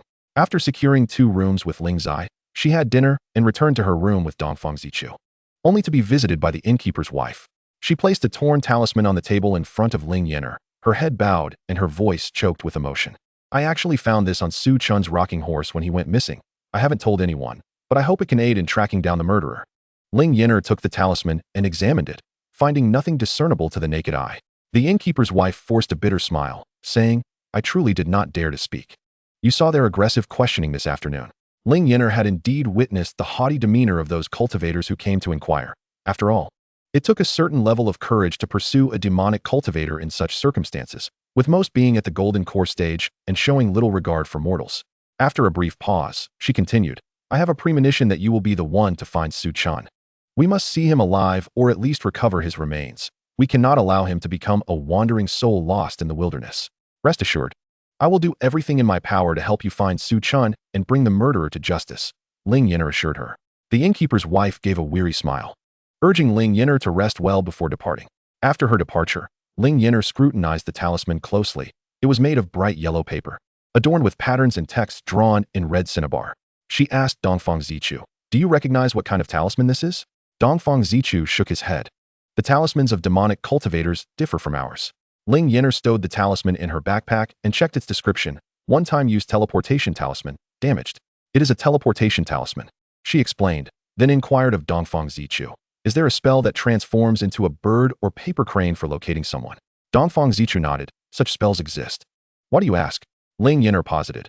"I suspect the demonic cultivator transformed into a bird or butterfly and flew into the yard, using the teleportation talisman to abduct Su Chun. After all, no one saw Su Chun leave, and the demonic energy on the rocking horse confirms he disappeared from there. Furthermore, aside from the inn's staff, no one else had entered the backyard. The innkeeper at the door had seen no strangers enter the yard, and none of the staff had been tainted by demonic energy. That possibility cannot be dismissed," Dongfang Zichu acknowledged. Ling Yan'er put away her phone, lay down on the bed, and instructed Dongfang Zichu to extinguish the candle so they could sleep. The following day, after breakfast, Ling Zai and Ling Yan'er boarded a carriage to their next destination. On the carriage, Ling Zai produced a piece of talisman paper, stating, "Last night, the innkeeper's wife knocked on my door and gave me a damaged teleportation talisman, claiming she found it on the rocking horse." Ling Yan'er exchanged a glance with Dongfang Zichu before retrieving her own talisman from her backpack, exclaiming, "What a coincidence. She gave me one as well." Ling Yan'er took the talisman from Ling Zai's hand for comparison, exclaiming in surprise, "These 2 talismans are identical. Not only is the content the same, but even the creases and angles of the damage are indistinguishable." Ling Zai examined the talisman paper handed to him by Ling Yan'er and noted that the 2 pieces were indeed identical. She is a mere mortal. How could she possess such talismans? "The resemblance between these 2 is rather peculiar," he remarked.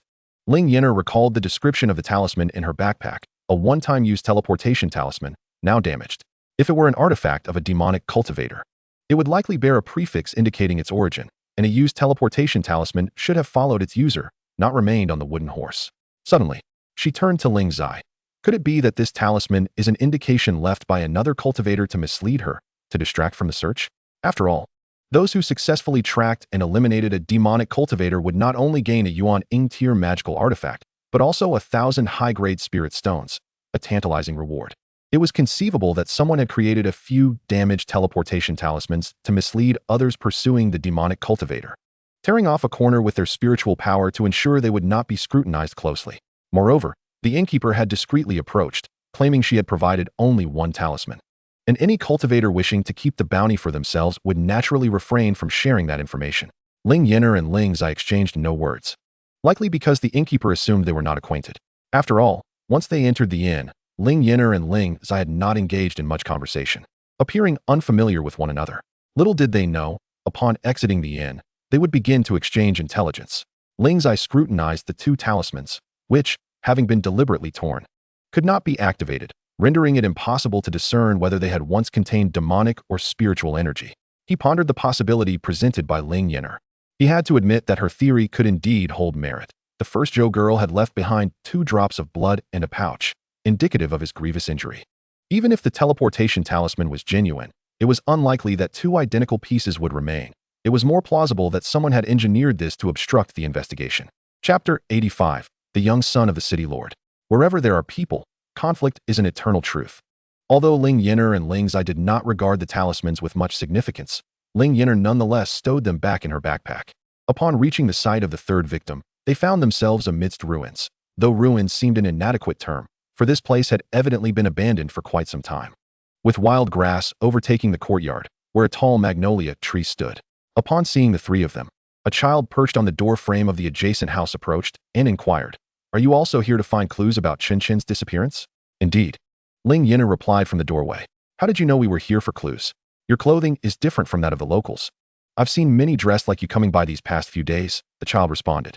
Ling Yan'er glanced down at her attire and then at the child's, noting that the child was clad in plain, coarse garments, while she, Ling Zai, and Dongfang Zichu were all adorned in vividly colored brocade. "Since you've seen so many come by," Ling Yan'er asked, "do you know how Qiantian went missing?" "Yes," the child replied. "We were playing hide and seek at the monk's house that day. He was and started counting. I heard him reach 9, and then he fell silent.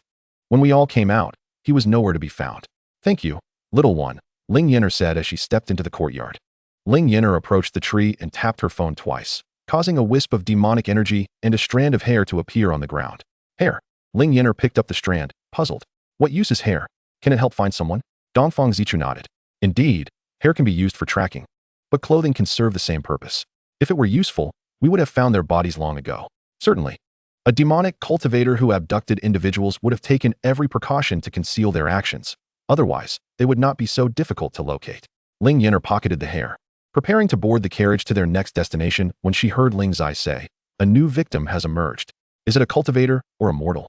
Ling Yan'er inquired. "Another cultivator," Ling Zai replied.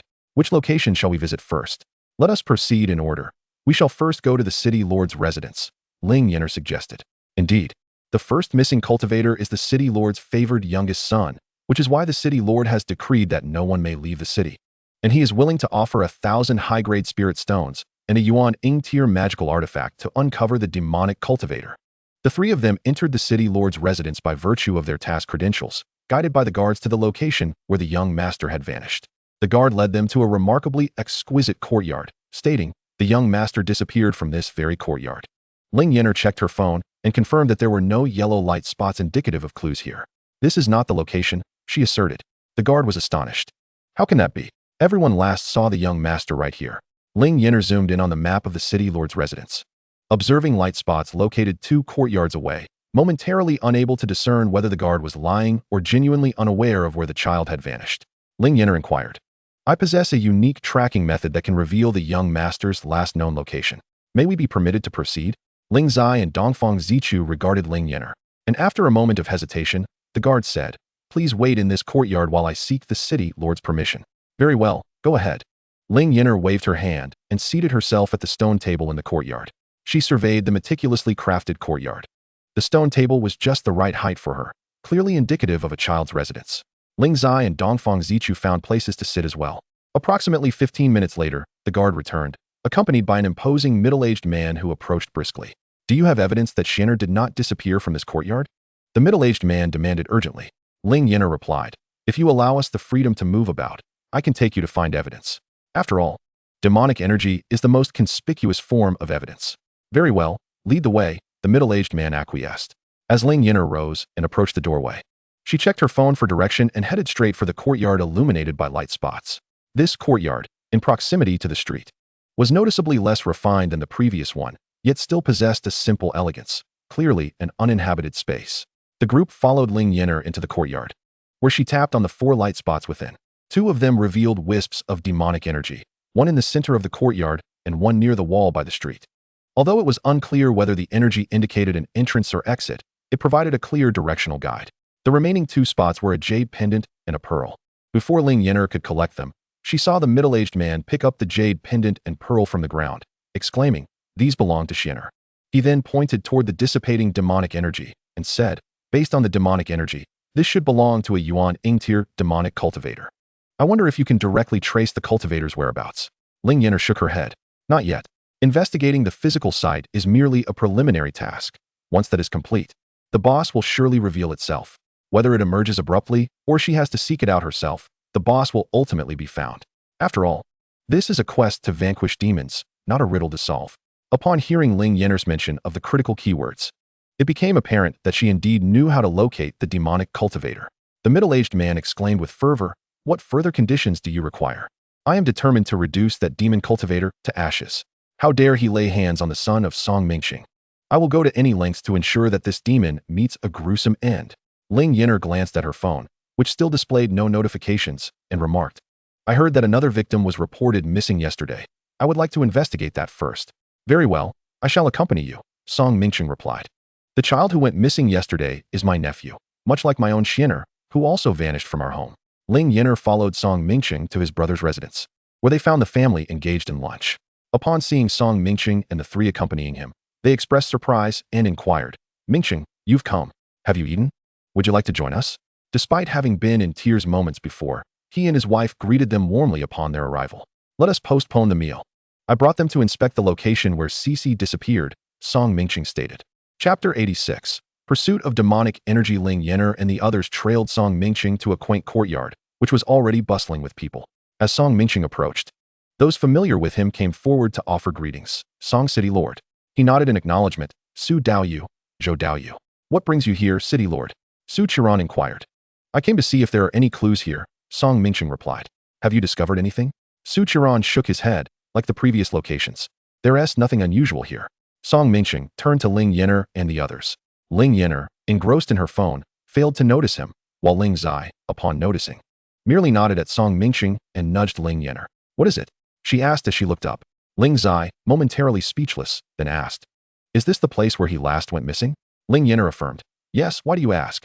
Suddenly, Ling Zai recalled that prior to Ling Yan'er discovering the clues, no one else had been present. The incident at the city lord's residence was an exception due to its peculiar location, which would not allow them to be alone in the courtyard.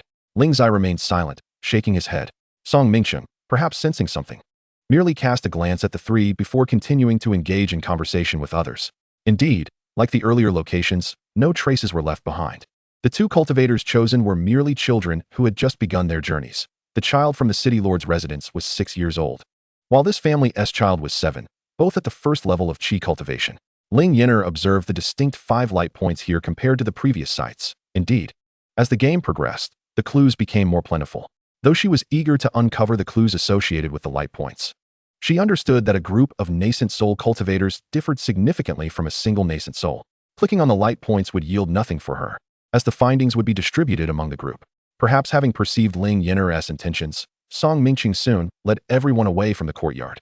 Ling Yan'er clicked through the light points, discovering that 4 emitted strands of demonic energy, while one was nearing the courtyard entrance. The only anomaly was a map of Lingyun City.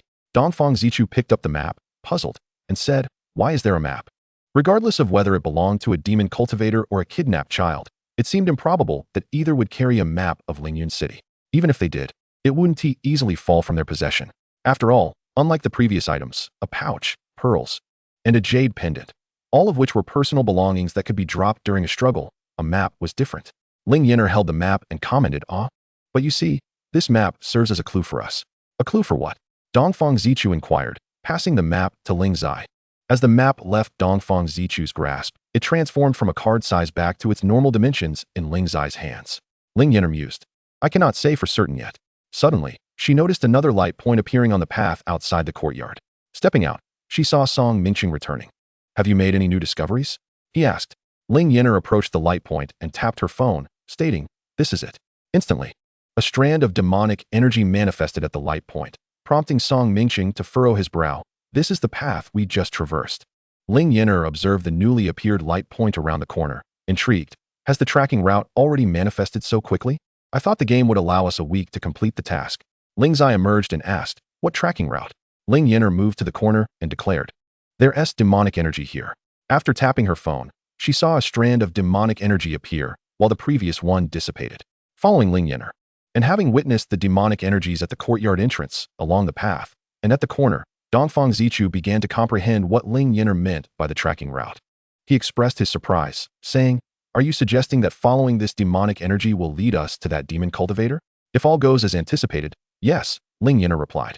Despite knowing that Ling Yan'er's artifact was extraordinary, Dongfang Zichu still found it difficult to grasp, regardless of how many times he observed it. The group followed Ling Yan'er until they reached the assembly of individuals previously escorted out by Song Mingqing. From her phone, Ling Yan'er noted that they were all marked with green names, but the next light point appeared at the entrance. Ling Yan'er stood not far from the entrance and tapped her phone, witnessing the sudden manifestation of demonic energy. The gathered individuals, uncertain, distanced themselves from one another. Someone fixed their gaze on Ling Yan'er. "Is it you? Did the demonic energy appear right after you showed up?" Ling Yan'er, at a loss for words, was interrupted by Song Mingqing, who stated, "We tracked the demonic energy to this location."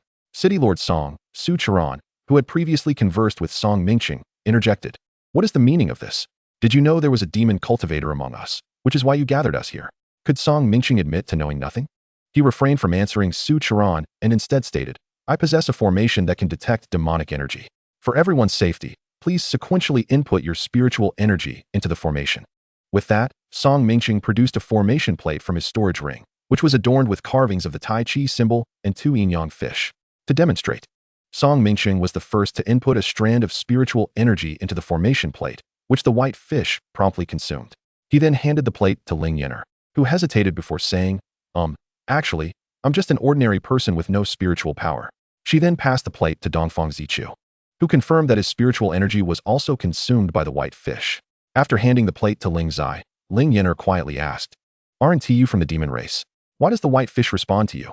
If the black fish signifies a demon cultivator, shouldn't the demon race be unreactive?" "You should not be asking me. You ought to direct your inquiry to City Lord Song," Dongfang Zichu replied. Meeting the inquisitive gazes of Ling Yan'er and Dongfang Zichu, Song Mingqing clarified, "This formation detects demon cultivators. Aside from demonic energy, the spiritual energy of the demon race is also categorized among the human race." Upon hearing this, it seemed as though the formation's inability to distinguish between humans and demons diminished its significance. Ling Yan'er suddenly recalled something and asked Dongfang Zichu, "By the way, are there any ghost cultivators?" "What do you mean by ghost cultivators?" Dongfang Zichu inquired. "You know, those who become ghosts after death. The more tragic their demise and the deeper their obsessions, the stronger they become," Ling Yan'er explained. Dongfang Zichu shook his head. "I have not heard of such things. It said that once one dies, they cease to exist? How could one become a ghost after death?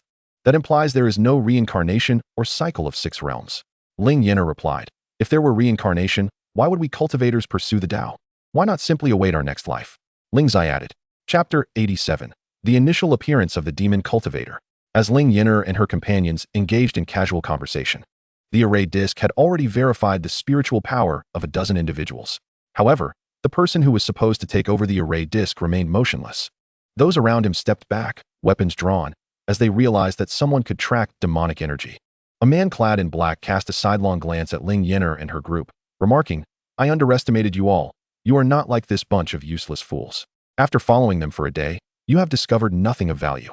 Seemingly sensing something different about Ling Yan'er, he swiftly approached her, his weapon resembling an ame-piercing dagger, which was promptly met by Ling Zai's blade. Ling Yan'er seized Dongfang Zichu and retreated to the entrance, while others quickly rallied with Ling Zai to confront the demon cultivator radiating dark energy. Dongfang Zichu struggled briefly, but to no avail. Ling Yan'er whispered, "Don't run around. It's safer to stick with me." Dongfang Zichu rolled his eyes, questioning, "Is it really safe to follow you?" The demon cultivator indeed appeared to possess the strength of the nascent soul stage, yet a group of nascent soul cultivators should not be at a disadvantage against him. Ling Yan'er observed for a moment but soon turned away. Unlike the battles in the secret realm, the clash of so many nascent soul cultivators created an overwhelming visual disturbance, particularly due to the swirling black mist, obscuring her view, compounded by the flying debris that hindered her sight. Just as Ling Yan'er stepped outside, she encountered the parents of the previous victims approaching her. Upon seeing her, they anxiously inquired, "What happened? Why are they fighting?" "Do not worry. We have discovered a demon cultivator, and they are fighting him," Ling Yan'er reassured them. "With so many cultivators here, one demon cultivator is not a cause for alarm." However, no sooner had she spoken than a thunderous crash erupted from behind as the courtyard wall collapsed. While a single demon cultivator may not pose a significant threat, it seemed unlikely that this courtyard could withstand much longer. The pair glanced around the courtyard, where flashes of blades and the clashing of weapons momentarily illuminated the chaos before settling into clarity amidst the settling dust. Ling Yan'er turned to see the gathered figures atop the ruins, all gazing in the same direction. There, only the dissipating black mist remained, and the demon cultivator had vanished without a trace. Ling Zai approached Ling Yan'er, who asked, "Are you injured?" Ling Zai shook his head. "I'm fine." But he managed to escape. How could he escape with so many of us? Ling Yan'er exclaimed in astonishment. He is injured and has fallen to the nascent soul stage. Ling Zai explained, I cannot ascertain his original cultivation level, but among us, the highest is also nascent soul. We are indeed at a disadvantage. What Ling Zai did not mention was that demon cultivators often grew stronger through slaughter. The higher their cultivation, the more formidable they became. They typically possessed unique teleportation techniques, which were essential for their growth. Ling Yan'er nodded. True, if he could be easily captured, he would not dare to appear here. This is clearly a provocation, betting that even if the human cultivators discovered him, they would be unable to detain him.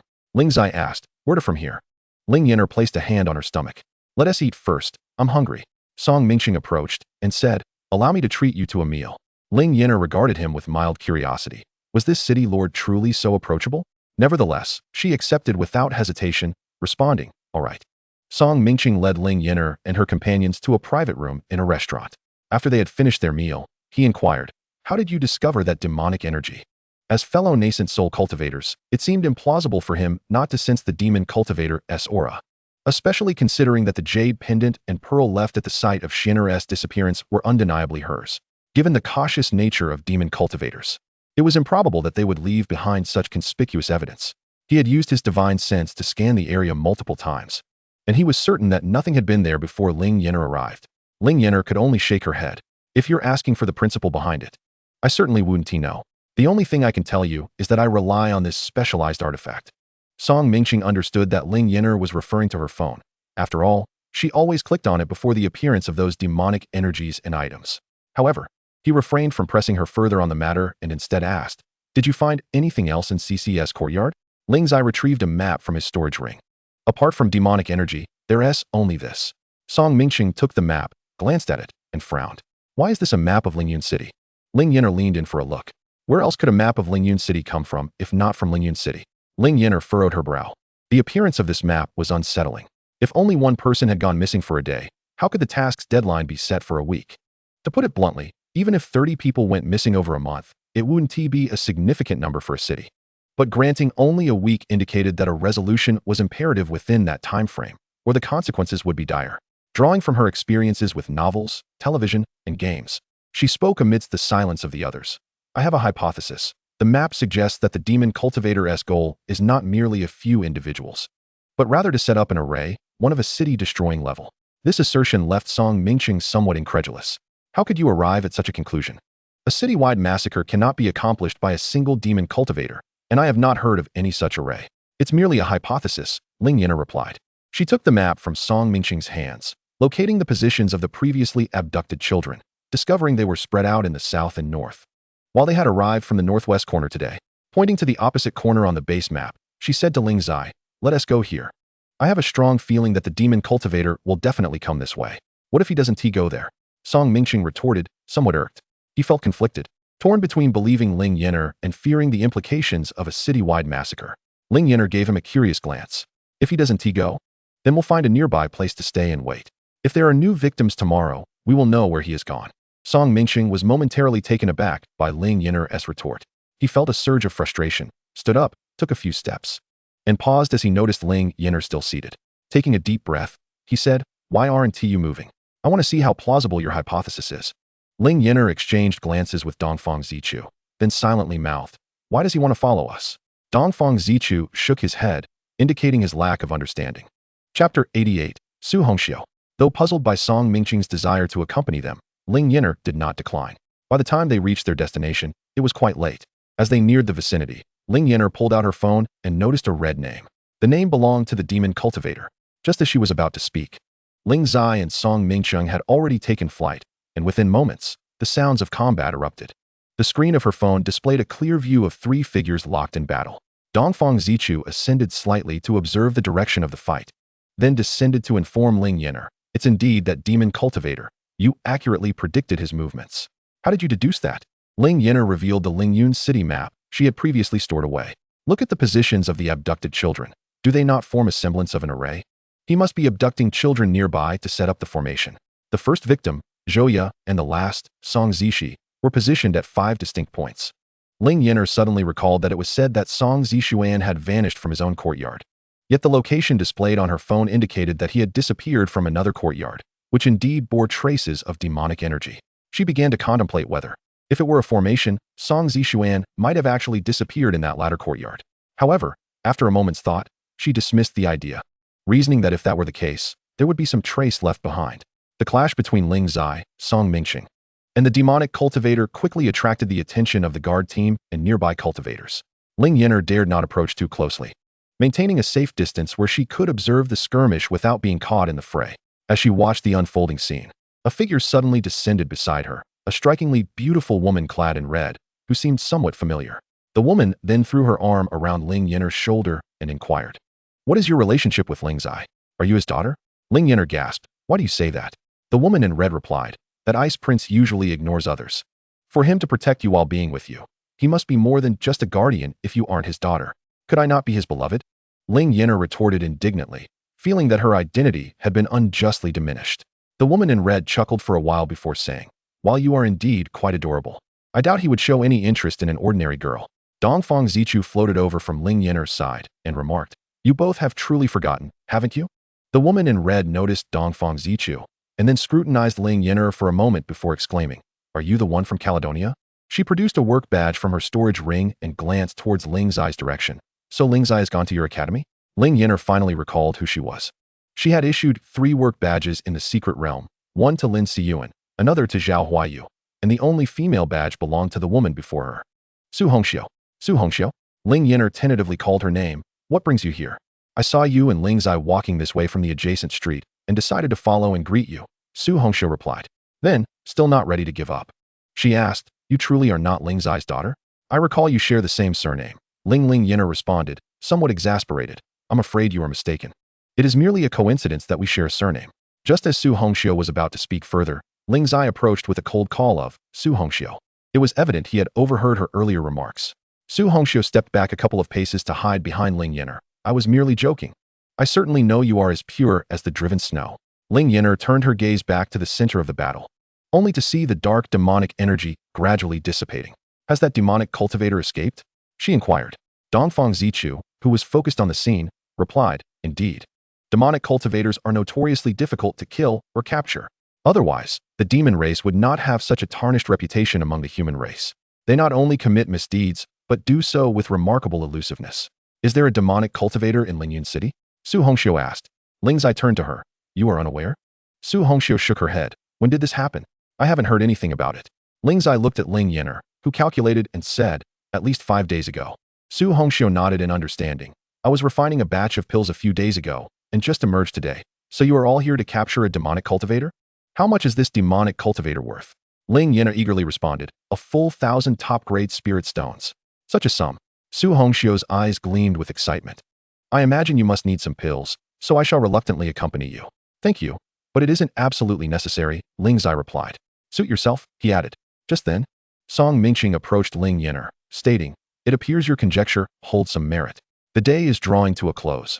Why not rest at the Lord's Manor?" Ling Yan'er agreed, as it would save a night's lodging fee at the inn and perhaps even allow for a meal at the Lord's Manor. Song Mingqing's arrangements were indeed considerate. Even Dongfang Zichu was provided with a separate room. After a night's rest and breakfast, Ling Yan'er expressed her desire to revisit the place where Song Zishuan had vanished. Having followed them all day yesterday, Song Mingqing had some manor affairs to attend to and sent a steward along instead. Upon arriving at the courtyard where Song Zishuan had disappeared, they found everything unchanged, devoid of any traces, and her phone displayed no light points. The jade pendant and the pearl from yesterday had been collected, and all traces of demonic energy had vanished, leaving no evidence linked to Song Zishuan's disappearance. Su Hongxiu had already inquired with the manor staff about the events that had transpired and now asked, "Is there truly nothing here?" "Indeed," Ling Zai replied. "This demonic cultivator was exceedingly cautious and left no valuable clues behind." "I shall attempt to use Chosue," Su Hongxiu declared, "to see if it can reveal what transpired that day." Chosue was a mirror-like artifact she had acquired from the secret realm, capable of recreating events from a specified time and place. Its utility was somewhat limited, as it was not a weapon of destruction. She had kept it primarily because of its beautiful engraving of a Qingyuan and had rarely used it. Ling Yan'er pointed eagerly to the area where there had previously been demonic energy, saying, "Here, this is where Song Zishuan vanished." Su Hongxiu activated Chosue, and the mirror scene shifted, revealing the same courtyard. However, it was clear from the servants entering to clean that it was not the present time. From dawn until sunset. Aside from the cleaning servants, no other individuals, be they demonic cultivators or the missing Song Zishuan, appeared in the courtyard. Is this mirror truly accurate? Ling Yan'er questioned skeptically. Before Su Hongxiu could respond, the accompanying steward affirmed.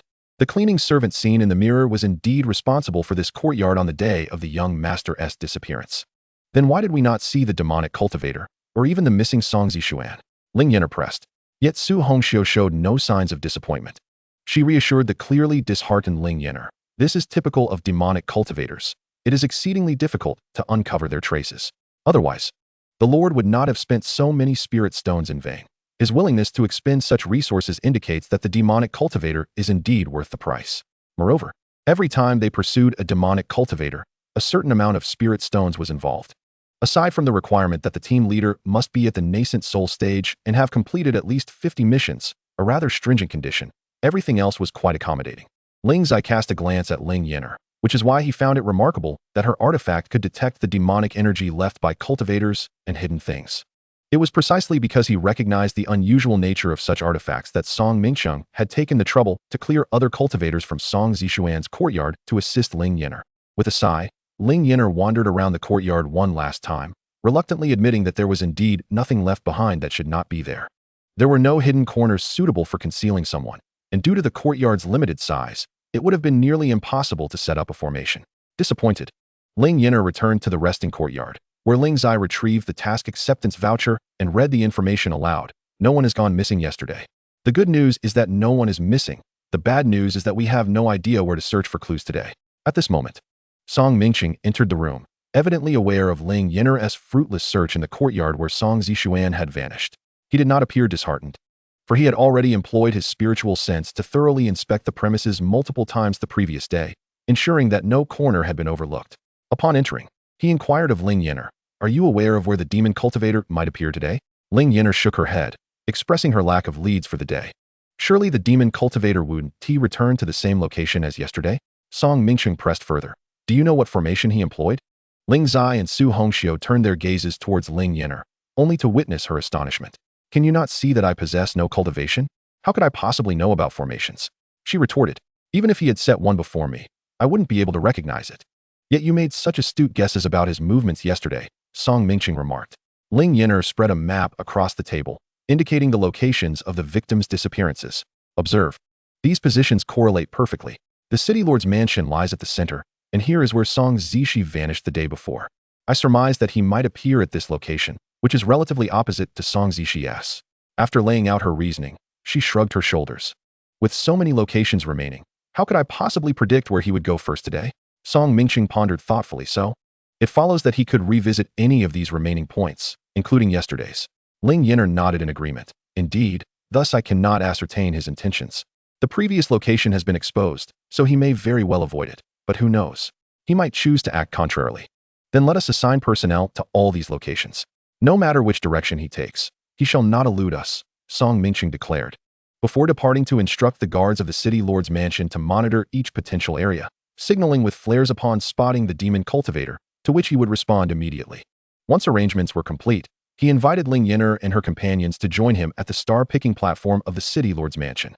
The star-picking platform, despite its name, could not truly pluck stars. It merely stood 2 stories taller than other buildings in the city, providing a comprehensive view of the surrounding areas of Lingyan City. This ensured that any flare fired from any direction would be promptly noticed. Should the demon cultivator appear, Ling Yan'er would not be among those dispatched for support. Consequently, she produced a Go board from somewhere, teaching Dongfang Zichu how to play 5 in a row. Dongfang Zichu initially protested that he did not comprehend the rules of Go and could not learn. He adamantly refused to engage in such a simple game as 5 in a row, finding it too easy to triumph over Ling Yan'er, which diminished his sense of accomplishment. Hence, Ling Yan'er turned to Su Hongxiu. "Sister Su, would you care to play with me?" Having never played before, Su Hongxiu listened attentively as Ling Yan'er explained the rules. She took up the black pieces and began to play. Although initially perplexed by the rules, Su Hongxiu soon discovered that defeating Ling Yan'er was remarkably easy, given her ordinary status and lack of cultivation compared to a Yuanying stage cultivator. Nonetheless, she continued to play, inquisitively asking, "Did Ling Zai truly become a teacher at your academy?" Ling Yan'er sighed in exasperation. Su Hongxiu had posed this question numerous times. "He is not far away. If you doubt me, you could simply ask him directly. Why keep asking me repeatedly?" Su Hongxiu sighed. "It's simply hard to believe. Who would have thought? I always assumed Ling Zai would be a solitary cultivator for life, yet he has joined your academy." "Our academy offers excellent benefits," Ling Yan'er replied. "He came and selected a cultivation method and even learned a sword technique." Speaking of sword techniques, Ling Yan'er retrieved her phone, opened the album, and showed Su Hongxiu. "I recorded a video of him practicing this. Let me show you." Su Hongxiu's eyes widened in astonishment. "Your magical device can also capture images?" "Indeed," Ling Yan'er confirmed. "Though it cannot match the size of a recording stone, it is still quite clear." Su Hongxiu watched the video of Ling Zai, his expression stern as he practiced a sword technique seemingly suited only for qi refinement stage cultivators. She patted Ling Yan'er on the shoulder in admiration and leaned closer, whispering, "How did you persuade him to practice such a seemingly weak and ornate sword technique?" Ling Yan'er, though puzzled, responded affirmatively, "Perhaps to better teach his students? I specifically selected this visually appealing technique from the library for him to teach during class, and he decided to practice it himself. If he doesn't practice, how can he teach the students?" Su Hongxiu tapped her chin thoughtfully. "So, your academy is genuinely committed to teaching and imparting cultivation methods? Not just cultivation. Our courses are quite diverse, striving for a holistic development of morality, intellect, physicality, aesthetics, and labor," Ling Yan'er exclaimed. After a thoughtful pause, Su Hongxiu queried, "Are you in need of an alchemy teacher? I am quite proficient in that." "Yes, we are indeed lacking, but we must first cover the foundational courses. Alchemy classes have not yet commenced. You could assist with other subjects. We are recruiting new students and opening new classes in the second half of the year. So teachers are in demand," Ling Yan'er explained. "Besides, didn't I already provide you with a work permit? By the way, why haven't you come directly?" Su Hongxiu rested her chin on her hand, gently tapping a piece against the table. "Such a splendid place seems too good to be true." She glanced at Ling Yan'er. "Do you understand why everyone is so eager to join the large sects? They offer more comprehensive cultivation methods, professional instructors, and with a stroke of luck, one-on-one teachings from renowned masters." Ling Yan'er raised her fingers to count. "And there are more cultivation resources, yet we are not lacking in anything here. We have cultivation methods, specialized instructors, and one-on-one teachings from esteemed masters as well." She mused. "Isn't my teaching of Lu Yixian and Long Shuyo a form of one-on-one instruction?" "Indeed." Su Hongxiu sighed. "You are aware that your academy was previously unheard of, suddenly claiming to have methods, practice partners, and alchemy furnaces at one's disposal. Do you find that credible?" "Absolutely," Ling Yan'er asserted confidently. Su Hongxiu tousled Ling Yan'er's hair. "You're adorably naive. However, since Ling Zai is at your academy, it may indeed be worth a visit. I shall accompany you when you return." "That sounds wonderful," Ling Yan'er exclaimed as she gathered the pieces. "Let us continue our game." After playing 2 more rounds, they reached lunchtime. After their meal, they waited until the afternoon when they indeed witnessed a signal flare from a different direction than the previous day. Song Mingqing Ling Zai and Su Hongxiu reacted swiftly and departed, leaving Ling Yan'er and Dongfang Zichu still at the star-picking platform. Ling Yan'er sat in her place, retrieving the map. She could not simply wait for the demon cultivator to appear each day. She needed to devise a strategy to uncover his hiding place. The side quests had yet to yield any useful information, requiring her own investigation. Moreover, the light points only activated when one was in close proximity. Oh right. The light points would trigger when nearby. She could even see them from several courtyard distances on her phone. She could essentially survey the entirety of Lingyun City. Although her method might seem rudimentary, it was effective. Regrettably, Lingyun City prohibited flying devices. Otherwise, she could have taken a flying vessel for a swift reconnaissance. She would have to wait until Su Hongxiu and Ling Zai returned to discuss it, and she needed to inform Song Mingqing as well. For flying was not permitted in the city unless in emergencies. Ling Yan'er put away the map and called for Dongfang Zichu to return, to which he replied, "Aren't we waiting for them here?" "No need." Ling Yan'er shook her head. "Waiting here is no different than waiting in our room." She could see nothing at all. It would be better to return to her room and wait. Dongfang Zichu was oblivious to Ling Yan'er's thoughts and followed her down from the star-picking tower. Upon their descent, she seized a guard and inquired, "May Dongfang Zichu and I stroll about the city lord's residence?" The bewildered guard wondered why they hadn't asked the city lord about this while they had spent so long at the star-picking terrace, but he replied, "Please wait a moment while I consult with the steward." "Very well, I shall wait here," Ling Yan'er said, promptly sitting down on the steps. The guard immediately departed to seek the steward. Dongfang Zichu queried, "Did you not just say you wanted to return to the courtyard?" Ling Yan'er retorted with conviction. "As we descended, I recalled that I have yet to explore the city lord's residence. Moreover, I noticed a courtyard adorned with an abundance of flowers. It was particularly beautiful." While speaking, Ling Yan'er showed Dongfang Zichu the scene of the courtyard on her phone. It featured a long waterside corridor with purple water lilies blooming in the water, and along the corridor were flowers resembling violets, but in a soft pink hue. They resembled moonflowers, yet intertwined like violets, climbing the corridor, truly a sight of exquisite beauty. Such a splendid setting was indeed perfect for capturing a few photographs. Quite mediocre, Dongfang Zichu remarked after a glance. Ling Yan'er scoffed at his comment, choosing instead to immerse herself in the beauty of the moment. "I have only seen such a picturesque scene in illustrations. Who would have thought it existed in reality? And so close to me?" Shortly thereafter, the steward arrived with the guard and addressed Ling Yan'er. "What would the esteemed guest like to see?" "I spotted a waterside pavilion and the courtyard with the purple water lilies while descending from the star-picking terrace. May we visit it?" Ling Yan'er asked. The steward smiled warmly. "Certainly. Allow me to guide you." "Thank you," Ling Yan'er exclaimed, rising quickly. "Let us go at once. They will return shortly.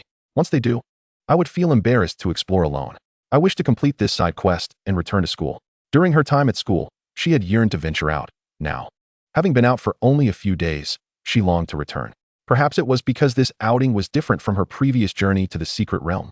Last time, she was purely in a tourist mindset, whereas this time, she was here on duty, constantly ruminating on how to capture the culprit. Upon reaching the waterside pavilion, she entered and gasped in awe. It looked even more splendid up close. "This has been arranged by our young lady," the steward explained. "She is quite fond of this place." Ling Yan'er, intrigued, asked, "I have been meaning to inquire, where are the city lord, his wife, and the young lady?" "The young lady is a disciple of the Yaoqi Immortal Mountain. She has not returned in 3 years. The lady has gone back to her family in Yinshiqing and was not expected to return until next month. However, upon the young master's disappearance, the city lord sent her a message, so she is likely to return in the next few days."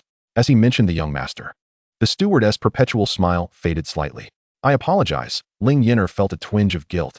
She was here to assist in investigating the demonic cultivator, but had been preoccupied with enjoyment. She glanced at the beautiful corridor and handed her phone to Dongfang Zichu. "Please take a few pictures for me." Though it felt somewhat inappropriate, she decided to indulge herself once. Since she was already here, she might as well take some photos before leaving. Dongfang Zichu captured a photograph of Ling Yan'er making a peace sign, and she took a picture of the empty corridor, also snapping a quick shot of Dongfang Zichu, before saying to the steward, "Let us return." She felt she could not linger longer, otherwise, guilt would overwhelm her. The steward, however, said, "If the esteemed guest wishes to enjoy herself, please do take your time. It is of no concern." Ling Yan'er shook her head. "Let us wait until we have captured the demonic cultivator and found the young master before we return to play. By then, I shall have no psychological burden." Chapter 91. Finding Song Zishuan. Ling Zai and the others returned swiftly. Just as Ling Yan'er and Dongfang Zichu settled into their room, they heard Su Hongxiu's voice. "What kind of secret technique does this demonic cultivator employ? Just as we are on the verge of capturing him, he vanishes." Indeed, it was the same in the previous 2 encounters, Song Mingqing replied. Hearing the commotion, Ling Yan'er hurried out and shared her earlier thoughts from the star-picking tower. Then asked Song Mingqing, "Is it feasible? After all, we need to fly around Lingyun City without ascending too high." After pondering briefly, Song Mingqing replied, "It is possible." "Then let us depart now," Ling Yan'er urged, tugging at Su Hongxiu's sleeve. "Sister Su, please take me with you." She dashed into Su Hongxiu's embrace, her head barely reaching her chin. Ling Yan'er cast a glance downward, nuzzling into Su Hongxiu's neck and murmured, "So soft." This remark drew the attention of the 3 men in the room, but Ling Yan'er remained nestled against Su Hongxiu. Song Mingqing, trying to divert attention, cleared his throat and said, "Shall we set off now? The demonic cultivator has engaged with us recently. This is an opportune moment to catch him off guard." Su Hongxiu wrapped her arm around Ling Yan'er's waist and lifted her, addressing Song Mingqing. "The city lord is more familiar with the city. You shall lead the way." Since they needed to survey the entire city, each of the 3 produced their respective flying artifacts. Ling Zai and Song Mingqing utilized swords, while Su Hongxiu wielded a piece of red silk. Seated upon the red silk in Su Hongxiu's arms, Ling Yan'er clung tightly to her arm, feeling a distinct lack of security. She suddenly realized that riding with Ling Zai on his sword might be preferable. At least the sword was solid. Dongfang Zichu, also perched on the red silk, reminded her, "Don't forget your phone. You still need to track the demonic cultivator's whereabouts." Noticing Ling Yan'er's evident fear, Su Hongxiu widened the red silk for more comfort and held Ling Yan'er closer, assuring her, "Do not fret. I've got you." Ling Yan'er felt a semblance of security and activated her phone, opening the game scene, observing the virtual landscape mirrored in reality. A sudden illusion of truly playing a game enveloped her. The small map on her phone contrasted with the passing scenery around them. After circling Lingyun City 3 times, no light spots had appeared on Ling Yan'er's phone, and just as she began to doubt her instincts, a light spot suddenly flashed across the screen. "Stop! Sister Su! Behind us!" Ling Yan'er exclaimed. "What behind us?" Su Hongxiu questioned, only to realize moments later. "Are you suggesting there's a clue behind us?" Ling Yan'er nodded affirmatively, indeed. Hearing their conversation, Ling Zai and Song Mingxing turned back as well. This time, Su Hongxiu slowed her flight significantly, and as Ling Yan'er focused intently on her phone, relief washed over her when she saw the light spot reappear. "Yes, it's in that abandoned building below." The group descended into the spacious courtyard of the dilapidated structure. Ling Yan'er glanced around. The courtyard, previously unknown to her, was remarkably expansive, paved with stone slabs, yet cluttered with discarded wood and bamboo poles. "What was this place used for?" Ling Yan'er asked curiously. "It used to be a fabric shop," Song Mingxing replied. "Where's the clue?" Ling Yan'er's curiosity faded as she walked into a room with a broken door and tapped her phone. A thunderous noise erupted, revealing a hidden passage within the room. The group exchanged glances, deciding to explore the passage, confident in their abilities as 3 in the nascent soul stage. Unlike Ling Yan'er, Song Mingxing instructed, "You and Dongfang Zichu should wait outside for us." Ling Yan'er quickly shook her head. "It's safer for me to accompany you." Su Hongxiu added, "If she remains outside, we wouldn't even know if she was abducted by the demonic cultivator." While the truth was spoken and her intentions were noble, the words cut deeply. "Very well.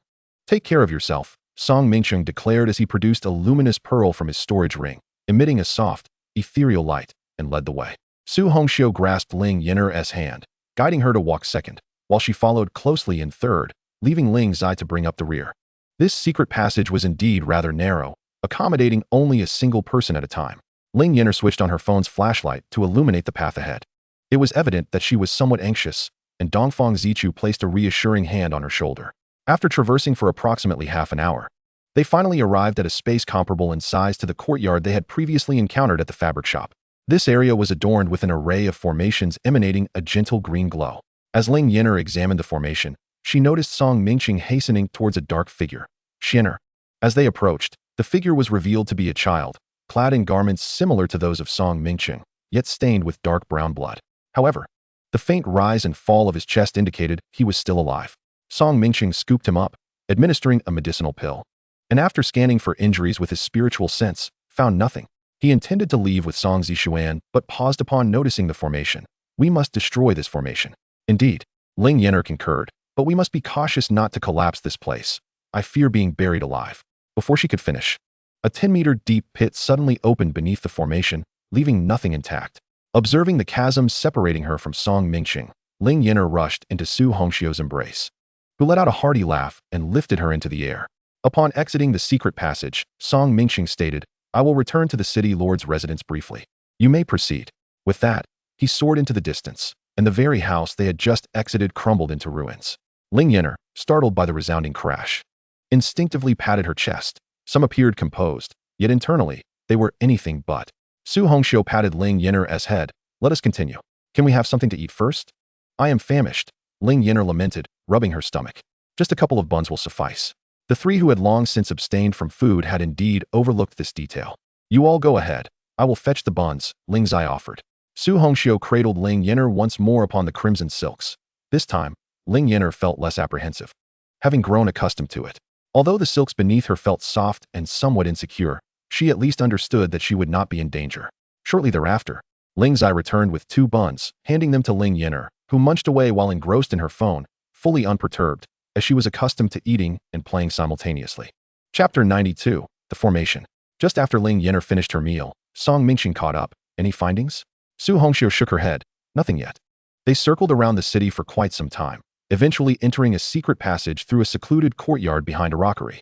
The homeowner, lantern in hand, was incredulous. "When did our home acquire a secret passage? There may have been demonic cultivators passing through here. Tomorrow, you should collect your reward from the city lord's residence." Song Mingxing replied, continuing to lead the way down the passage, with Ling Yan'er and the others following closely behind. This passage appeared similar to the previous fabric shops, with a thick layer of dust on the ground, indicating years of neglect. Apart from their footprints, there was only one set of tracks in and out, unmistakably left by the prior demonic cultivators. The layout was somewhat akin to the previous one, yet this secret chamber was less spacious, and the formation was considerably smaller. With no one else present, after dismantling the formation and confirming the absence of others, they departed, resuming their search for the next location. This time, however, they stumbled upon traces of the demonic cultivators before discovering another secret passage. As soon as Song Mingqing and Ling Zai heard news of the demonic cultivators, they prepared to advance, but Ling Yan'er quickly restrained them. Wait, let me find something that can trap the demonic cultivators or a formation, otherwise they will escape again. Song Mingqing and Ling Zai halted. The demonic cultivators had evaded them thrice already, which had indeed frayed their nerves. Ling Yan'er first searched the equipment room, finding only weapons but no auxiliary artifacts. It was evident that the supplies were quite rudimentary. She could only place her hopes in the library, where she searched for formations to combat demonic cultivators and was rewarded with over 10 results. From the titles, some were designed for targeted extermination of various demonic species, while others focused on trapping them. One even employed the art of seduction against demonic cultivators. Ling Yan'er extracted the book on trapping demonic cultivators and inquired, "Do you know what type of demonic cultivator this is?" According to the text, there are 172 species of demonic cultivators, and different ones require distinct trapping formations. Demonic cultivators differ from beast cultivators. The offspring of beast cultivators who mate with humans are half-demons, often inheriting weaker bloodlines than their parents. In contrast, demonic bloodlines possess a complete capacity for devouring and exclusivity. Regardless of whether they mate with beasts or humans, their offspring will always be demonic. Among demonic cultivators, the one with higher cultivation and stronger bloodline dictates the lineage of their progeny. Having faced demonic cultivators 3 times, Song Mingqing and Ling Zai exchanged glances, with Ling Zai remarking, "The city lord, being well-versed, should know." Before Song Mingqing could respond, Ling Yan'er handed him the book. "You fought them. See which one matches what S in the book." Song Mingqing accepted the book, quickly reading it with his spiritual sense before passing it to Ling Zai. After Ling Zai finished, he remarked, "The Xian Shadow Clan and the Mo Shadow Clan." The black demonic energy dispersing each time it disappears indicates it belongs to one of these 2 clans. Song Mingqing nodded in agreement. These 2 are part of the same branch. The Xian Shadow Clan employs the 9 Shadow Trapping Formation, while the Mo Shadow Clan utilizes the Extreme Shadow Sealing Formation. We lack both. Ling Yan'er searched the library. There are some. Just a moment, I will retrieve them. She soon returned with the 9 Shadow Trapping Formation, offering it to Song Mingqing. This one targets the Xian Shadow Clan, but may be less effective against other demonic clans. Song Mingqing frowned. "Are you just giving this to me?" Though he was curious about Ling Yan'er's secrets and whether they posed a threat to Lingyan City, her casual handing over of a formation was unexpected. "Who else would I give it to?" Ling Yan'er replied. "You can't expect me to set the formation, can you?" She then presented the Extreme Shadow Sealing Formation to Ling Zai. "You each learn one. You should grasp them quickly, right?" Ling Zai accepted the formation, his expression complex. "I have never studied formations. If you expect me to decipher it, I may struggle." His encounters with formations had always involved brute force, believing in the principle of overwhelming strength over subtlety. Dongfang Zichu flew over. "Let me have it. I'm decent with formations." Ling Zai promptly handed over the jade slip inscribed with the formation to Dongfang Zichu, while Su Hongxiu took the opportunity to propose. "How about this? The city lord and Dongfang Zichu can research the formations here, aiming to trap the demonic cultivators, while Ling Zai and I take Ling Yan'er to continue searching for other formations, hoping to locate the remaining victims." Song Mingqing nodded. "That sounds good. Remember to signal if you encounter danger." He cautioned, "You all too. Stay alert, as this area is dangerously close to the demonic cultivators. Ensure the formations are set before they escape." Ling Yan'er remarked, "Locating his residence is quite a formidable task." Song Mingqing replied, "Fear not. I shall summon the guards to keep a watch on him. Now that we have detected the traces of the demonic cultivator, he shall not escape this time." Gripping the jade slip in his hand, he thought of his unconscious Xian'er and vowed to avenge her. Suddenly, Ling Yan'er inquired, "Lord of the city, if you manage to slay the demonic cultivator, will that mean no one has completed the mission?" Her point of focus was peculiar as ever. Yet Su Hongxiu also gazed intently at Song Mingqing. After a moment of silence, Song Mingqing responded, "Consider me a member of your team. If we can vanquish the demonic cultivator tonight, it shall count as your mission's completion." Ling Yan'er, with her meticulous nature, countered, "As long as you utilize a formation to ensnare and eliminate the demonic cultivator, it shall be credited to our team." At that moment, Su Charan and over a dozen other cultivators flew over to greet Song Mingqing. "Lord Song, what brings you out at this late hour?" Su Qiran inquired. Isn't that an obvious question? We are deliberating on how to deal with the demonic cultivator, Song Mingqing replied, remaining cautious and not disclosing that the demonic cultivator was nearby. Su Qiran seemed poised to say more, but Ling Yan'er tugged at Su Hongxiu's sleeve, suggesting, let us take our leave for now. Su Hongxiu then turned to Song Mingqing, saying, we shall depart first and explore elsewhere. Song Mingqing nodded in acknowledgement, and Su Hongxiu along with Ling Zai led Ling Yan'er onward as planned. After all, aside from vanquishing the demonic cultivator, there was an additional task of promptly dismantling the formations left behind and locating a few other children. Song Zishuan was still alive. If they could locate the others soon, perhaps they could still be saved. Though the chances were slim, they were not entirely without hope. Chapter 93, Golden Blood Ling Yan'er. Su Hongxiu and Ling Zai scoured the entirety of Lingyun City throughout the night, uncovering a total of 27 formations of varying sizes, some larger than the initial one they had encountered, while others were merely the size of a table. They also discovered 3 children, Zhouya, Su Chun, and Shen Shen. Like Song Zishuan, these 3 children were weak and unconscious. Alchemist Su Hongxiu administered a foundational recovery pill to each, and then Ling Zai carried them back to the city lord's residence. Whether these 4 children would awaken remained uncertain. The demonic cultivator was still at large, making it unwise to divulge any information. Moreover, the last missing child, Song Zishi, was nowhere to be found. They had to brace for the worst. He could still be in the clutches of the demonic cultivator. And what they feared most was that the cultivator might use him as leverage or, worse, eliminate him in a fit of rage. Ling Yan'er observed the 4 children lying together, and the steward of the city lord had summoned a healer to watch over them. She too felt an urge to lie down, having toiled throughout the night. Fatigue was beginning to take its toll. Su Hongxiu escorted Ling Yan'er back to her room, urging her to rest, for there was little left for her to do at this point. As soon as Ling Yan'er laid her head on the pillow, she succumbed to a deep slumber. Meanwhile, Su Hongxiu and Ling Zai hurried to the location of the demonic cultivator. Song Mingqing and Dongfang Zichu were busy setting up formations. While arranging the formations, Song Mingqing cast hesitant glances at Dongfang Zichu. Who would have imagined that, despite being at the nascent soul stage, he found himself outmatched by someone merely at the foundation establishment stage? Although it was evident that Dongfang Zichu was not of the human race, he was still only at the foundation establishment stage. This was a blatant blow to one's confidence. Upon the arrival of Su Hongxiu and Ling Zai, Song Mingqing reined in his emotions and inquired, what is the situation?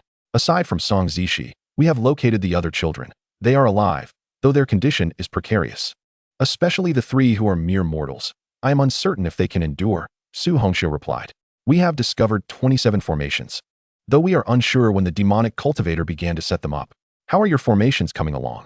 The extreme shadow binding formation has been completed, Song Mingqing responded, casting another glance at Dongfang Zichu, who was finalizing the 9 shadows binding formation. What about the demonic cultivator? Su Hongxiu asked. The guards are keeping watch. There should be no issues, Song Mingqing assured. Su Hongxiu nodded, sharing the same ignorance regarding formations as Ling Zai. Once the formations were set, the 3 made their way to the demonic cultivator's quarters. Approaching the door, Song Mingqing asked the guards, what is the situation? My subordinate has been watching. He has been sleeping in the room all night without moving, the guard reported. However, an unsettling feeling gnawed at Song Mingqing. Upon entering the room, his unease heightened. In previous encounters, the demonic cultivator had always attempted to flee, yet this time, there was no movement at all, which was entirely out of character. It was implausible that he was aware of being trapped in a formation and chose to remain. So what could be the explanation? The guard stepped forward and pulled back the covers, revealing none other than the missing Song Zishi lying in bed, while the demonic cultivator had vanished without a trace. Song Zishi's condition mirrored that of the other children. Despite Song Mingqing's calls, he did not awaken, though his breathing and heartbeat were stronger than those of the others. The guard team scoured the premises but found no sign of the demonic cultivator, not even in any secret chambers.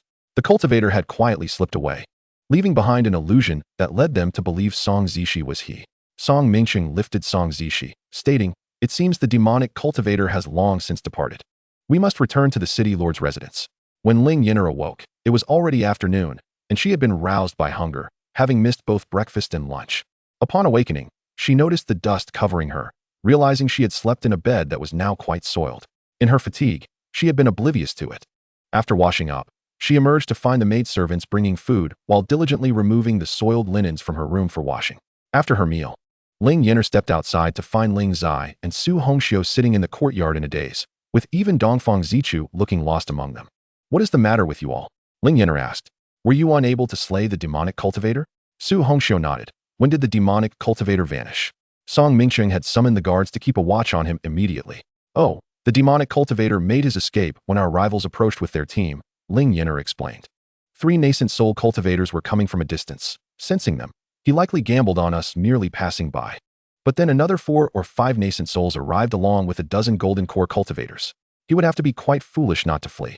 Then why didn't you mention this? Su Hongxiu pressed. No one asked, Ling Yan'er replied. Besides, mastering formations in just one night is already quite impressive. Indeed. Both Song Mingqing and I not only learned the formations, but managed to set them up.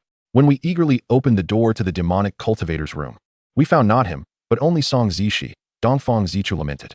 Ling Yan'er felt a cold sweat break out and quickly shifted the topic. At least we found Song Zishi. That is good news. But have the other children awakened? Su Hongxiu shook her head. They have yet to awaken, merely sustaining their vital signs. The weight of her words hung heavily in the air. Will they awaken? Ling Yan'er asked. I do not know, Su Hongxiu replied. They have all lost quite a bit of blood, and the demonic cultivator fed them something. Their blood is all golden. Golden blood? Ling Yan'er widened her eyes in astonishment. Is this truly miraculous? Is the blood of demon cultivators golden? What else might be contained within it? She pondered aloud. Demon cultivator's blood is red. There is no such thing as golden blood. Dongfang Zichu replied. Indeed, the blood of the demon race may be blue, green, or white, yet none possess this golden hue. How, then, have demon cultivators attained such golden blood? Ling Yan'er inquired. Her curiosity piqued. Su Hongxiu shrugged her shoulders. Who can say? I shall go take a look. Ling Yan'er suggested. Shall we go together? Su Hongxiu rose to her feet. If there's nothing pressing, I will accompany you. Dongfang Zichu silently perched himself on Ling Yan'er's shoulder, cautioning her. Prepare yourself mentally when you observe them. Ling Yan'er, still contemplating what kind of mental preparation was necessary, thought back to the morning when she had rescued the individuals. She had already seen them then. What was there to prepare for if they had merely not recovered? Had she not witnessed similar situations before?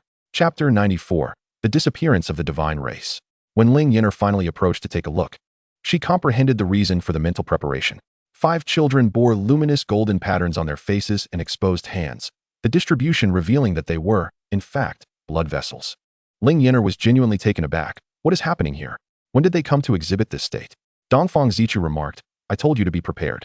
It was discovered at noon. Initially, it was but a faint golden hue, which deepened over time until it reached the glowing state you now see. He gestured to a small teacup on the adjacent table, stating, that contains the blood collected from Song Zishuan's fingertip. Ling Yan'er approached the small white cup. Had Dongfang Zichu not claimed it to be blood, she would never have believed it to be so. The golden liquid within radiated a soft golden glow. Su Hongxiu explained. A few medical cultivators and I have examined it. This blood is highly combustible. Though it appears tranquil in the teacup, should it come into contact with wood, it would ignite instantly. She brought a pair of chopsticks near the golden liquid, and before contact was made, the chopsticks were engulfed in flames. Su Hongxiu extinguished the flames by shaking the chopsticks. Ling Yan'er anxiously glanced at the children, while Dongfang Zichu, noting her concern, reassured her. The liquid within them remains stable for now. At least they show no signs of overheating. Su Hongxiu added. Initially, the city lord intended to notify these children's families. But given the circumstances, it would be unwise to do so. If it were merely a standard coma, even if they could not be revived, the parents would have some psychological preparation. However, in this situation, it is evident that the demon cultivators have conducted some experiment, making it difficult to inform the families. Ling Yan'er took out her phone, placing the teacup into her backpack, and began to check her messages, her mouth falling agape in astonishment. This is akin to divine blood, foolish and naive lowly beings attempting to replace their blood with that of the divine. Such an inferior and self-destructive imitation has a mere 1 in 10,000 chance of success. Even if fortunate enough to succeed, it would still fail to harness even a thousandth of divine power.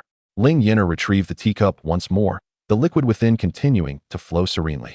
She had discerned its nature but remained at a loss as to how to save the children. Frowning, she explained the blood's origin to the others. Upon hearing Ling Yan'er's account, Song Mingqing inquired in a hushed voice, So, are we left with no choice but to wait? Ling Yan'er frowned. The children were abducted at different times, yet they all began to exhibit golden blood simultaneously, emanating golden light. It is likely that the demon cultivators employed some form of suppression. Moreover, those chosen for abduction must share a commonality, rendering them targets for the demon cultivators. Song Mingqing sighed. If only we had not allowed him to escape last night. Ling Yan'er felt a twinge of guilt. I assumed you would be unable to set up the formation yesterday, and I knew he had fled but failed to inform you. That was my error. Song Mingqing shook his head. Even had we known he had departed, we would have been unable to apprehend him. However, upon our return, we have already prepared the formation. Next time we encounter him, he shall not escape again. Ling Yan'er furrowed her brow. Must I search the entire city for him once more? Song Mingqing glanced at the recently returned Song Zishi. When he was at Zishi's home, he was disguised, and you could not discern it, correct? Last night, when he abandoned Zishi, he surely took precautions to disguise himself again. Finding him now is akin to climbing the heavens. But we cannot remain idle, Ling Yan'er asserted.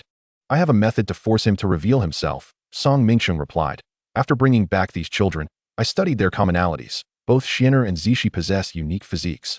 And although the other 3 children lack spiritual roots, I tested them with equipment from the city lord's mansion, and they all exhibit special constitutions. Unique physiques, Ling Yan'er echoed. So you intend to? I shall summon all 15-year-old children in the city to the city lord's mansion for testing. Those who qualify will remain there. Song Mingqing explained. At that moment, a guard entered, announcing, City Lord, the entire city has been notified. Many are already arriving at the city lord's mansion for testing. And the steward is overseeing the process. Song Mingqing turned to Ling Yan'er. I appreciate your vigilance over these children. I shall oversee the testing. Ling's eye stepped forward. I shall accompany you. He had no interest in watching over the children. Ling Yan'er nodded. That is agreeable. After the city lord departed, only Ling Yan'er, Dongfang Zichu, and Su Hongxiu remained with the children.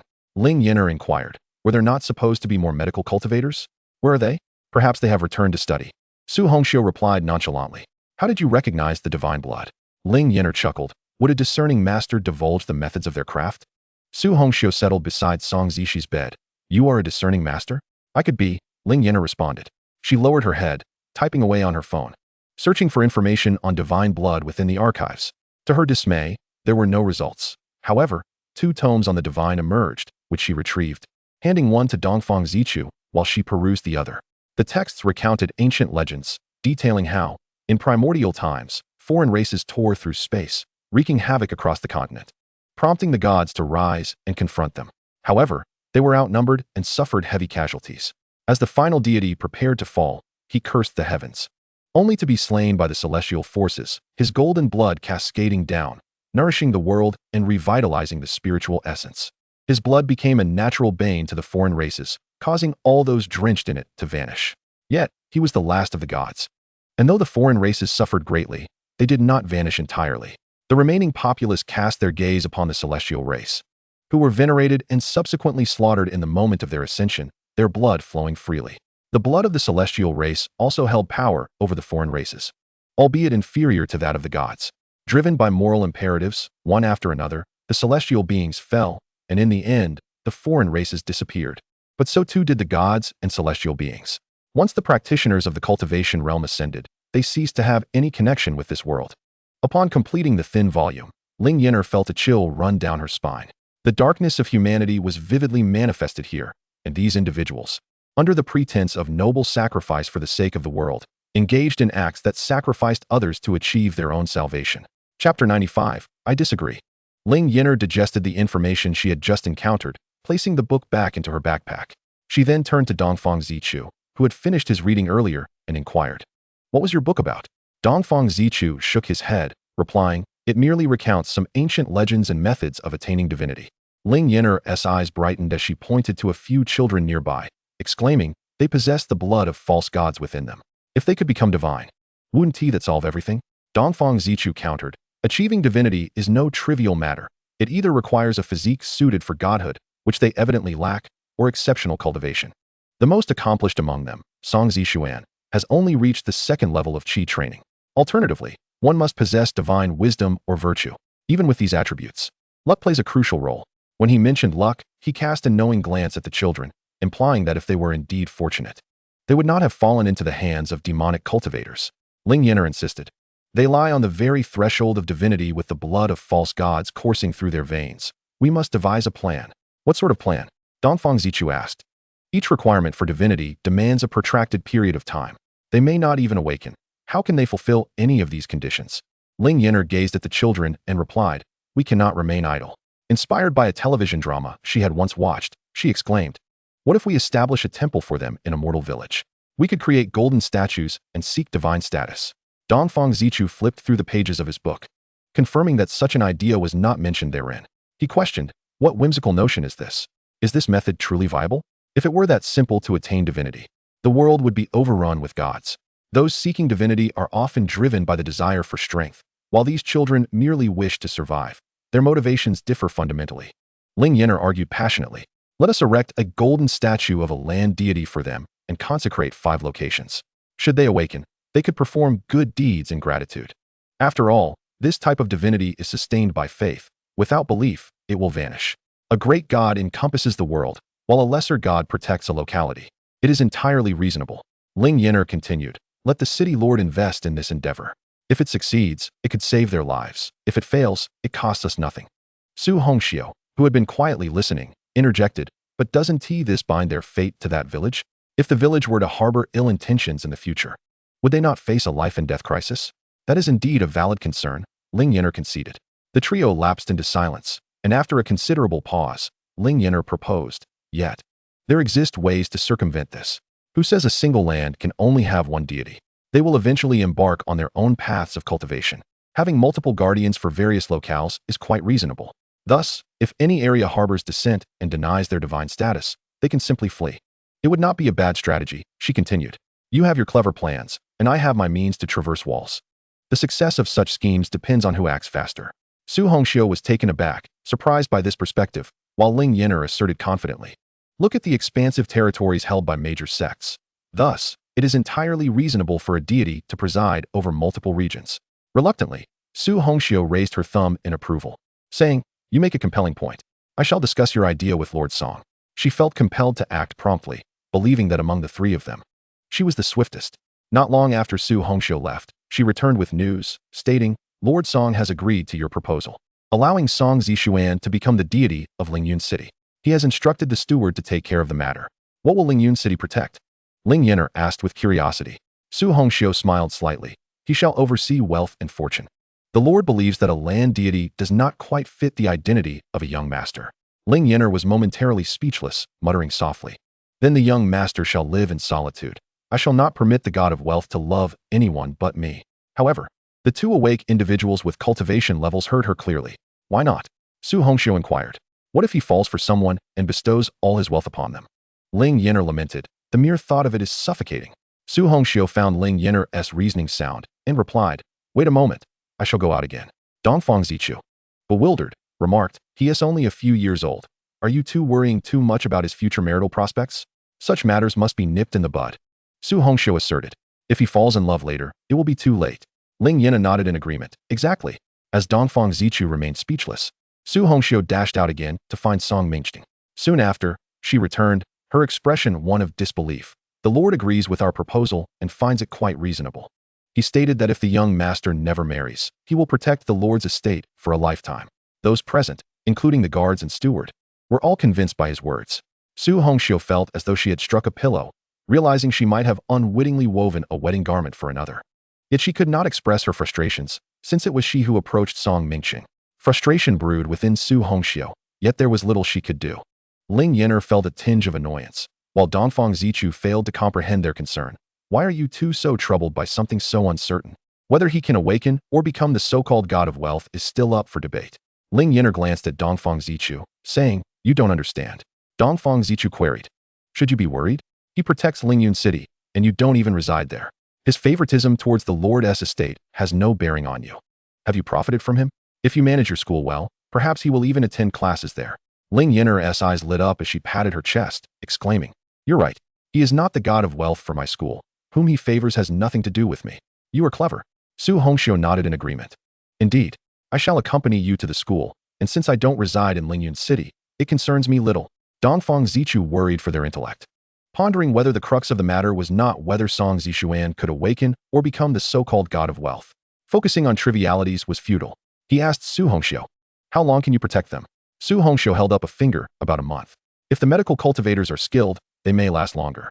Dongfang Zichu replied, if a month is all we have, and if Ling Yan'er's suggestion holds any merit, there may be a real possibility. Ling Yan'er added, then before they awaken, you cannot return to school with us. I will be going back in just a few days, so I must swiftly capture that demonic cultivator. However, she had no leads on how to apprehend the demonic cultivator and could only place her hopes on Song Mingxing. Chapter 96. The demonic cultivator reemerges. The efficiency of the city lord's estate was truly remarkable. The following day, upon awakening, Ling Yan'er learned that all children with special constitutions had been thoroughly examined. Perhaps due to the lockdown in the city and the recent skirmishes with demonic cultivators, the populace was eager to apprehend them, resulting in their full cooperation. 10 children possessing special traits were identified and gathered in a courtyard, where Ling Zai, Song Mingqing, and Su Hongxiu took turns guarding them. The steward had also completed the creation of the golden statues, which were dispatched to the 4 villages affiliated with Lingyun City. After rising, a serving girl who brought food inquired, "I heard it was your suggestion to make the young master the god of wealth for Lingyun City.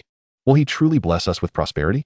Firstly, the proposal to appoint him as the god of wealth originated from Lord Song Mingqing.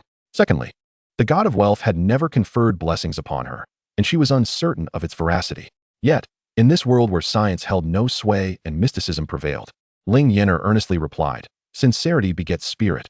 If you genuinely seek the young master's favor, he will undoubtedly bless you. With utmost sincerity, I shall earnestly beseech the young master for his blessings." The young girl descended joyfully. Ling Yan'er observed her sprinting away and, after partaking in a meal, accompanied Dongfang Zichu to the chambers of Song Zishuan and his companions.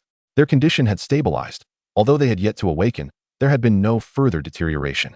In the afternoon, Ling Yan'er noticed that the radiance emanating from Song Zishuan's body was slightly dimmer than that of the others. After all, with 5 equally magnificent luminaries, any variance in brightness was readily apparent. Upon receiving this news, Song Mingqing disregarded his obligations at the Lord's manor and instantaneously teleported over. Observing the slight dimming of Song Zishuan's light, he felt a surge of joy. Qian'er's condition has indeed improved somewhat. Though it was but a minuscule difference, it undeniably pointed towards a promising direction. Before long, a woman clad in a sleek blue outfit rushed in, her anxiety palpable. "How is Qian'er? Have you found him?" Song Mingqiang, upon seeing her, hastily replied, "He has been located, but his condition is not ideal." He recounted the current circumstances, and the woman, stepping forward, grasped Song Zishuan's hand and wept, "It is my fault. If I had taken Qian'er back to my family, this would not have happened." Song Mingqing stepped closer, enveloping her in an embrace. "You cannot blame yourself." Ling Yan'er, witnessing this scenario, felt a pang of self-awareness regarding her own role as an observer. She grasped Dongfang Zichu's arm and discreetly retreated, while Su Hongxiu, noticing Ling Yan'er's departure, quietly followed suit. Upon exiting the courtyard, Su Hongxiu inquired, "Why did you sneak away?" "The Lady of the Lord has returned, and she will surely take responsibility for Song Zishuan and the others. Previously, the Lord was overwhelmed with duties, and we merely assisted in keeping watch," Ling Yan'er explained. "Our watch is no substitute for a mother's care," she added. That evening, news reached them that Zhouya's light had also dimmed. The following day, Song Mingqing invited the parents of the other children to the Lord's manor and arranged for the children to reside in the same courtyard. Song Zishi and Song Zishuan occupied the main residence, while Zhouya, the sole girl, stayed in the eastern courtyard, and the remaining 2 boys were placed in the western courtyard. Ling Yan'er, accompanied by Dongfang Zichu and Su Hongxiu, went to inspect this arrangement, marveling at the way they had chosen to confine everyone into a single space. Upon her arrival, she observed that the light of the children had indeed dimmed. The Lady of the Lord, upon spotting Ling Yan'er and her companions, promptly rose to greet them. "I was exceedingly worried about Qian'er's condition yesterday and have yet to express my gratitude to you all." "It was our duty," Ling Yan'er replied. "How are they faring today?" "Qian'er's condition has improved significantly, but Cece's status remains unchanged," the Lady of the Lord remarked, casting a worried glance towards Song Zishi. The mother of Song Zishi held her child's hand tightly, while the father sat despondently nearby, both indifferent to the conversation between the Lady of the Lord and Ling Yan'er. The Lady of the Lord then inquired of Ling Yan'er, "I have heard that you can analyze Qian'er's blood?"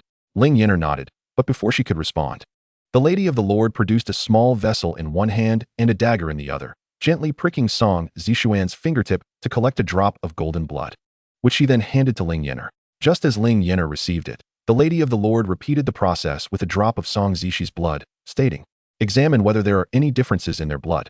Ling Yan'er stowed the small vessel in her backpack for comparison and exited. Upon her return, she bore 3 additional vessels, each containing a drop of blood. Upon entering, she handed the vessels to Ling Yan'er and said, "Please determine if there are any discrepancies among the blood of these 5 individuals. Why have Qian'er and Zhouya's lights dimmed? Is it a positive or negative development?" Ling Yan'er meticulously scrutinized the 5 vessels, checking each drop carefully before concluding, "There are no discernible differences in the blood contained within these vessels. It remains consistent with previous samples." After a moment, Ling Yan'er continued. Perhaps the time elapsed has been too brief for any significant changes to manifest. As for the dimming of their light, we can only speculate at this juncture. Whether it is favorable or unfavorable will only become clear in due course. The Lady of the Lord nodded in agreement. Indeed, I have been too hasty. Ling Yan'er shook her head, laying out the vessels upon the table. Given the current uncertainty, it is natural to harbor such concerns. After offering further words of comfort, they all exited together, initially intending to check on the other children. Ling Yan'er was suddenly jolted as if struck, a transparent shield enveloping her once more. Ling Yan'er halted. Is a demon cultivator present? Beyond demon cultivators, she could fathom no one else who would harbor such animosity towards her, resorting to lethal tactics. The stealth of the demon cultivator's attack was remarkable. It was no wonder that the abduction of Song Zishuan had gone unnoticed. Had it not been for Ling Yan'er's indomitable shield, she might have vanished without a trace. She instinctively touched her neck. At the mention of the demon cultivator, Ling Zai and Su Hongxiu instinctively activated the formation devised previously by Dongfang Zichu and Song Mingqing. Unsure of the demon cultivator's race, they combined two formations for use, successfully revealing the demon cultivator's form. Remarkably, the formation was tailored to encompass the entire courtyard. The size limitation was a modification by Dongfang Zichu, ensuring the area was not overly expansive, thus preventing the demon cultivator from evading capture. One must commend Dongfang Zichu as a genius in formations. Having just learned the technique, he could comprehend and even modify it within a day. Chapter 97. The demon cultivator is vanquished. If Dongfang Zichu were aware of Ling Yan'er's thoughts, he would surely assert that it is not merely genius. One need only live long enough to master these skills. The demon cultivator, clad in black, was forced into the open, and rather than regard the vigilant Ling Zai and Su Hongxiu, he directed his gaze at Ling Yan'er, bitterly questioning, "You are merely a mortal. How could you withstand my attack?" Having been disturbed by Song Mingqing, Ling Zai, and others on multiple occasions, he was acutely aware of his exposure. Now that he had arrived at the Lord's manor, his intent was to create chaos to abduct the 5 children. Upon entering the courtyard, he had spotted Ling Yan'er, protected by Su Hongxiu and Ling Zai. Clearly, one who required the protection of 2 Yuaning cultivators was no ordinary individual. Yet, Ling Yan'er's attire and accessories were commonplace, devoid of any magical artifacts, leaving him perplexed as to why his assault had been thwarted. Ling Yan'er, however, chose not to respond. She and Dongfang Zichu were swiftly enveloped by Ling Zai's spiritual energy and transported out of the formation, out of the courtyard. Ling Yan'er had intended to observe the unfolding drama, but Ling Zai denied her the opportunity. Just as she was being ushered away, she caught sight of the Lady of the Lord emerging from within with a long whip in hand. As Ling Yan'er was sent out of the courtyard, she still wished to inch closer to the spectacle, but Dongfang Zichu interjected, "Do not interfere. If you are seen, Ling Zai and Su Hongxiu will have to divide their attention to ensure your safety."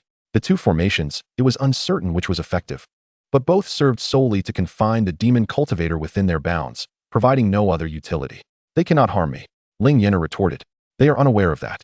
Dongfang Zichu replied. "Do you believe they will be restrained when confronting a demon cultivator?" Ling Yan'er silently withdrew to the corridor. "Very well, I shall await their conclusion here." Just as she settled, she watched as Song Mingqing soared in from afar, landing directly in the demon cultivator's courtyard. For nascent soul cultivators, confronting a single demon cultivator could undoubtedly be deemed a secure battle. Ling Yan'er, clutching her mobile device, adjusted the location to that particular courtyard. However, the chibi figure on her screen merely manifested as a classic, cartoonish cloud of mist, intermittently revealing a head and scattering paper-like debris. The combat effects were reminiscent of a lackluster, 2-bit skirmish, rendering the actual fight nearly indistinguishable. Ling Yan'er and Dongfang Zichu waited for 2 hours, in her boredom. Ling Yan'er completed the semester's unaddressed main teaching tasks and read dozens of chapters of a novel. Suddenly, a tremor shook the surroundings, causing buildings to collapse, leaving only the ground beneath Ling Yan'er intact amidst the surrounding ruins. Even the corridor she sat in was shattered beyond recognition, lying in fragments beside her. It appeared they had ventured too close. Ling Yan'er lamented. With debris obstructing her view, Ling Yan'er could barely discern the situation, only able to see through her phone that more than 3 courtyards had crumbled around her. Sensing the danger, Dongfang Zichu flew over and perched on Ling Yan'er's shoulder, remarking, "Do you still wish to get closer? This is a lack of experience, isn't it? Didn't their previous battles cause little architectural damage?" Feeling slightly guilty, Ling Yan'er shifted the topic. "By the way, what about the people in that courtyard? They aren't all trapped under the rubble, are they?" "Not at all," Dongfang Zichu replied. While the demon cultivator was ensnared in the formation, someone managed to evacuate everyone inside, and there were no occupants in the surrounding courtyards either. Then why didn't anyone inform me? Ling Yan'er protested indignantly. Dongfang Zichu glanced at her. You hardly needed to know. But how am I supposed to leave? Ling Yan'er surveyed the debris-laden ground, finding no place to stand.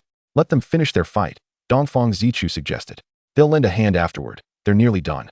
Deciding to sit on the ground, Ling Yan'er conceded, very well.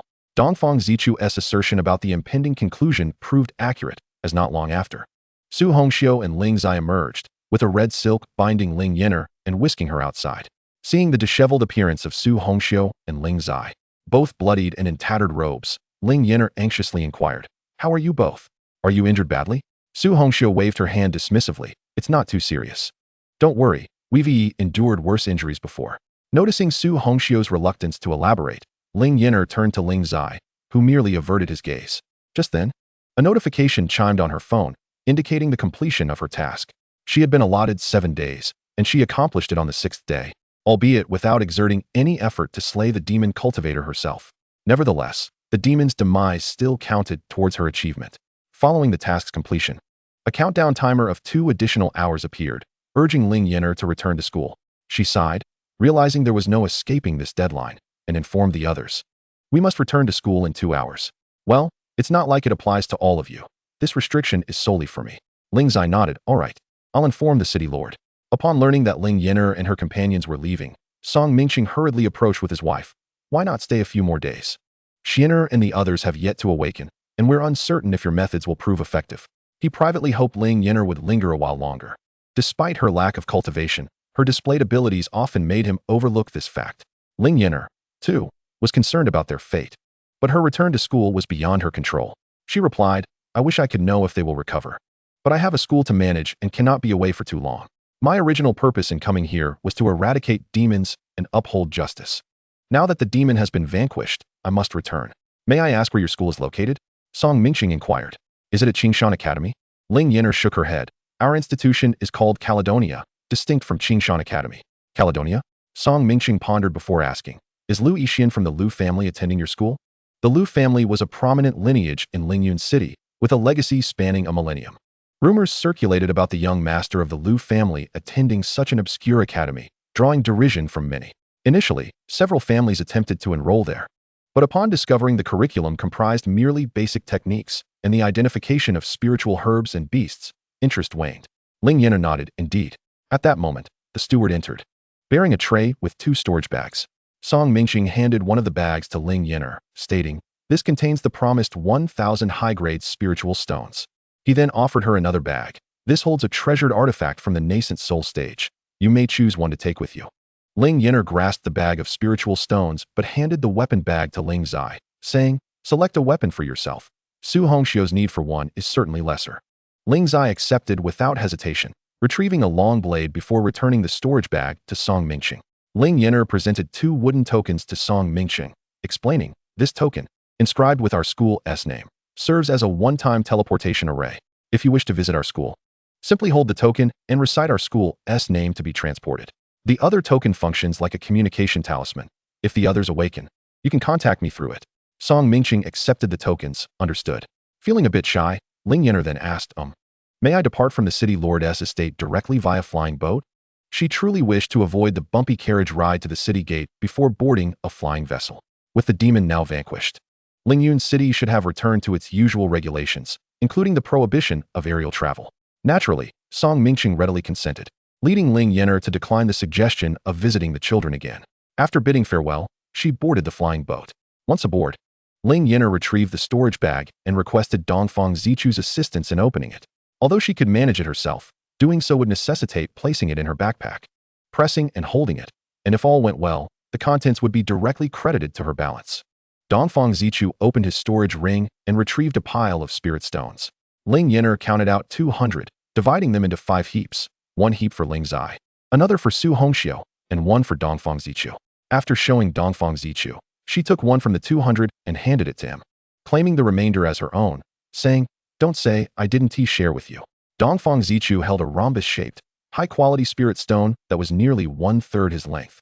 Gazing blankly at Ling Zai and Su Hongxiu, the latter 2 promptly stowed away the spirit stones, sensing an ominous foreboding should they linger. Indeed, Ling Yan'er cast a glance at Ling Zai and suddenly recalled that he had been allotted an extra weapon during their division of spoils. Had she known, she would have refrained from distributing spirit stones to Ling Zai at all.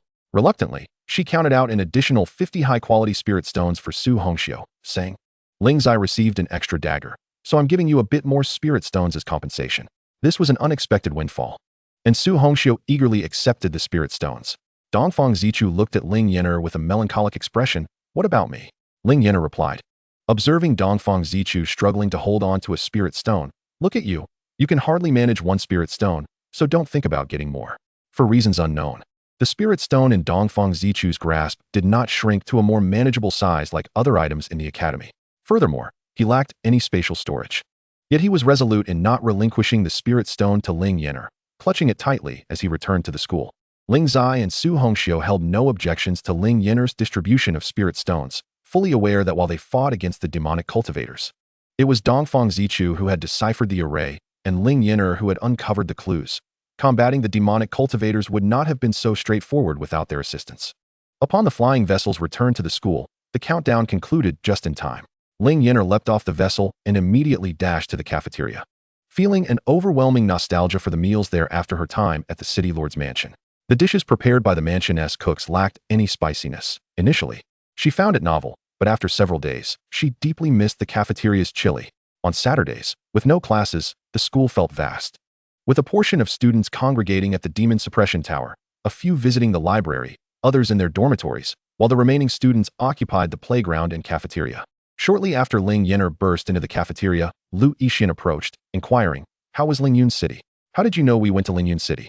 Ling Yan'er asked. Hu Qingfeng mentioned it, Lu Yixian replied. Did you resolve the matter upon your return? Ling Yan'er nodded. We resolved half of it. The demonic cultivator has been slain, and the missing children have been found, though they were still unconscious when we left. Lu Yixian appeared astonished. The demonic cultivator was dispatched so swiftly? From what I understand, they are not easily located unless one possesses overwhelming strength. Was the demonic cultivator weak? He speculated. Indeed, he was merely at the nascent soul stage, Ling Yan'er clarified. We had 4 at the nascent soul stage against his 1. He was no match for us. Lu Yixian remained somewhat incredulous, but as he was unfamiliar with Ling Zai, who had accompanied Ling Yan'er, he hesitated to inquire further. Moreover, given Ling Yan'er's lack of cultivation, it seemed unlikely she could provide more nuanced details. Still, he was puzzled. Didn't you go out with Ling Zai? Where did the 4 nascent soul cultivators come from? Ling Yan'er pointed to Su Hongxiu and Ling Zai, who were walking outside in the courtyard, saying, Su Hongxiu, your new teacher, along with Song Mingcheng, the city lord of Lingyun, and Yin Xiao, the city lord's wife, 4 in total. Lu Yixian felt a surge of admiration, surprised that Ling Yan'er had managed to recruit a nascent soul cultivator as a teacher during her outing. Clearly, she possessed considerable abilities. After her meal, Ling Yan'er hurried to find Su Hongxiu, who was currently with Ling Zai in the library. Upon Ling Yan'er's arrival, she found Su Hongxiu standing in awe on the first floor of the library, exclaiming, I never imagined there would be such a wealth of books here. Having been a rogue cultivator for many years, she had never encountered such a plethora of texts and jade slips, even in bookstores. Indeed, it is remarkably abundant. Ling Yan'er responded. This is merely the first floor. We have 8 more to explore. Chapter 99, The Alchemy Room. Su Hongxiu glanced at Ling Yan'er, asking, as a teacher, can I access the books and jade slips here freely? Absolutely. Ling Yan'er affirmed with a nod. You may browse at your leisure, as long as it doesn't interfere with classes. If there are critical periods requiring your seclusion or urgent matters, remember to ask other teachers to cover for you. Are you not concerned that I might finish the library's resources and then abscond? Su Hongxiu queried. Huh. Ling Yan'er was taken aback, cautiously responding. You'd need at least several years to peruse all 9 floors, right? With so many books and jade slips, it should take quite some time. If I read without rest, perhaps it would take me no more than 2 years, Su Hongxiu replied. After all, I wouldn't waste time on texts that don't benefit me, aside from the methods of cultivation and alchemical recipes. I would likely only learn a handful of defensive techniques. Exactly, Ling Yan'er said with a smile. At least for the next couple of years. You'll need to pretend to be a teacher before you can make your escape. Without the identity of a teacher, access to the library is not so easily granted. After all, the first time she brought Dongfang Zichu into the library, she had intended for him to explore on his own, but as soon as she stepped out, he appeared at her side. Su Hongxiu retrieved the work badge that Ling Yan'er had previously given her from her storage ring, asking, Is this required for entry? Ling Yan'er nodded. Indeed, this is your work credential at Caledonia, containing your name and photograph. Only you can use it if someone else possesses it. It won't work for them.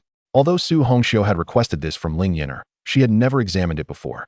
She held it up, scrutinizing it closely. Indeed, it bore her likeness, her name inscribed below, followed by her cultivation level. However, no matter how she tried to sense it, infusing spiritual energy, she could not discern any special properties of the badge. It seemed merely an ordinary piece of paper. Yet, with the badge in hand, she could indeed feel the information regarding Caledonia's classes emanating from it. She recalled that Ling Yan'er had simply handed her the badge without performing any incantations. How could it contain her information? She could not help but ask Ling Yan'er, but to me, it appears to be just a regular piece of paper. How can it identify whether I am the owner or not? Ling Yan'er was uncertain about the underlying principles of such items. After all, the world of cultivation was not governed by scientific logic. She could only reply, perhaps that is the essence of returning to simplicity. Su Hongxiu was momentarily speechless at Ling Yan'er's response, contemplating whether Ling Yan'er's lack of cultivation was also a form of returning to simplicity. But she recalled Ling Yan'er's palpable fear during their first flight to Lingyun City, which did not seem feigned. Thus, she shifted her question. Are the other 8 floors filled with as many books and jade slips as this one? Roughly, yes. I haven't examined them closely, Ling Yan'er said. Glancing at Ling Zai, she had only come to the first floor to look for sword techniques a few days prior. Ling Zai, sensing Ling Yan'er's gaze, turned to Su Hongxiu. The upper floors are arranged similarly. I haven't inspected them in detail. He had merely come to select a few cultivation methods. And aside from attending classes, he had focused on studying them. Had he not accompanied Su Hongxiu today, he would not have visited the library a second time. Remembering that Su Hongxiu was an alchemist, Ling Yan'er promptly pulled her toward the adjacent alchemy room, exclaiming, Sister Su, come with me. I'll show you the alchemy furnace at our school. Upon hearing the mention of the alchemy furnace, Su Hongxiu did not resist, as she was eagerly pulled along by Ling Yan'er. Ling Zai, observing Ling Yan'er's enthusiastic introduction of Su Hongxiu, chose not to follow. In her earlier days, when her cultivation was still modest, Su Hongxiu had possessed her own alchemy furnace. However, as her cultivation level rose, the quality of her furnace could no longer keep pace, leading to frequent explosions. After the 5th furnace met such a fate, she ceased to forge her own. The higher her cultivation became, the more costly it was to craft a furnace. Additionally, during her practice of newly learned formulas, she could not guarantee that she would not cause an explosion. Each furnace that exploded resulted in a significant loss of spirit stones, prompting her decision to stop crafting them altogether. Given the exorbitant cost of a single furnace, it was far more economical to rent an alchemy room, where even in the event of an explosion, the compensation would be considerably less than the expense of personal fabrication. As Ling Yan'er swung open the door to the alchemy room, Su Hongxiu's eyes widened at the sight of 51 meticulously arranged alchemy furnaces within. She had been aware of the presence of furnaces in Ling Yan'er's domain, yet she was astonished by the sheer number. Approaching the nearest furnace by the door, she noted that the quality surpassed that of the furnaces she had rented in Lingyun City. How come there are so many alchemy furnaces? Su Hongxiu murmured, her fingers brushing over the surface of the furnace. After all, this is the classroom for alchemy lessons. Ling Yan'er pointed to a solitary furnace at the front, resembling a podium. This one belongs to the instructor, while the 50 below are for the students. We cannot conduct alchemy classes without sufficient furnaces. However, this semester has yet to commence any alchemy courses. Ling Yan'er continued, we first need to learn about spirit herbs and spirit beasts. You will teach them science. And once the alchemy course begins, you can instruct them in that as well. Ling Yan'er refrained from mentioning that she had personally taught the science course before. And Su Hongxiu had no objections to this arrangement, since one must be acquainted with spirit herbs and spirit beasts to even begin learning alchemy. Very well, Su Hongxiu responded. May I practice alchemy here in my spare time? Absolutely, Ling Yan'er replied. You may come to practice whenever you wish, provided it does not coincide with class hours. Su Hongxiu nodded in understanding. So, as long as I am not in class, I am free to practice alchemy? Precisely, Ling Yan'er affirmed. What if the furnace were to explode? Su Hongxiu ventured cautiously. Would I be liable for the damages? That is unlikely to happen, Ling Yan'er said uncertainly. I have never encountered an explosion while playing games. Failure merely meant failure. Surely, these furnaces would not explode either? Ling Yan'er pondered. Considering that with only 51 furnaces in this single-story room, losing one would be a significant inconvenience. Surely, they wouldn't require students to share a furnace. If, by unfortunate chance, one does explode, we shall deal with it then, she resolved, deciding not to overthink such complexities. Then I am not liable? Su Hongxiu inquired. If you insist on compensation. It is not out of the question, Ling Yan'er quickly clarified. As long as the damage is not intentional. A little wear and tear from normal use is to be expected. Understood, Su Hongxiu replied promptly. Ling Yan'er suddenly recalled that upon completing the main storyline task of enrollment and class commencement, she had received the opportunity to construct 2 spirit fields. By the way, Sujia, would you like a spirit field? Spirit field? Su Hongxiu recalled the school's introduction mentioning their existence. If possible, I would like to cultivate one. As a budding alchemist, she indeed possessed some spirit herb seeds. Thus, Ling Yan'er led Su Hongxiu towards the direction of the spirit fields. Although it was only a short distance away, it provided enough time for Ling Yan'er to initiate the construction of the 2 spirit fields beside the existing ones. The 2 spirit fields had already been sown with spirit herbs by students, as the science lessons not only taught them identification, but also allowed them to practice cultivation. Ling Yan'er explained, pointing to the bamboo stakes in each grid that bore the names of the spirit herbs and the students who planted them. Su Hongxiu barely listened to Ling Yan'er's explanation. A glance was sufficient for her to recognize that most of the spirit herbs were those she had encountered in the secret realm where she first met Ling Yan'er. Given that only those herbs bore such colors, she turned her gaze to the 2 vacant spirit fields. Am I free to choose either for planting? Absolutely, Ling Yan'er confirmed. While Su Hongxiu contemplated taking both empty plots, she had previously stated her intention to cultivate only one, so she carefully selected a field. Yet, upon closer inspection, it became evident that both plots were identical. Each consisted of 9 smaller grids, with only 1 spirit herb permitted per grid. Should I also place a bamboo stake in the spirit field with my name? Su Hongxiu suggested. If you feel that would provide more security, then by all means. Ling Yan'er replied. At that moment, the curled-up Long Suyo perked up, interjecting, it doesn't really matter. After all, you can only plant in your designated area. Ling Yan'er and Su Hongxiu turned to look at him. And Ling Yan'er was surprised to see Long Suyo curled up around the Yulong Yin planted by him and Lu Yixian, encasing it snugly. His body occupied only his designated grid, clearly indicating he was unable to venture into others' territories. What brings you here? Ling Yan'er asked, a hint of curiosity lacing her tone. Hadn't he been disdainful when placed on the ground earlier? Why was he now comfortably nestled in the muddy soil? Is it not permissible for me to enjoy this place? Long Suyo retorted, unwilling to admit that Lu Yixian had brought him to care for the Yulong Yin, and he had merely discovered a sense of comfort in remaining there. Ling Yan'er, uninterested in the musings of this childish companion, led Su Hongxiu towards the office after she had sown her seeds, passing by the demon suppression tower. She took the opportunity to explain its significance to Su Hongxiu. Between the demon suppression tower and the office, there lay a materials room. As Ling Yan'er and Su Hongxiu approached the door, they encountered Ling Zai, who had also just arrived at the entrance of the materials room. Upon seeing Ling Yan'er, Ling Zai halted, suddenly recalling that his purpose for visiting the materials room was to return 2 knives. He cast a guilty glance at Ling Yan'er before lowering his head and confessing, the 2 knives I borrowed from the materials room have been damaged. With that, he produced a knife broken into 2 pieces and another shattered into 3. Ling Yan'er waved her hand dismissively. It's no matter. If they are broken, they are broken. The materials room has plenty of knives. Regardless of the type, there were 51 of each. Losing one was inconsequential. Worst case, the instructor could do without one during lessons. Ling Zai's eyes widened in surprise, but those were 2 nascent soul knives. His initial intention was to replace them with his own. Ling Yan'er pointed towards the entrance of the secret realm at the top of the demon suppression tower. The secret realm is right there. 2 nascent soul knives are nothing. Even a Mahayana knife would pose no problem. Though she had only ever seen golden weapons and was unaware of their corresponding significance, it did not hinder her from boasting. Ling Yan'er approached Ling Zai, standing on her tiptoes to pat him on the shoulder. You need not feel burdened. The damage of teaching tools is a perfectly normal occurrence. In your hands, they were nascent soul knives, but in mine, they are merely ordinary knives. What does it matter if 2 ordinary knives are damaged? Besides, it was I who asked you to retrieve them, so if they are broken, they are broken. This was also an opportunity for her to observe whether the damaged weapons in the materials room would automatically restore or replenish. She had been quite curious about this, which was why she had encouraged Ling Zai to select a knife earlier.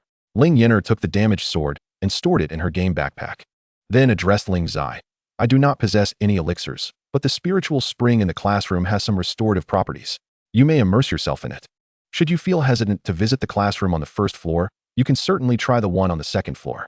Could the spiritual spring in the classroom truly possess healing effects? Ling Zai was familiar with that small pond. However, it had seemed rather useless in the past, as he had only seen children washing their hands or scooping water to nourish spirit herbs. Reluctant to bathe in the classroom, he pondered briefly upon hearing Ling Yan'er mention the 2nd floor and then ascended to it.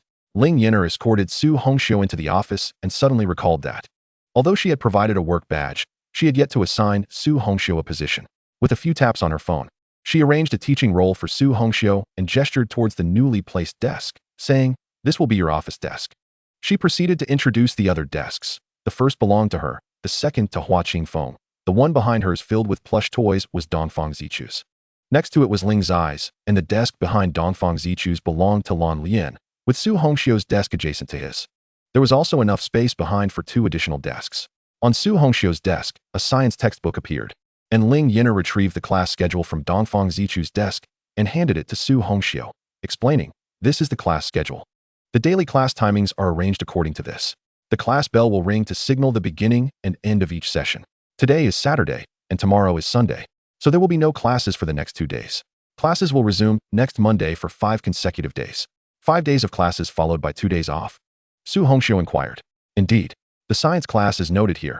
That is the time for you to teach," Ling Yan'er replied, moving to Su Hongxiu's desk to open and then close the book, almost forgetting that she herself had no classes this week.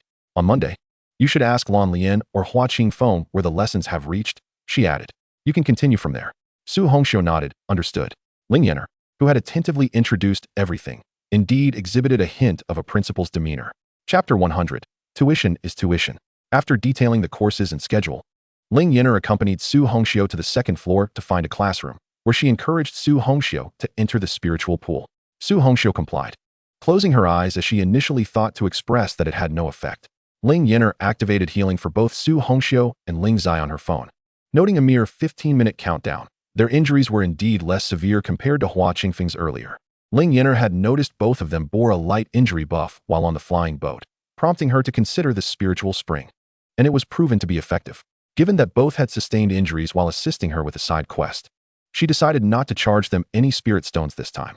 Ling Yan'er waited in the corridor for Su Hongxiu, and before long, Ling Zai emerged after having gone upstairs first. While Ling Yan'er conversed with Su Hongxiu, she simultaneously activated healing, which allowed Ling Zai to exit sooner. Upon seeing Ling Yan'er, Ling Zai furrowed his brow and inquired, "This spiritual pool is supposed to be ordinary. It should not possess any healing effects. Why does it heal?" He was aware that the pool had some restorative properties, but it should not have healed his injuries so swiftly. "That's a secret," Ling Yan'er replied. Ling Zai glanced at Ling Yan'er's ever-present phone, realizing it must be the artifact's influence. He had previously inquired with Hua Qingfeng, who had stated that only Ling Yan'er could utilize that artifact. Ling Zai chose not to dwell on it further and glanced back at the classroom, asking, "Is Su Hongxiu in there?" "Yes," Ling Yan'er responded, checking her phone. "There are 5 minutes remaining, which seems to be about a third of an incense stick's burn." Ling Zai nodded. "I'll head back to the dormitory." "All right," Ling Yan'er replied, and as she watched Ling Zai return to his dorm, she suddenly remembered she had yet to arrange accommodation for Su Hongxiu. The third-floor teacher's dormitory had only 1 vacant room left, while the second floor still had 2 empty rooms in the student dormitory. The second floor of the convenience store also had single rooms available, but they lacked the layout of the teacher's dormitory, although the individual room sizes were quite similar. When Su Hongxiu emerged, Ling Yan'er was still contemplating the dormitory arrangements. With a hand resting on Ling Yan'er's shoulder, Su Hongxiu asked, "What are you so lost in thought about?" Noticing Su Hongxiu had changed into a blue outfit, Ling Yan'er replied, "I was pondering where to place you. The third floor opposite is the teacher's dormitory, but only Ling Zai has 1 room left there. Would you be comfortable sharing a space with him, considering you are both acquaintances? If not, there are 2 empty rooms left in the student dormitory on the second floor. However, the student dormitory consists of ordinary 8-person rooms, which are not as preferable as the teacher's dormitory on the third floor," she continued. "Besides those options, there are a few single rooms above the convenience store, but the conditions there are not as good as the teacher's dormitory." Ling Yan'er sighed. "I truly do not know where to arrange for you. Staying with Ling Zai is perfectly fine," Su Hongxiu asserted.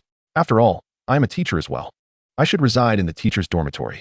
This is not a ploy to share a room with Ling Zai just to witness his antics," she added. "Is it appropriate for a young lady to stay with him?" Ling Yan'er queried with some concern. Su Hongxiu playfully pinched Ling Yan'er's cheek. "It is of no consequence. Previously, when we ventured into secret realms, one would rest while the other kept watch. This is still 2 rooms, so what is the issue? Moreover, they are both cultivators. Rather than merely sleeping, they will be cultivating, which makes the location less significant." "Very well," Ling Yan'er conceded, retrieving a key and handing it to Su Hongxiu while indicating the direction. "That is your room. From the balcony, you should be able to see your spirit field." Ling Yan'er then pointed out the dining hall, introducing the spiritual meals on the second floor, and mentioned the convenience store. "I have only previously noticed the snacks. I wonder if there are any spirit herb seeds within." After outlining the layout to Su Hongxiu, Ling Yan'er returned to her dormitory. Upon reaching the door, she discovered Dongfang Zichu waiting outside with spirit stones. "Why aren't you going in?" Dongfang Zichu flew up to perch on Ling Yan'er's shoulder, expressing a hint of grievance. "You never provided me with a key." Having always followed Ling Yan'er, he had never needed to unlock the door. They both had forgotten his lack of a key. Only upon flying up did he recall this fact. Hearing Dongfang Zichu's plaintive words, Ling Yan'er tactically cleared her throat. "I will provide it to you now." Dongfang Zichu followed her inside, first placing the spirit stones on the bed in his room before emerging to ask, "Where's the key?" Ling Yan'er handed the key to him. And as soon as it entered Dongfang Zichu's grasp, it transformed into a tiny version. Observing the diminutive key, Ling Yan'er inquired, "Can it still open the door in such a small form?" Dongfang Zichu shared her doubt, flying to the door and attempting to unlock it. As he pressed the key against the door, it returned to its normal size. Clearly, opening the door posed no issue. He removed the key and hung it beside his small sword at his waist. Ling Yan'er informed Dongfang Zichu, "By the way, you need not cover my science class anymore, as Su Hongxiu will be teaching it now. After all, she has been brought on board, and we cannot leave her idle. She may relax, but others cannot." Dongfang Zichu could. Given his diminutive size, he was entitled to such privileges. Dongfang Zichu nodded, understood. No wonder Ling Yan'er sought to recruit more teachers. With an increased number of educators this semester, one could indeed perceive a greater sense of leisure. Last semester, I was required to attend 3.5 courses. The half course was a training class where Hua Qingfeng taught the fundamental heart techniques, while Ling Yan'er instructed Long Xiuyao and Lui Xian. This semester, 3 additional students joined, allowing Ling Yan'er to focus solely on the half-training course. She felt an immense joy. On Monday, while teaching Lui Xian and Long Xiuyao, she maintained a cheerful demeanor. It was during this training session that she noticed Long Xiuyao had grown to 2 meters tall, no longer the petite figure he once was. "Before your second shedding, focus on Lui Xian's training," she instructed. Ling Yan'er playfully pinched Long Xiuyao's dragon form, saying, "Once you grow another 2 meters, you should be ready for your second shedding, and then you ought to be able to revert to your human form." She then produced a cup containing the blood of an iron-armored dragon rhinoceros. The moment she revealed it, Long Xiuyao's eyes were immediately drawn to it. "What is that?" "It smells delightful." Ling Yan'er merely flashed him a glimpse before putting it away. "It's something that can enhance the awakening of the dragon lineage. You can purchase it from me once you regain your human form. I've already paid a significant amount in tuition." Long Xiuyao grumbled. Ling Yan'er waved her hand dismissively. "Tuition is one matter, and treasures are another. If you wish to stabilize your dragon lineage, one must spend accordingly." Chapter 101, Desert Scene Teaching. "Are you trying to pinch pennies?" Long Xiuyao retorted, flying to the side. "Humph. I've already given you both preferential treatment in the dormitory," Ling Yan'er remarked. "Tuition fees are high for a reason. Have you seen any other half-demons capable of reverting to their demon forms?" "I haven't seen any. How would I know?" Long Xiuyao scoffed. "I haven't even met my parents." Abandoned in his youth, he was raised by a beggar. Later identified for his spiritual roots and sent to a cultivation sect where he faced ostracism. Eventually, he passed the trials and entered Qingshan Academy, where he discovered his half-demon heritage. Ling Yan'er ignored the sulking child and focused on explaining Lui Xian's heart technique, observing its execution. After witnessing Lui Xian's flawless execution, she playfully tossed Long Xiuyao out of the window, instructing, "Go fly around the school a couple of times before class ends. You can't just remain idle all day." Confirming that Long Xiuyao, despite his complaints, indeed flew around the school, she closed the window and turned back to Lui Xian. "Your heart technique is running perfectly now. Do you know why it's called the 10,000 Things decision?" She had only glanced at the materials before class, cramming for her lesson. Lui Xian, having memorized the technique, responded promptly. "It's said to promote the growth of all things." "Correct," Ling Yan'er nodded. "Your spiritual roots are likely damaged by nature. Otherwise, with your single-wood spiritual root, you wouldn't be stuck at the 4th level of qi refinement." Lui Xian nodded, recalling how his family rejoiced when he was identified as having a single-wood spiritual root. His father even proclaimed him the heir of the Lu clan. And no one opposed this until his slow progress in cultivation sparked dissent, especially with the emergence of 2 single spiritual root prodigies within the clan, leading more individuals to push for him to relinquish his position. His father had taken him to the medical Immortal Valley, where they learned of his natural, damaged spiritual root. Although the valley identified the issue, it offered no solutions for recovery. In his teenage years, his parents had sought remedies far and wide, eventually meeting Hua Qingfeng. But healing a damaged spiritual root proved exceedingly difficult. His father had explored numerous secret realms, consulted countless texts, and humiliated himself at various sects. Yet all efforts yielded no results. As the clan leader, his father could not remain absent indefinitely, and they eventually returned to the clan. During those years, He witnessed the fickleness of human relationships, and although his father continued to inquire about potential solutions, Lu Yixian had lost much hope. It wasn't until Hua Qingfeng, who had been expelled from the Qiantian Sect due to jealousy, reappeared before him, that he learned of Ling Yan'er's school and rekindled his hope. Indeed, with a single wood spiritual root, still stuck at the 4th level of qi refinement after more than a decade, Lu Yixian self-deprecatingly remarked. However, after Ling Yan'er modified his spiritual energy flow, he began to sense a restoration of his roots. At this moment, Ling Yan'er added, "Fortunately, you possess a wood spiritual root, enabling you to practice the 10,000 things decision. This is a heart technique specifically for wood spiritual roots and follows the path of medical cultivation. The growth of all things naturally encompasses the restoration of your spiritual roots. Thus, this is the most suitable heart technique for you." She continued, "Of course, it doesn't mean you can only pursue the medical path. A dual cultivation of medicine and sword is also viable. If I take the medical route, can I treat those with damaged spiritual roots?" Lu Yixian inquired curiously. Ling Yan'er affirmed, "Certainly, but you must at least reach the golden core or nascent soul stage first. Right now, you can't even heal yourself. That should come soon enough." Lu Yixian smiled, confident that while he might not reach the nascent soul stage in his 20s like Hua Qingfeng, achieving it by 100 years should be feasible. After all, Hua Qingfeng was renowned throughout the cultivation world as a prodigy, even among prodigies, and despite sharing a single spiritual root, his cultivation speed far surpassed others, without encountering bottlenecks. Ling Yan'er, having tossed Long Shuyao out of the classroom, intended not only for him to exercise but also to engage Lu Yixian in a more serious manner. She took out her phone, activated the class mode, and transformed the spacious classroom into a desert scene. "From now on, your task is to turn this desert into an oasis. Today, we will practice running your heart technique here." The desert scene appeared endless, with the previous classroom walls entirely vanished, replaced by a bright sky with the sun shining down. Upon witnessing the transformation, Lu Yixian immediately sensed something was amiss.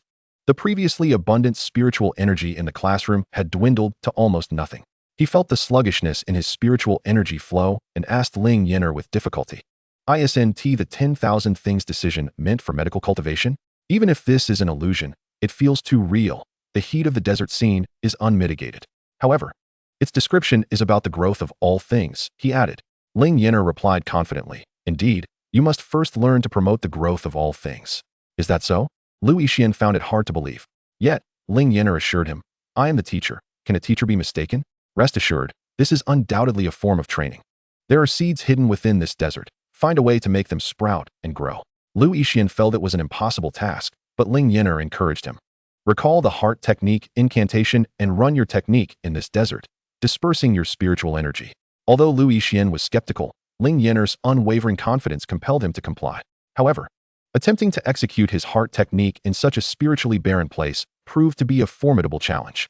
With his low cultivation level and damaged roots, he struggled until the class bell rang, signaling the end of the session, and the classroom reverted to its original emptiness without successfully executing his heart technique even once. Upon returning to the classroom, the sluggish sensation abruptly vanished. He felt as though he had brushed against the edge of a breakthrough, though that feeling was fleeting. Whether he could transform the desert into an oasis remained uncertain, but perhaps with a few more attempts, a breakthrough might still be attainable. The next day in the training class, Ling Yan'er first tossed Lu Yixian back into the desert scene before leading Long Shuyao into an adjacent training room, where the scene was entirely different, filled with dragons. Different dragons possessed distinct characteristics. Ling Yan'er remarked, "I wonder if you've ever encountered a dragon before. But you can observe the differences between yourself and them, and learn accordingly. After all, this is the image of a mature dragon." In Chapter 102, Illusions of the Dragon Clan, Long Suyo felt out of place amidst the throng of dragons. All around him were colossal dragons, while he was but a diminutive creature. It was no wonder that Ling Yan'er referred to him as a little friend. "Look at that golden dragon. Follow its lead and learn from it." Ling Yan'er gestured towards a golden young dragon. Though termed a young dragon, it was significantly larger than the 2-meter-long Long Suyo. Yet, surrounded by such titanic beings, he appeared quite small in comparison. Long Suyo felt even smaller and remarked, "What is there to learn? Learn how to fly like a dragon." Ling Yan'er admonished with exasperation. "The dragons possess an innate ability to soar. All you do is fly stiffly using your cultivation. Look how gracefully they glide." Although Long Suyo acknowledged the validity of Ling Yan'er's statement, he stubbornly retorted, "Where did you acquire these dragon images? Aren't you afraid the dragons will sense it and come looking for trouble? Mind your own business. Just follow along and learn," Ling Yan'er replied. "See how that one is about your age? Hurry up, control your body, and once you grow and shed your skin to a comparable size, you can revert to human form. Long Suyo glanced at the young golden dragon, which was the width of a bowl, and then at his own size, which was less than 3 fingers wide, and expressed skepticism. Are you sure that's the size of a 700-year-old dragon? Indeed, Ling Yan'er affirmed. Have you not noticed? It is the smallest here, sized to match your age. The others are to familiarize you with different types of dragons. Today's lesson is for you to learn to control your body in flight. Does it not shame you that, as a dragon, you can only crawl on the ground? Long Suyo shook his tail dismissively. Not at all. Although he lacked mastery over his body, he could control his tail with ease and often enjoyed wagging it for no particular reason. Besides, why would it be strange that he couldn't control his dragon form? After living as a human for over 700 years, it was only a few days since he had become a dragon. Was it not natural to struggle with his dragon form? Reluctant to act, Long Suyo was seized by Ling Yan'er, who led him to the side of the young golden dragon. Despite both being golden, the hue of the young dragon was far more resplendent, with golden pupils. While Long Suyo's scales, though also golden, were less radiant, and his pupils were black. Ling Yan'er thrust Long Suyo next to the golden young dragon, but the latter showed no reaction. The air currents here were unlike those elsewhere, compelling Long Suyo's body to tremble and sync with the young dragon's rhythm. He found it impossible to leave. This seemingly gentle current firmly held him in place, forcing him to fly along. After a considerable time, Long Suyo managed to gain a modicum of control over his body. His instinctive reaction was to swat at the golden young dragon with his tail. However, he felt no tangible impact.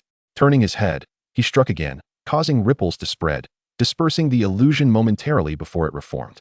Watching Long Suyo's antics, Ling Yan'er couldn't help but facepalm. Had his head shrunk along with his intellect? Had he not remembered that this was merely an illusion when he was below? How could he forget so quickly after being up there for a short while? Long Suyo was forced to practice throughout the lesson. Although his body did grow a tad, the change was hardly noticeable. When the class bell rang, the illusion vanished, and Long Suyo, still in reflex, shook himself twice before collapsing onto the classroom floor. I'm exhausted, he lamented, sprawled out and unwilling to move. He felt that this single lesson had drained his physical reserves for the entire week. Stop pretending, get up. Ling Yan'er kicked Long Suyo.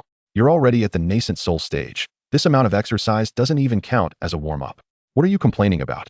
Long Suyo rolled a couple of times with the force of her kick, but I can't even display the strength of the golden core stage right now. Isn't it normal to feel tired? Enough. Ling Yan'er would not coddle him. Do you think I don't know what you were up to last semester? You've been honing your physique for half a year, and now you say you're exhausted after just a little movement? Hurry up, or you'll miss the next class. Lu Yixian entered through the door, lifted Long Suyo from the ground, and affectionately said, I'll take him down for class. Ling Yan'er facepalmed. Was Lu Yixian accustomed to taking care of Long Suyo? Don't spoil him too much. She called after Lu Yixian's retreating figure. He is at the nascent soul stage, several realms above you. I know, Lu Yixian replied. After all, I've watched Long Suyo grow from such a small size. It truly feels like watching my child grow up. Long Suyo perked up his neck as Lu Yixian held him, draping himself over the other's shoulder and flashing a provocative grin at Ling Yan'er. Ling Yan'er fell silent, realizing that this class had indeed been too easy. Next time, she would be sure to increase the intensity. Not long after following Ling Yan'er downstairs, she arrived at her next class, which was a physical education lesson with Ling Zai. Upon seeing Ling Zai entering the equipment room to retrieve a sword, Ling Yan'er widened her eyes in surprise. Was he about to teach swordsmanship? Originally intending to return to her dormitory, she abruptly changed direction and followed Ling Zai to the beginner training grounds. Over 30 students awaited there, and Ling Zai instructed one to retrieve a sword before demonstrating a move on his own, asking, Did you remember? Wait, aren't you going to break it down? How could anyone possibly remember all that at once? Ling Yan'er was astonished, glancing at the shocked students. She felt compelled to remind him. Aren't you going to slow down and teach them step by step? Ling Zai frowned at Ling Yan'er.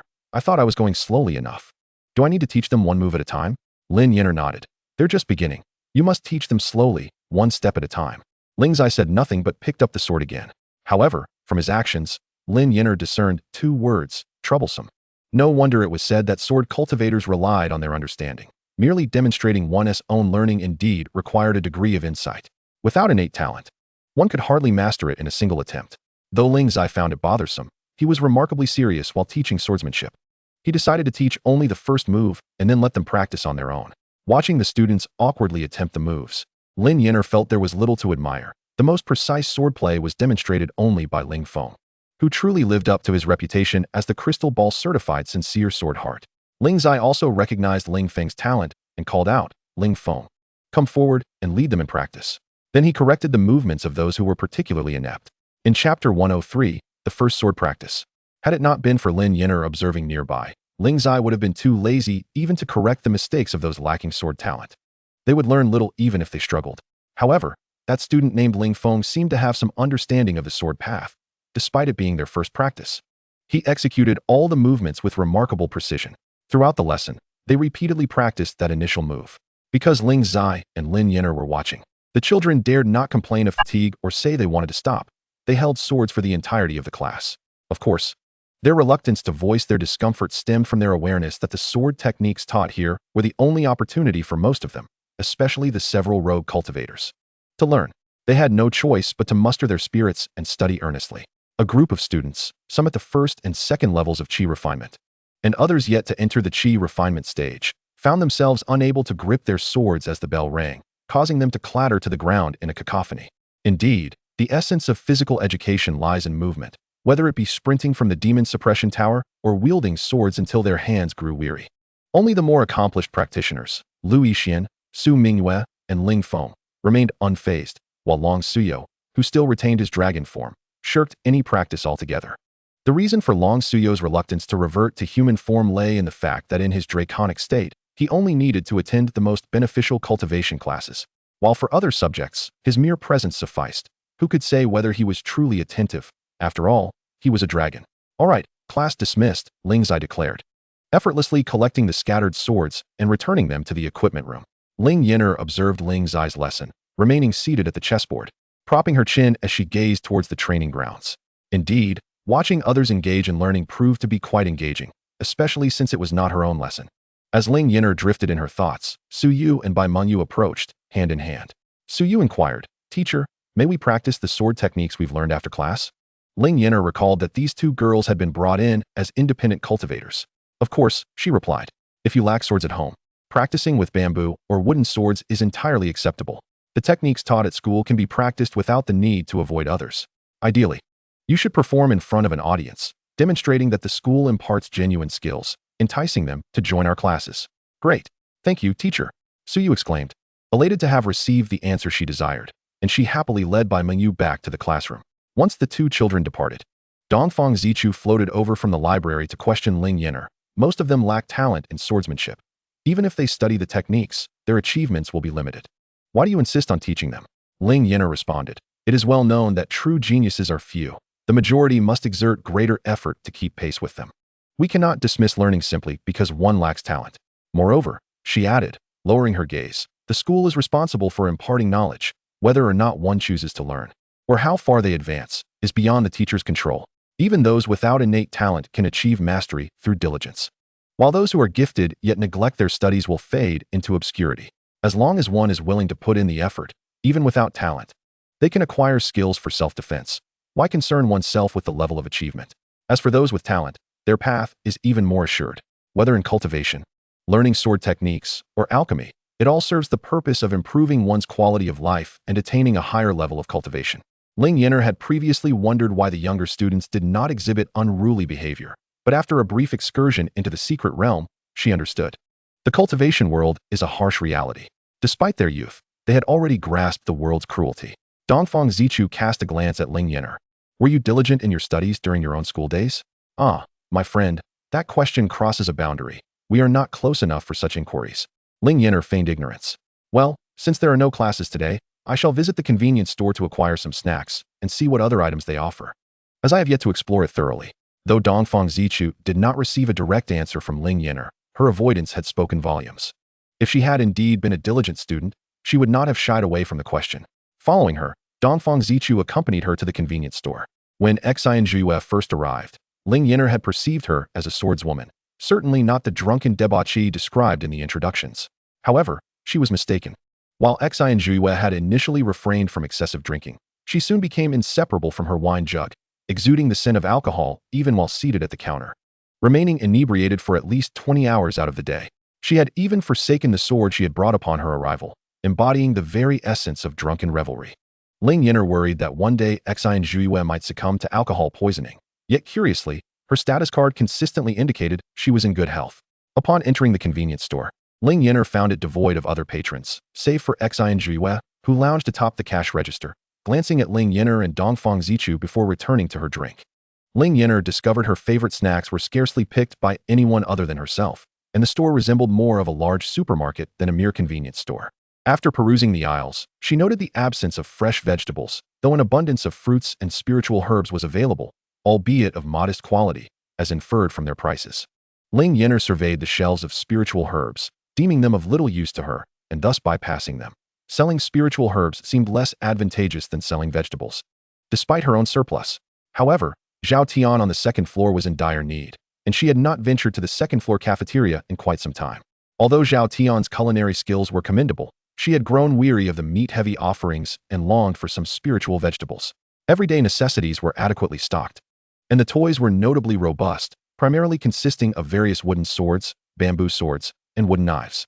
There were also spiritual herb seeds, though in limited varieties. The majority of the store's inventory comprised food items, with Ling Yan'er finding a plethora of her beloved snacks. After completing her round, she filled a bag with an assortment of snacks and beverages before returning to her dormitory. From the moment Ling Yan'er entered the convenience store to the time she selected her items and exited, Xianxiaaudiobooks remained in her position, merely taking sips of her drink. Her actions reminiscent of a character in a state of inactivity. Back in the dormitory, Ling Yan'er asked Dongfang Zichu, "Do you think it's truly alright for Xianxiaaudiobooks to drink every day?" Dongfang Zichu shook his head. "I don't know. I have no fondness for alcohol." He was like a tree, unable to comprehend the human inclination towards drinking. Ling Yan'er merely broached the topic lightly and did not delve deeper into whether Xianxiaaudiobooks drinking could harm her health. After all, Xianxiaaudiobooks was an adult, capable of making her own choices. If she was aware of the consequences, it was not her concern. She had initially agreed to her indulgence, and she did not wish others to think she begrudged the wine. Ling Yan'er pulled out her phone, and a new message notification appeared, "Student concerns." Intrigued, she clicked on it and discovered a new side quest featuring the labor committee member she had previously selected, Wen Ying. The quest title revealed that she had not returned home over the weekend due to concern for her sick elder brother. The reward for this task was 15 reputation points. The task description outlined Wen Ying's family background, indicating that the Wen family had ties to the Liu family, with Wen Ying being the third young lady of a collateral branch. Her elder brother was frail and often ill, while her elder sister had already married. Their father frequently ventured out in search of spiritual herbs to treat his son's ailments, leaving their mother somewhat weak. Her elder brother's affliction was not congenital, but rather a result of injuries sustained during family training, compounded by a lack of funds for proper medical treatment, which had left him with lingering health issues. She worried that during her prolonged absence, her uncle's family might take advantage of her mother and elder brother. Ling Yan'er contemplated this information and reflected on Wen Ying's demeanor. She had never imagined her to be so burdened. However, she recognized that Wen Ying had done an excellent job supervising her classmates in maintaining classroom cleanliness and arranging the desks, proving herself to be a diligent and responsible child. Ling Yan'er recalled that she had not mentioned the resolution of the demonic cultivator issue, which would have allowed Wen Ying to return home this weekend. When Lu Yixin came to inquire, she informed him, yet at that moment, there was no one else around. The task was not particularly arduous. It merely required a trip downstairs to find Wen Ying and inform her that the demonic cultivator had been dealt with, allowing for a normal return home this weekend. Perhaps due to her overwhelming busyness last semester, she had not encountered such tasks before. Now, with only a few days remaining before the month concluded this semester, she had already completed 2 side quests. However, last semester was laden with main quests, with various classes assigned every few days. While this semester's class tasks had indeed raised the bar, being evaluated on a monthly basis. Seeing Ling Yan'er about to head downstairs, Dongfang Zichu curiously inquired, "What brings you down at this hour? It's not mealtime yet. It seems we haven't communicated that we can return home this weekend since the issue with the demonic cultivator has been resolved." "I'm going down to let them know," Ling Yan'er replied. Dongfang Zichu acknowledged with a simple "oh" and retreated to his room, leaning against the precious high-grade spirit stone while perusing a book. When Ling Yan'er reached the lower level, class was still in session. It was Lan Lian's music class. She could hear Lan Lian teaching the notes of gong, shang, jiao, ji, and yu, prompting her to reflect on her own inability to play music beyond simply using her phone. In comparison, it felt rather lackluster. Fortunately, she had found someone specialized like Lan Lian. On the day of his arrival, she had been too engrossed in gossip and stories to actually hear him play. Now that he was teaching, he no longer carried his instrument daily. She wondered when she might have the opportunity to hear his melodies again. When the class bell rang, and Lan Lian still had not emerged, Ling Yan'er stepped to the doorway. "I just wanted to inform everyone that the demonic cultivator in Lingyun City has been dealt with, so you can all return home normally this weekend." Lowering her gaze, she noticed that Wen Ying's task had not been marked as complete. What then constituted the completion of this task? Wasn't she supposed to be reassured about her elder brother's health over the weekend, having informed her that she could return? She should not have been worried, yet the task remained unfulfilled. Feeling exasperated, Ling Yan'er called out, "Wen Ying, come out for a moment." She led Wen Ying to the office, pulling up a chair for her to sit. "How have classes been lately?" "Pretty good," Wen Ying replied somewhat uneasily. "Did the teacher summon me for something?" "Nothing specific. I merely wanted to check in since there are several new teachers this semester." "Are you adjusting well?" Ling Yan'er inquired. "Yes, the teachers are all quite nice. Teacher Lan is very gentle and thorough in his explanations. Although Teacher Ling's eye seems a bit stern, he is very responsible. And Teacher Su is also quite pleasant," Wen Ying answered. "And what about you? Are you keeping up with your classes? Any issues at home?" Ling Yan'er continued her questioning. "I'm managing just fine. There's nothing troubling at home," Wen Ying replied. "All right, thank you, Wen Ying." Observing the overly formal responses from Wen Ying, Ling Yan'er reluctantly dismissed her, saying, "The teacher understands. Go enjoy yourself." Sighing inwardly, Ling Yan'er leaned back in her chair, feeling defeated. The composed child, while seemingly dutiful, offered little of substance in their exchange. Her lack of insightful responses left Ling Yan'er drained. At the adjacent table, Hua Qingfeng looked up, curious. "What is going on? Since when did you take the initiative to chat with students?" After all, Ling Yan'er had never sought to engage her students in such a manner before. She waved her hand dismissively. "It pertains to a task, but she is unwilling to divulge any details." "What task?" Su Hongxiu approached, offering assistance. "This is a task you won't be able to help me with," Ling Yan'er replied. "I haven't even figured out what the task truly entails myself." Wasn't it supposed to be about her elder brother's health? She had anticipated it to be an easy source of prestige, yet it turned out to be quite the challenge. After one trip, she still had no clarity on the task. "Does it involve Wen Ying?" Hua Qingfeng asked. "It likely does," Ling Yan'er admitted. "The specifics remain unclear." Ling Yan'er retrieved her phone and revisited the task description, which had not altered in the slightest, leaving her without any leads. Wen Ying's demeanor during their conversation had seemed no different from usual. Expressing her concerns, she did not appear to be troubled by her family's situation. Uncertain of the task's nature, Ling Yan'er tossed her phone aside in frustration. Perhaps she would either wait for further clues or simply abandon this side quest altogether. Hua Qingfeng and Su Hongxiu nodded thoughtfully, with Su Hongxiu resting her hand on Ling Yan'er's shoulder. "By the way, you asked me to check the convenience store. I went yesterday and found some spirit herb seeds suitable for transitioning from qi refining to foundation establishment. They were quite reasonably priced, though I'm unsure of their germination rates." "I'm not certain about that either," Ling Yan'er replied. "Are the spirit herbs from the Rift Valley ruins usable? Do they contain any toxins?" "They are usable, although they do have toxicity," Su Hongxiu explained. "They are excellent for crafting poison pills. You don't need to modify the original formulas. They will yield poison pills as is, which is quite convenient." "Ah, I see. If I plant them in the spiritual fields, will that alter their toxicity?" Ling Yan'er asked. "Will they lose their toxicity over time?" "Some spirit herbs can change, while others, once they become toxic, cannot revert to being non-toxic. It depends on the growing conditions and the inherent characteristics of the herbs," Su Hongxiu clarified. Ling Yan'er recalled the 2 spiritual fields where she had her students cultivate herbs and felt a pang of guilt. When you teach students to care for the spirit herbs, please remind them how to distinguish between spirit herbs and toxic herbs. I completely overlooked that detail while selecting them. She had focused solely on picking one type, forgetting that all were chosen from the Rift Valley ruins, where their colors were rather unusual. Initially, she had thought they were non-toxic upon reading the descriptions. Yet as she glanced at her phone, she wondered if the descriptions in her bag would also fail to detect any toxicity. Ling Yan'er carefully reflected on whether she had thoroughly examined the descriptions. After some contemplation, she realized that aside from the first herb, she had only read the names without delving into the details. She vividly remembered the first herb being entirely non-toxic, leading her to mistakenly assume that all spirit herbs were harmless, thus neglecting to review the subsequent entries. Su Hongxiu nodded. "I will ensure they are taught properly. It is fundamental for cultivators to identify spirit herbs. The medicinal properties can vary based on the herb's growing locations, though most spirit herbs remain unchanged. While not every cultivator needs to recognize every spirit herb, most should be familiar with them, as their applications are vast." With a sigh, Su Hongxiu added, "If only you had appeared a few hundred years earlier. Back when I was learning the mind techniques and identifying spirit herbs, I had to rely solely on self-study. I stumbled upon a tattered book of mind techniques and entered the realm of cultivation without a clue, following others into the ruins and picking up a dead foundation establishment formula, an alchemical furnace that set me on the path of alchemy. If you had emerged a few hundred years earlier, perhaps I would have sought to learn from you, thus avoiding many detours," Su Hongxiu lamented. During her initial training, There had been no one to provide such detailed guidance. Ling Yan'er, however, was skeptical of her claims. If you had the opportunity to attend school, you would have surely joined a sect by now. Your absence from any sect only indicates your lack of faith. Even Ling Zai knew to follow you here after learning about the school, while you, having known about it much longer, never considered attending until now. And even then, it's because Ling Zai is here. If one day he were to leave, you certainly wouldn't linger.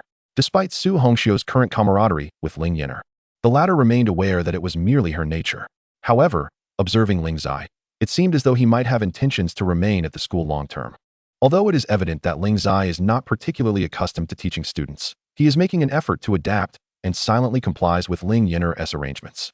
Su Hongxiu affectionately touzles Ling Yan'er's hair, asserting, "Who said that? I refuse to believe it. Am I not here with you, demonstrating my faith in you?"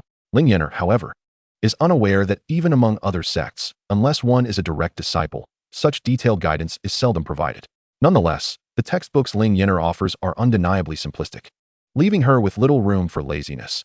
Each lesson introduces a different spirit herb or beast from the qi refining stage, thus rendering any inclination to slack off utterly unnecessary. "It's because you fear I deceived Ling Zai," Ling Yan'er whispers, "not because you trust me." Su Hongxiu refrains from further conversation, hastily ruffling Ling Yan'er's hair one last time before exiting the office. Ling Yan'er takes out her phone to tidy her disheveled hair and, upon completion, realizes she is alone in the office. The recent music class was the last of the afternoon, prompting her to decide to return to her dormitory after a meal. In the following days, her cultivation classes merely require her to place Long Shuyo and Lu Yixian into an illusion realm. While the side quest concerning winning shows no anomalies, Ling Yan'er's quest remains unchanged. During the weekend, she retrieves the 20 mid-grade spirit stones she has saved. Relieved that she deemed any expenditure of low-grade spirit stones beyond the necessary to be wasteful, opting instead to save them all. Otherwise, the prospect of distributing high-grade spirit stones as salaries would indeed be painful, while low-grade stones would require an extensive count. She must distribute salaries to her teachers, a task that brings her considerable displeasure. When it was just Hua Qingfeng, she could feign ignorance and avoid the salary distribution, but now, with 4 teachers, it is simply untenable to withhold their due payments. With a heavy heart, she knocks on the adjacent door, and Hua Qingfeng opens it, inquiring, "What is it?" Ling Yan'er hands him a high-grade spirit stone, feeling as though her heart is bleeding. "I haven't given you your previous salary, so consider this as settlement. The surplus will count as your pay for this semester. I won't be able to provide further payments. You've earned this." Her offering of the high-grade spirit stone is entirely to compensate Hua Qingfeng for his entire salary, as the mid-grade stones would not suffice for remuneration. Although this payment is adequate, she must consider the months ahead. Hua Qingfeng receives the high-grade spirit stone, somewhat astonished. "You actually remembered to pay." Ling Yan'er grits her teeth. "Of course I remember. Don't imply that I have a poor memory. Is Lan Lian here?" Hua Qingfeng, choosing not to debate, recognizes her reluctance to part with funds and simply replies, "He is. You may enter." Inviting Ling Yan'er into the living room, Hua Qingfeng knocks on the bedroom door, calling out for Lan Lian. "Ling Yan'er is looking for you." Lan Lian emerges, his eyes closed and devoid of any covering cloth, and Ling Yan'er steps forward, pressing the spirit stone into his hand. "This is your remuneration for teaching the students." Hua Qingfeng glances at Ling Yan'er with a hint of surprise at her cultured expression. Lan Lian accepts the spirit stone, expressing gratitude. "Thank you. I thought our contract exempted me from receiving payment." "What? Such a fortunate arrangement exists where no salary is required?" Ling Yan'er's eyes widen, her movements halting as she struggles to breathe, feeling as though she has lost a fortune. Why was this not mentioned sooner? Now, having distributed the spirit stones, would it be inappropriate to retrieve them? Ling Yan'er dares not meet Lan Lian's gaze, turning away and murmuring, "No worries, it is only right. How could I allow you to work for free?" Inwardly, she laments, wishing fervently that everyone could work without pay. That would be ideal. When she finally knocks on the door of Ling Zai and Su Hongxiu, she feels somewhat drained.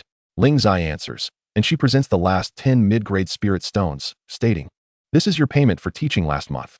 Chapter 106, Lu Yixian's Advancement. Ling Zai, somewhat bewildered by the spirit stones Ling Yan'er hands him, recalls Hua Qingfeng mentioning that she would selectively forget to pay, so he is taken aback that she has indeed provided compensation. At that moment, Su Hongxiu peeks out from behind Ling Zai, asking, "What about my share? You've only taught for a week. Consider it an internship, no payment. Full payment will be provided after a complete month," Ling Yan'er explains. "Not even a little?" Su Hongxiu presses. "Not even a little," Ling Yan'er affirms before departing, resolute that she would not part with a single low-grade spirit stone. Su Hongxiu, aware that Ling Yan'er would not give her anything, merely asked to tease her. She glances at the spirit stones in Ling Zai's possession, inquiring, 10 mid-grade spirit stones for a month? Ling Zai nods, stowing the stones in his storage ring. Su Hongxiu, surprised, remarks, is the material you taught worth 10 mid-grade spirit stones? Just reciting what's in the book and teaching, with 5 days on and 2 days off. This should barely merit 10 low-grade spirit stones. Those 10 mid-grade stones are quite the windfall. She wonders if Ling Yan'er is perhaps unaware of the true value. While her earnings from alchemy surpass this, the stability is commendable, especially since finding spirit herbs is necessary for alchemy. Relying solely on purchasing them diminishes profits. Not to mention the risk of furnace explosions leading to losses. Overall, her alchemy endeavors are still profitable. Su Hongxiu casts a dismissive glance at Ling Zai, who, being merely a tool for physical labor, earns little aside from that. Had it not been for Ling Zai's prior rescue, she would not have considered him a friend. Yet, given his role as a free laborer, she feels compelled to treat him with a modicum of kindness. Upon discovering Ling Zai's presence here, she initially feared she had lost her free labor, particularly as he had been protective of Ling Yan'er. Ling Zai heads to the Demon Suppression Tower, while Su Hongxiu proceeds to the alchemy room. After crafting a batch of elixirs, she finds the furnace surprisingly efficient. When the new week arrives, Ling Yan'er habitually checks her phone for updates on the school and notices the description of the side quest has changed. The previous final segment about when Ying expressed her concern that her relatives at her uncle's house might bully her elder brother in her absence. Now it reads, her brother's condition has clearly worsened, yet he refuses to let her worry. She knows her relatives come to their home to feign poverty and provoke trouble. The pallor of her mother and brother's faces is unmistakable. Yet they insist there is nothing wrong. Although she is but a child, she is not easily deceived. Ling Yan'er, upon finishing the reading, feels utterly stunned. The task description is a chaotic mess, and it appears to fluctuate according to circumstances. What, then, is Wen Ying's actual request? Observing Wen Ying's demeanor, which remains unchanged, she realizes that inquiring directly may yield no fruitful answers. During the previous weekend, when she returned students to Lingyun City, she attempted to gauge the situation. But taking on Wen Ying's task does not grant her the opportunity to accompany Wen Ying home. Sighing, she recalls that during the demonic cultivation task, she could remain in Lingyun City for a week, yet she is unable to disembark for Wen Ying's task. Thus, the crux of completing Wen Ying's task primarily hinges on Wen Ying herself, whose desires seem to center on two matters: her uncle's family ceasing to bully her brother and her brother's recovery. Perhaps it is one of these two, or potentially both. Though Wen Ying is still quite young, discerning her true thoughts is no simple task, especially since her outward appearance reveals little. Asking her might yield no results. Despite the task revolving around the concerns of the students, Wen Ying seems to embody none of the turmoil typically associated with such worries. It is also possible that Wen Ying, being still quite young, does not fully comprehend the situation. Ling Yan'er resolved to bide her time and observe whether the side quest would continue to provide updates. A week later, indeed, the task's prompt had changed, revealing an additional segment. Father has returned, bringing new medicine that is said to benefit the second brother's health. After taking the new medicine, the second brother appears to be in better spirits. Ling Yan'er found herself increasingly intrigued by this quest, uncertain of how it would further unfold. As another week passed, during each training session, Long Shuyao found himself immersed in the Dragon Clan's illusion, where his physique had nearly doubled in size, becoming as robust as a bamboo stalk. His control over his dragon form had significantly improved. At least he no longer flew in a rigid manner, exhibiting a semblance of the Dragon Clan's graceful flight. After a week of diligent practice, Lu Yixian had finally coaxed 2 tender sprouts from the desert. Yes, merely 2. The beginning is often the most challenging. So Ling Yan'er comfortingly patted Lu Yixian's shoulder, conveying unspoken encouragement. Lu Yixian felt a wave of exasperation, sensing a hint of mockery in Ling Yan'er's gesture. Another week elapsed, and Wen Ying's side quest had yet to receive any updates. Long Shuyao had attained near-perfect control over his body, his size now comparable to that of the small golden dragon within the illusion. It was evident that he was on the verge of shedding his skin once more. After this molt, his next would signal his maturity, at which point he would no longer undergo shedding, and his scales would harden. Having gained experience from his previous shedding, Long Shuyao feigned ignorance during class, but retreated to his dormitory at night to privately peel away his old skin. After a night of attempts, he had not managed to transform back into his human form to astonish anyone, and by the next day, the dragon was somewhat listless. First, Lu Yixian needed to continue transforming the desert into an oasis. Once in the adjacent classroom, Long Shuyao inquired of Ling Yan'er, "Was it not said that I would be able to revert to human form after my second shedding?" Ling Yan'er consulted her phone for the day's lesson. which still featured the same golden young dragon. Under the guidance of a colossal golden dragon, it began to shift into human form, then revert back to dragon form. According to the rules, yes, Ling Yan'er replied, gesturing to the illusion, but you are still some distance from successfully transforming into your dragon form. Your current dragon physique does not correspond with your age. You are now 727 years old, while your newly shed body is merely 500. You must wait until your dragon form matches your actual age before you can return to human form. The stronger your control over your dragon form, the quicker you will return to your normal size.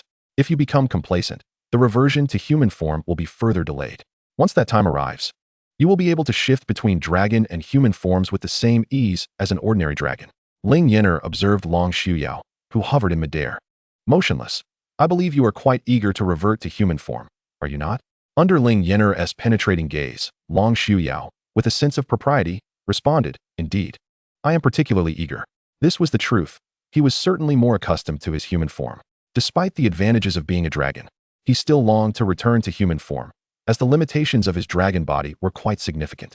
Ling Yan'er, satisfied with his response, nodded and stated, thus, you must diligently practice this week. I do not wish to see you appearing in dragon form during class next week. This was a veiled threat. Long Xiuyao, though frustrated, dared not voice his displeasure. How adorable he had been as a small dragon. Even the usually stoic Lings I had treated him with kindness, and Lu Yixian, who had barely become acquainted with him over the semester, had been particularly attentive since his transformation. Only Ling Yan'er had consistently maintained a stern demeanor, seemingly apprehensive of his comfort. It was evident that her attitude towards the similarly small Dongfang Zichu was markedly more amiable. This was a clear case of double standards. If Long Xiuyao were familiar with the term double standards, he would undoubtedly proclaim that Ling Yan'er was guilty of such hypocrisy. Unfortunately, he was unaware of this. Yet now that he had grown larger, he felt that the previous attentions had diminished, prompting him to consider attempting to revert to human form. After addressing Long Xiuyao, Ling Yan'er made her way to Lu Yixian's classroom, where the desert scene remained desolate, save for a few new green shoots, tender sprouts that encircled Lu Yixian. It appears you have worked diligently this past week, Ling Yan'er remarked, gazing at the sprouts. Lu Yixian stood amidst the nascent growth, compelled by necessity. The desert possessed minimal spiritual energy, while the newly cultivated spiritual herbs contained it. Surrounded by these tender sprouts, he found slight rejuvenation and improved control over his spiritual power. Why have you come here today? Lu Yixian queried, puzzled, for Ling Yan'er had previously been focused on Long Xiuyao. Long Xiuyao no longer requires my supervision. He has surpassed the second shedding phase and now only needs to adapt to his body, Ling Yan'er explained. You should be entering the next phase. Previously, you dispersed your spiritual energy. Now, you need to practice more precise control, nurturing each plant individually to promote their growth. Nurturing each plant individually? Lu Yixian attempted to do so, only to discover that fostering a single plant was significantly more challenging than before. Focusing solely on one required far greater precision in controlling his spiritual energy. Indeed, Ling Yan'er affirmed, your goal is to transform this desert into an oasis. Surely you do not believe that merely causing them to sprout will suffice? Naturally, they must grow, but relying solely on dispersed spiritual energy would only yield sprouts. To facilitate growth, one must nurture each plant individually.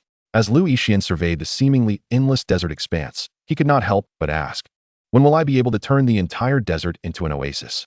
Previously, he had traversed the area during class and had seen no boundaries ahead. You have surpassed the most challenging introductory phase, Ling Yan'er assured him. You have successfully learned to disperse your spiritual energy. Now, with precise control, you will enable their growth. Once these new sprouts mature, you will find that transforming the entire desert into an oasis is quite feasible. The challenge of dispersing energy had stemmed from the low concentration of spiritual energy in this region. His body's instinct drove him to absorb more. Yet he needed to overcome this instinct to disperse his energy instead. Precise control meant not only dispersing energy, but also managing the unruly energy that had been released, directing it to coalesce into a line that would nourish a plant with merely 2 tender leaves. In a normal setting, even within the school, such operations would be effortless. However, within this illusion, every action felt somewhat uncontrollable. It remained uncertain whether the absence of spiritual energy in the desert caused this lack of control or if it was a result of the rules imposed by the illusion. Lu Yixian spent an entire class attempting to disperse his spiritual energy, resulting in a small cluster of new sprouts, while the one he had nurtured individually had only grown to the length of his palm. The energy that had been dispersed exceeded the amount he had managed to gather for the tender sprout, with the energy under his control accounting for less than 1/5. When the class bell rang, the desert seemed dissipated, and upon returning to the classroom, Lu Yixian experienced an unusual sensation of having depleted his spiritual energy. Despite the change in scenery, he emerged feeling as though his body was still lacking in spiritual energy. Ling Yan'er swiftly approached the classroom door and, addressing the still-dazed Lu Yixian, remarked, "Do not fret. You are about to advance to a minor realm." Lu Yixian finally regained his senses.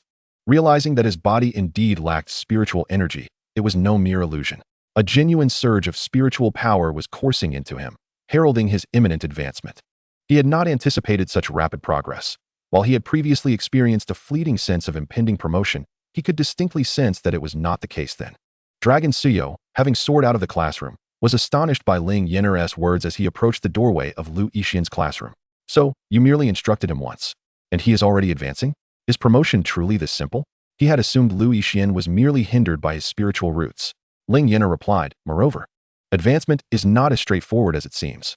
He has studied for an entire semester last term, and now, with a month and a half into this term, his progress can be considered rather sluggish by the standards of Lu Yixian's single wooden spiritual root, disregarding his previous time.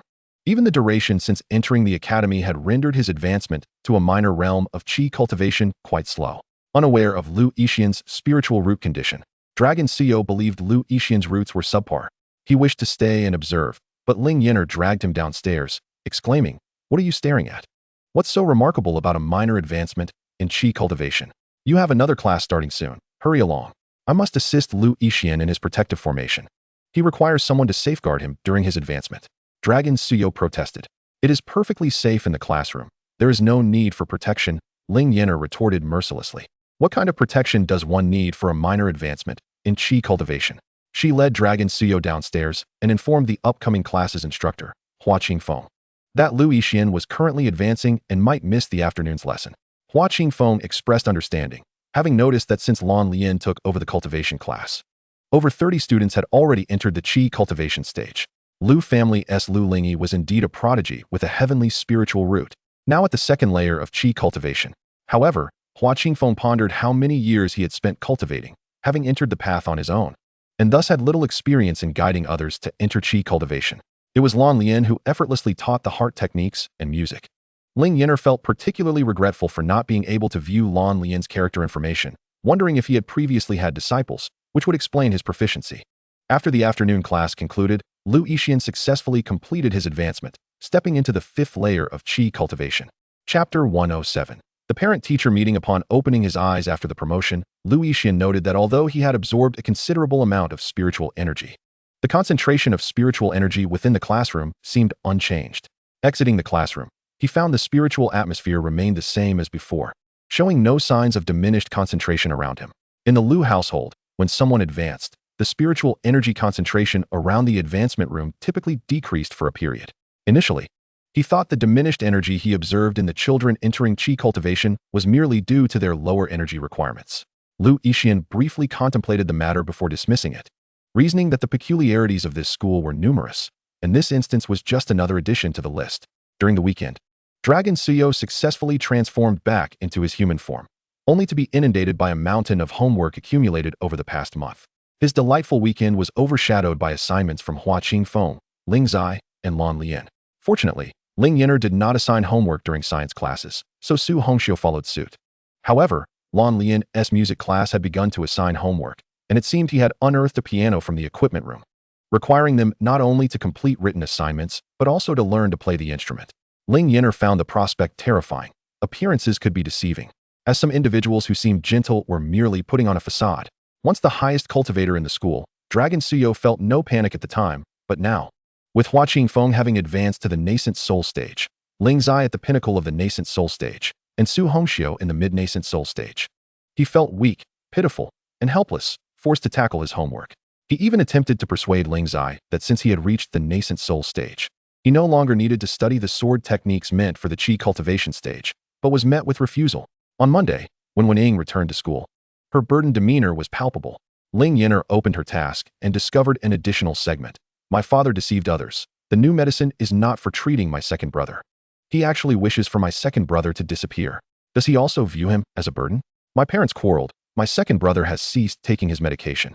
He stated that he has endured for so long, and he is weary, yet I do not want my second brother to vanish." What must I do to save him? Upon reading the new task description, Ling Yan'er finally breathed a sigh of relief, realizing that her mission was to save Wen Ying's second brother. She could not go to Lingyun City, so her only option was to find a way to bring Wen Ying's second brother to school. How could she reasonably invite Wen Ying's brother over?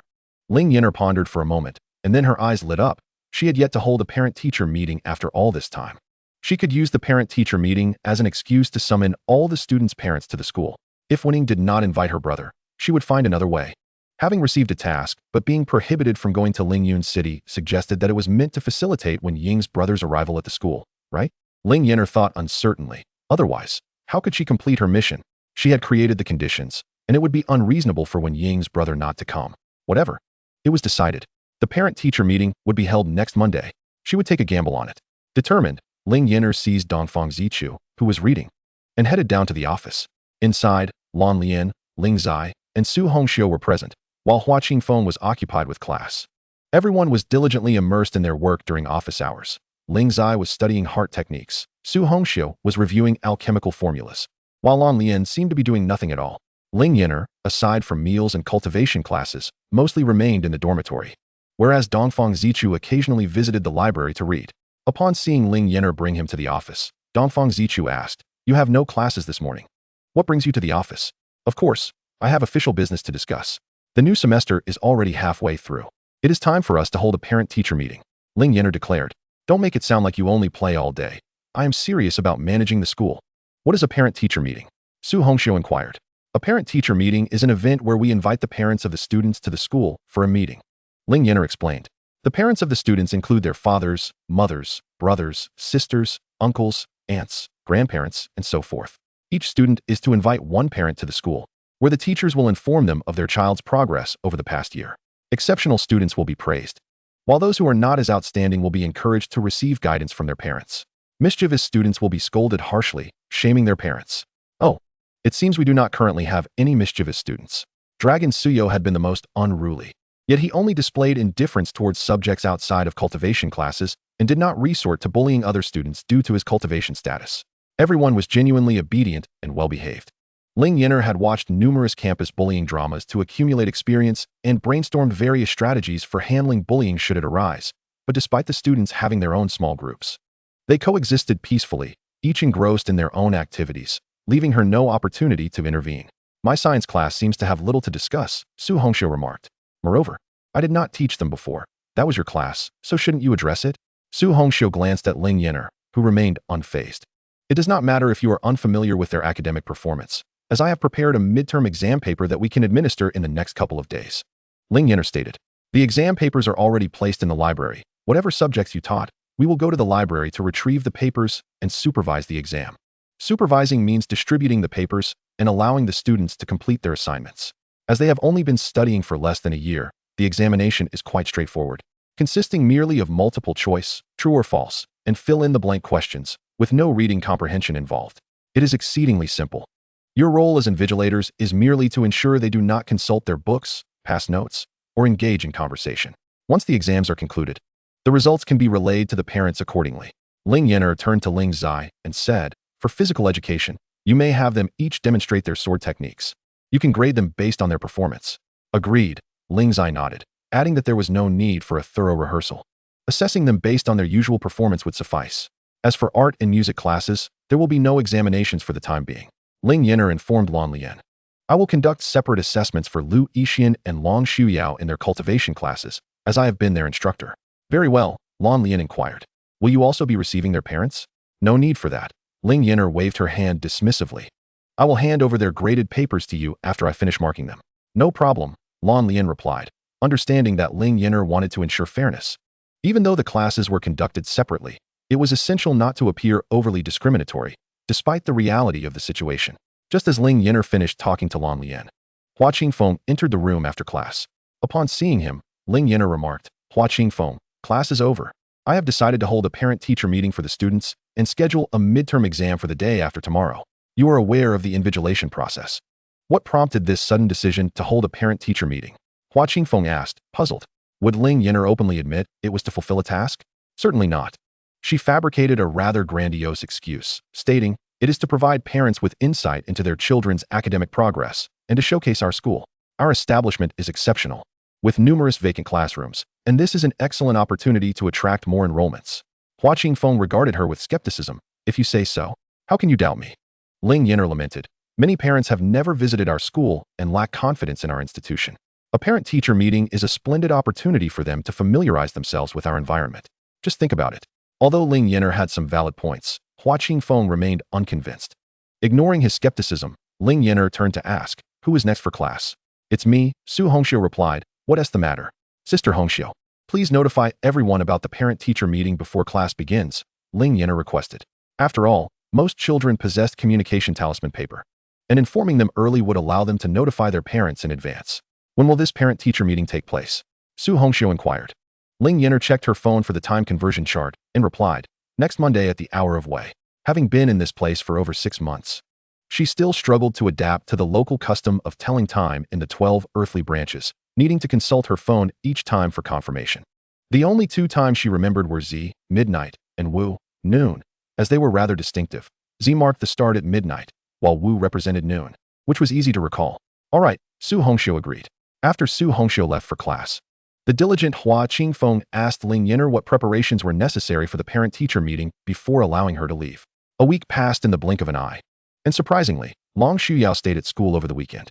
Ling Yan'er had assumed that once he resumed his human form, he would venture out. "Why are you still at school?"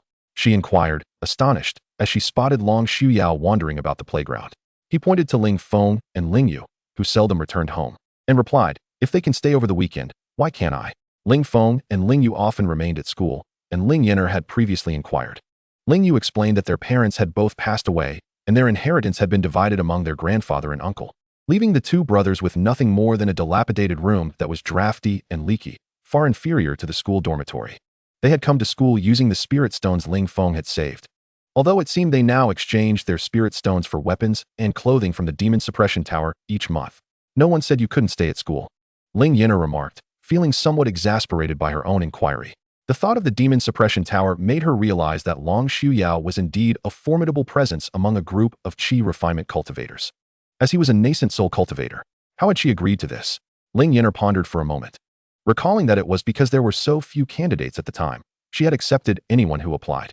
Noticing Ling Yan'er's silence, Long Shuyao leaned in to ask, "Why aren't they going home?" "They simply do not wish to return," Ling Yan'er retorted, refusing to divulge the reasons behind their choices. "By the way, have you informed your parents about the parent-teacher meeting since you're not going home?" Long Shuyao, now aware of what Ling Yan'er meant by parents, replied nonchalantly, "I am 700 years old. Do I really need my parents to come?" Ling Yan'er huffed, "Regardless of your age, you are still a young dragon." "Well, I have no parents. I don't even know who they are," Long Shuyao replied casually. "The one who raised me was an old beggar. He said that when he found me, my swaddling was stained with blood. Unfortunately, his fate was rather grim. As soon as my spiritual roots were identified, he was killed by the housekeeper of a young master for dirtying the young master's shoes. Over 700 years had passed since then. He had found a patch of land to bury the old beggar, but he wondered if the bones remained and could be exhumed. "So you were a child of misfortune," Ling Yan'er said, patting Long Shuyao on the shoulder. "I won't scold you anymore. Those who embark on the path of cultivation often sever familial ties. I have long come to terms with it," Long Shuyao said nonchalantly. Ling Yan'er inquired curiously, "Is it true that once you enter a sect, you completely lose contact with your family?" "It's not entirely accurate to say there is no contact," Long Shuyao mused. "However, establishing contact is not easy. Returning home once every 8 or 10 years is considered fortunate. Some families live close to the sect, and they are usually permitted to descend the mountain to visit when they have made some progress in their cultivation. I've seen some who only return home once every 100 years, but by then, everything has changed. Their parents are gone, their siblings are no longer present, and the younger generation does not recognize them. A visit home can actually shatter their resolve and lead them astray." Thus, he concluded, the severance of familial ties upon entering a sect is not without reason. Although it may seem cold-hearted, those who cannot accept it easily hinder their cultivation. Ling Yan'er quietly asked, "I see many children leave home at the age of 5 or 6. Don't they miss their parents? Do you understand why the major sects primarily recruit children of such a young age? They even tell them that to cultivate, they must sever familial ties," Long Shuyao countered. Ling Yan'er shook her head. When 5 or 6-year-old children first leave home, they may indeed miss their families. But if they are kept in the sect for 10 or 20 years, they might forget where home is, Long Shuyao explained. The familiar faces they see daily are those from the sect, naturally fostering a sense of belonging. Is severing familial ties truly necessary for cultivation? Lu Yixian does not seem like one who has severed ties, Ling Yan'er reflected, recalling Lu Yixian's demeanor at school. He still exuded the charm of a young master from the Lu family. Though he did not flaunt his status, he would certainly care for his nephew. Long Xiao scoffed. Besides entering a sect, who else claims that severing familial ties is essential?